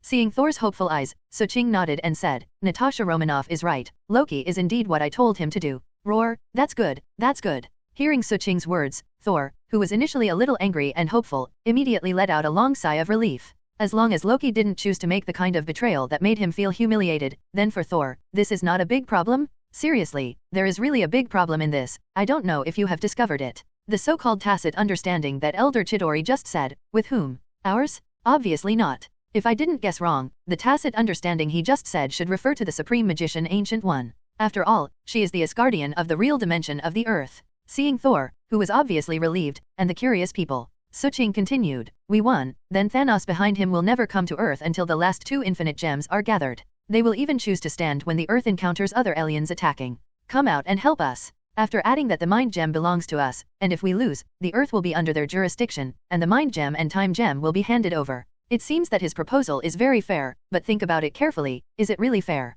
So is right. Tony Stark, who was holding his arm, nodded in agreement after hearing Suching's words. If they want to take back the mind gem we got, then just lead countless aliens to attack. There is no need to propose this so-called fair battle. If they win, then the conditions they said will be easily accomplished. If they lose, apart from the death of some aliens, there will be no other losses. After all, they are all infinite gems, nothing more than changing their minds for space. It's like bringing the ring from the left hand to the right hand. So there is no need for them to propose this so-called gambling agreement. Having said that, Tony Stark suddenly looked at Suching, as if thinking of something, frowned and said, unless there is one thing, that's what they are afraid of, so they dare not come over. They also said just now that they only send General Corvus Glaive to lead Chitauri to attack the Earth, but Thanos and others behind them will not come in person. Then what can they take care of on Earth? Except for the Supreme Magician Ancient One, I can't find a second option. Tony, what do you mean? What the alien just said seemed to be a bet with us, but in fact, it was talking to the Ancient One magician behind us? For flowers, 0. Hearing Tony Stark's words, Steve Rogers suddenly nodded and said,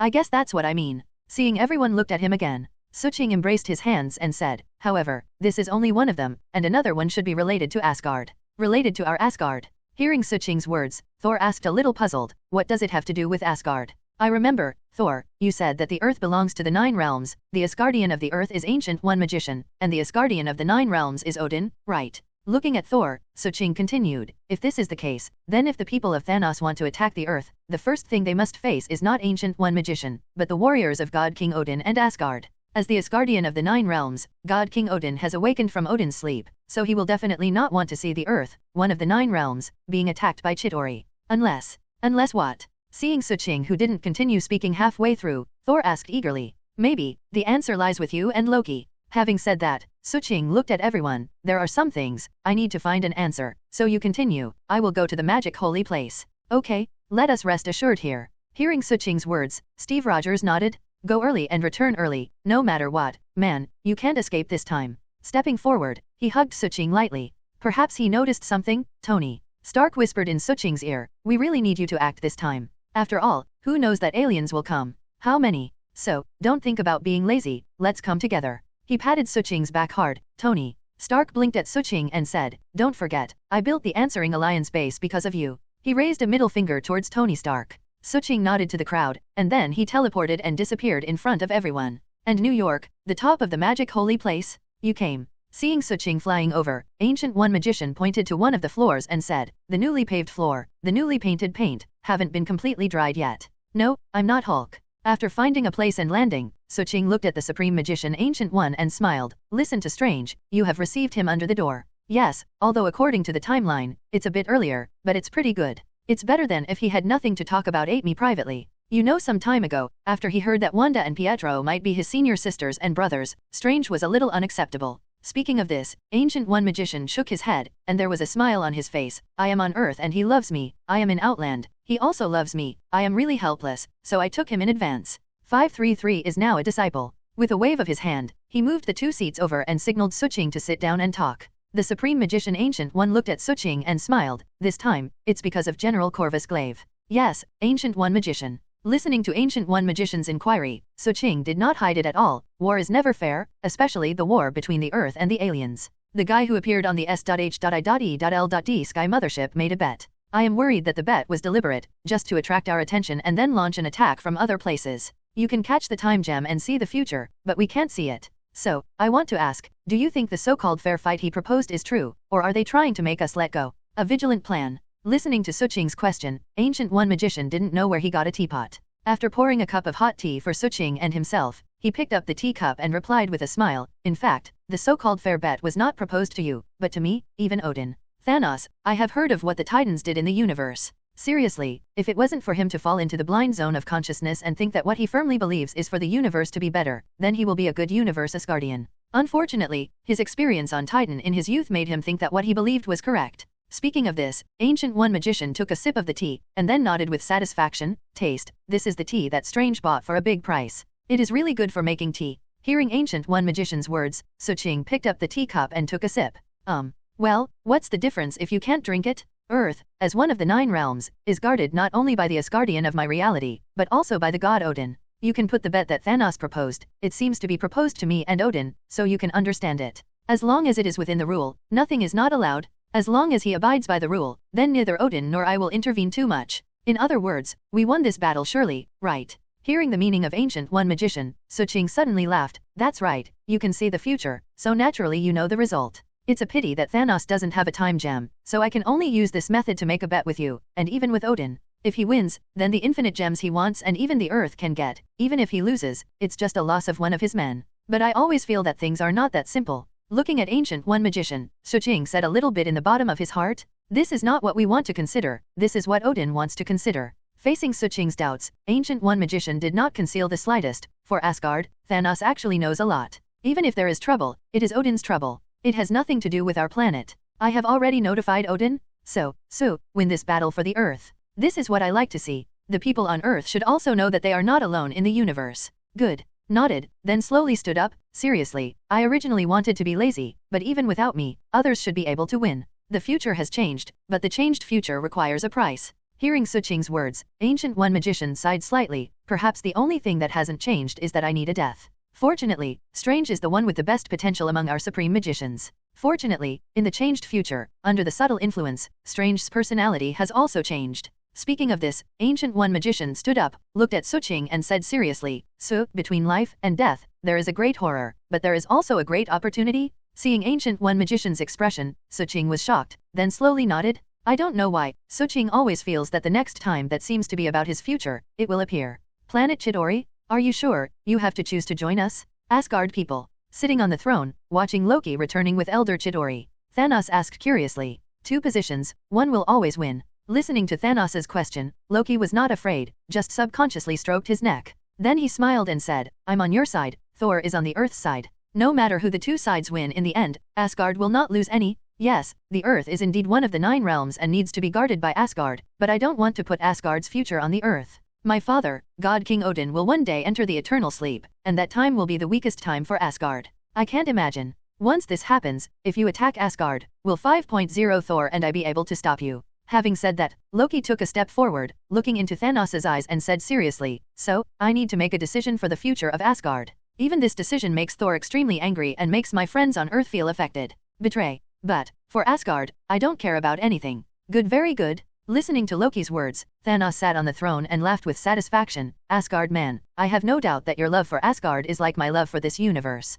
As you wish, no matter if this battle is won or lost, when Odin enters the eternal sleep in the future, I will not send anyone to Asgard. Thank you for your generosity, I will fight for you. Holding his shoulders lightly, Loki bowed his head slightly to Thanos. 3 days later, 12 blocks near Stark Industry. What's the situation? The road has been blocked for 3 consecutive days, and the surrounding 12 street companies have all been on holiday. I don't know, I haven't received any notice, and even the surrounding area is not allowed to come near. Damn, I still want to go to the bank to get some money. Originally this is the nearest, so I have to make a detour. I don't care, the people who closed the road this time must give us an explanation. This has seriously hindered our normal life? God, they actually kicked me out of home. S.H.I.L.D issued an order to close all 12 blocks near Stark Industry for 3 consecutive days. Not only were the surrounding companies all on holiday, but even some residents living here were forcibly dispersed. This command was disturbing, and no one knew what happened. Just know that if you don't execute it, you will even be caught. Below Stark Industry, on an open-air dining table, it's nothing, Peebo. You also know that this business is very important to us, so you are now the executive director of Stark Industries, and you need to come in person.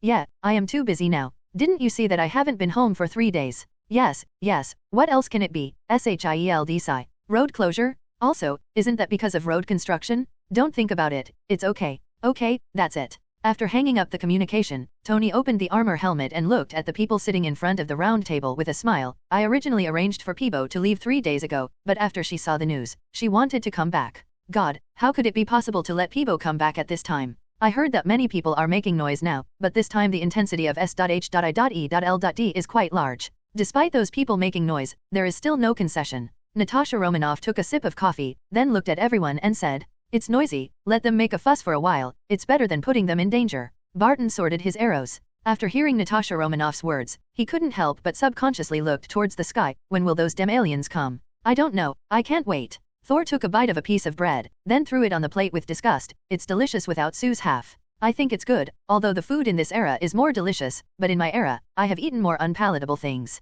Similarly, Steve Rogers, who was eating with a slice of toast, couldn't help but smile when he saw Thor's disgusting look on his face. You guys, don't you feel a little nervous? Dr. Banner on the side was a little restless at this moment. It could be seen that this was a little nervous before the war. If it wasn't for those damn Chidori that hadn't come yet, I'm afraid Dr. Banner would have already turned into Hulk. It's right to think about it. After all, this is the first time Dr. Banner has participated in the battle. The opponent is still those aliens, and the bet is actually infinite gems and the future of the Earth. Therefore, he is nervous and understandable. I don't think about when those damn aliens will come, but when Sue will come. I picked up the slice of bread and thought about taking a bite, but after thinking about it, he put it down again. When I called Sue this morning, he hadn't gotten up yet. It doesn't matter, the aliens haven't appeared anyway. Listening to Tony Stark's words, a smile appeared on Steve Rogers' face. I think Sue is also pretty good, at least it means that he doesn't care about this battle at all. If there is no certainty that he can definitely win, Suke will not be so relaxed. Then relax too much. Hearing Captain America say this, Tony Stark leaned back on his chair. I am worried that he will not come. You know, he is not interested in being a superhero at all.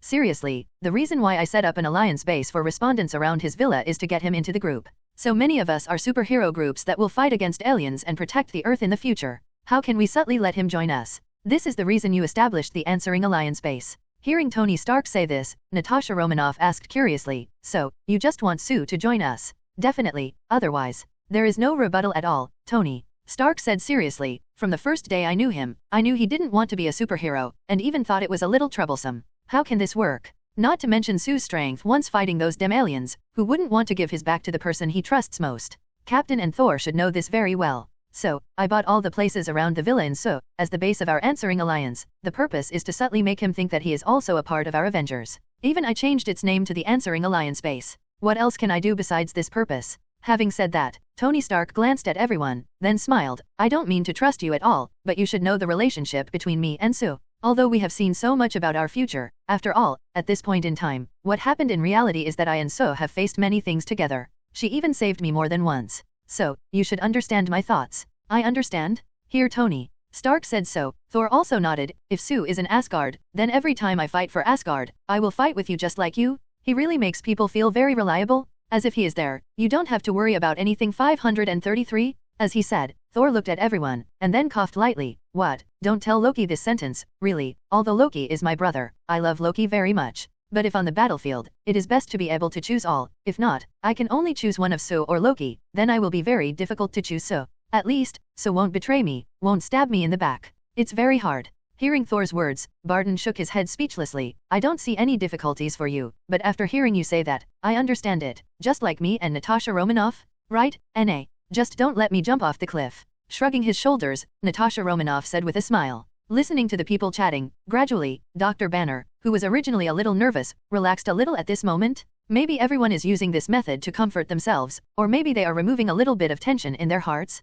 But no matter what, at least the sense of ambition, tension, and anxiety in my heart began to gradually disappear. Looking up at the sky, Dr. Banner took a deep breath. Come on, those damn aliens, you have countless aliens, we still have Sue. At that time, let's see if your aliens are better, or our Sue skeleton army is stronger. Before the war, the entire 12 blocks near Stark Industries were very quiet. There is no feeling of wind and rain at all. Except for the sound of a helicopter hovering in the sky from time to time, there is only the sound of the wind. Nick, transfer all those helicopters away. Pressing the headset and watching the helicopter continue to fly by, Tony Stark said directly, are you sure you don't need any support? Listening to Tony's voice coming from the headset, Nick Fury asked. Come on, ordinary people participate in this battle. Other than death, are there other endings? More importantly, the bet for this battle is ours next, so we should be responsible for it. Glancing at the people around him, Tony Stark said indifferently. In fact, Tony Stark really doesn't want people from S.H.I.E.L.D. to participate in it. Without him, if it is the original, then Tony must hope that there are as many people on his side as possible.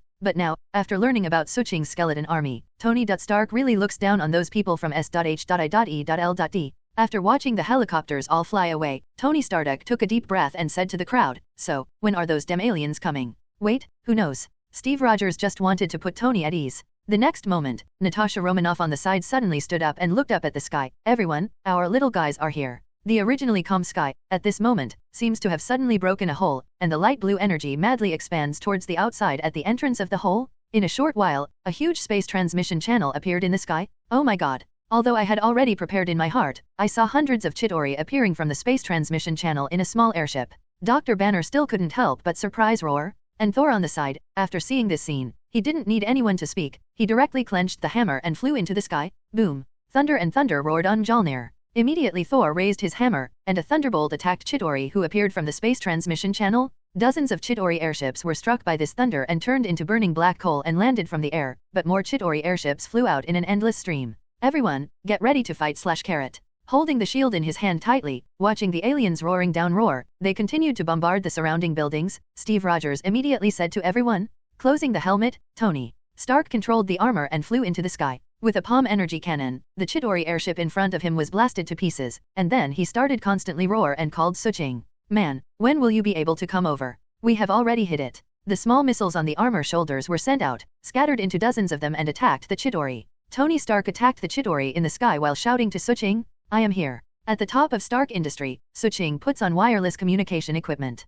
The roar's whistling wind blows, and the clothes rustle. Holding the Mind Scepter in hand, he raised his head and looked at the wormhole in the sky, and watched Yuan constantly Chidori flying out. Then his eyes turned to the surroundings. There is nothing wrong with the 12 blocked blocks around. But by the way, this is the most wrong place. Lifting the Mind Scepter, a beam of light directly blasted the Chidori airship that wanted to fly here to scum. Suching controlled his body and flew into the air. The Mind Scepter was extremely useful in Suching's hands at this moment, emitting orange rays of light, smashing countless Chidori battleships who wanted to come here. Man, what are you looking for? Controlling the battle armor to fly to Suching's side, Tony Stark attacked Chidori with missiles, watching Suching attacking while looking for something. Then asked curiously, Tony, have you found the space gem? I have been looking for it since just now. Where did they use the teleportation channel opened by the space gem? Believe me, if the space gem is not on the Earth, then our trouble will be big. Are you paying attention to this? Hearing Suching's words, Tony Stark raised his head and looked at the space transmission channel, and then shook his head. I didn't find it, or give it to me for the time being. You go find it. Good. Grab Tony Stark's battle armor and let it dodge an energy beam from Chidori's attack. Suching said to Tony Stark to be more careful, and flew directly to the surroundings. In the original movie, Space Gem opened the transmission channel to let Chidori in, but it was also the key to closing the space transmission channel. But Suching looked around, but didn't find the light that opened the transmission channel. If you can't find this key point, then people like yourself can't finish Chidori even if they are exhausted. On the ground, roar. At the moment of Chidori's attack, Dr. Banner directly incarnates as Hulk. After roaring to the surroundings, he leaped high, jumped into the surrounding floors, and started to smash the aliens. Steve Rogers, holding the shield, said to Natasha Romanoff and Barton next to him, the only thing I am fortunate about now is that there are no ordinary people here to be rescued. We can let go of the fight. Click. Loaded the pistol, Natasha Romanoff took a look at Steve. Try the strength of these Chidori first. I hope they are like the answer in the chat room. They are the weakest group in the universe. Boom. Boom. With countless Chidori swooping down from the sky, soon these Chidori armed with energy guns began to attack everywhere. Countless cars on the ground exploded during the attack at this moment, and even some tall buildings have become the target of Chidori's massive destruction. Roar. Perhaps it was hit by an energy gun. Although Hulk was not injured, the pain caused Hulk red eyes with anger. In between, Hulk was constantly jumping in the air, and then grabbing Chidori in front of him, he slammed into the surroundings. Boom. The sky was clear, but the next moment suddenly clouded. In the thick clouds, countless thunders began to rumbling. Safeguard? As Thor raised Mjolnir while standing in the air, a strong lightning struck down instantly, and Thor, holding the hammer, controlled the lightning and blasted towards Chidori around. Lihazeo? Under the thunder, dozens of Chidori turned into ashes, but there are still countless Chidori swarming out of the transmission channel. Suddenly, on the ground and on the sky, there are like two huge amounts of battlefields, and the thunder is accompanied by the gunpowder. Not far in the air, standing in front of the floor-to-ceiling windows of the Sky Mothership, Nick and Fury clenched their fists and watched this scene from the third perspective of the answering chat room. Nick. Maria Hill just wanted to say something, but Nick Fury said directly, the battle has started. Hill, now we can do is to pray. Pray that they can win this battle.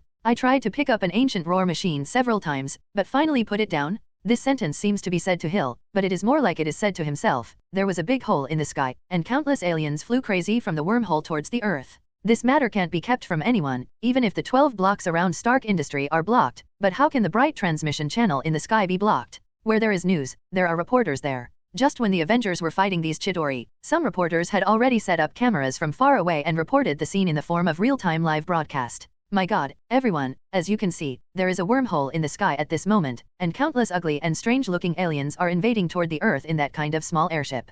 3 days ago, all 12 blocks around Stark Industries were sealed off. Why did those people block this place in advance? Did they already know that aliens would invade the Earth? I think we need a my god for this matter. Look at it, it's Iron Man, he is fighting aliens, and he can summon lightning with a hammer. Look at the ground. Standing on the roof not far away, directing the photographer to zoom in on the ground below Stark Industries. At this moment, the Avengers, headed by Steve Rogers, are fighting Chitauri on the ground. My god, the man holding the shield 537, is the legendary Captain, Steve Rogers? My god, he died 70 years ago? This is incredible. Who is this group of teams fighting against aliens? And that big green guy, he should be Hulk. Oh my god, aliens are still flying out of the wormhole constantly. God, is this the end of the world? On the ground? Look, Asgard people, these are the humble ants on Earth, do they even want to fight us? Feel free to stretch out your hand, and in the next moment hundreds of Chitauri came behind General Corvus Glaive, waiting to listen to his orders. Roar! After snatching Chitauri's weapon, using Chitauri's energy gun, the opponent is eliminated. Natasha Romanoff looked at the Chitauri who were still attacking them, and at this moment they ran towards General Corvus Glaive on the opposite side like a tide. I couldn't help turning to face Steve Rogers and said, Captain, the master is here. Withdrawing the shield, looking at the ground and the air where the battle was very stalemate, at this moment, one after another began to armistice. Tony Hulk also landed from the air, and those Chitauri ran behind General Corvus Glaive one after another. Suddenly, the two camps were very clear, and apart from a buffer zone left in the middle, there was not even a trace of battle starting again. Let's go, see what these guys stop, what they want to do. Immediately after squeezing, Steve Rogers spoke to the others around him, and then walked towards General Corvus Glaive first. He walked forward with a firm expression until he was a few meters away from General Corvus Glaive and hundreds of Chitauri behind him. Looking at the densely packed Chitauri, Steve Rogers spoke without fear. Why let the fight stop? If you want to surrender, then I accept your surrender. Surrender. Listening to Captain America's words, General Corvus Glaive instantly felt that the Earthman in front of him had his brain broken. Obviously, it is one's own side that is dominant, and in the sky's transmission channel, there is an endless stream of Chitauri flying out, and even the Iron Dragon has not appeared. Stupid and humble Earthlings, your words are reversed. Look, I now have countless subordinates who are attacking the Earth, so it is you who should surrender. Pointing to Loki next to him, General Corvus Glaive looked at everyone. I can give you a chance to surrender, just like him. I allow you to surrender to my great master, otherwise you will be several times stronger than ordinary ants. What can you do? Just by relying on our number, we can live all of you. Then there is nothing to say. Before General Corvus Glaive could finish speaking, Captain America directly held the shield and pointed at General Corvus Glaive. What if there are more people? I can fight you for a day. Fight for a day? Huh. Lang, Ktfa, laughed, and General Corvus Glaive looked at Loki who was standing next to him. Heh, this group of Earth ants are really stubborn. Loki, go and get rid of those Earth people. After you completely get rid of these damn ants, my great master will give you the Earth. At that time, you can become the king of the Earth. Puff. Before General Corvus Glaive could finish speaking, two daggers pierced General Corvus Glaive's body in an instant. Loki who was standing next to him slowly disappeared, and the real Loki appeared behind him. Oh, stupid guy, who do you think you are ordering? Really think I surrendered to you? You know, I am the god of trickery. Puff. As Loki's voice fell, General Corvus Glaive, who had suffered a betrayal, ignored his injuries, grabbed Loki, and slammed it towards the nearby building. But before Loki's whole body hit the building, he was caught by Hulk who sprang out from the side. Thanks, big guy. Loki, who was placed on the ground by Hulk, patted Hulk's arm lightly, and watched Hulk crack his mouth open and laugh again. Loki also shrugged his shoulders and laughed. I knew it. Thor flew over with a hammer, and when he saw Loki standing with Hulk, his face was full of smiles. I knew you would not surrender these damn guys. Please, I am the god of Asgard's tricks. How can I surrender like the weakest Chitauri in the universe? Listening to Thor's words, Loki shook his head speechlessly. That's right. Where's Su? What he wants to know. I asked this ugly stupid guy. After looking around, I found that Suching was not among the group of people, so he couldn't help but ask. You are looking for death. Holding the soul blade, feeling that the wound is slowly healing, the General Dead Blade looked at the group of Loki angrily. Since you want to die, then I'll go to die. An angry wave of his hand, Chitauri, who had gathered thousands of people in the next moment, began to roar loudly at the crowd. Suddenly, thousands of Chitauri roars, as if shattering the sky, made people a little bit scared. Oh, just as countless angry roars hit the sky, a crisp voice slowly emerged in the air. Are you more people than us? As the voice appeared, the Avengers raised his head and saw Suching, who was holding the soul scepter, slowly falling from the air in front of everyone. Since you want more people to bully fewer people, how can you do without adding my subordinates? The voice fell, the power of death in the left hand, and the mind gem in the right hand radiated light. Immediately under a ray of light, countless bones were strong, and skeleton soldiers holding bone swords appeared behind Suching. Suddenly, with the appearance of countless skeleton soldiers, almost the entire street visible to the naked eye was completely covered by layers of skeleton soldiers. My god, did you rob all of the underworld? Looking at countless menacing auras behind him, it seemed that as long as Suching gave an order, he would defy the skeleton warrior who launched a charge without fear of death. Tony Stark tilted his head and said, "Didn't it mean that your current undead magic can summon up to 1,000?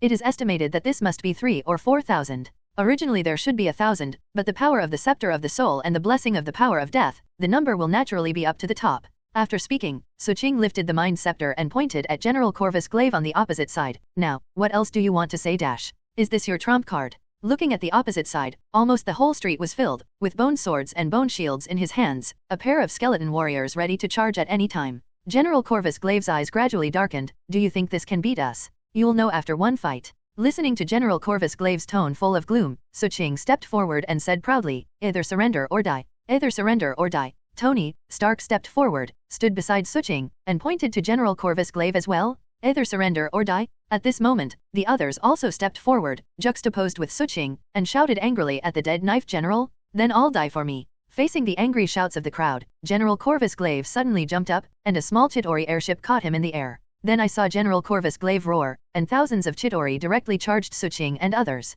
"Go to war." Accompanied by Suching's roar, the next whole person took the lead and rushed directly to the opposite Chitauri. The soul scepter in his hand was shining with orange light, and he jumped in place and violently waved to the opposite Chitauri. An orange beam instantly resembles a laser, killing a bloody path among thousands of Chitauri. "Haha, I like fighting like this." Like Suching, the whole person leaped high, and Mjolnir released a huge amount of lightning in his hand, directly chopping dozens of Chitauri on the opposite side into child fans. Roar. Hulk. Leaping into the crowd, Hulk waved his arms, his fists were constantly hitting. Almost every punch could knock a Chitauri away. It's like a thunderbolt car battle rushing into the crowd, unstoppable. Boom. Boom. After the palm energy cannon blasted dozens of Chitauri into pieces, rows of sharp spikes suddenly appeared on the arms of Tony Stark's battle armor. As they rushed into the crowd, Chitauri was shattered into pieces in an instant. "I love fighting like this." The answer was correct in the answering chat room, and the combat power was blessed. At this moment, whether it is power, speed, or physical fitness, Loki has fully doubled, and the whole person rushes into Chitauri and constantly wields 2 short swords. Almost no enemy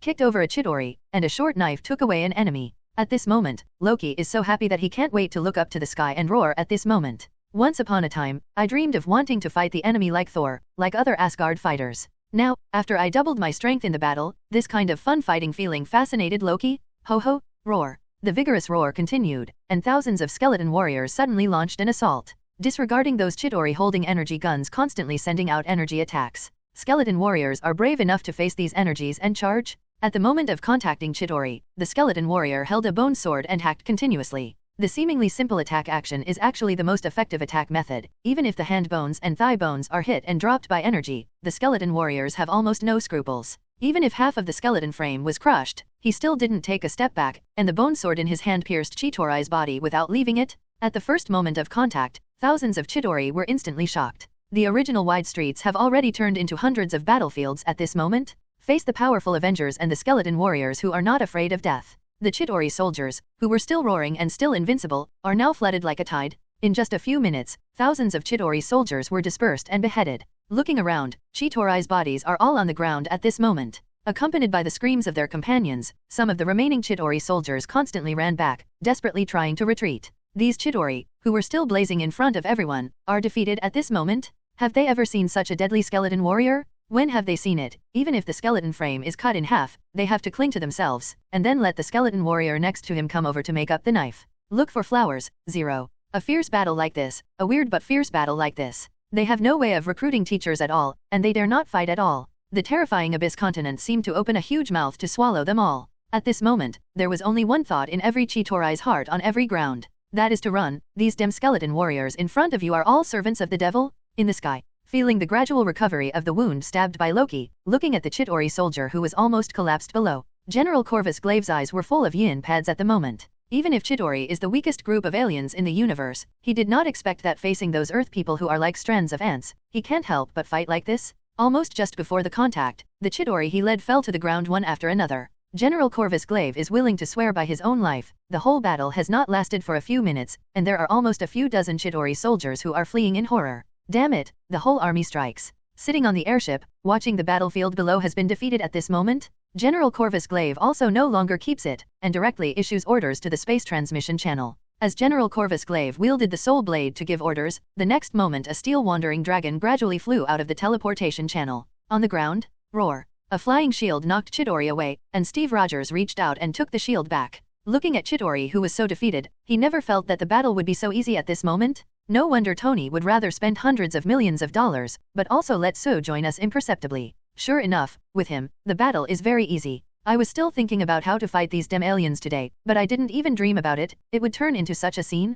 I strongly suggest that Sue must join us in the future. Looking at Chidori's weapons and corpses all over the floor, Steve said to Natasha Romanoff beside him, "Captain, the battle is not over yet. Look at the sky. Damn it, what the hell is that?" Retracting the arrow and looking at the steel wandering dragon appearing in the sky, Barton said helplessly, "These aliens, is there anything we haven't seen before? And, God." Looking at the sky, there are more than a dozen more steel dragons from the space transmission channel. Tony Stark turned his head and looked at Suching. "How can I fight this?" "You have to fight no matter what, otherwise you can just surrender." Listening to Tony's question, Suching, who had been mentally prepared for a long time, flew directly on the spot and flew towards the front steel dragon. "Count me, just those Chidori are not enough for me to fight?" Seeing Suching flying up, Thor, holding the hammer, immediately flew up and flew towards the other steel dragon. Standing on the steel swimming dragon, a few hammers knocked Chidori flying above the steel swimming dragon. Thor said loudly to Suching on the other side, "Sue, let's compare and see who can go first." As soon as he was halfway through the conversation, Thor couldn't say 537.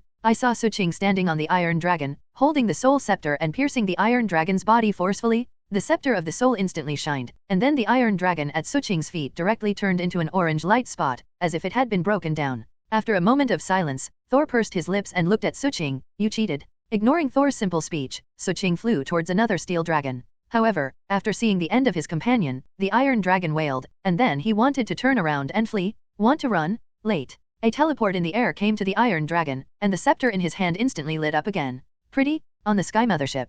Seeing that Suching used the same method to directly solve the second huge steel dragon, he was watching Nick and Fury from the third perspective through the answering chat room, and suddenly clenched his fists. Nick. Seeing his emotions suddenly become a little agitated, Nick Fury's expression returned to normal immediately. Maria Hill looked at the front in confusion, but she couldn't see anything at all except for the white clouds. "Hill, if you find a very powerful weapon, and this weapon is the only one, from the standpoint of S.H.I.E.L.D, what would you do?" Nick Fury, who was still a little excited, saw that the fifth steel dragon was solved by Suching. "I didn't know what seemed to be thought of, so I asked Hill directly. Then first, it depends on who holds the weapon to make a decision." Upon hearing Nick Fury's inquiry, Maria Hill didn't even consider it, and she spoke directly. "Then, what if this unique and extremely powerful weapon is someone you trust? For example, the Soul Scepter in Sue's hand." Suching. Hearing Nick Fury say so, this time Maria Hill thought a little bit. Then he nodded and said, "If the battle between the Earth and the aliens can be won this time, then no surprise, Sue, Steve, and Tony will all be regarded as the superhero who saved the world." Definitely, there may be a small group of people who think that although these powerful people have saved the Earth, their existence is a great threat to ordinary people. No matter, it is the superhero who saved the world. There is no doubt about it. So, after this incident, those who had failed in the hearing and wanted to get the steel armor will not try to plot Tony Stark's armor. NS. You are right? Hearing what Hill said, Nick Fury nodded slowly. "I am a little greedy. I can swear to God, I trust Sue, trust every one of them, but after seeing the Mind Scepter and seeing this thing exchanged with Tesseract, I still subconsciously take the position of S.H.I.E.L.D and want to take the Mind Scepter back. Forget it, that's it, whether it's the Soul Scepter or Tesseract, maybe they don't belong to us. Let's wait for this battle with aliens to be won, and consider the safety of SHIELD." Listening to the meaning of Nick Fury's words, Maria Hill nodded. She knew that Nick Fury was referring to the Hydra group, below Stark Industries. After thoroughly cleaning the Chidori on the ground, Loki walked towards Natasha Romanoff and the others with two short knives. "Seriously, this is the first time I have had such a fun battle. I have never experienced this kind of feeling, as if I have inexhaustible power." Looking at Steve, Loki said seriously, "So, the skills given in the answering chat room are really good. The battle is not over yet." Looking at the space transmission channel, accompanied by the appearance of the steel dragon, it seems that there are still countless Chidori flying out together. Steve Rogers turned his head and looked at the group of skeleton soldiers behind him, and then said, "If we continue to fight like this, even if we have skeleton fighters, we still can't win. We have to find a way to close the space transmission channel, otherwise, with us, plus the skeleton warrior, I am afraid that there is no way to deal with a planetary skilled Chidori." Hearing Captain America say this, Loki also raised his head and looked at the sky. Seeing that he thought Suching was cheating at this moment, he didn't want to bet with Suching, and turned his head to Thor, who was fighting with General Corvus Glaive. Loki reported it and nodded. "You're right, Steve, maybe we should close this teleportation channel. However, the space teleportation channel is generated by the space jam, unless we can pass through this teleportation channel to go to the huge amounts of battleship, and then defeat the enemy on the battleship. Only in this way can we have a chance to truly close the space transmission channel, otherwise,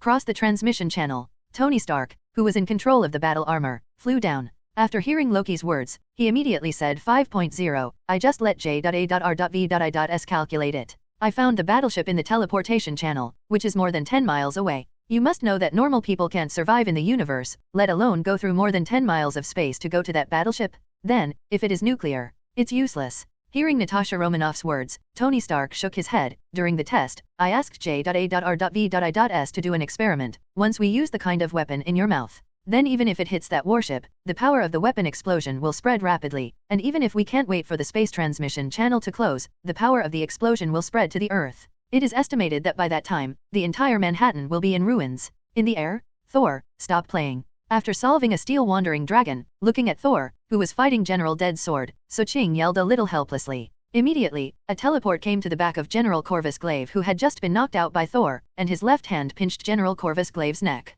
The grey-black power of death immediately engulfed General Dead Sword's whole body, and the majestic power of death was like a bone gangrene. General Corvus Glaive, who was grasped by Suching's neck, began to turn black at this moment. It almost happened in an instant, and before his wailing sounded, the whole body began to dry ginger in the next moment, and even the cloth armor fell like ashes. Hiss. Seeing that he was still fighting in front of him, but in Suching's hand, he withered like a flower. Thor, holding the hammer, couldn't help but breathe in a cold breath. What is your method? Didn't you see it? With a light flick, General Corvus Glaive, who was deprived of his vitality by Death Force 23, was thrown out, and Suching flew directly below. I have seen. Seeing the figure of Suching flying away, Thor scratched his head, and then he thought about something, and immediately nodded. Yes, I have seen it. I have seen it. Hehe. On the ground? Looking at Suching and Thor landing from the air, Steve Rogers raised his head and pointed at Chidori, who was still falling down continuously. So, we must find a way to close this transmission channel, otherwise. Just halfway through the conversation, hundreds of Chidori seemed to be mad, standing in the air in the airship, and the energy gun in their hands madly attacked the people below.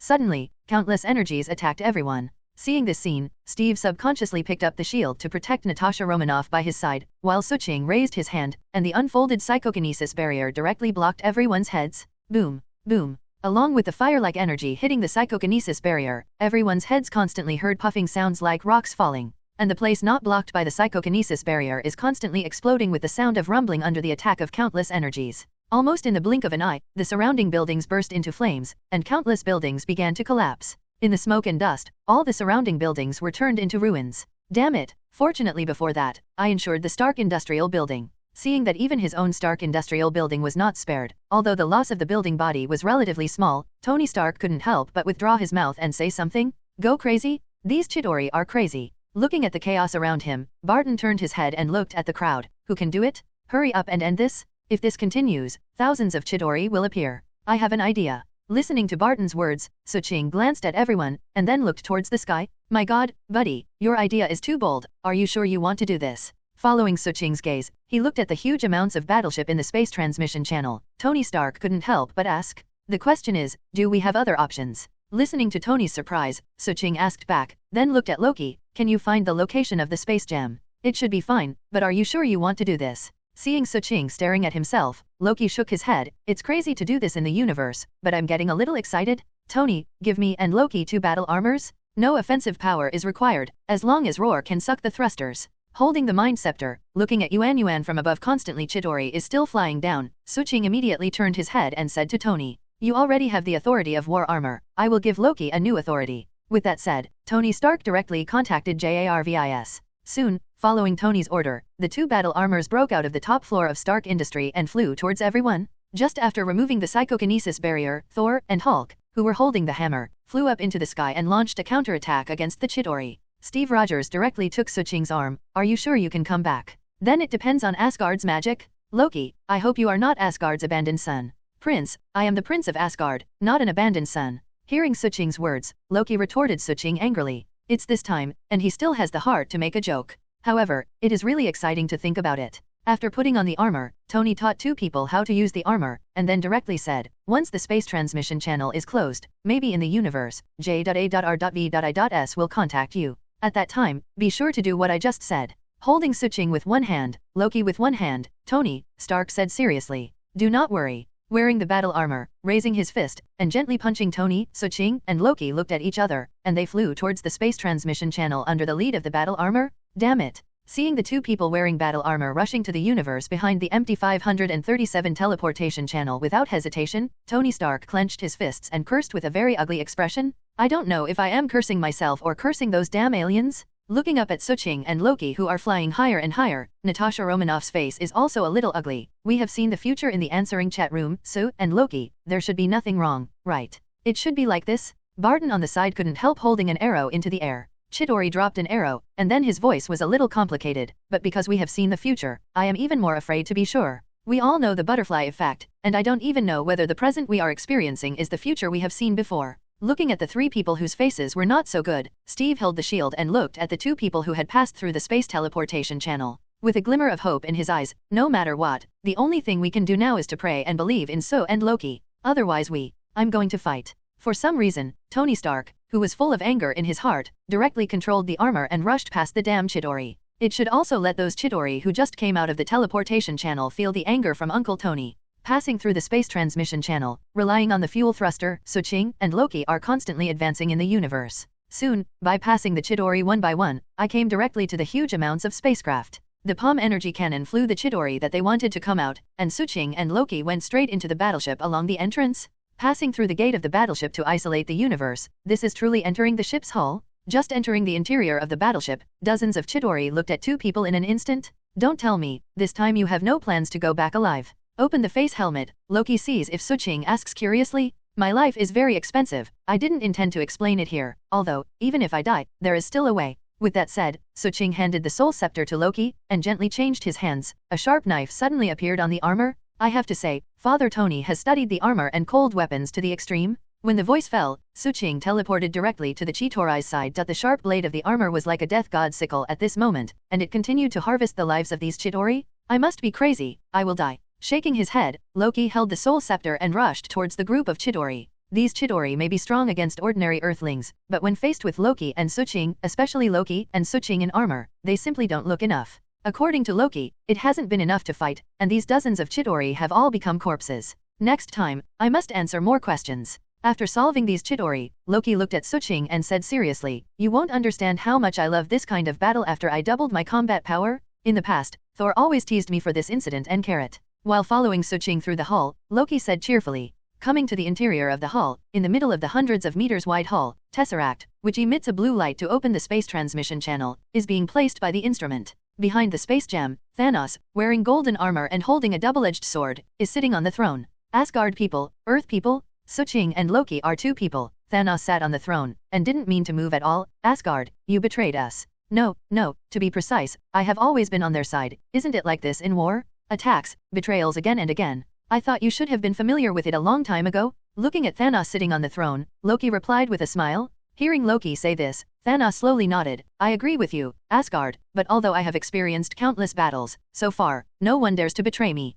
Because everyone knows how expensive it is to betray me. What about your men? Why are you sitting here alone now? Did they betray you too? Seeing Thanos sitting there, Loki took a step forward, while quietly returning the soul scepter to Suching. It means to delay the time and let Suching use the mind scepter to close the space transmission channel. Seeing Loki's movements, Suching did not take the mind scepter. It would be better to let Loki delay the time. At least, although I don't know the strength of Thanos now, Suching always feels a little bit enthusiastic when he can fight Thanos now. You mean, Ebony Motham? Listening to Loki's inquiry, Thanos did not conceal anything. They still have a lot to do, and I proposed this bet, so no matter if I win or lose, I will naturally stand here. Having said that, Thanos no longer paid attention to Loki, but looked at Suching who came out of the armor. Earthman, do you know what you are going to face? Don't talk so much nonsense to me, Titans. As long as you close this space transmission channel, then you lose the bet. You should know this. I moved my body lightly, and in the palm of my palm, two black death powers instantly began to spin like a whirlpool. Come on, let me see the power of you, a Titan.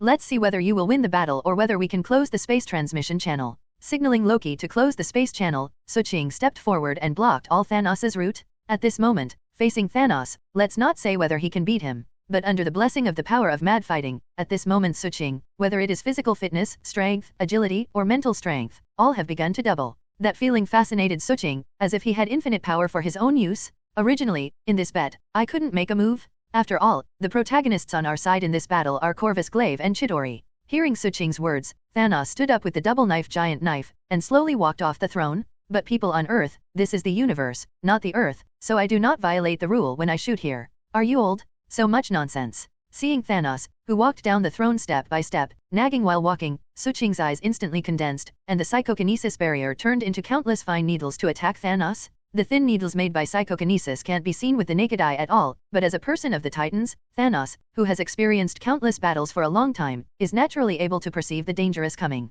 Before these dense psychokinesis thorns attacked him, Thanos instantly turned his double-sided long knife to block Li Haozhao. In front of him, the constantly spinning giant knife directly blocked countless psychokinesis stabs in front of you. Accompanied by the crisp sound of ping-pong-pong, the psychokinesis stabs began to shatter after hitting the long knife. In an instant, Suching rushed over at no time, holding 2 death powers and attacked Thanos in an instant. If the psychokinesis thorn makes Thanos feel very eye-catching, then the 2 flowers in Suching's hand seem to come from the power of death from Yiming. It directly made Thanos feel very dangerous. Avoiding these 2 vortexes exuding the power of death, Thanos hit Suching's head directly with a punch. Not far away, seeing Suching and Thanos fighting together, Loki quickly came to the instrument holding Tesseract. The Mind Scepter in the hand was placed on Tesseract forcefully, and with the energy of the Mind Gem, the energy of the Tesseract, which was constantly running, suddenly stopped. Earth, roar. After leading the skeleton warrior to solve some Chidori on the ground, Steve Rogers took the shield and looked towards the sky subconsciously. I saw the sky that originally seemed to have broken through a hole.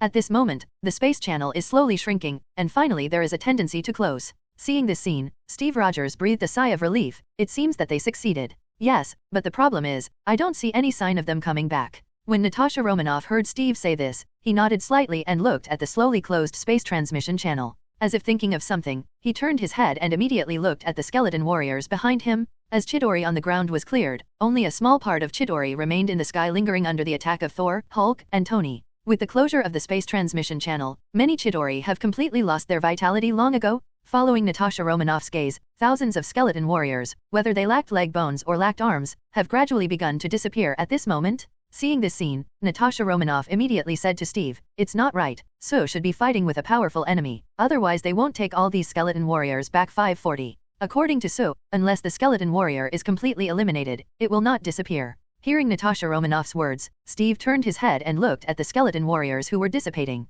"Damn it, come back soon, buddy. What happened?" After eliminating the last small part of Chidori in the sky, Tony Stark and Thor fell on the ground. Seeing the skeleton warrior dissipating, Tony asked anxiously, "I don't know, Sue's communication device is not turned on, even Loki's communication device is also starting to turn off. These skeleton warriors are beginning to disappear." Clenching his fist hard, Natasha Romanoff's face was full of worry at the moment. Damn, I had known that the Third View live broadcast of the answering chat room would use Sue or Loki's. At least in this way, we can also know what happened. Instead of waiting as foolishly as now, a punch hit the pillar next to him. Tony Stark raised his head and was about to control the armor to rush towards the space transmission channel that was about to be closed. "Calm down." Seeing Tony's actions, Steve grabbed Tony's ktfa. "You have to believe Sue, I think they should have a way to get out. You rush over now, there is no way at all, maybe you will give they make a mess." But Sue is still there. Holding his fist, Tony Stark's expression was full of anxiety. He just wanted to say something, but in the end he gritted his teeth and looked at the originally tens of meters wide space transmission channel, which has now shrunk to a width of about 1 meter.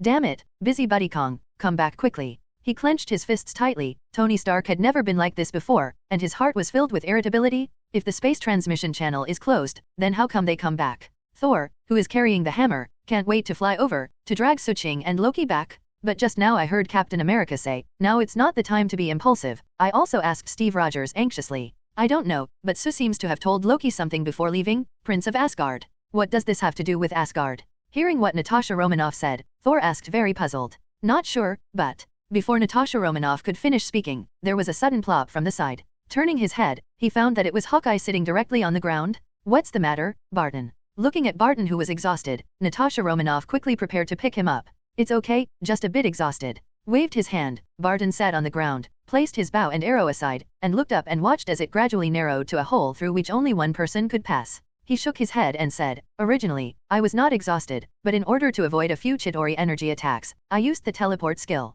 As a result, I used it a lot, more than 5 times. I now feel that power is being lost from my body." Reluctantly supporting the body, watching the space transmission channel finally disappear, the sky becomes clear again. At this moment, whether it is Barton, Natasha Romanoff, or Steve, their faces are all very ugly. Even Hulk, who was looking at the sky eagerly, now clenched his fists and shouted angrily at the sky, pursing his mouth, watching the clear sky regained. Tony Stark's eyes were a little gloomy at the moment, and his voice seemed to be full of anger towards himself. "If Sue really can't come back, then I will never be able to forgive myself." Damn it, I have to pull So to join us, I have to imperceptibly make him one of us. If not, they will do it. Looking at Tony, whose expression was full of anger and blamed himself, Steve stepped forward to comfort him. Don't forget, if Sue is so prone to accidents, then he won't be coveted by death. I think he will always have a way. Listening to Steve's comfort, Tony Stark nodded with a calm face. Although knowing that the space transmission channel is closed, Suching is unlikely to fall from the sky. However, Tony still couldn't help but raise his head and look at the sky.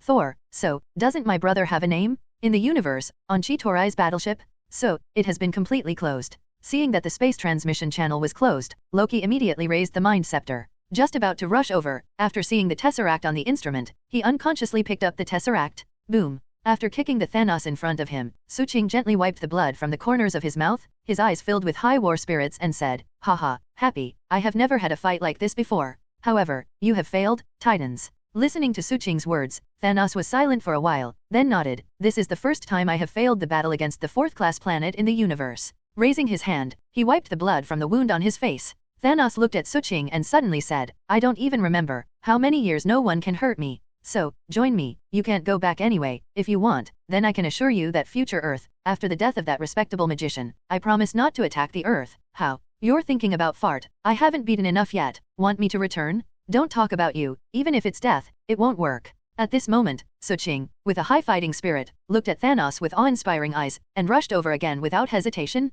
Hiss. Seeing the two people who were hitting again, almost fisted to the flesh, and recruited deadly, Loki couldn't help but breathe in a cold breath. Why is this hitting the head? This is more combative than Thor's reckless guy? Even if it's a head iron, it can't be so reckless. Looking at Suching and Thanos, they are almost non-defensive, and every move is mercilessly launching a fatal attack towards the other side. It seems that one may fall down at any moment. Loki shook his head helplessly, then rushed up with the Soul Scepter. The power of the Mind Gem is very powerful, and it smashed the throne behind Thanos with just one blow. Seeing Thanos avoiding, Loki desperately pulled Suching back a few steps. Don't fight, it's not cost-effective to fight with your life. With that, Loki, who pulled Suching back a few steps, raised his head, and directly called Roar loudly to evoke Heldum. As Bifrost's light fell, Loki took the Mind Scepter and punched a hole at the top of the ship's hull. Not far away, Thanos looked at the two people wrapped in Bifrost, and took a long knife and slammed it towards Loki. It's just that Suching and Loki were directly teleported away under Bifrost's light before the long sword attacked two people. Looking at the two people who were teleported away by Bifrost's light,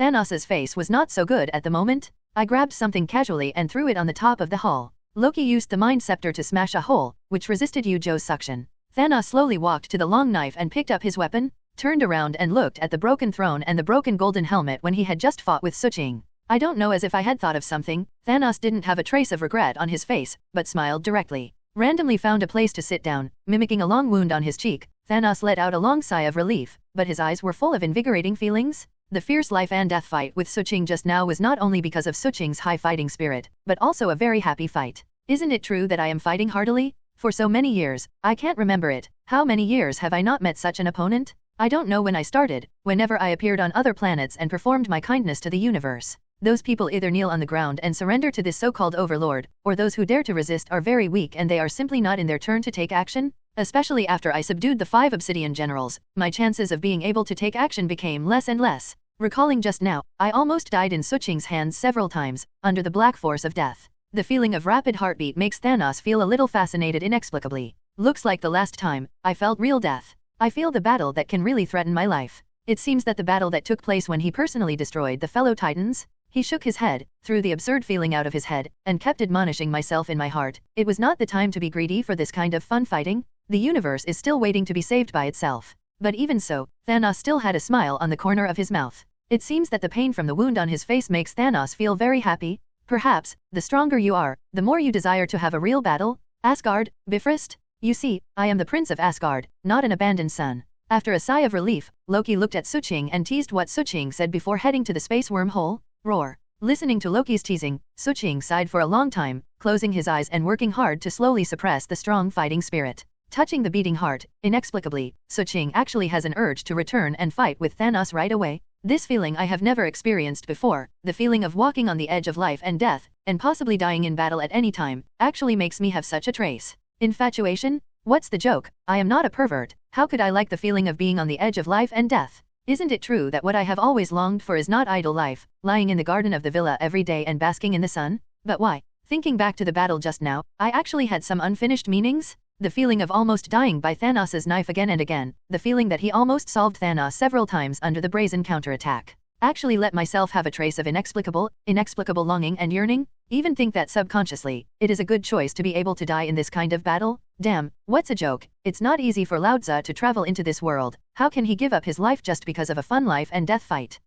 Even now, it's not enough to have 100 lives. Although this subconscious feeling will not deceive myself, my own bones are indeed full of yearning for this kind of battle. Perhaps this is the mentality that the strong should have?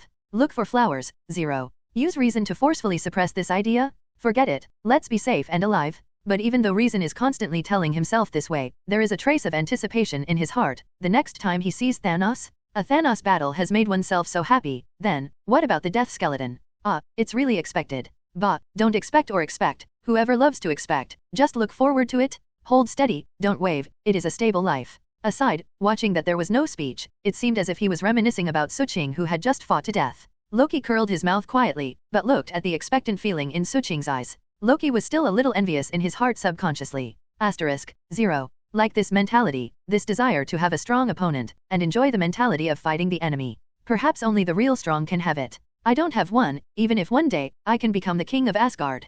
Perhaps my biggest idea is to watch the drama and eat fruit every day. Maybe Thor will? Maybe, but Thor is definitely not this way. It seems elegant and easy to get along with.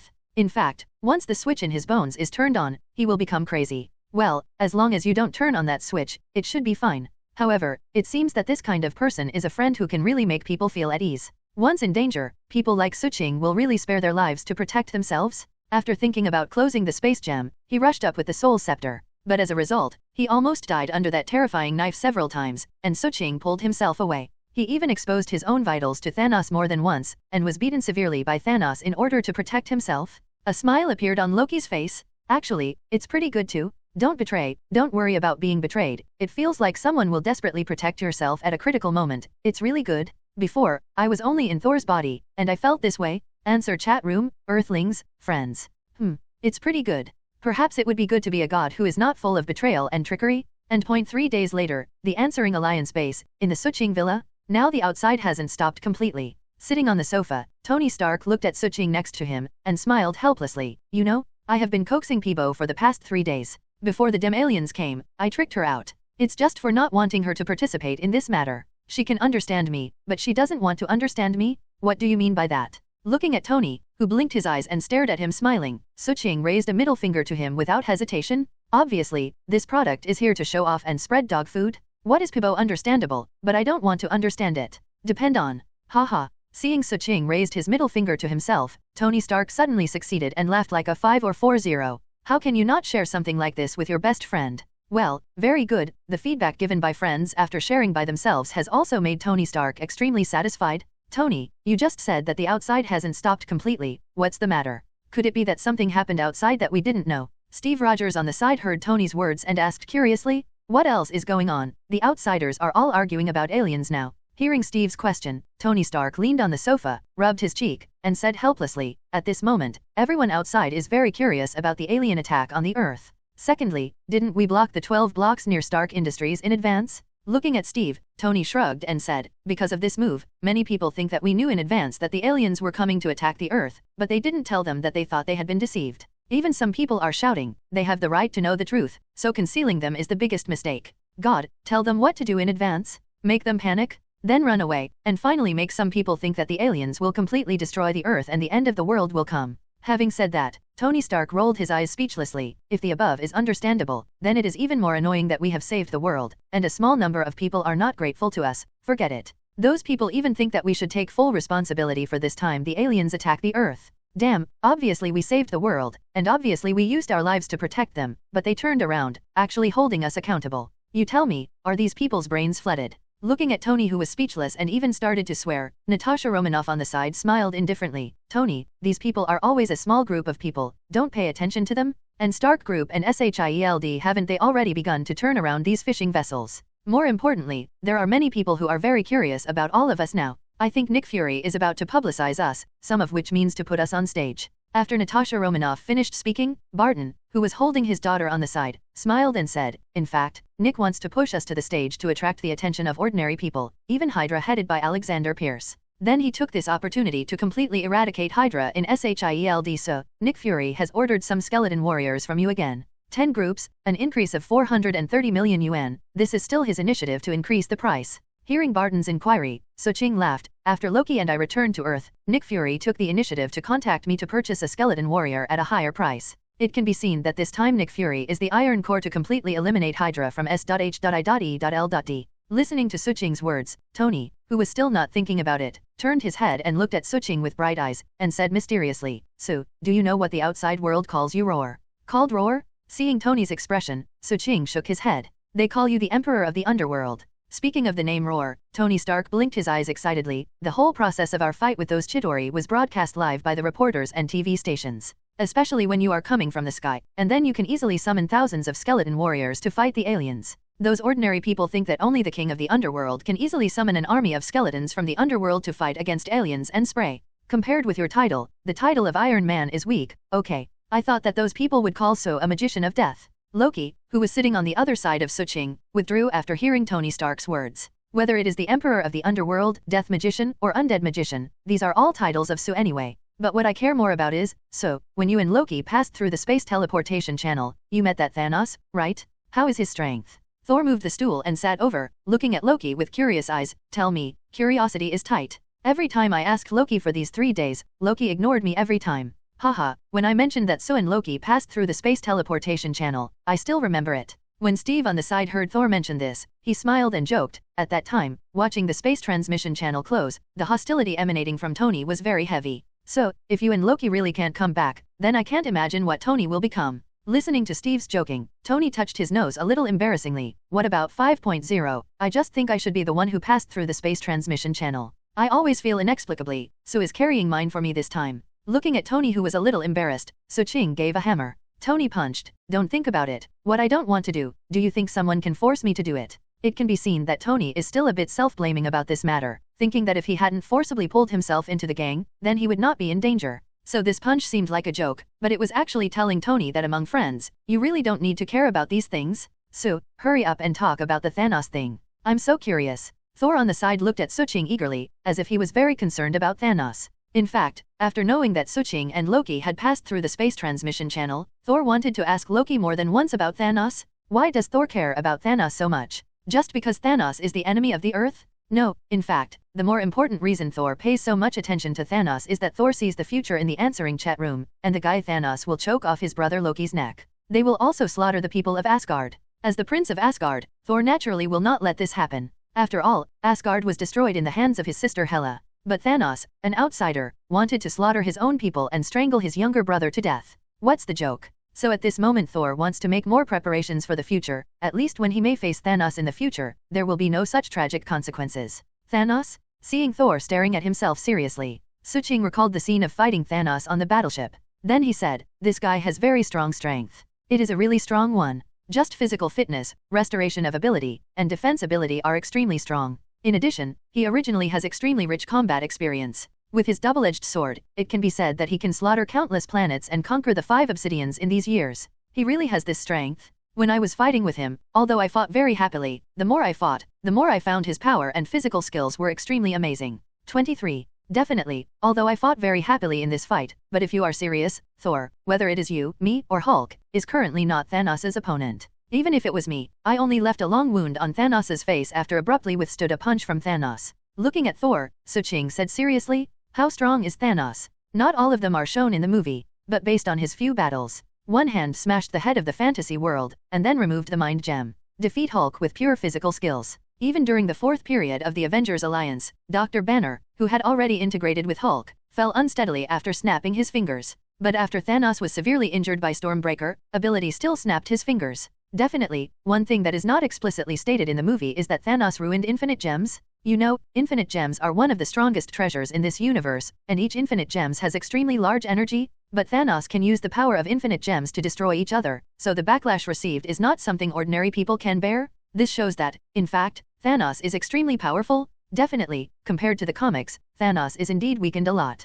But it is undeniable that compared to the comics, Wanda has also been weakened a lot. How powerful chaos magic is, anyone who knows Marvel knows this? Well, fortunately this is the movie universe, otherwise I would be killed by the Death Kai ship. Thanos Kai coveted death, Spew. Is he so strong? Listening to Suching's words, Thor's face looked a little ugly. But then, as if thinking of something, he smiled and shook his head. Yes, he is very strong now, but in the future, we are destined to win. Since I can chop off his head once, then I can also chop off his head twice. I just don't know what happened to the axe. Should I have time to go back to Asgard and ask the dwarf clan? Why do you think so much? Listening to Thor's words, Tony put his arm on Suching's shoulder, and looked at Thor with a smile and said, no matter what, he is our enemy in the future, but there is a chat room for answering questions. Who knows how we will become in the future? Powerful. So, thinking about this now is just to scare myself. It's not very useful? Upon hearing Tony's words, Suching nodded in agreement. Then when he stretched out his hand, the undead magic flickered, and the next moment the soul scepter appeared in Suching's hands. Handed the soul scepter to Natasha Romanoff, Suching smiled and said, yes, N.A., Ancient One Magician gives you time to send the soul scepter with Wanda and Pietro to the magic holy place. Now, Strange is learning magic in the magic holy place. It is estimated that Wanda and Pietro will soon become very powerful characters according to the teachings of Ancient One Magician. However, I heard Ancient One Magician say that this time Wanda and Pietro don't seem to be learning magic with Strange, but they are going to be sent to the Temple of Emperor Waishan or something? I don't know exactly where it is, but you will know if you send Wanda and Pietro there. In the movie universe, the abilities of Wanda and Pietro are given by the spiritual scepter, so maybe Ancient One Magician should also use the spiritual scepter to inspire the abilities of the two people? Hearing what Suching said, Natasha Romanoff nodded, and took the soul scepter from Suching. In a few days, Wanda and Pietro are about to have summer vacation, so let's send it there in time. Right, where is Tesseract? Looking at the soul scepter in his hand, Natasha Romanoff seemed to remember something, and then asked Suching, Tesseract, that is, the space gem, won't be there in Thanos. Just in case.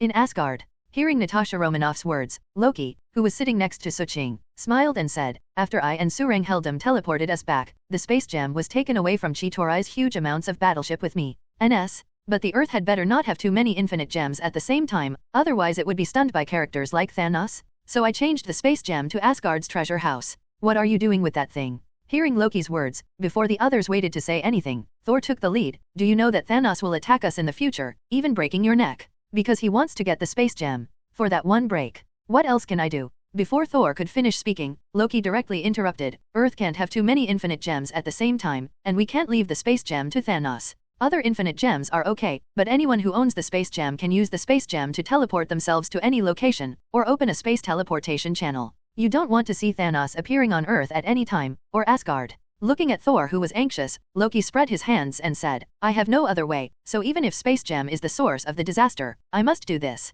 I don't want to see the Earth, or Asgard, face Thanos at any time. Danger. Listening to Loki's words, Thor opened his mouth angrily, but for a while, he didn't know what to say. Loki is right, Thor definitely knows that Thanos with space gem can go wherever he wants. You can even open a space transmission channel at any location, but when he thinks that his brother Loki died on that damn space gem, Thor is furious. After a while, Thor sat down on the chair a little sullenly, looking at Suching helplessly. What to do? I don't want those things to happen in the future. Well, I don't know how to find Suching when something goes wrong. Thor has been with Suching for a long time, and he has already begun to bother to think for himself. Then send it to another place. Seeing Thor's appearance, Suching thought for a while, and then said, the universe is so big, but there are only 6 infinite gems. So whoever likes infinite gems, who wants to collect infinite gems, then give it to whoever. As long as you don't give Thanos, then it doesn't matter. Yes? Hearing Suching's words, Thor patted his head directly. Why did I forget this? I remember there seems to be a 540 guy named Collector in the universe. This guy is considered to be the oldest group of people in the universe. If infinite gems is handed over to him, then maybe he can hold infinite gems. With that, Thor patted Loki on the shoulder. Come back to Asgard with me now. Don't worry, there is still a lot of time anyway. Seeing Thor wishing to fly back to Asgard immediately and hand over the space gem, Loki dragged it directly onto the stool again. You are so busy and panicked, you should change it too. Seeing Thor's movements, Suching actually wanted to say that even Collector is the very old group of people in the universe. But it still couldn't resist Thanos. I just wanted to say something, but the next moment, the answering system suddenly rang. Attention members, the answer is about to begin. Listening to the sound of the answering system, everyone was stunned, and immediately quieted down, ready to meet the future clips and questions played by the answering system.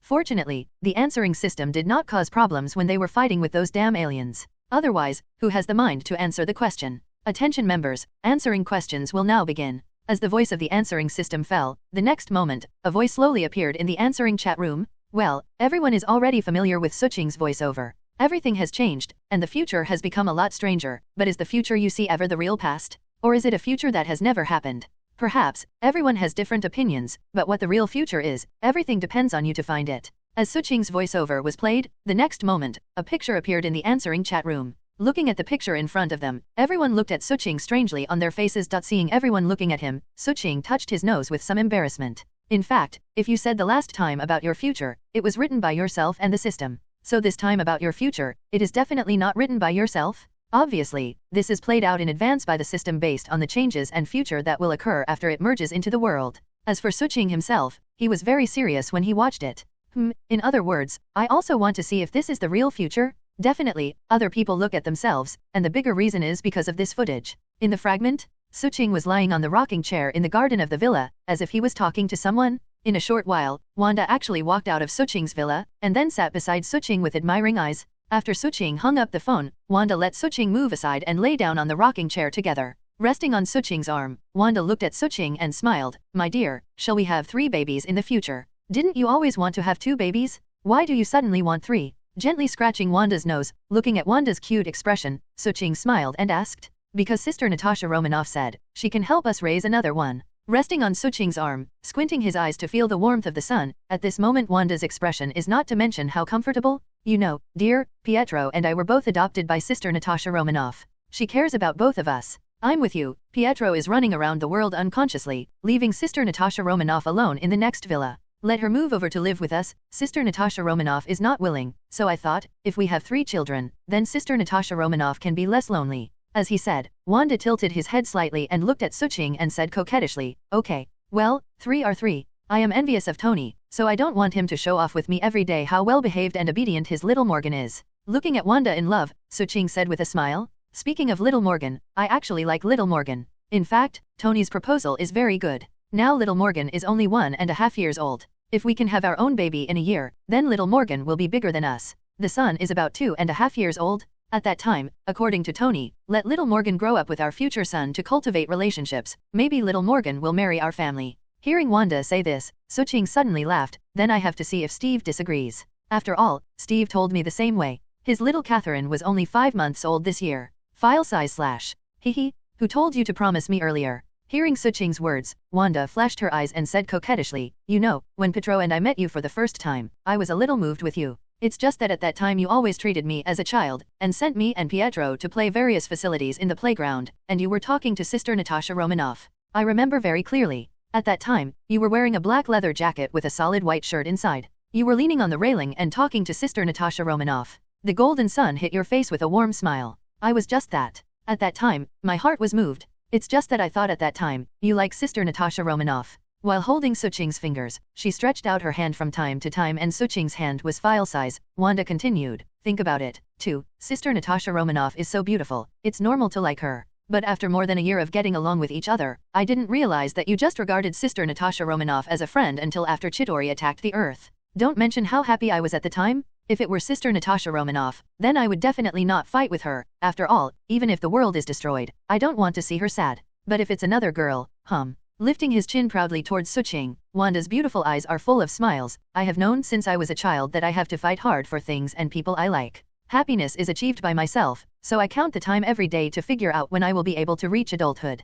Hehe. When I learned chaos magic in the Waishan Emperor Temple, I found that in the mirror space, the rate of time conversion is different from that of the outside world. 1 day outside can be regarded as 3 days, 5 days, or even calculated for half a year. It's ancient one magician that doesn't let me adjust the flow rate of time too fast. But, I can't wait to speed up the flow of time. Even Pietro has some doubts. Why should I speed up the optional flow of time? Speaking of this, Wanda narrowed his eyes and sniffed the fragrance in the garden. The corners of his mouth were slightly bent, and there was an indescribable joy. As a result, I have learned something and can master chaos magic. It's 19.5 years old. When Pietro and I came out of the mirror space of the Temple of Mount Vernon, I still remember my first reaction at the time was to go back to the Answering Alliance base and let you see if I grew up and became more beautiful. As a result, you didn't care much at all, which discouraged me a lot. Especially during that time period, Tony came to you every day, Thor and Loki stayed at your house, and Steve also came to your house from time to time to eat and drink. If you didn't know, you are close friends, I would have thought you guys. Rubbing her arms, Wanda sneered and said, later Pietro encouraged me and cheered me on, and then I wandered around you every day.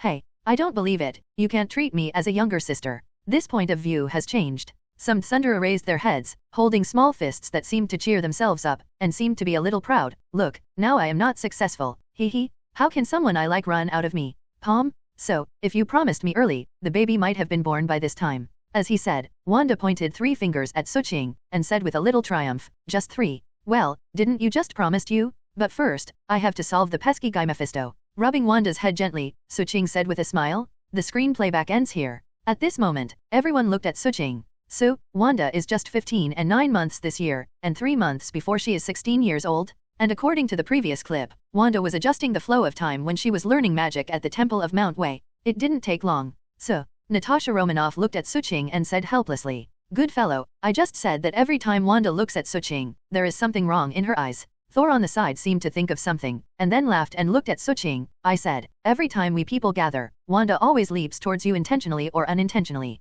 It turns out that Wanda has been thinking about you now. Okay buddy, let me just say, you are so handsome, how could you not have a girlfriend? So I was waiting for Wanda to grow up." It seems that Wanda pursued So first. Listening to the words of Natasha Romanoff and Thor, especially Thor's ridicule, Loki beside Suqing said with an elegant smile, "However, it is always easy for girls to pursue boys. Especially a beautiful girl like Wanda." Loki is right. Tony Stark, who was sitting on the other side of Suqing, also nodded and said, "It's just that I didn't expect that Wanda took the initiative to pursue So, but it's right to think about it. People like So are liked by many girls. It's normal. Handsome, sunny, gold, and strong, it can give people a sense of security. But I only care." In the clip just now, did Wanda talk about Little Morgan? So, my future daughter is called Little Morgan. Moreover, it says in the clip that my daughter was 1.5 years old at that time, so the timeline should be a long time in the future. But I hope my daughter can appear soon, but for marriage, I have some. Hearing Tony's words, Steve Rogers on the side was also a little confused. Just now, So in the clip said, "My little Catherine Lynn is 5 months file size." So, Lee Moz, can it be understood that my daughter has 5 months of file size in that time period? Then, the question is, who is my daughter's mother? Until now, no one but Peggy can hold it in my heart. Having said that, Steve Rogers took a deep breath. In fact, for the past 2 days, I have been thinking about whether I should meet Peggy. I'm afraid that if I don't see her again, she will forget me. Nick said that she was suffering from what is called the disease, which is the alter that can slowly forget people and things. Alzheimer's disease. Hearing Steve's words, Tony answered, "Yes, it's this Alzheimer's disease, so I want to take advantage of these days, drag Sue to accompany me to see Peggy. But I am also worried about what accidents will happen to her when she sees me. She is emotional, so I have always been very entangled." As he said, Steve looked at everyone, but as I said in the clip just now, I have a daughter, and it's still 5 months file size. So, could it be that Peggy has become younger? Back to the age when I first met her? Do you think it's possible? Some doubts, and some pleading, looked at everyone with a glimmer of hope. Steve really hopes to hear that everyone will give an affirmative answer to his guess, perhaps, but who can tell this kind of thing? Seeing Steve's hopeful eyes, Tony Stark pursed his mouth, and then said, "Maybe in the future, there is really a way to make Aunt Peggy back to the age when you first met. After all, there is a chat room for answering questions, and my parents can be resurrected. What else can't be done?" Let's continue watching the clip. I heard Tony Stark say that. Captain America nodded. That's right, with the answering system and the existence of the answering chat room, maybe there is really a way to make Peggy young again in the future? He breathed a sigh of relief, and refocused his gaze on the clip played in the answering chat room. In any case, maybe after this time the answer is over, I have to visit Peggy. She has been waiting for herself for so long, she has no reason to be cowardly. In the answering chat room, as the first segment is played, the second segment continues to play. In the picture, Suqing is currently fighting with Thanos, who is wearing golden armor and holding a double-edged sword, very fiercely. Looking at the background in the picture, it doesn't seem to be on the earth. Suqing was holding a long sword at this moment, but he did not use any undead magic. Thanos was holding his 540 long knife, although the infinity gauntlet was in his other hand, with 3 infinite gems inlaid on it. But it also didn't use any of the power of infinite gems. The two people seemed to be fighting completely by their own strength. This battle is very fierce, often between a few roars, you can decide victory or defeat, life and death. Even if it is between two people, if one person is taken aback for a while, he may be cut off by the other's weapon. It can be said that the battle was very fierce, and the two people fought more and more happily. Even at the end, Thanos threw away the long sword in his hand, and Suqing also threw away the long sword. The two people are fighting for life and death based on their own defenses and physical skills. I don't know how long it took, knowing that something like a meteorite slowly landed from the sky, and the two of them were so tacitly aware that Hu Xiang backed a few steps. You are much better than those people. After regaining his weapon, Thanos looked at Suqing, and the sound in his eyes showed vividly, I will only miss you only if I fight with you. At the beginning, when I was on Titan, I slaughtered the feeling of my kind. If you are willing to give up your stupid idea and fight with you every day, I think it's pretty good too. Suching, whose eyes were full of high warfare at this moment, immediately replied after hearing Thanos' words. Stupid? Maybe. Turned his head and looked around, watching a meteorite not far away landed, smashing a large crater on the ground. Watching cracks split along the ground, listening to countless mountains crashing down. Thanos' eyes flashed with loneliness. Perhaps I really said to you, this idea of mine is foolish. Stupid enough, I slaughtered half of the lives on countless planets over the years, so stupid that I destroyed my home with my own hands, my kind. But, I never regret that the universe needs to be corrected, otherwise it will end sooner or later. Looking at Suching, Thanos raised the infinity gauntlet inlaid with infinite gems. There are still 3 infinite gems. As long as I gather 6 infinite gems, then a single snap of my finger can randomly wipe out half of the universe creatures. So, I think you should understand me. For this universe, even if I pay my life as the price, I will not hesitate. This is my only reward for this beautiful and magnificent universe, and the only kindness I give to this universe. Boom. As Thanos' voice fell, the planet suddenly began to shake. Countless trees began to collapse, and among the cracks above the landmark, the magma began to wantonly. Look, this is the planet that is about to fall into destruction. If I don't do this, then one day, all the planets in the universe will be like this. Tfa, come with me, so, your strength, plus my strength, is enough to complete the benevolent feedback to this universe. Perhaps countless creatures hate me and curse me, but I believe that in a few hundred years, thousands of years, all the creatures in the universe will thank us. After we have completed our benevolent and fair gift, maybe we can enjoy the sunset together? Reaching out to Suching, Thanos' face is full of sincerity at this moment. It seems that Suching is the only one who can relieve his loneliness. The picture ends here in summer, and the next clip is not played. Seeing this clip, everyone fell silent. Where is the planet that is collapsing and ruining? It should be, it's not our Earth. After a moment of silence, Tony Stark turned his head and looked at everyone's questions. No one can answer Tony's question. More, it is silent. Is that why he wants infinite gems? Recalling the 3 infinite gems of Thanos in the clip, Thor turned his head to look at Suching. He has already got 3 infinite gems. I can't imagine, if he is getting 3 infinite gems, then. Keep watching. Before Thor finished speaking, Suching said directly, the future, who knows? Let's pay attention to the current situation.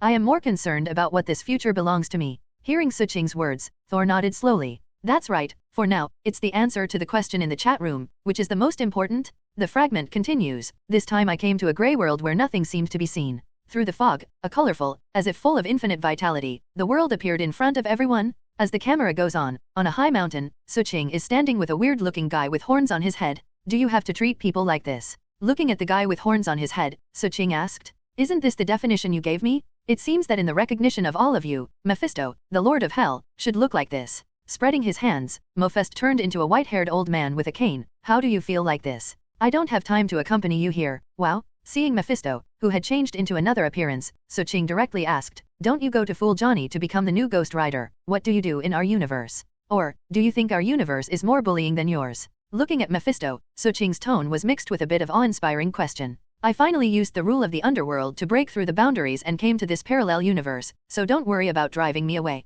Listening to Suching's words, Mephisto asked curiously, right, I heard that in your universe, the current Asgardian of the Earth, the Doctor Strange magician has a good relationship, right? Don't deny it, this is what the nightmare told me. Dormammu was rubbed back by the Doctor Strange, and the nightmare was almost completely wiped out by you and Doctor Strange. That's it. What are you trying to say? Listening to Mephisto constantly babbling, a ray of death power in Suching's hand starts to bloom in an instant. Look, I was anxious to talk about it. I finally came to this parallel universe just to find you and discuss something with you. Having said that, Mephisto stretched out his hand, and a Proxima Midnight chess piece appeared in his palm. How? Let's make a deal. As long as you use the force of death to release me from the rule of the underworld, then I will take the entire Hell dimension. That is to say, all my domains are entrusted to you. At that time, you will be the Lord of Hell. How? Looking at Suching, Mephisto's expression is very sincere at the moment. Say clearly. Facing Mephisto's eyes, Suching glanced suspiciously at this guy. Hey, what else can be the reason? You know, I am the Lord of Hell. It seems that I am in charge of the underworld of Nyoda, but in fact I am also bound by this identity.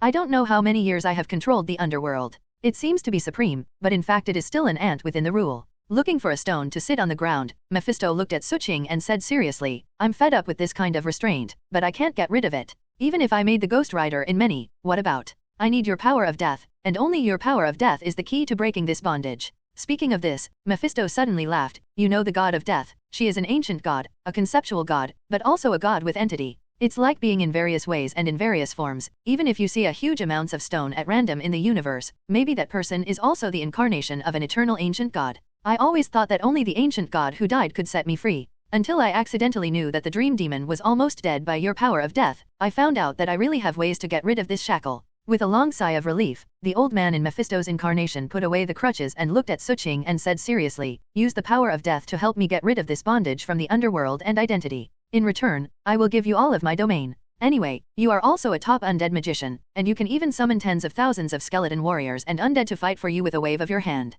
How? Looking at Suqing, Mephisto asked seriously. The clip stopped here abruptly. Immediately, the mechanical sound of the answering system sounded. Members, please pay attention to the beginning of the answer. May I ask why Mephisto wants to propose a deal with the member Suqing?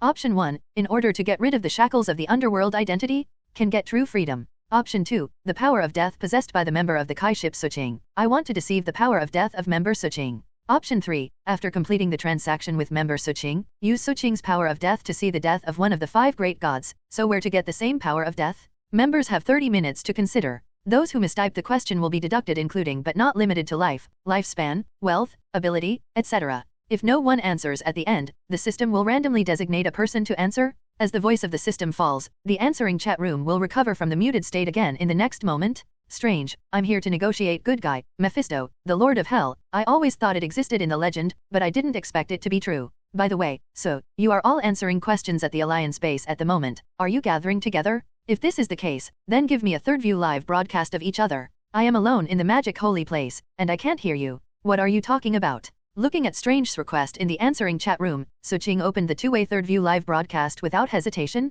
In this way, those who are in the base of the answering alliance can see Strange, and Strange can also see himself. Wow, it's much more convenient. But how about my magic robe? Inside the magic holy place, Strange pointed to his magical dress in plain clothes, and asked with a smile to the others in the answering alliance base. Yes, but man, how much magic do you learn now? Looking at Strange with a smile on his face, Tony Stark asked with a smile. It's difficult. When I first started, I always thought it was easy. Listening to Tony's question, Strange did not hide it. I am still learning how to open the magic portal correctly. My teacher Ancient One Magician said that my ability is actually very high, but although I believe in magic now, I lack a trace of awe for magic, and I am more curious. When I can truly fear magic, then that's when I can turn on the ability. Having said that, Strange looked at Suqing, then smiled and joked, man, where is Wanda? Didn't you start a third view live broadcast for her and Pietro? Don't mess around, Strange. Before Suqing could finish, Natasha Romanoff, their sister, said directly, now Wanda and Pietro are in class, so let them go to class with peace of mind. Wanda, I heard that Death Force and Chaos Force are more suitable anyway, you all know, and the ending is good, so there is nothing to hide. So, you can't escape. Yes, because Suqing opened a third view live broadcast with Strange, so whether it is Wanda or Pietro, or Kurt Lang, even Star-Lord Peter Quill, who is in the universe at this moment, can see people like them. The only difference is that they did not start the third view live broadcast, so Suqing and others can't see them, and can't hear them in reality. Wow, did you see that? Our Wanda is really a bold girl. Wanda, I support you. Don't let it go if you decide. So from the province always lives here alone, and I will stay with him from time to time. Look for flowers, 0. Seeing Wanda's speech in the answering chat room, Tony Stark immediately raised his hand to Joy Roar. Obviously I spend more time with him. I live here, although I have a girlfriend, and it is agreed that I will go on a date this afternoon, but... Before Thor could finish speaking, he was interrupted by Loki with a punch. In class? Seeing Wanda's brave speech, Pietro blinked and then asked Wanda in a low voice, Sister, do you really like Sue? Do you have an opinion? Listening to Pietro's question, although his face was slightly red, Wanda still stared at Pietro and asked, No, I just asked casually, you know, I have always supported you.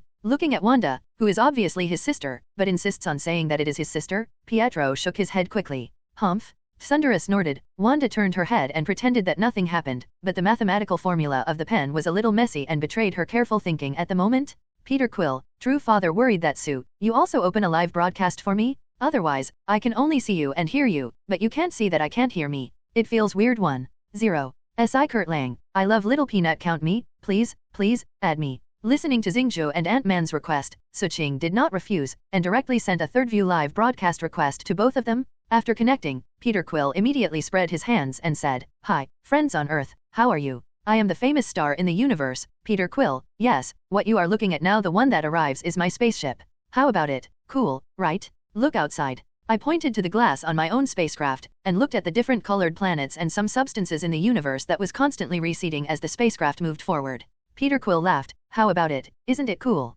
It's far worse than in the movie. Listening to Peter, Quill's showy words, Thor sitting next to Suching said immediately, when I was in Asgard and used Bifrost to go to various planets, that kind was the most spectacular. As for these pictures, they don't have the ones that Jane and I saw in the cinema. Right, that thing called special effects is pretty. Listening to Thor's words, Xingja was silent for a moment, and then he said, Man, I know you Asgard, I have also seen you Asgard people, in fact, they are similar to the people in the universe. The only difference is that some of the Asgard are a little bit more powerful. Seriously, I can. Well, now is not the time for a fight. Listening to the tendency of Peter Quill and Thor to fight, Suching directly stopped the two. Let's take a look at this question first. After the answer is finished, you can talk about anything you want. I have an idea. Hearing Suching's words, Loki, who had been silent on the side, looked at Suching and suddenly said, he is really like me. Like you? What do you mean? Hearing Loki say this, Suching was surprised, and then asked curiously. Not only Suching was curious, but everyone else looked at Loki. Seeing everyone looking at him, Loki smiled and said, You know, I am the god of conspiracy and trickery. Mephisto in the clip just now, although I have not seen him, in fact, I have never met him. In the clip just now, I noticed that he and I have a lot in common. Definitely, what I said in common is not destiny, but love to deceive. Some deceptions are purely for fun. This is called a prank. And some deceptions are to achieve a certain purpose, or even to achieve a certain purpose, at the expense of betraying a friend. I know this. Hearing Loki's words, Thor immediately came to his mind. In Asgard before, Loki often pranked on me, or betrayed me. Sometimes, it was obviously Loki's prank, but my father and mother thought it was me and punished me viciously. Originally, with a look of interest, he wanted to tell everyone about Loki's past pranks. But seeing everyone staring at him, Thor could only touch his nose in embarrassment. Good May 3. In fact, since everyone has watched Loki's tragic past, especially after Loki and Suching fought to save the Earth 3 days ago, everyone is full of kindness and love to Loki. Therefore, Thor wants to tell Loki's history of betraying him at this moment. These people will naturally not take it as the same thing. They even think that this is just something that Loki, who has been ignored in Asgard, did not want to be alone in order to get love and attention. So, understandable. Especially in the past, Thor would be so unreliable, even his younger brother Loki had not noticed what kind of neglect he had endured. With such a brother, everyone is naturally more partial to Loki. Obviously, Loki, who can feel everyone's thoughts, also enjoys it. This feeling is something I have never had before in Asgard, especially these people trust themselves very much and regard themselves as an indispensable part. This makes Loki feel novel, with a touch of satisfaction. Well, this kind of trust has only been felt around Thor and the Queen. It's just that although Thor believes in himself, he is still very unreliable and always ignores himself. This is how people are. Once they have what they once lacked and desired, they will become very cherished. At least in the early stage. Especially for things like feelings, a person who has been lacking care for a long time once received this kind of care. Then he will be very careful to protect this kind of emotion that has never been experienced. Even for this emotion, even if it is to give everything for yourself, it seems to be worth the same. Especially Loki, in order to get the attention and love of his father Odin, he wanted to prove that he was worthy of his attention and love, and he was worthy of being his son, and he did the same thing. Now, Loki has this hard-won emotion by the side of Suching. For him, this is a full responsibility. After all, the kind of emotion that people like Suching get is far from the kind of emotion that they grew up with when they were young, as in the 3 warriors of Asgard and Sif. The 4 of them will always look at Thor. But on Earth, among the members of the Answering Alliance, it seems that he is more popular than Thor. Even if his ability is not as strong as Thor. Even if, when dealing with the enemy, Thor is stronger than himself. But so what? Loki can only say that the last time he and So went through the space transmission channel desperately, it was simply worth it. If there is another chance next time, then I will definitely not have any hesitation. This precious emotion was obtained in one adventure. What is more worthwhile in the world? This is like a man and woman in a first love relationship, always feeling that they can stay together for a lifetime, even for this so-called love, paying their own lives at the price of it. Stupid, but very precious. People are like this, so how can the so-called gods be an exception? Don't listen to him. Angrily gave Thor a roll of eyes. Loki looked at Suching and said seriously, it's like what I just said, although I haven't seen Mephisto, but I feel deceived in him. Believe me, so, what the guy in the clip said is absolutely not worthy of belief.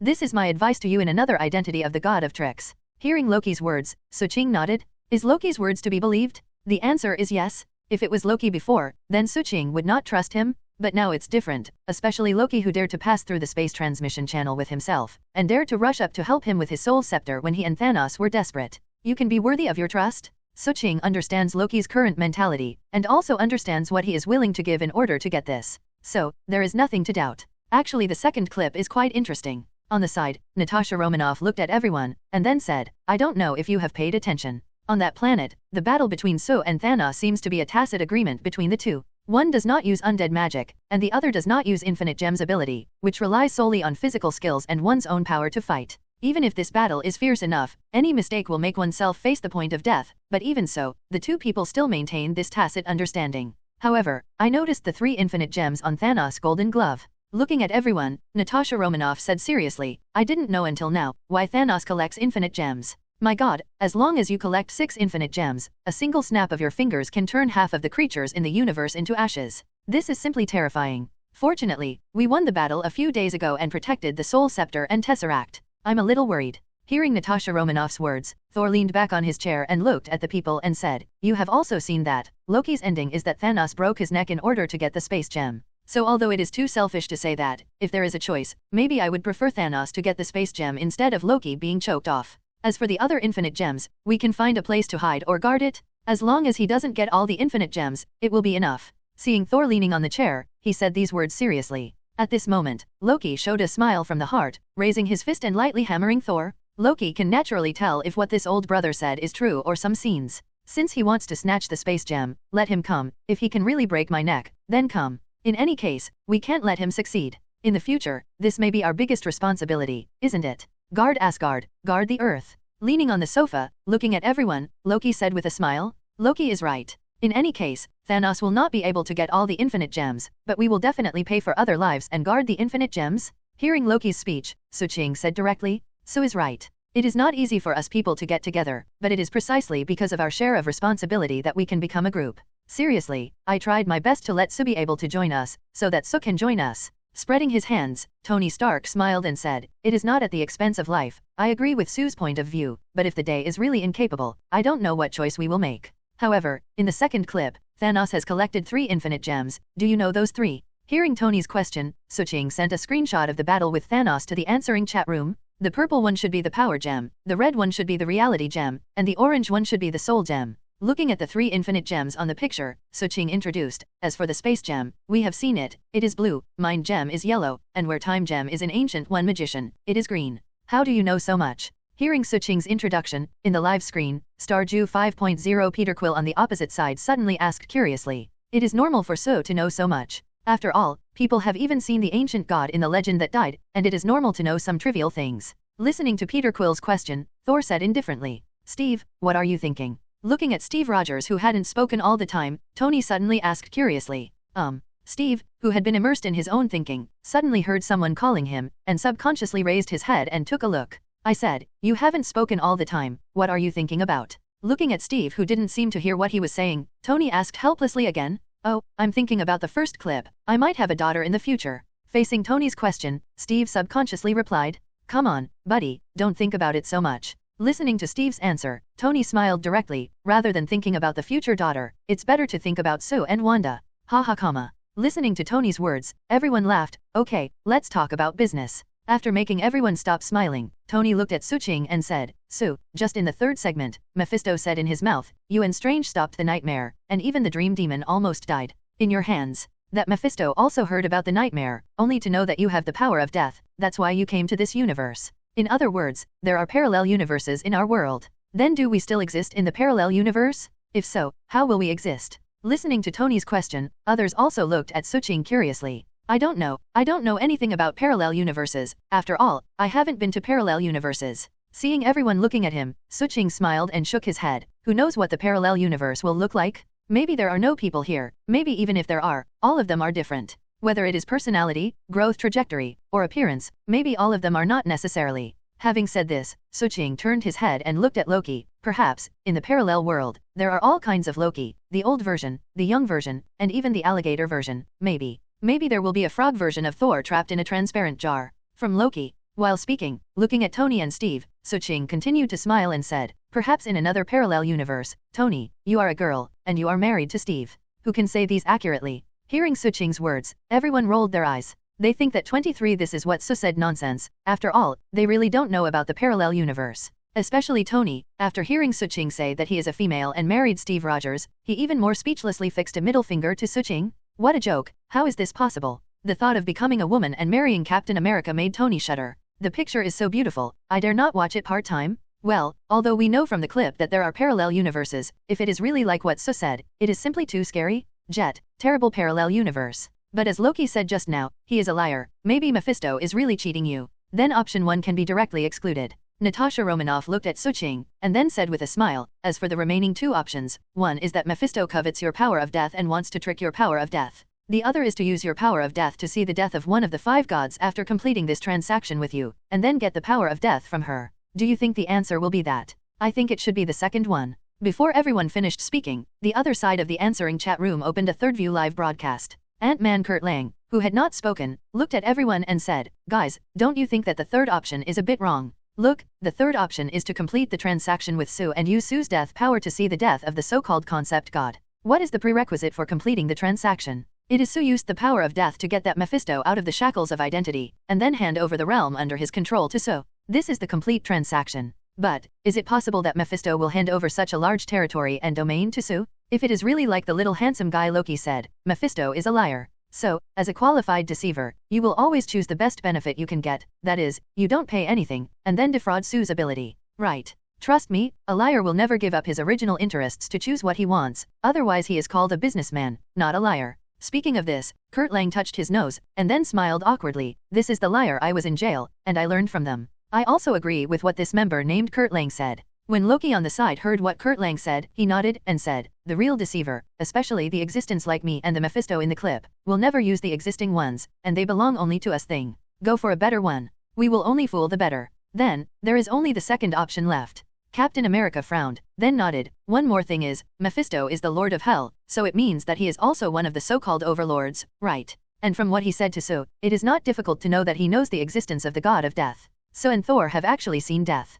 The rest of us, except Loki, Kurt Lang and Peter Quill, others are also in the answering chat room, and have seen the god of death." As he said, Steve raised his head and looked at everyone. "So everyone, do you think that if Mephisto really knows the power of death, will he dare to say the god die? Dare to make a request to the god of death, and then get that powerful the power of death? Also, since he can deceive the power of death from Sue, why should he go to see death in person? Isn't this unnecessary?" Looking at Suching, Steve said seriously, "So, I think the third option can also be ruled out. In addition to what Loki said, Mephisto is a liar and will not really complete this transaction with Sue, so the answer is only the second option." Listening to Steve, looking at the people who kept nodding their heads, Suching nodded slowly, then, "Choose this one." Well, this time the answerer is Suching. Except for the first 2 or 3 times, the first-generation members of the answering chat room seem to have reached a tacit understanding. That is, everyone can help analyze and discuss together, but who belongs to the future segment of the broadcast? So who is going to answer? Although this is not explicitly stated, it has long since become a rule in everyone's heart.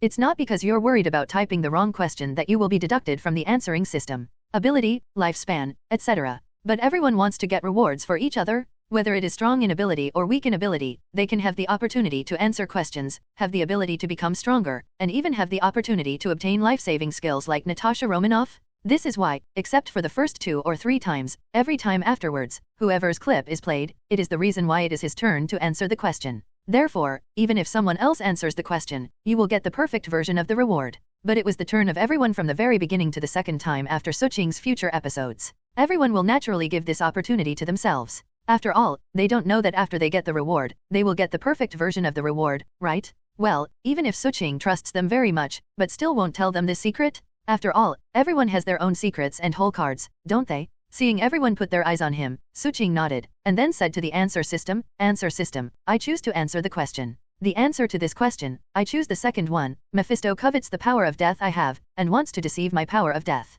Listening to Suching's answer, the answer system's mechanical sound once again sounded. Member Suching chose to answer the question. "Are you sure of your choice?" "Sure." After listening to the confirmation of the answering system, Suching decided not to hesitation. Congratulations to the member Suching who answered the question correctly and will receive ice magic as a bonus. As the mechanical sound of the system fell, the answer chat room was once again muted, and then the clip continued to play. In the snippet, "Others don't understand who you are, Mephisto, do you think I don't understand either?" Facing Mephisto, Suching instantly appeared incomparably terrifying death power. Even in an instant, as the power of death began to bloom from Suching, the plants with a radius of several hundred meters seemed to be 543 gradually withered. "I really didn't deceive you." At the moment the power of death emerged from Suching, Mephisto slammed back, as if trying to find a safe distance. But before he stepped back 10 meters away, on the edge of the cliff, Wanda holding Chaos Force did not know when he appeared. Seeing that he was surrounded by the 2 most powerful energies of Death Force and Chaos Magic, Mephisto completely scared out the cold sweat this time. This universe is simply terrifying. It actually possesses both the power of death and the enormous energy of Chaos Magic at the same time. The most important thing is that this is the energy that I have only seen, and I don't know how many more terrifying energy I have not seen yet. In an instant, Mephisto's first thought was to run quickly. Just in the hands of Suching and Wanda, how could Mephisto escape like this? Under the momentary attack of two powerful energies, Mephisto was like a lonely swaying sailboat on the sea in the stormy sea at night, and gradually began to be torn apart. Seeing Mephisto disappearing gradually, Wanda put away the chaos magic, and then came to Suching and smiled. My dear, Mephisto was solved so easily. How can that be possible? Listening to Wanda's question, Suching slowly shook his head. If we solve Mephisto here, then the parallel universe should be in chaos. At that time, it will be the real big trouble, maybe even eternity will appear. But this time, Mephisto was completely seriously injured, and even ability was deprived of more than half of the power of death. In this way, Hela has a chance. Didn't she always want to be the king of Asgard? Simply, I will help her snatch the underworld directly from Mephisto this time.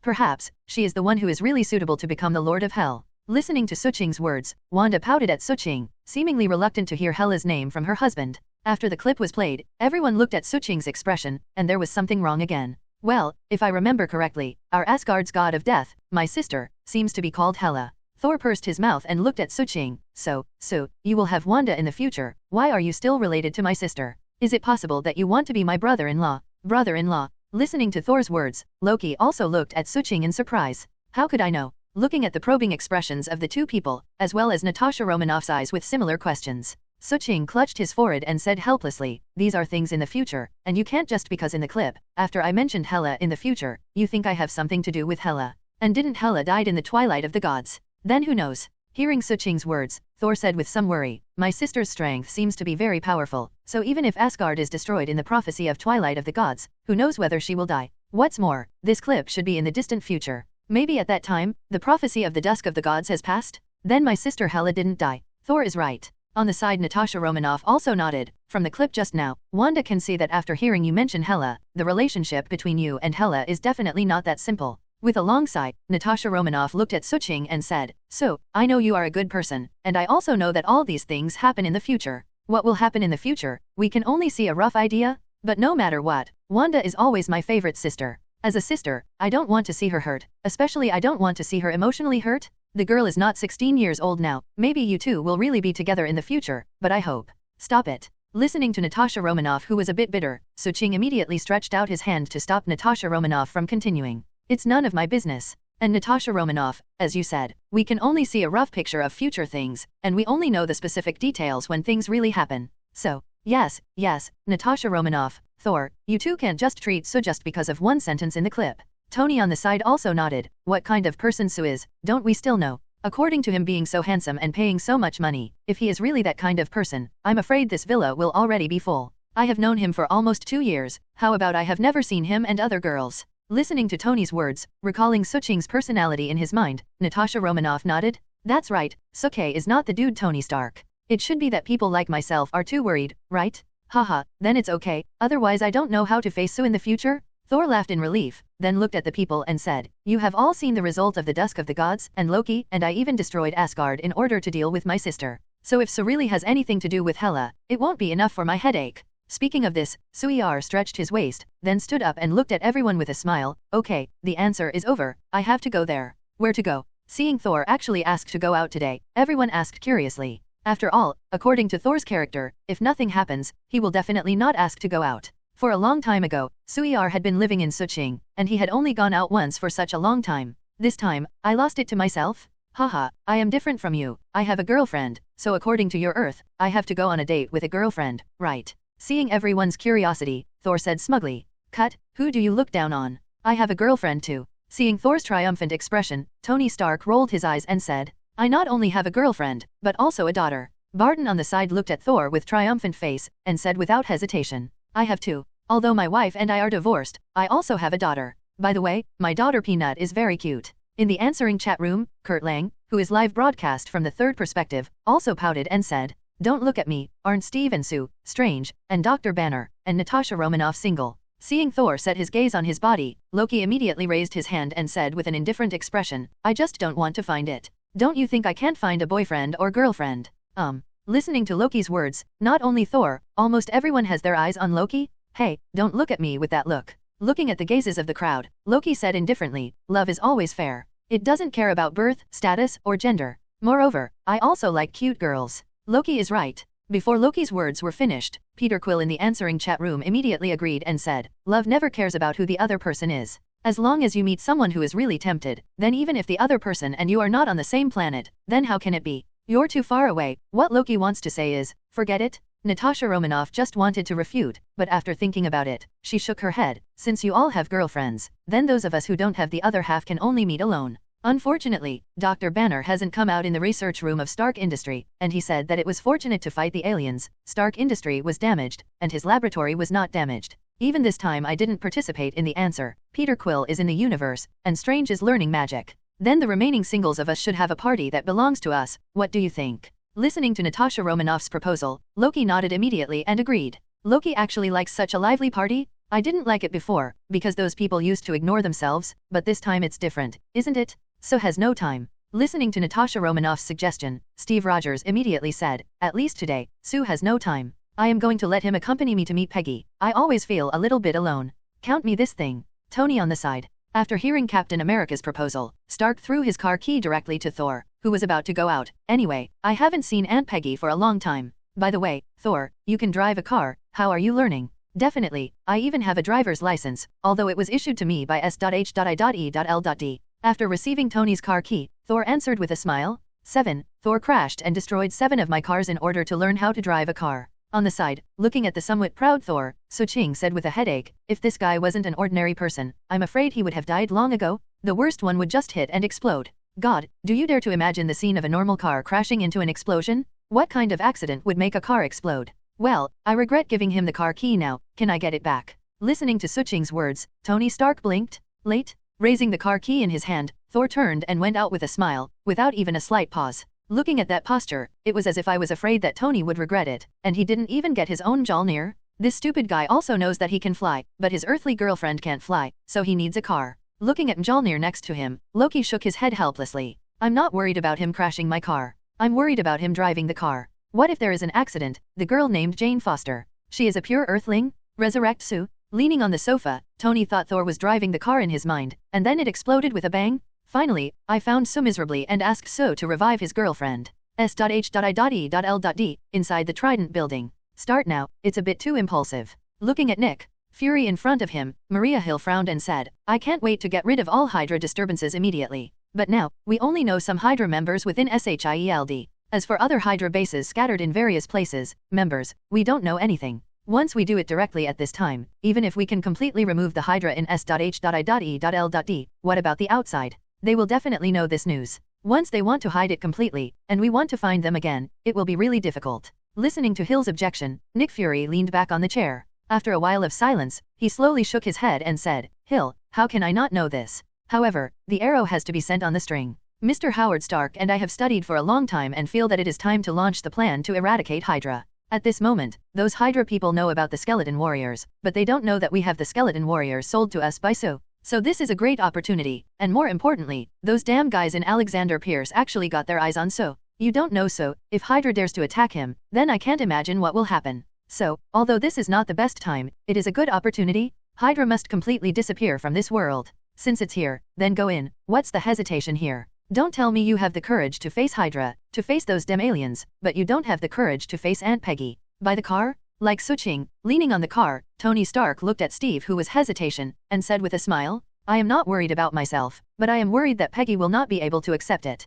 He had already prepared everything, even Steve, who thought about how Peggy would react after seeing him. However, when he came to the door, there was still some hesitation. Peggy's physical condition is not good at the moment, in case something goes wrong if she gets emotional because of seeing herself. Then Steve felt that he would never forgive himself in this life. He raised his head and glanced at the warm sun in the sky. What kept recurring in his mind was the conversation he had with Peggy before the crash. Yes, I still owe this beloved girl a dance. This owe is 70 years. Bai Ju crossed the gap. Bai Yun King Dog. The world is impermanent. Who would have thought that now that he has recovered, he even had a fight with aliens? But she is still the strong guy who used to be, and she, 543, has long been gray-haired. How should she face this former love, and how she should face herself now? All chaos is like a mess, constantly haunting my mind. So much so that Steve has always been very determined in his mind, and he began to become hesitation indecisive, and he began to worry about gains and losses. Turning his head to look at Suching and Tony, Steve Rogers hesitation for a while, and then said, let's wait next time.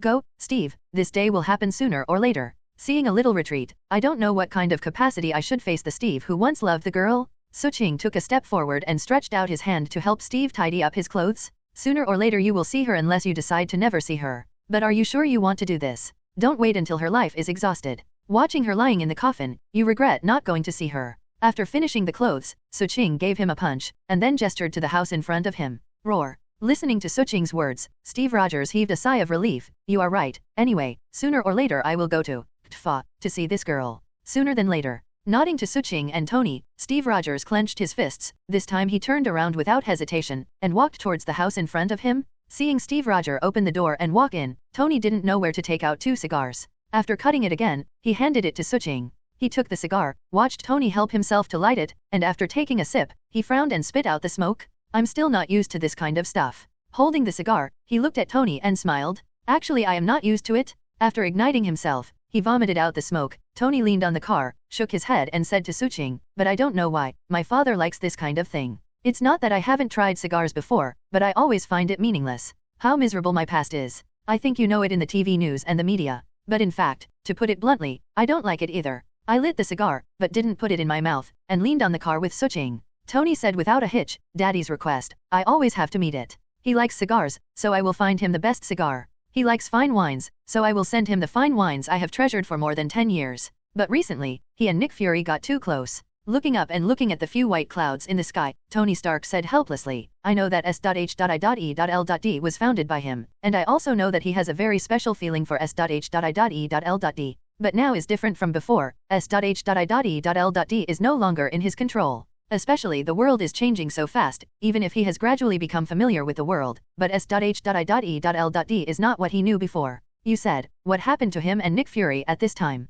You know, S.H.I.E.L.D. is now full of Hydra, and those Hydra are not only hidden very well, but the key is that their identity is still very high. Just an Alexander Pierce is enough for Nick Fury to worry, not to mention that most of the action team is under Hydra's control. With a depressed sigh, Tony turned his head to look at Suching. I don't know how to persuade him now. God, he really thinks that the current S.H.I.E.L.D. is still the same as before. Is it the place where he kept his promises? Then what are your plans? Listening to Tony's complaint, Suching looked at the cigar in his hand and suddenly laughed. You must have talked a lot with your father, and it turns out that he can't listen at all. Yes, this is where I feel most depressed. I kicked a stone on the ground irritably and watched the stone fly out along the street. It's just that the stones can fly out, but the irritability in my heart can never fly out. My father is too stubborn. He can't listen to even a word of mine. Even he is still looking at the world according to the thinking of his time. If I didn't get my father's belongings from SHIELD, and then reconciled with him in my heart, then I would definitely be angrily run away from home. Haha. Listening, Tony was so angry that he wanted to run away from home so childishly. Suching was amused suddenly. Seeing Suching laugh, Tony, who was still irritated and depressed, suddenly laughed. Actually, things are not as bad as you think. Stretching out his hand and holding Tony's shoulder, Suching smiled and said, if I'm not mistaken, the reason Nick and Fury are so close to your dad may be a big reason. The two are discussing how to get rid of it. Hydra inside S.H.I.E.L.D. You are right, the two of us really don't know how many Hydra is hidden in S.H.I.E.L.D. But this does not mean that Nick Fury will not know. I think after Nick and Fury learned that Alexander Pierce is Hydra, I am afraid they have already started a secret investigation of S.H.I.E.L.D. As for what you said, most of the S.H.I.E.L.D. action group is under the control of Hydra. There is nothing to worry about. After all, what do you think Nick Fury paid for me and bought so many skeleton warriors? It is estimated that soon, Nick Fury and your father will use thunder means to wipe out all the Hydra members inside S.H.I.E.L.D. Don't underestimate them. You know, they all came out from the battlefield, or from life and death again and again. Actually, this brand new world is not as bad as I thought. He picked up an apple and began to peel it gently. While peeling the apple, Steve Rogers, who was sitting next to Peggy's bed, smiled and said, how to say, this new world is more advanced in technology than before I was frozen, and the food is more and more delicious. Even those previously incurable diseases, they can be cured very easily. Cut the peeled apple into several pieces, and then handed it to Peggy. So, don't worry that I can't adapt to this world. Yeah, everything has gotten better in this world, Steve. Seeing Steve, who is still handsome in front of him, Paige's eyes are filled with distress. It's just that the only bad thing is that this world is too strange, too lonely. There are no friends like before. Seriously, Steve, I have lived my whole life. The only regret is that you didn't live your life. Yes, it's a pity. Taking a deep breath, Steve Rogers' eyes flashed through a trace of dignity. But immediately, he smiled and shook his head. But there is nothing too regrettable. After all, at least I'm still alive now. I'm alive again coming. Speaking of this, Steve Rogers looked at Peggy, and a trace of nostalgia flashed in his eyes. Perhaps the only biggest regret is that I missed that date back then. Until now, I don't know the dance how to dance. You will learn, Steve. Listening to Steve's words, Paige stretched out her skinny old hand and gently held Steve's hand. Seeing the unspeakable loss in Steve's eyes, Peggy softly comforted, there are so many girls in this world. Maybe, it's time for you to live your life. Steve, the world has changed. We can't go back. Sometimes, the best option is to start again. You should. Halfway through the conversation, Peggy coughed suddenly. Seeing this scene, Steve immediately got up and brought the water glass from the side. But as soon as she turned around, she suddenly became excited when she saw Peggy, who was still comforting herself. Even the voice, with a trembling cry, Steve, you are still alive, you are back. Seeing Peggy, who had just come in by herself, was equally excited. Steve Rogers definitely knows what happened. Alzheimer's disease has made her forget what just happened. Yes, Peggy, you're finally back. Steve, it's been a long time, it's been a long time. I'm back, Peggy, how am I willing to leave my favorite girl? Don't worry, things shouldn't be that bad. Holding Tony's shoulders, Suching smiled and comforted, a smart person will never fall twice in the same place, and the same is true when facing an enemy. Your parents were killed by Hydra back then, and now they are resurrected, and they are prepared, then they won't be hurt by Hydra again. Speaking of this, Suching shrugged his shoulders and said, if this time, Mr. Howard is injured by Hydra again, then Nick Fury will simply jump directly from the Trident building. If you still don't worry, how about letting the skeleton warrior protect your parents? Looking at Tony, Suching smiled and asked, good too. Listening to Suching's words, Tony Stark is a little relieved. With the skeleton warrior there, I can also rest assured. Moreover, I also left a few mark battle armors for my father and mother. If there is danger, then they can put on the battle armor directly to deal with it. Seriously, I really didn't expect that after so long, my father is still this stubborn. Before Tony Stark finished complaining, Suching's phone suddenly rang. After answering the phone, I heard Natasha Romanoff's anxious voice on the other end of the phone. Sue, something happened, Loki was robbed. Listening to Natasha's anxious voice on the phone, Suching was obviously taken aback. Loki was robbed? How could it be possible? Who on earth has this ability? Will Loki? As if thinking of a certain possibility, Suching spoke to Natasha Romanoff and then directly opened the answering chat room.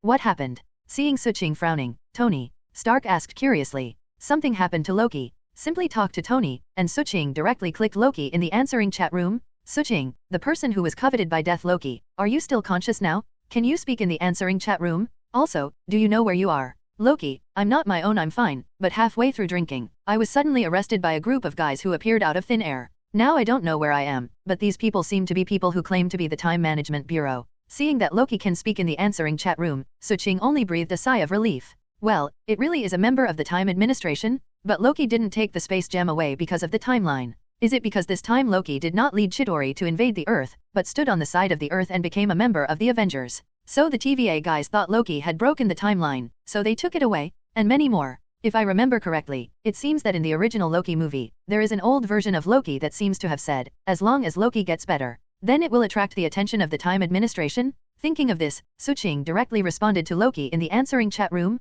Suching, the person who is extremely eagerly coveted by death. Loki, don't worry, I will find a way to rescue you. Where is the impulse for the time being? Remember, as long as you are alive, then we can bring you out. Thor, as long as I have Loki, I don't have nothing. What happened? What happened? I heard the chatting tone in the answering chat room, and Loki was taken away. Loki, are you okay? Who was so courageous to take you away? Wait for me, I will immediately return to the answering alliance base, and then find a way to rescue you. Loki, I'm not my own. Go and see the chat history between me and Sue just now, but if you have a way to get here, you'd better be careful, there is something wrong here. And they seem to have something that can control time. When they robbed me just now, it was because of that thing that slowed my movements countless times. Otherwise, with their efforts, I would not take it seriously. Natasha Romanoff, the answering alliance is my home. Loki is right, it is because of that thing that all of us movements slowed down in an instant. Finally, I watched Loki be taken away by them, and that thing seems to be magic. It can open a portal-like thing out of thin air, you can teleport them away. Barton, if I can win the battle I just played against them, to be honest, except for the things in their hands that can control the flow of time, and the stick with the orange light on the top. Look for flowers, 0. The strength of these people is ordinary people, at best they are just a little bit better, at least far worse than me and Natasha Romanoff. If there is no such weapon, Natasha Romanoff, and I can deal with them all alone. Suching, I see, at all members, except Ancient One Magician, Wanda's sister and brother, Nick Fury, as well as Kurt Lang and Peter Quill, everyone immediately went to the answering alliance base to meet. In addition, Ancient One Magician, I will go to your place, please lend me the time gem. Thor, you don't need to go back to the answering alliance base for the time being, you go to Asgard and bring the space gem back. Thor, understood, I will go back to Asgard. Dr. Banner, I am coming back from Stark Industries. Strange, understood. After Suching checked all the members in the answering chat room, even Steve Rogers walked out of the house. It's over. Seeing that his expression was a little relaxed, but there was a trace of melancholy, Steve, Suching said directly, if she is asleep. Before Suching finished speaking, Steve Rogers let out a long sigh of relief. This is also very good. From time to time, I forget the things I saw her, and it will save her sadness. Don't worry, it's all right. As for Loki, it is the most important thing at the moment. We can't let Loki work hard for our planet, but we are bystanders because of our own affairs, right? Hearing Captain America say this, Suching nodded. Turning his head to look at Tony, you take Steve to answer the questions about the Alliance base first, I'll go to the magic holy place. Good? Knowing that this time was not hesitation, Tony Stark nodded immediately. At the same time, outside the cinema, what's going on? Seeing that Jane Foster had only seen half of the movie, Thor immediately took himself out of the theater in a hurry. Can't help but ask a little puzzled. Sorry, Jane, something happened to me.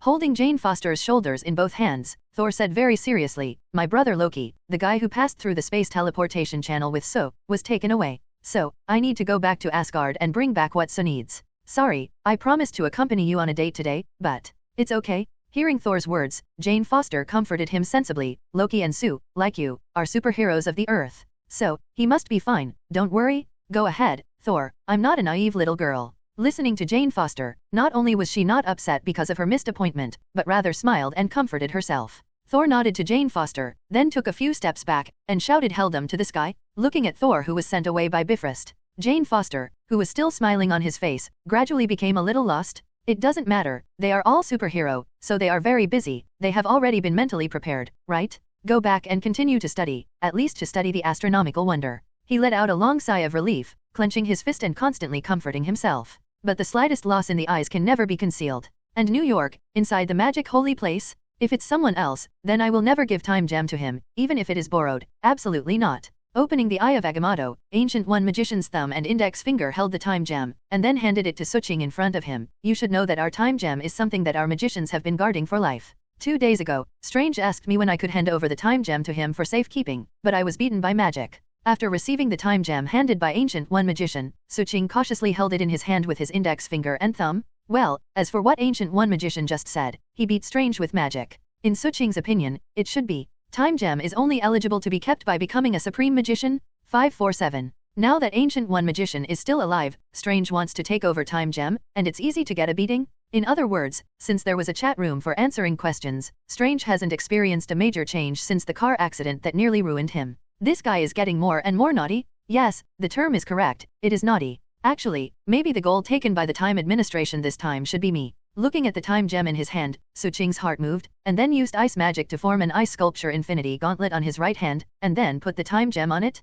Why do you think so? Listening to Suching's words, Ancient One Magician asked with a smile. Since I have a chat room for answering questions, I have found that many things have changed. Using undead magic to put away the ice sculpture's infinity gauntlet, Suching said with a smile, if there is no answer chat room, then even if I have various abilities, but save the world and become a superhero, there will be no mine exist. Seriously, Ancient One Magician, I know myself very well, so if there is no answer system, then Tony would not know me. If Tony doesn't know me, he won't try his best to pull me into Avengers. So naturally, I won't be involved in the battle with Chidori the other day. Speaking of this, Suching laughed. I don't know until now whether my participation is a good thing or a bad thing. I always feel that because of me, the future will change too much. You can see the future through time gem. Don't you think that our present future is much stranger than the previous one? So, the Time Management Bureau that took Loki away should actually take me away? Hearing Suching's words, Ancient One Magician thought for a while, then shook his head. I don't agree with you. Maybe our present future has become more blurred, but it is not as fragile as the past one.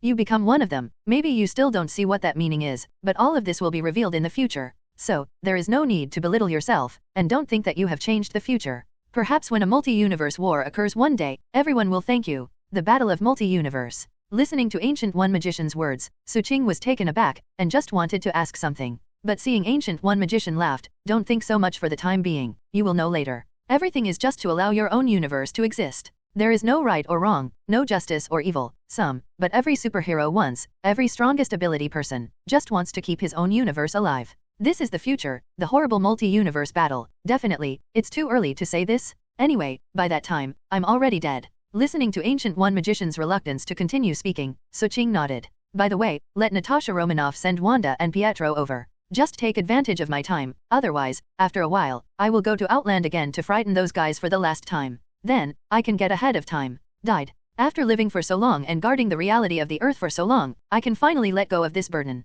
Listening to Ancient One Magician with a smile, he could finally die. Inexplicably, Suqing always feels very weird. If, after the death of Ancient One Magician, I use undead magic to resurrect it, so will Ancient One Magician swearing angrily? Hehe, after all, everyone can see that Ancient One Magician really wants to hand over his burden to Strange. Don't think so much, death is not the end, but a journey to start again. From the time I gained power in the dark dimension, I was looking forward to this day. Listening to the words of Ancient One Magician, looking at Ancient One Magician seemed to be really looking forward to letting go together. Suqing nodded. Go, Su, remember to return the time gem to me when things are done. Oh, don't be cruel, the people in the time administration are just poor people. While sending Suqing away, Ancient One Magician said with a smile, in the answering alliance base. So, you are back, have you borrowed time gem? Seeing Suqing's return, Strange, who had already used the magic portal to rush over, immediately stood up and walked to Suqing's side, and asked curiously. Definitely borrowed it, but don't even think about it, Ancient One Magician said, you can't give the time gem to you now, otherwise it will cause a big mess.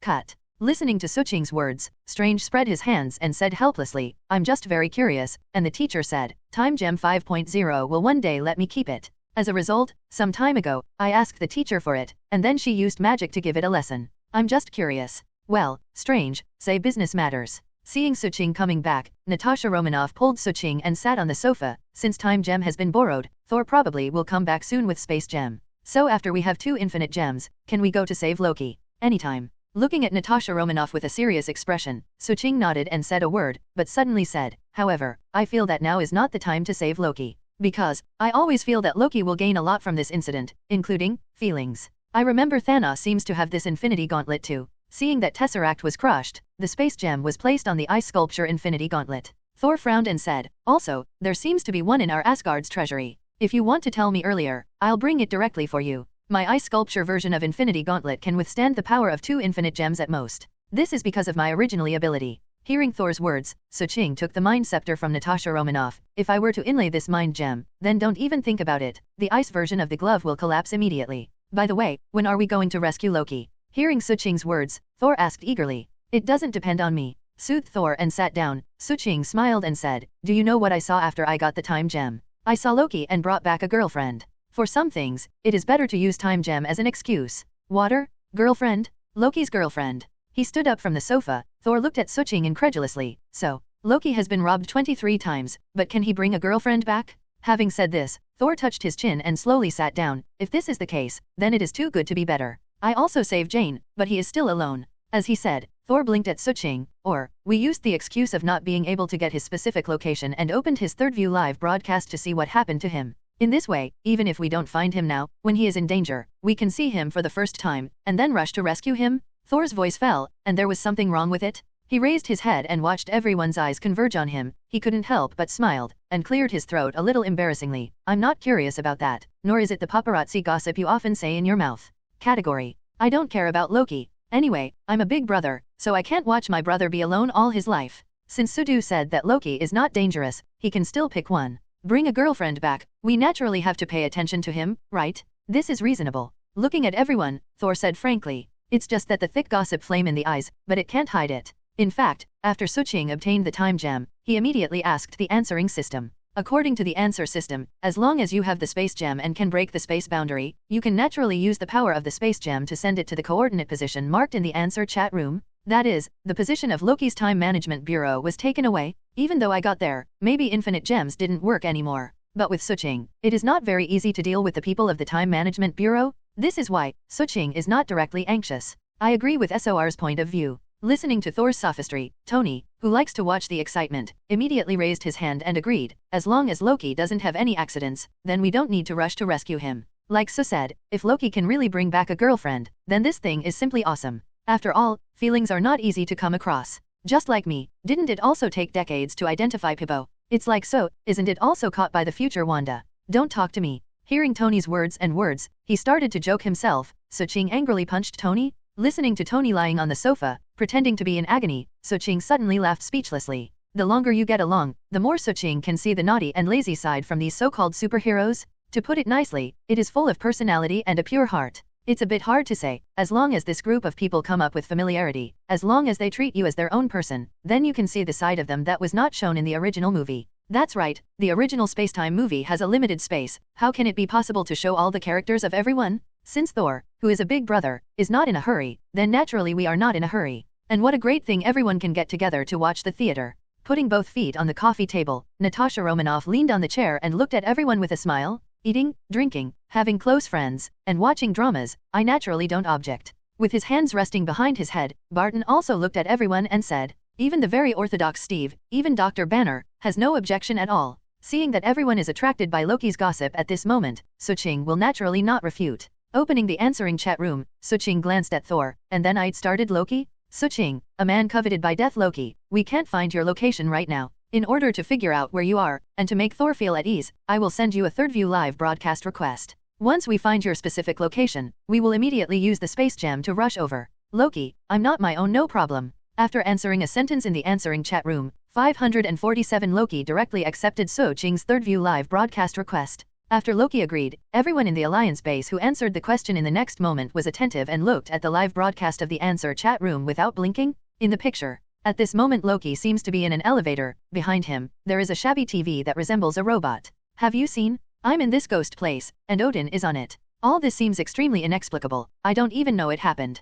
Before Loki complained to the members in the answering chat room, the semi-robotic TV screen behind him suddenly lit up. Hey, this dress is expensive. Feeling that the semi-robotic TV was holding his clothes with a mechanical hip arm, Loki instantly turned his head and took a step back. This is something that's so specially bought for me, it's very expensive. Listening to Loki's words, a very simple smiling face suddenly appeared on the screen, but he still wanted to stretch out his mechanical paw to tear Loki's clothes off. Don't even think about it. I tell you, I really like this elegant suit, so that I can show my identity as Prince Asgard. Listening to Loki's reprimand, the simple smiling face on the screen suddenly turned into an aggrieved expression. Immediately, a warm-colored laser lighted up instantly. Walter? Hey, don't watch. Looking at it for a moment, the laser completely destroyed his elegant suit, and Loki subconsciously covered his body, shouting to the members in the answering chat room, Natasha Romanoff, the answering alliance is my home cut, cover what to cover, sister hasn't seen anything. Tony Stark, she said that she loves me 3,000 times. Wow, little handsome guy, I didn't find your figure is pretty good. Spray.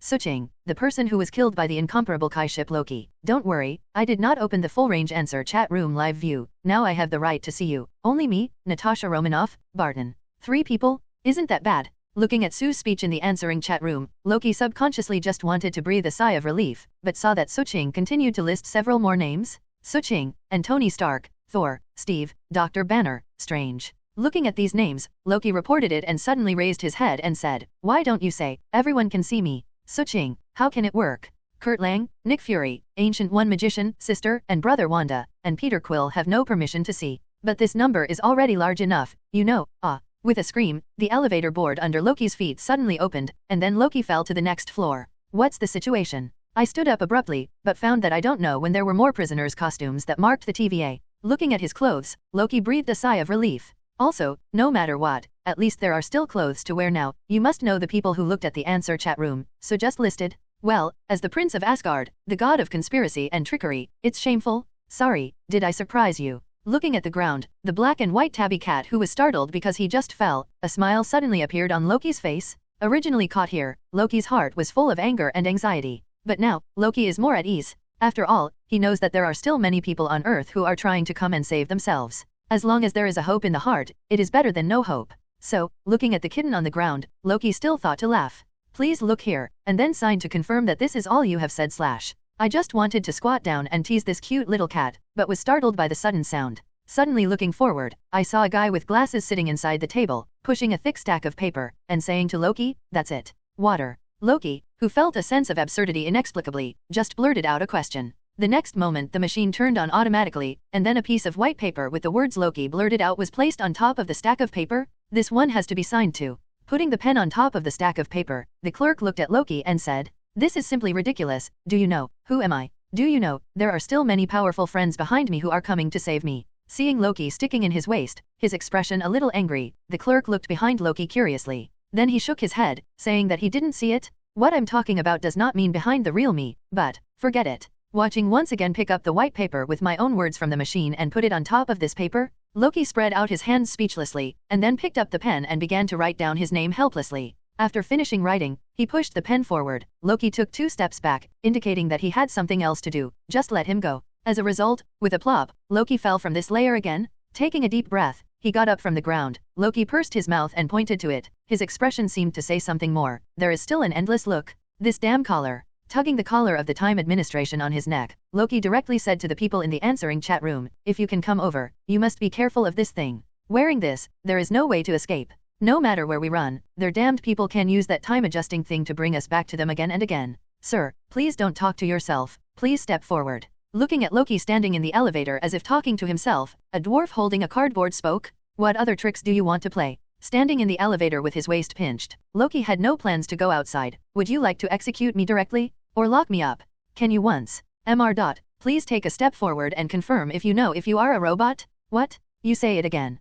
Pinching his waist, Loki looked at the dwarf in front of him, but he didn't intend to leave and move on. Please make sure that you know that you are not a robot but an organic creature, and you have what many civilizations call soul food. Listening to Loki's words, it seemed that he didn't understand Loki's rhetorical question, and the clerk explained it again. Your words are utter nonsense. Are there many people who don't know that they are robots? Thank you for your confirmation. Please go over. Pointing to Loki, it seemed like a door frame machine, the clerk said. Cut. Indifferently, he walked to the machine in front of him, and just wanted to step out, but it seemed as if he had thought of something, and then he took a step back. If I'm a robot but I don't know it myself, then the machine will completely melt you, Li Ma Zhao. Putting down the confirmed cardboard in his hand, the clerk said, please go forward, sir. And many more. Seeing constantly urging him to pass through this seemingly 2-door frame machine, Loki motioned to him to wait. Then I asked in the answer chat room, Loki, I am not my own Thor. You heard what this guy said just now, so you can also be sure that I am not a robot, right? Thor, definitely, you are my brother. We grew up together, fighting and playing together. You will bleed if your hand hurts, and you will cry. I am definitely sure that you are not a robot. This is good, this is good. Hearing Thor's confirmation, Loki breathed a sigh of relief. However, looking at the machine in front of him, he cautiously reached out his hand and tried it. After confirming that there is no problem, this dare to pass, this place doesn't seem to be the same as the place we know. It feels like a weird atmosphere everywhere. Looking at the answering chat room, Loki's third view live broadcast, Thor turned his head and said to Suching, maybe even infinite gems are useless. Listening to Thor's words, Suching thought for a while, and then nodded. If you want to rescue Loki from the time administration, then you can only rely on your personal bravery. The big reason why I borrowed Space Gem and Time Gem is because only these 2 things can break through the barriers of time and space and send us to Loki. As for whether we can save Loki, are you worried about your own strength? Hearing Suching's rhetorical question, Thor suddenly grinned. Even if I can't use the power of thunder, I really haven't paid attention to those few people. You guys watch the live broadcast. Listening to the conversation between Thor and Suching, Natasha Romanoff immediately said, it seems that the jelly bean man who claims to be Ms. Time in the TV started to introduce the time administration. This is the best way for us to understand this so-called time management. No matter how confident we are, we can underestimate the opponent we will face. Only by thoroughly understanding them, can there be 547 ways to defeat them. Natasha Romanoff is right. Steve sitting aside also nodded, this may be very helpful to us. Although, I also think that we can easily get Loki back from the hands of this ordinary person when we appear. Inside the live screen, an orange round head seems to be all, and the cute jelly bean man appeared on the screen. Welcome to the time administration, I am Ms. Time, and my duty is to make you understand something before you go to trial. Now, let's not waste time, do it well, pick up the pen, and listen to me. Along with the click of a pinch of lightning, the Lady of Time disappeared from the TV screen, and then a universe similar to a cartoon appeared on the TV. A long time ago, there was a multi-universe war, innumerable timelines disputed with each other, vying for hegemony, and in the end almost completely destroyed everything in time. At that time, the omniscience and omnipotent Time Asgardian appeared, and they merged the multi-universe into a timeline, thus restoring peace. This is the sacred timeline?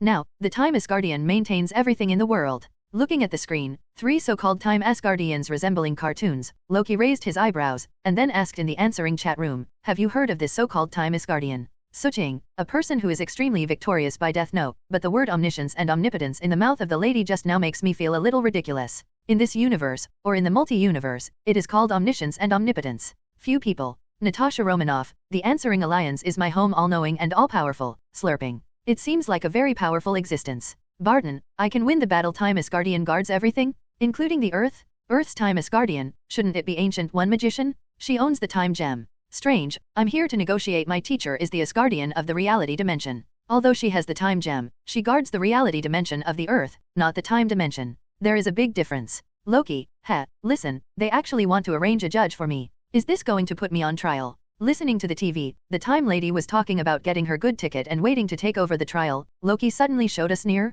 Time Asgardian, sacred timeline? Seriously, who would believe this kind of nonsense? Guys, this is a scam. I guarantee it. Before Loki's words were finished, there was a loud noise next to him. Listening to the time management guard and that person who also wore a TVA prison uniform was arguing about the ticket, and finally the prisoner was directly judged. Loki was taken aback at once, and he quickly fumbled in his pocket to find the ticket he had just taken. Roar. Damn it, what the hell is this place? Seriously, you guys come here quickly, I am a little worried that I will also be judged by the glowing baton. After finding the ticket for that brand, Loki whispered, Thor, don't worry, Loki, once we find a way to the past, we will go to rescue you immediately. After talking to Loki in the answer chat room, Thor just looked at Suching and asked, are you sure, Loki won't be killed? You know that the guy just was tapped by the glowing stick and turned into ashes. I'm a little worried that Loki will also be killed. Treat like this? If it is possible, then I would rather Loki be single for a lifetime than see him killed. Thor's words were also worried by others. As friends of Loki, as friends who have also fought side by side for the Earth, they are also worried that Loki will be judged by the group if he is not careful. From the picture just now, it is not difficult to see that the guards of the Time Management Bureau do not have any face to the time crime. If you are worried, then we can immediately teleport to where, and then save Loki. However, I do know that what you have seen is that the person who was judged was not really killed, but was banished to the so-called end of time. That is to say, not dead. Hearing Suching's words, Thor slowly nodded his head. Haha, if you won't die, then it's no big deal. As long as Loki doesn't die, it's good to suffer some suffering. I have less suffering from eating Loki over the years. When I was a child, I was stabbed by the snake that Loki turned into. Let's continue to look, curiously tight. After speaking, Thor looked at the live broadcast in the answering chat room with gusto. Well, in Thor's heart, it's okay for Loki to suffer a little bit. They all grew up together. As long as he doesn't really die, then Su'er doesn't think he needs to care. In other words, what can you do even if you die? With Suching, the undead magician, he can still bring Loki back to life. Listening to Thor's words, looking at Thor's expression of interest. Other people's expressions are a little weird. What does it mean to have a little bitterness? What does it mean to be immortal? In other words, are you really brothers?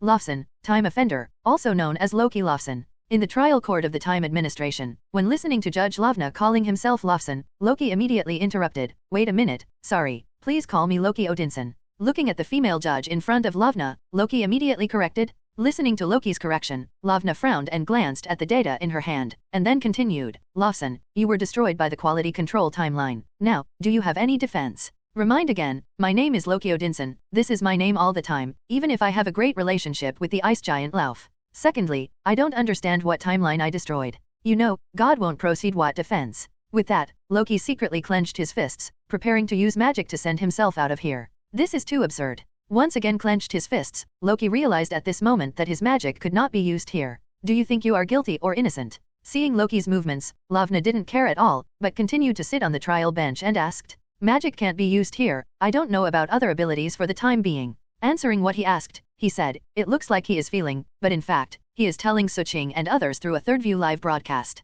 Do you think you are guilty or not, sir? Please answer my question. Looking at Loki, Lavna asked again. The god of tricks is guilty? Yes, I think all this is boring and guilty. Yes, as for the crime of destroying the sacred timeline? Sorry, I think you should have caught the wrong person. Listening to Lavna's inquiry, Loki said with a smile, then you think, who should we arrest? Thanos, that guy from the Titans. Listening to the question, Loki said without hesitation, why? Definitely because he ordered those damn Chitauri to attack the Earth, and it is for this reason that I will join the Avengers and become a member of the Avengers. Oh, it seems that the entire Earth people now think that I am a superhero. Looking at Lavna, Loki said seriously, this accusation is not trivial, but what we are talking about right now is not that fellow Thanos. Everything they did was supposed to happen, and you joined the Avengers, but it wasn't what should happen on the original timeline. What? What do you mean? Listening to Lavna, Loki did not understand. What you mean is that Thanos commanding Chitauri to attack the Earth is normal and correct, and I joined Avengers and become a member of a superhero team, which is wrong. Haha, who stipulated this? Spreading his hands, Loki looked at the female judge sitting in the front and asked with a smile, tell me, who exactly stipulated these things? Time Asgardian? Then maybe I should talk to them, as a god, talk to God. Sorry, they are very busy. Rejecting Loki's request, Lavna went directly to trial and said, since you have no complaints, then this court pronounces you, Lofson, you are guilty of the crime, and you are sentenced to reset. What? What reset? What does that mean? Is it the worst result? Wait, don't pull me. Seeing the guards of the two time management bureaus pulling himself and preparing to go outside, Loki struggled and roared angrily, let go of me, you ridiculous guys, you have no right to decide on my sanitary wear. Do you know who the person behind me is? The entire Avengers are standing behind me, damn it, you guys. And many more. Seeing that those people wanted to take Loki away, Mobius, who had only returned halfway through the trial, immediately stopped the actions of the two time management guards. Then I walked to Lavna's side, looking at the two people who started to whisper. Loki asked Suching in the answering chat room a little anxiously, Loki, I'm not my own damn, they actually want to reset me, so, how long will it take for you to get over? Thor, with Loki, I don't have nothing sorry, my brother, we tried all kinds of ways and found that we can't enter this so-called time management bureau at all. So it's up to you, Loki, I believe you must have a way. After answering Loki's words, Thor sat on the sofa and blinked at the crowd, to frighten him. I have been ridiculed by his pranks over the years. This time, it is about me? Haha. Sometimes I really wonder how Loki treats you like a real brother. Seeing Thor's jokes with excitement, Natasha Romanoff shook his head speechlessly. Who are these people? Although it's a joke, it's okay to scare my brother such a thing. In Natasha Romanoff's opinion, it's not funny at all. Although he is not his biological brother, at least he grew up together, fought together, and played together. No wonder he used to be a bit extreme when he saw Loki's clips in the answer chat room before. Even in order to get the love and attention of the god King Odin, in order to prove his love for Asgard, he personally solved the abandonment of his biological father, Ice Giant Lauf. Spray. This is already obvious, Loki has proven his love for Asgard. What about him? Isn't it just being teased a few times a lot? What's the big deal? That is just how Loki wants to express his existence, not to be ignored, or to be surrounded by loneliness. But if you are a big brother, you can pay more attention to him instead of ignoring him, and you will not be often teased, right? Alas, poor Loki. He shook his head helplessly, but Natasha Romanoff didn't say much. After all, this is Asgard's family affair, and it is also an affair between the two brothers of the family. It is hard to say. However, as long as Loki is on Earth for one day, people like him will spoil him for one day. This is also to express gratitude to Loki for saving the planet. Loki, what? Thor, do you mean that even infinite gems can't save me from here? Looking at Thor's answer in the answering chat room, Loki suddenly became a little flustered in his heart. You know, those people here will really wipe out the so-called time crime? So, just when Loki was very worried, after looking at Suching's words in the answering chat room, this was a little relieved. Suching, Loki, don't worry, I have asked Thor to retrieve the space gem from Asgard. Don't worry, we will find a way to save you. Although, before that, you need to rely on your ability and wisdom to survive for a while. But I believe that this is not difficult for you. Roar, it's not like Thor said. After a long sigh of relief, the smart Loki immediately understood that Thor's remarks just now deliberately frightened himself. I just want to retaliate for some of the pranks I once made. Look for flowers, 0. Thinking of this, Loki suddenly smiled helplessly. Sour, you idiot, you have learned badly. Ha, I just want to tease him. Anyway, we can go there anytime, right? Leaning on the sofa, looking at Loki, who was controlled by the time management guards, Thor said indifferently, you know, his pranks before were far worse than mine. Just as Loki was complaining, a white-haired Mobius smiled and walked over and motioned to the time guard to let Loki go. He made a request to Loki, or, let's talk while walking. Listening to Mobius's suggestion, looking at the two time guards who released him, and Lavna sitting under the three statues, Loki nodded, and followed Mobius out. In the corridor, I will definitely burn this place. While following Mobius along the corridor, Loki sneered, you are all a bunch of inexplicable guys, I have never heard of time management or anything. Damn, what did the woman just say? It should happen that the damn titan of Thanos controlled Chidori to attack the Earth, and I stood on Sue's side, protected the Earth, became one of the Avengers, and became a superhero. 1. This shouldn't have happened? Odin is here, this is nonsense, and... Having said that, Loki stopped, turned his head and curiously said to Mobius, I suddenly remembered that I am obviously not the only one who protects the Earth.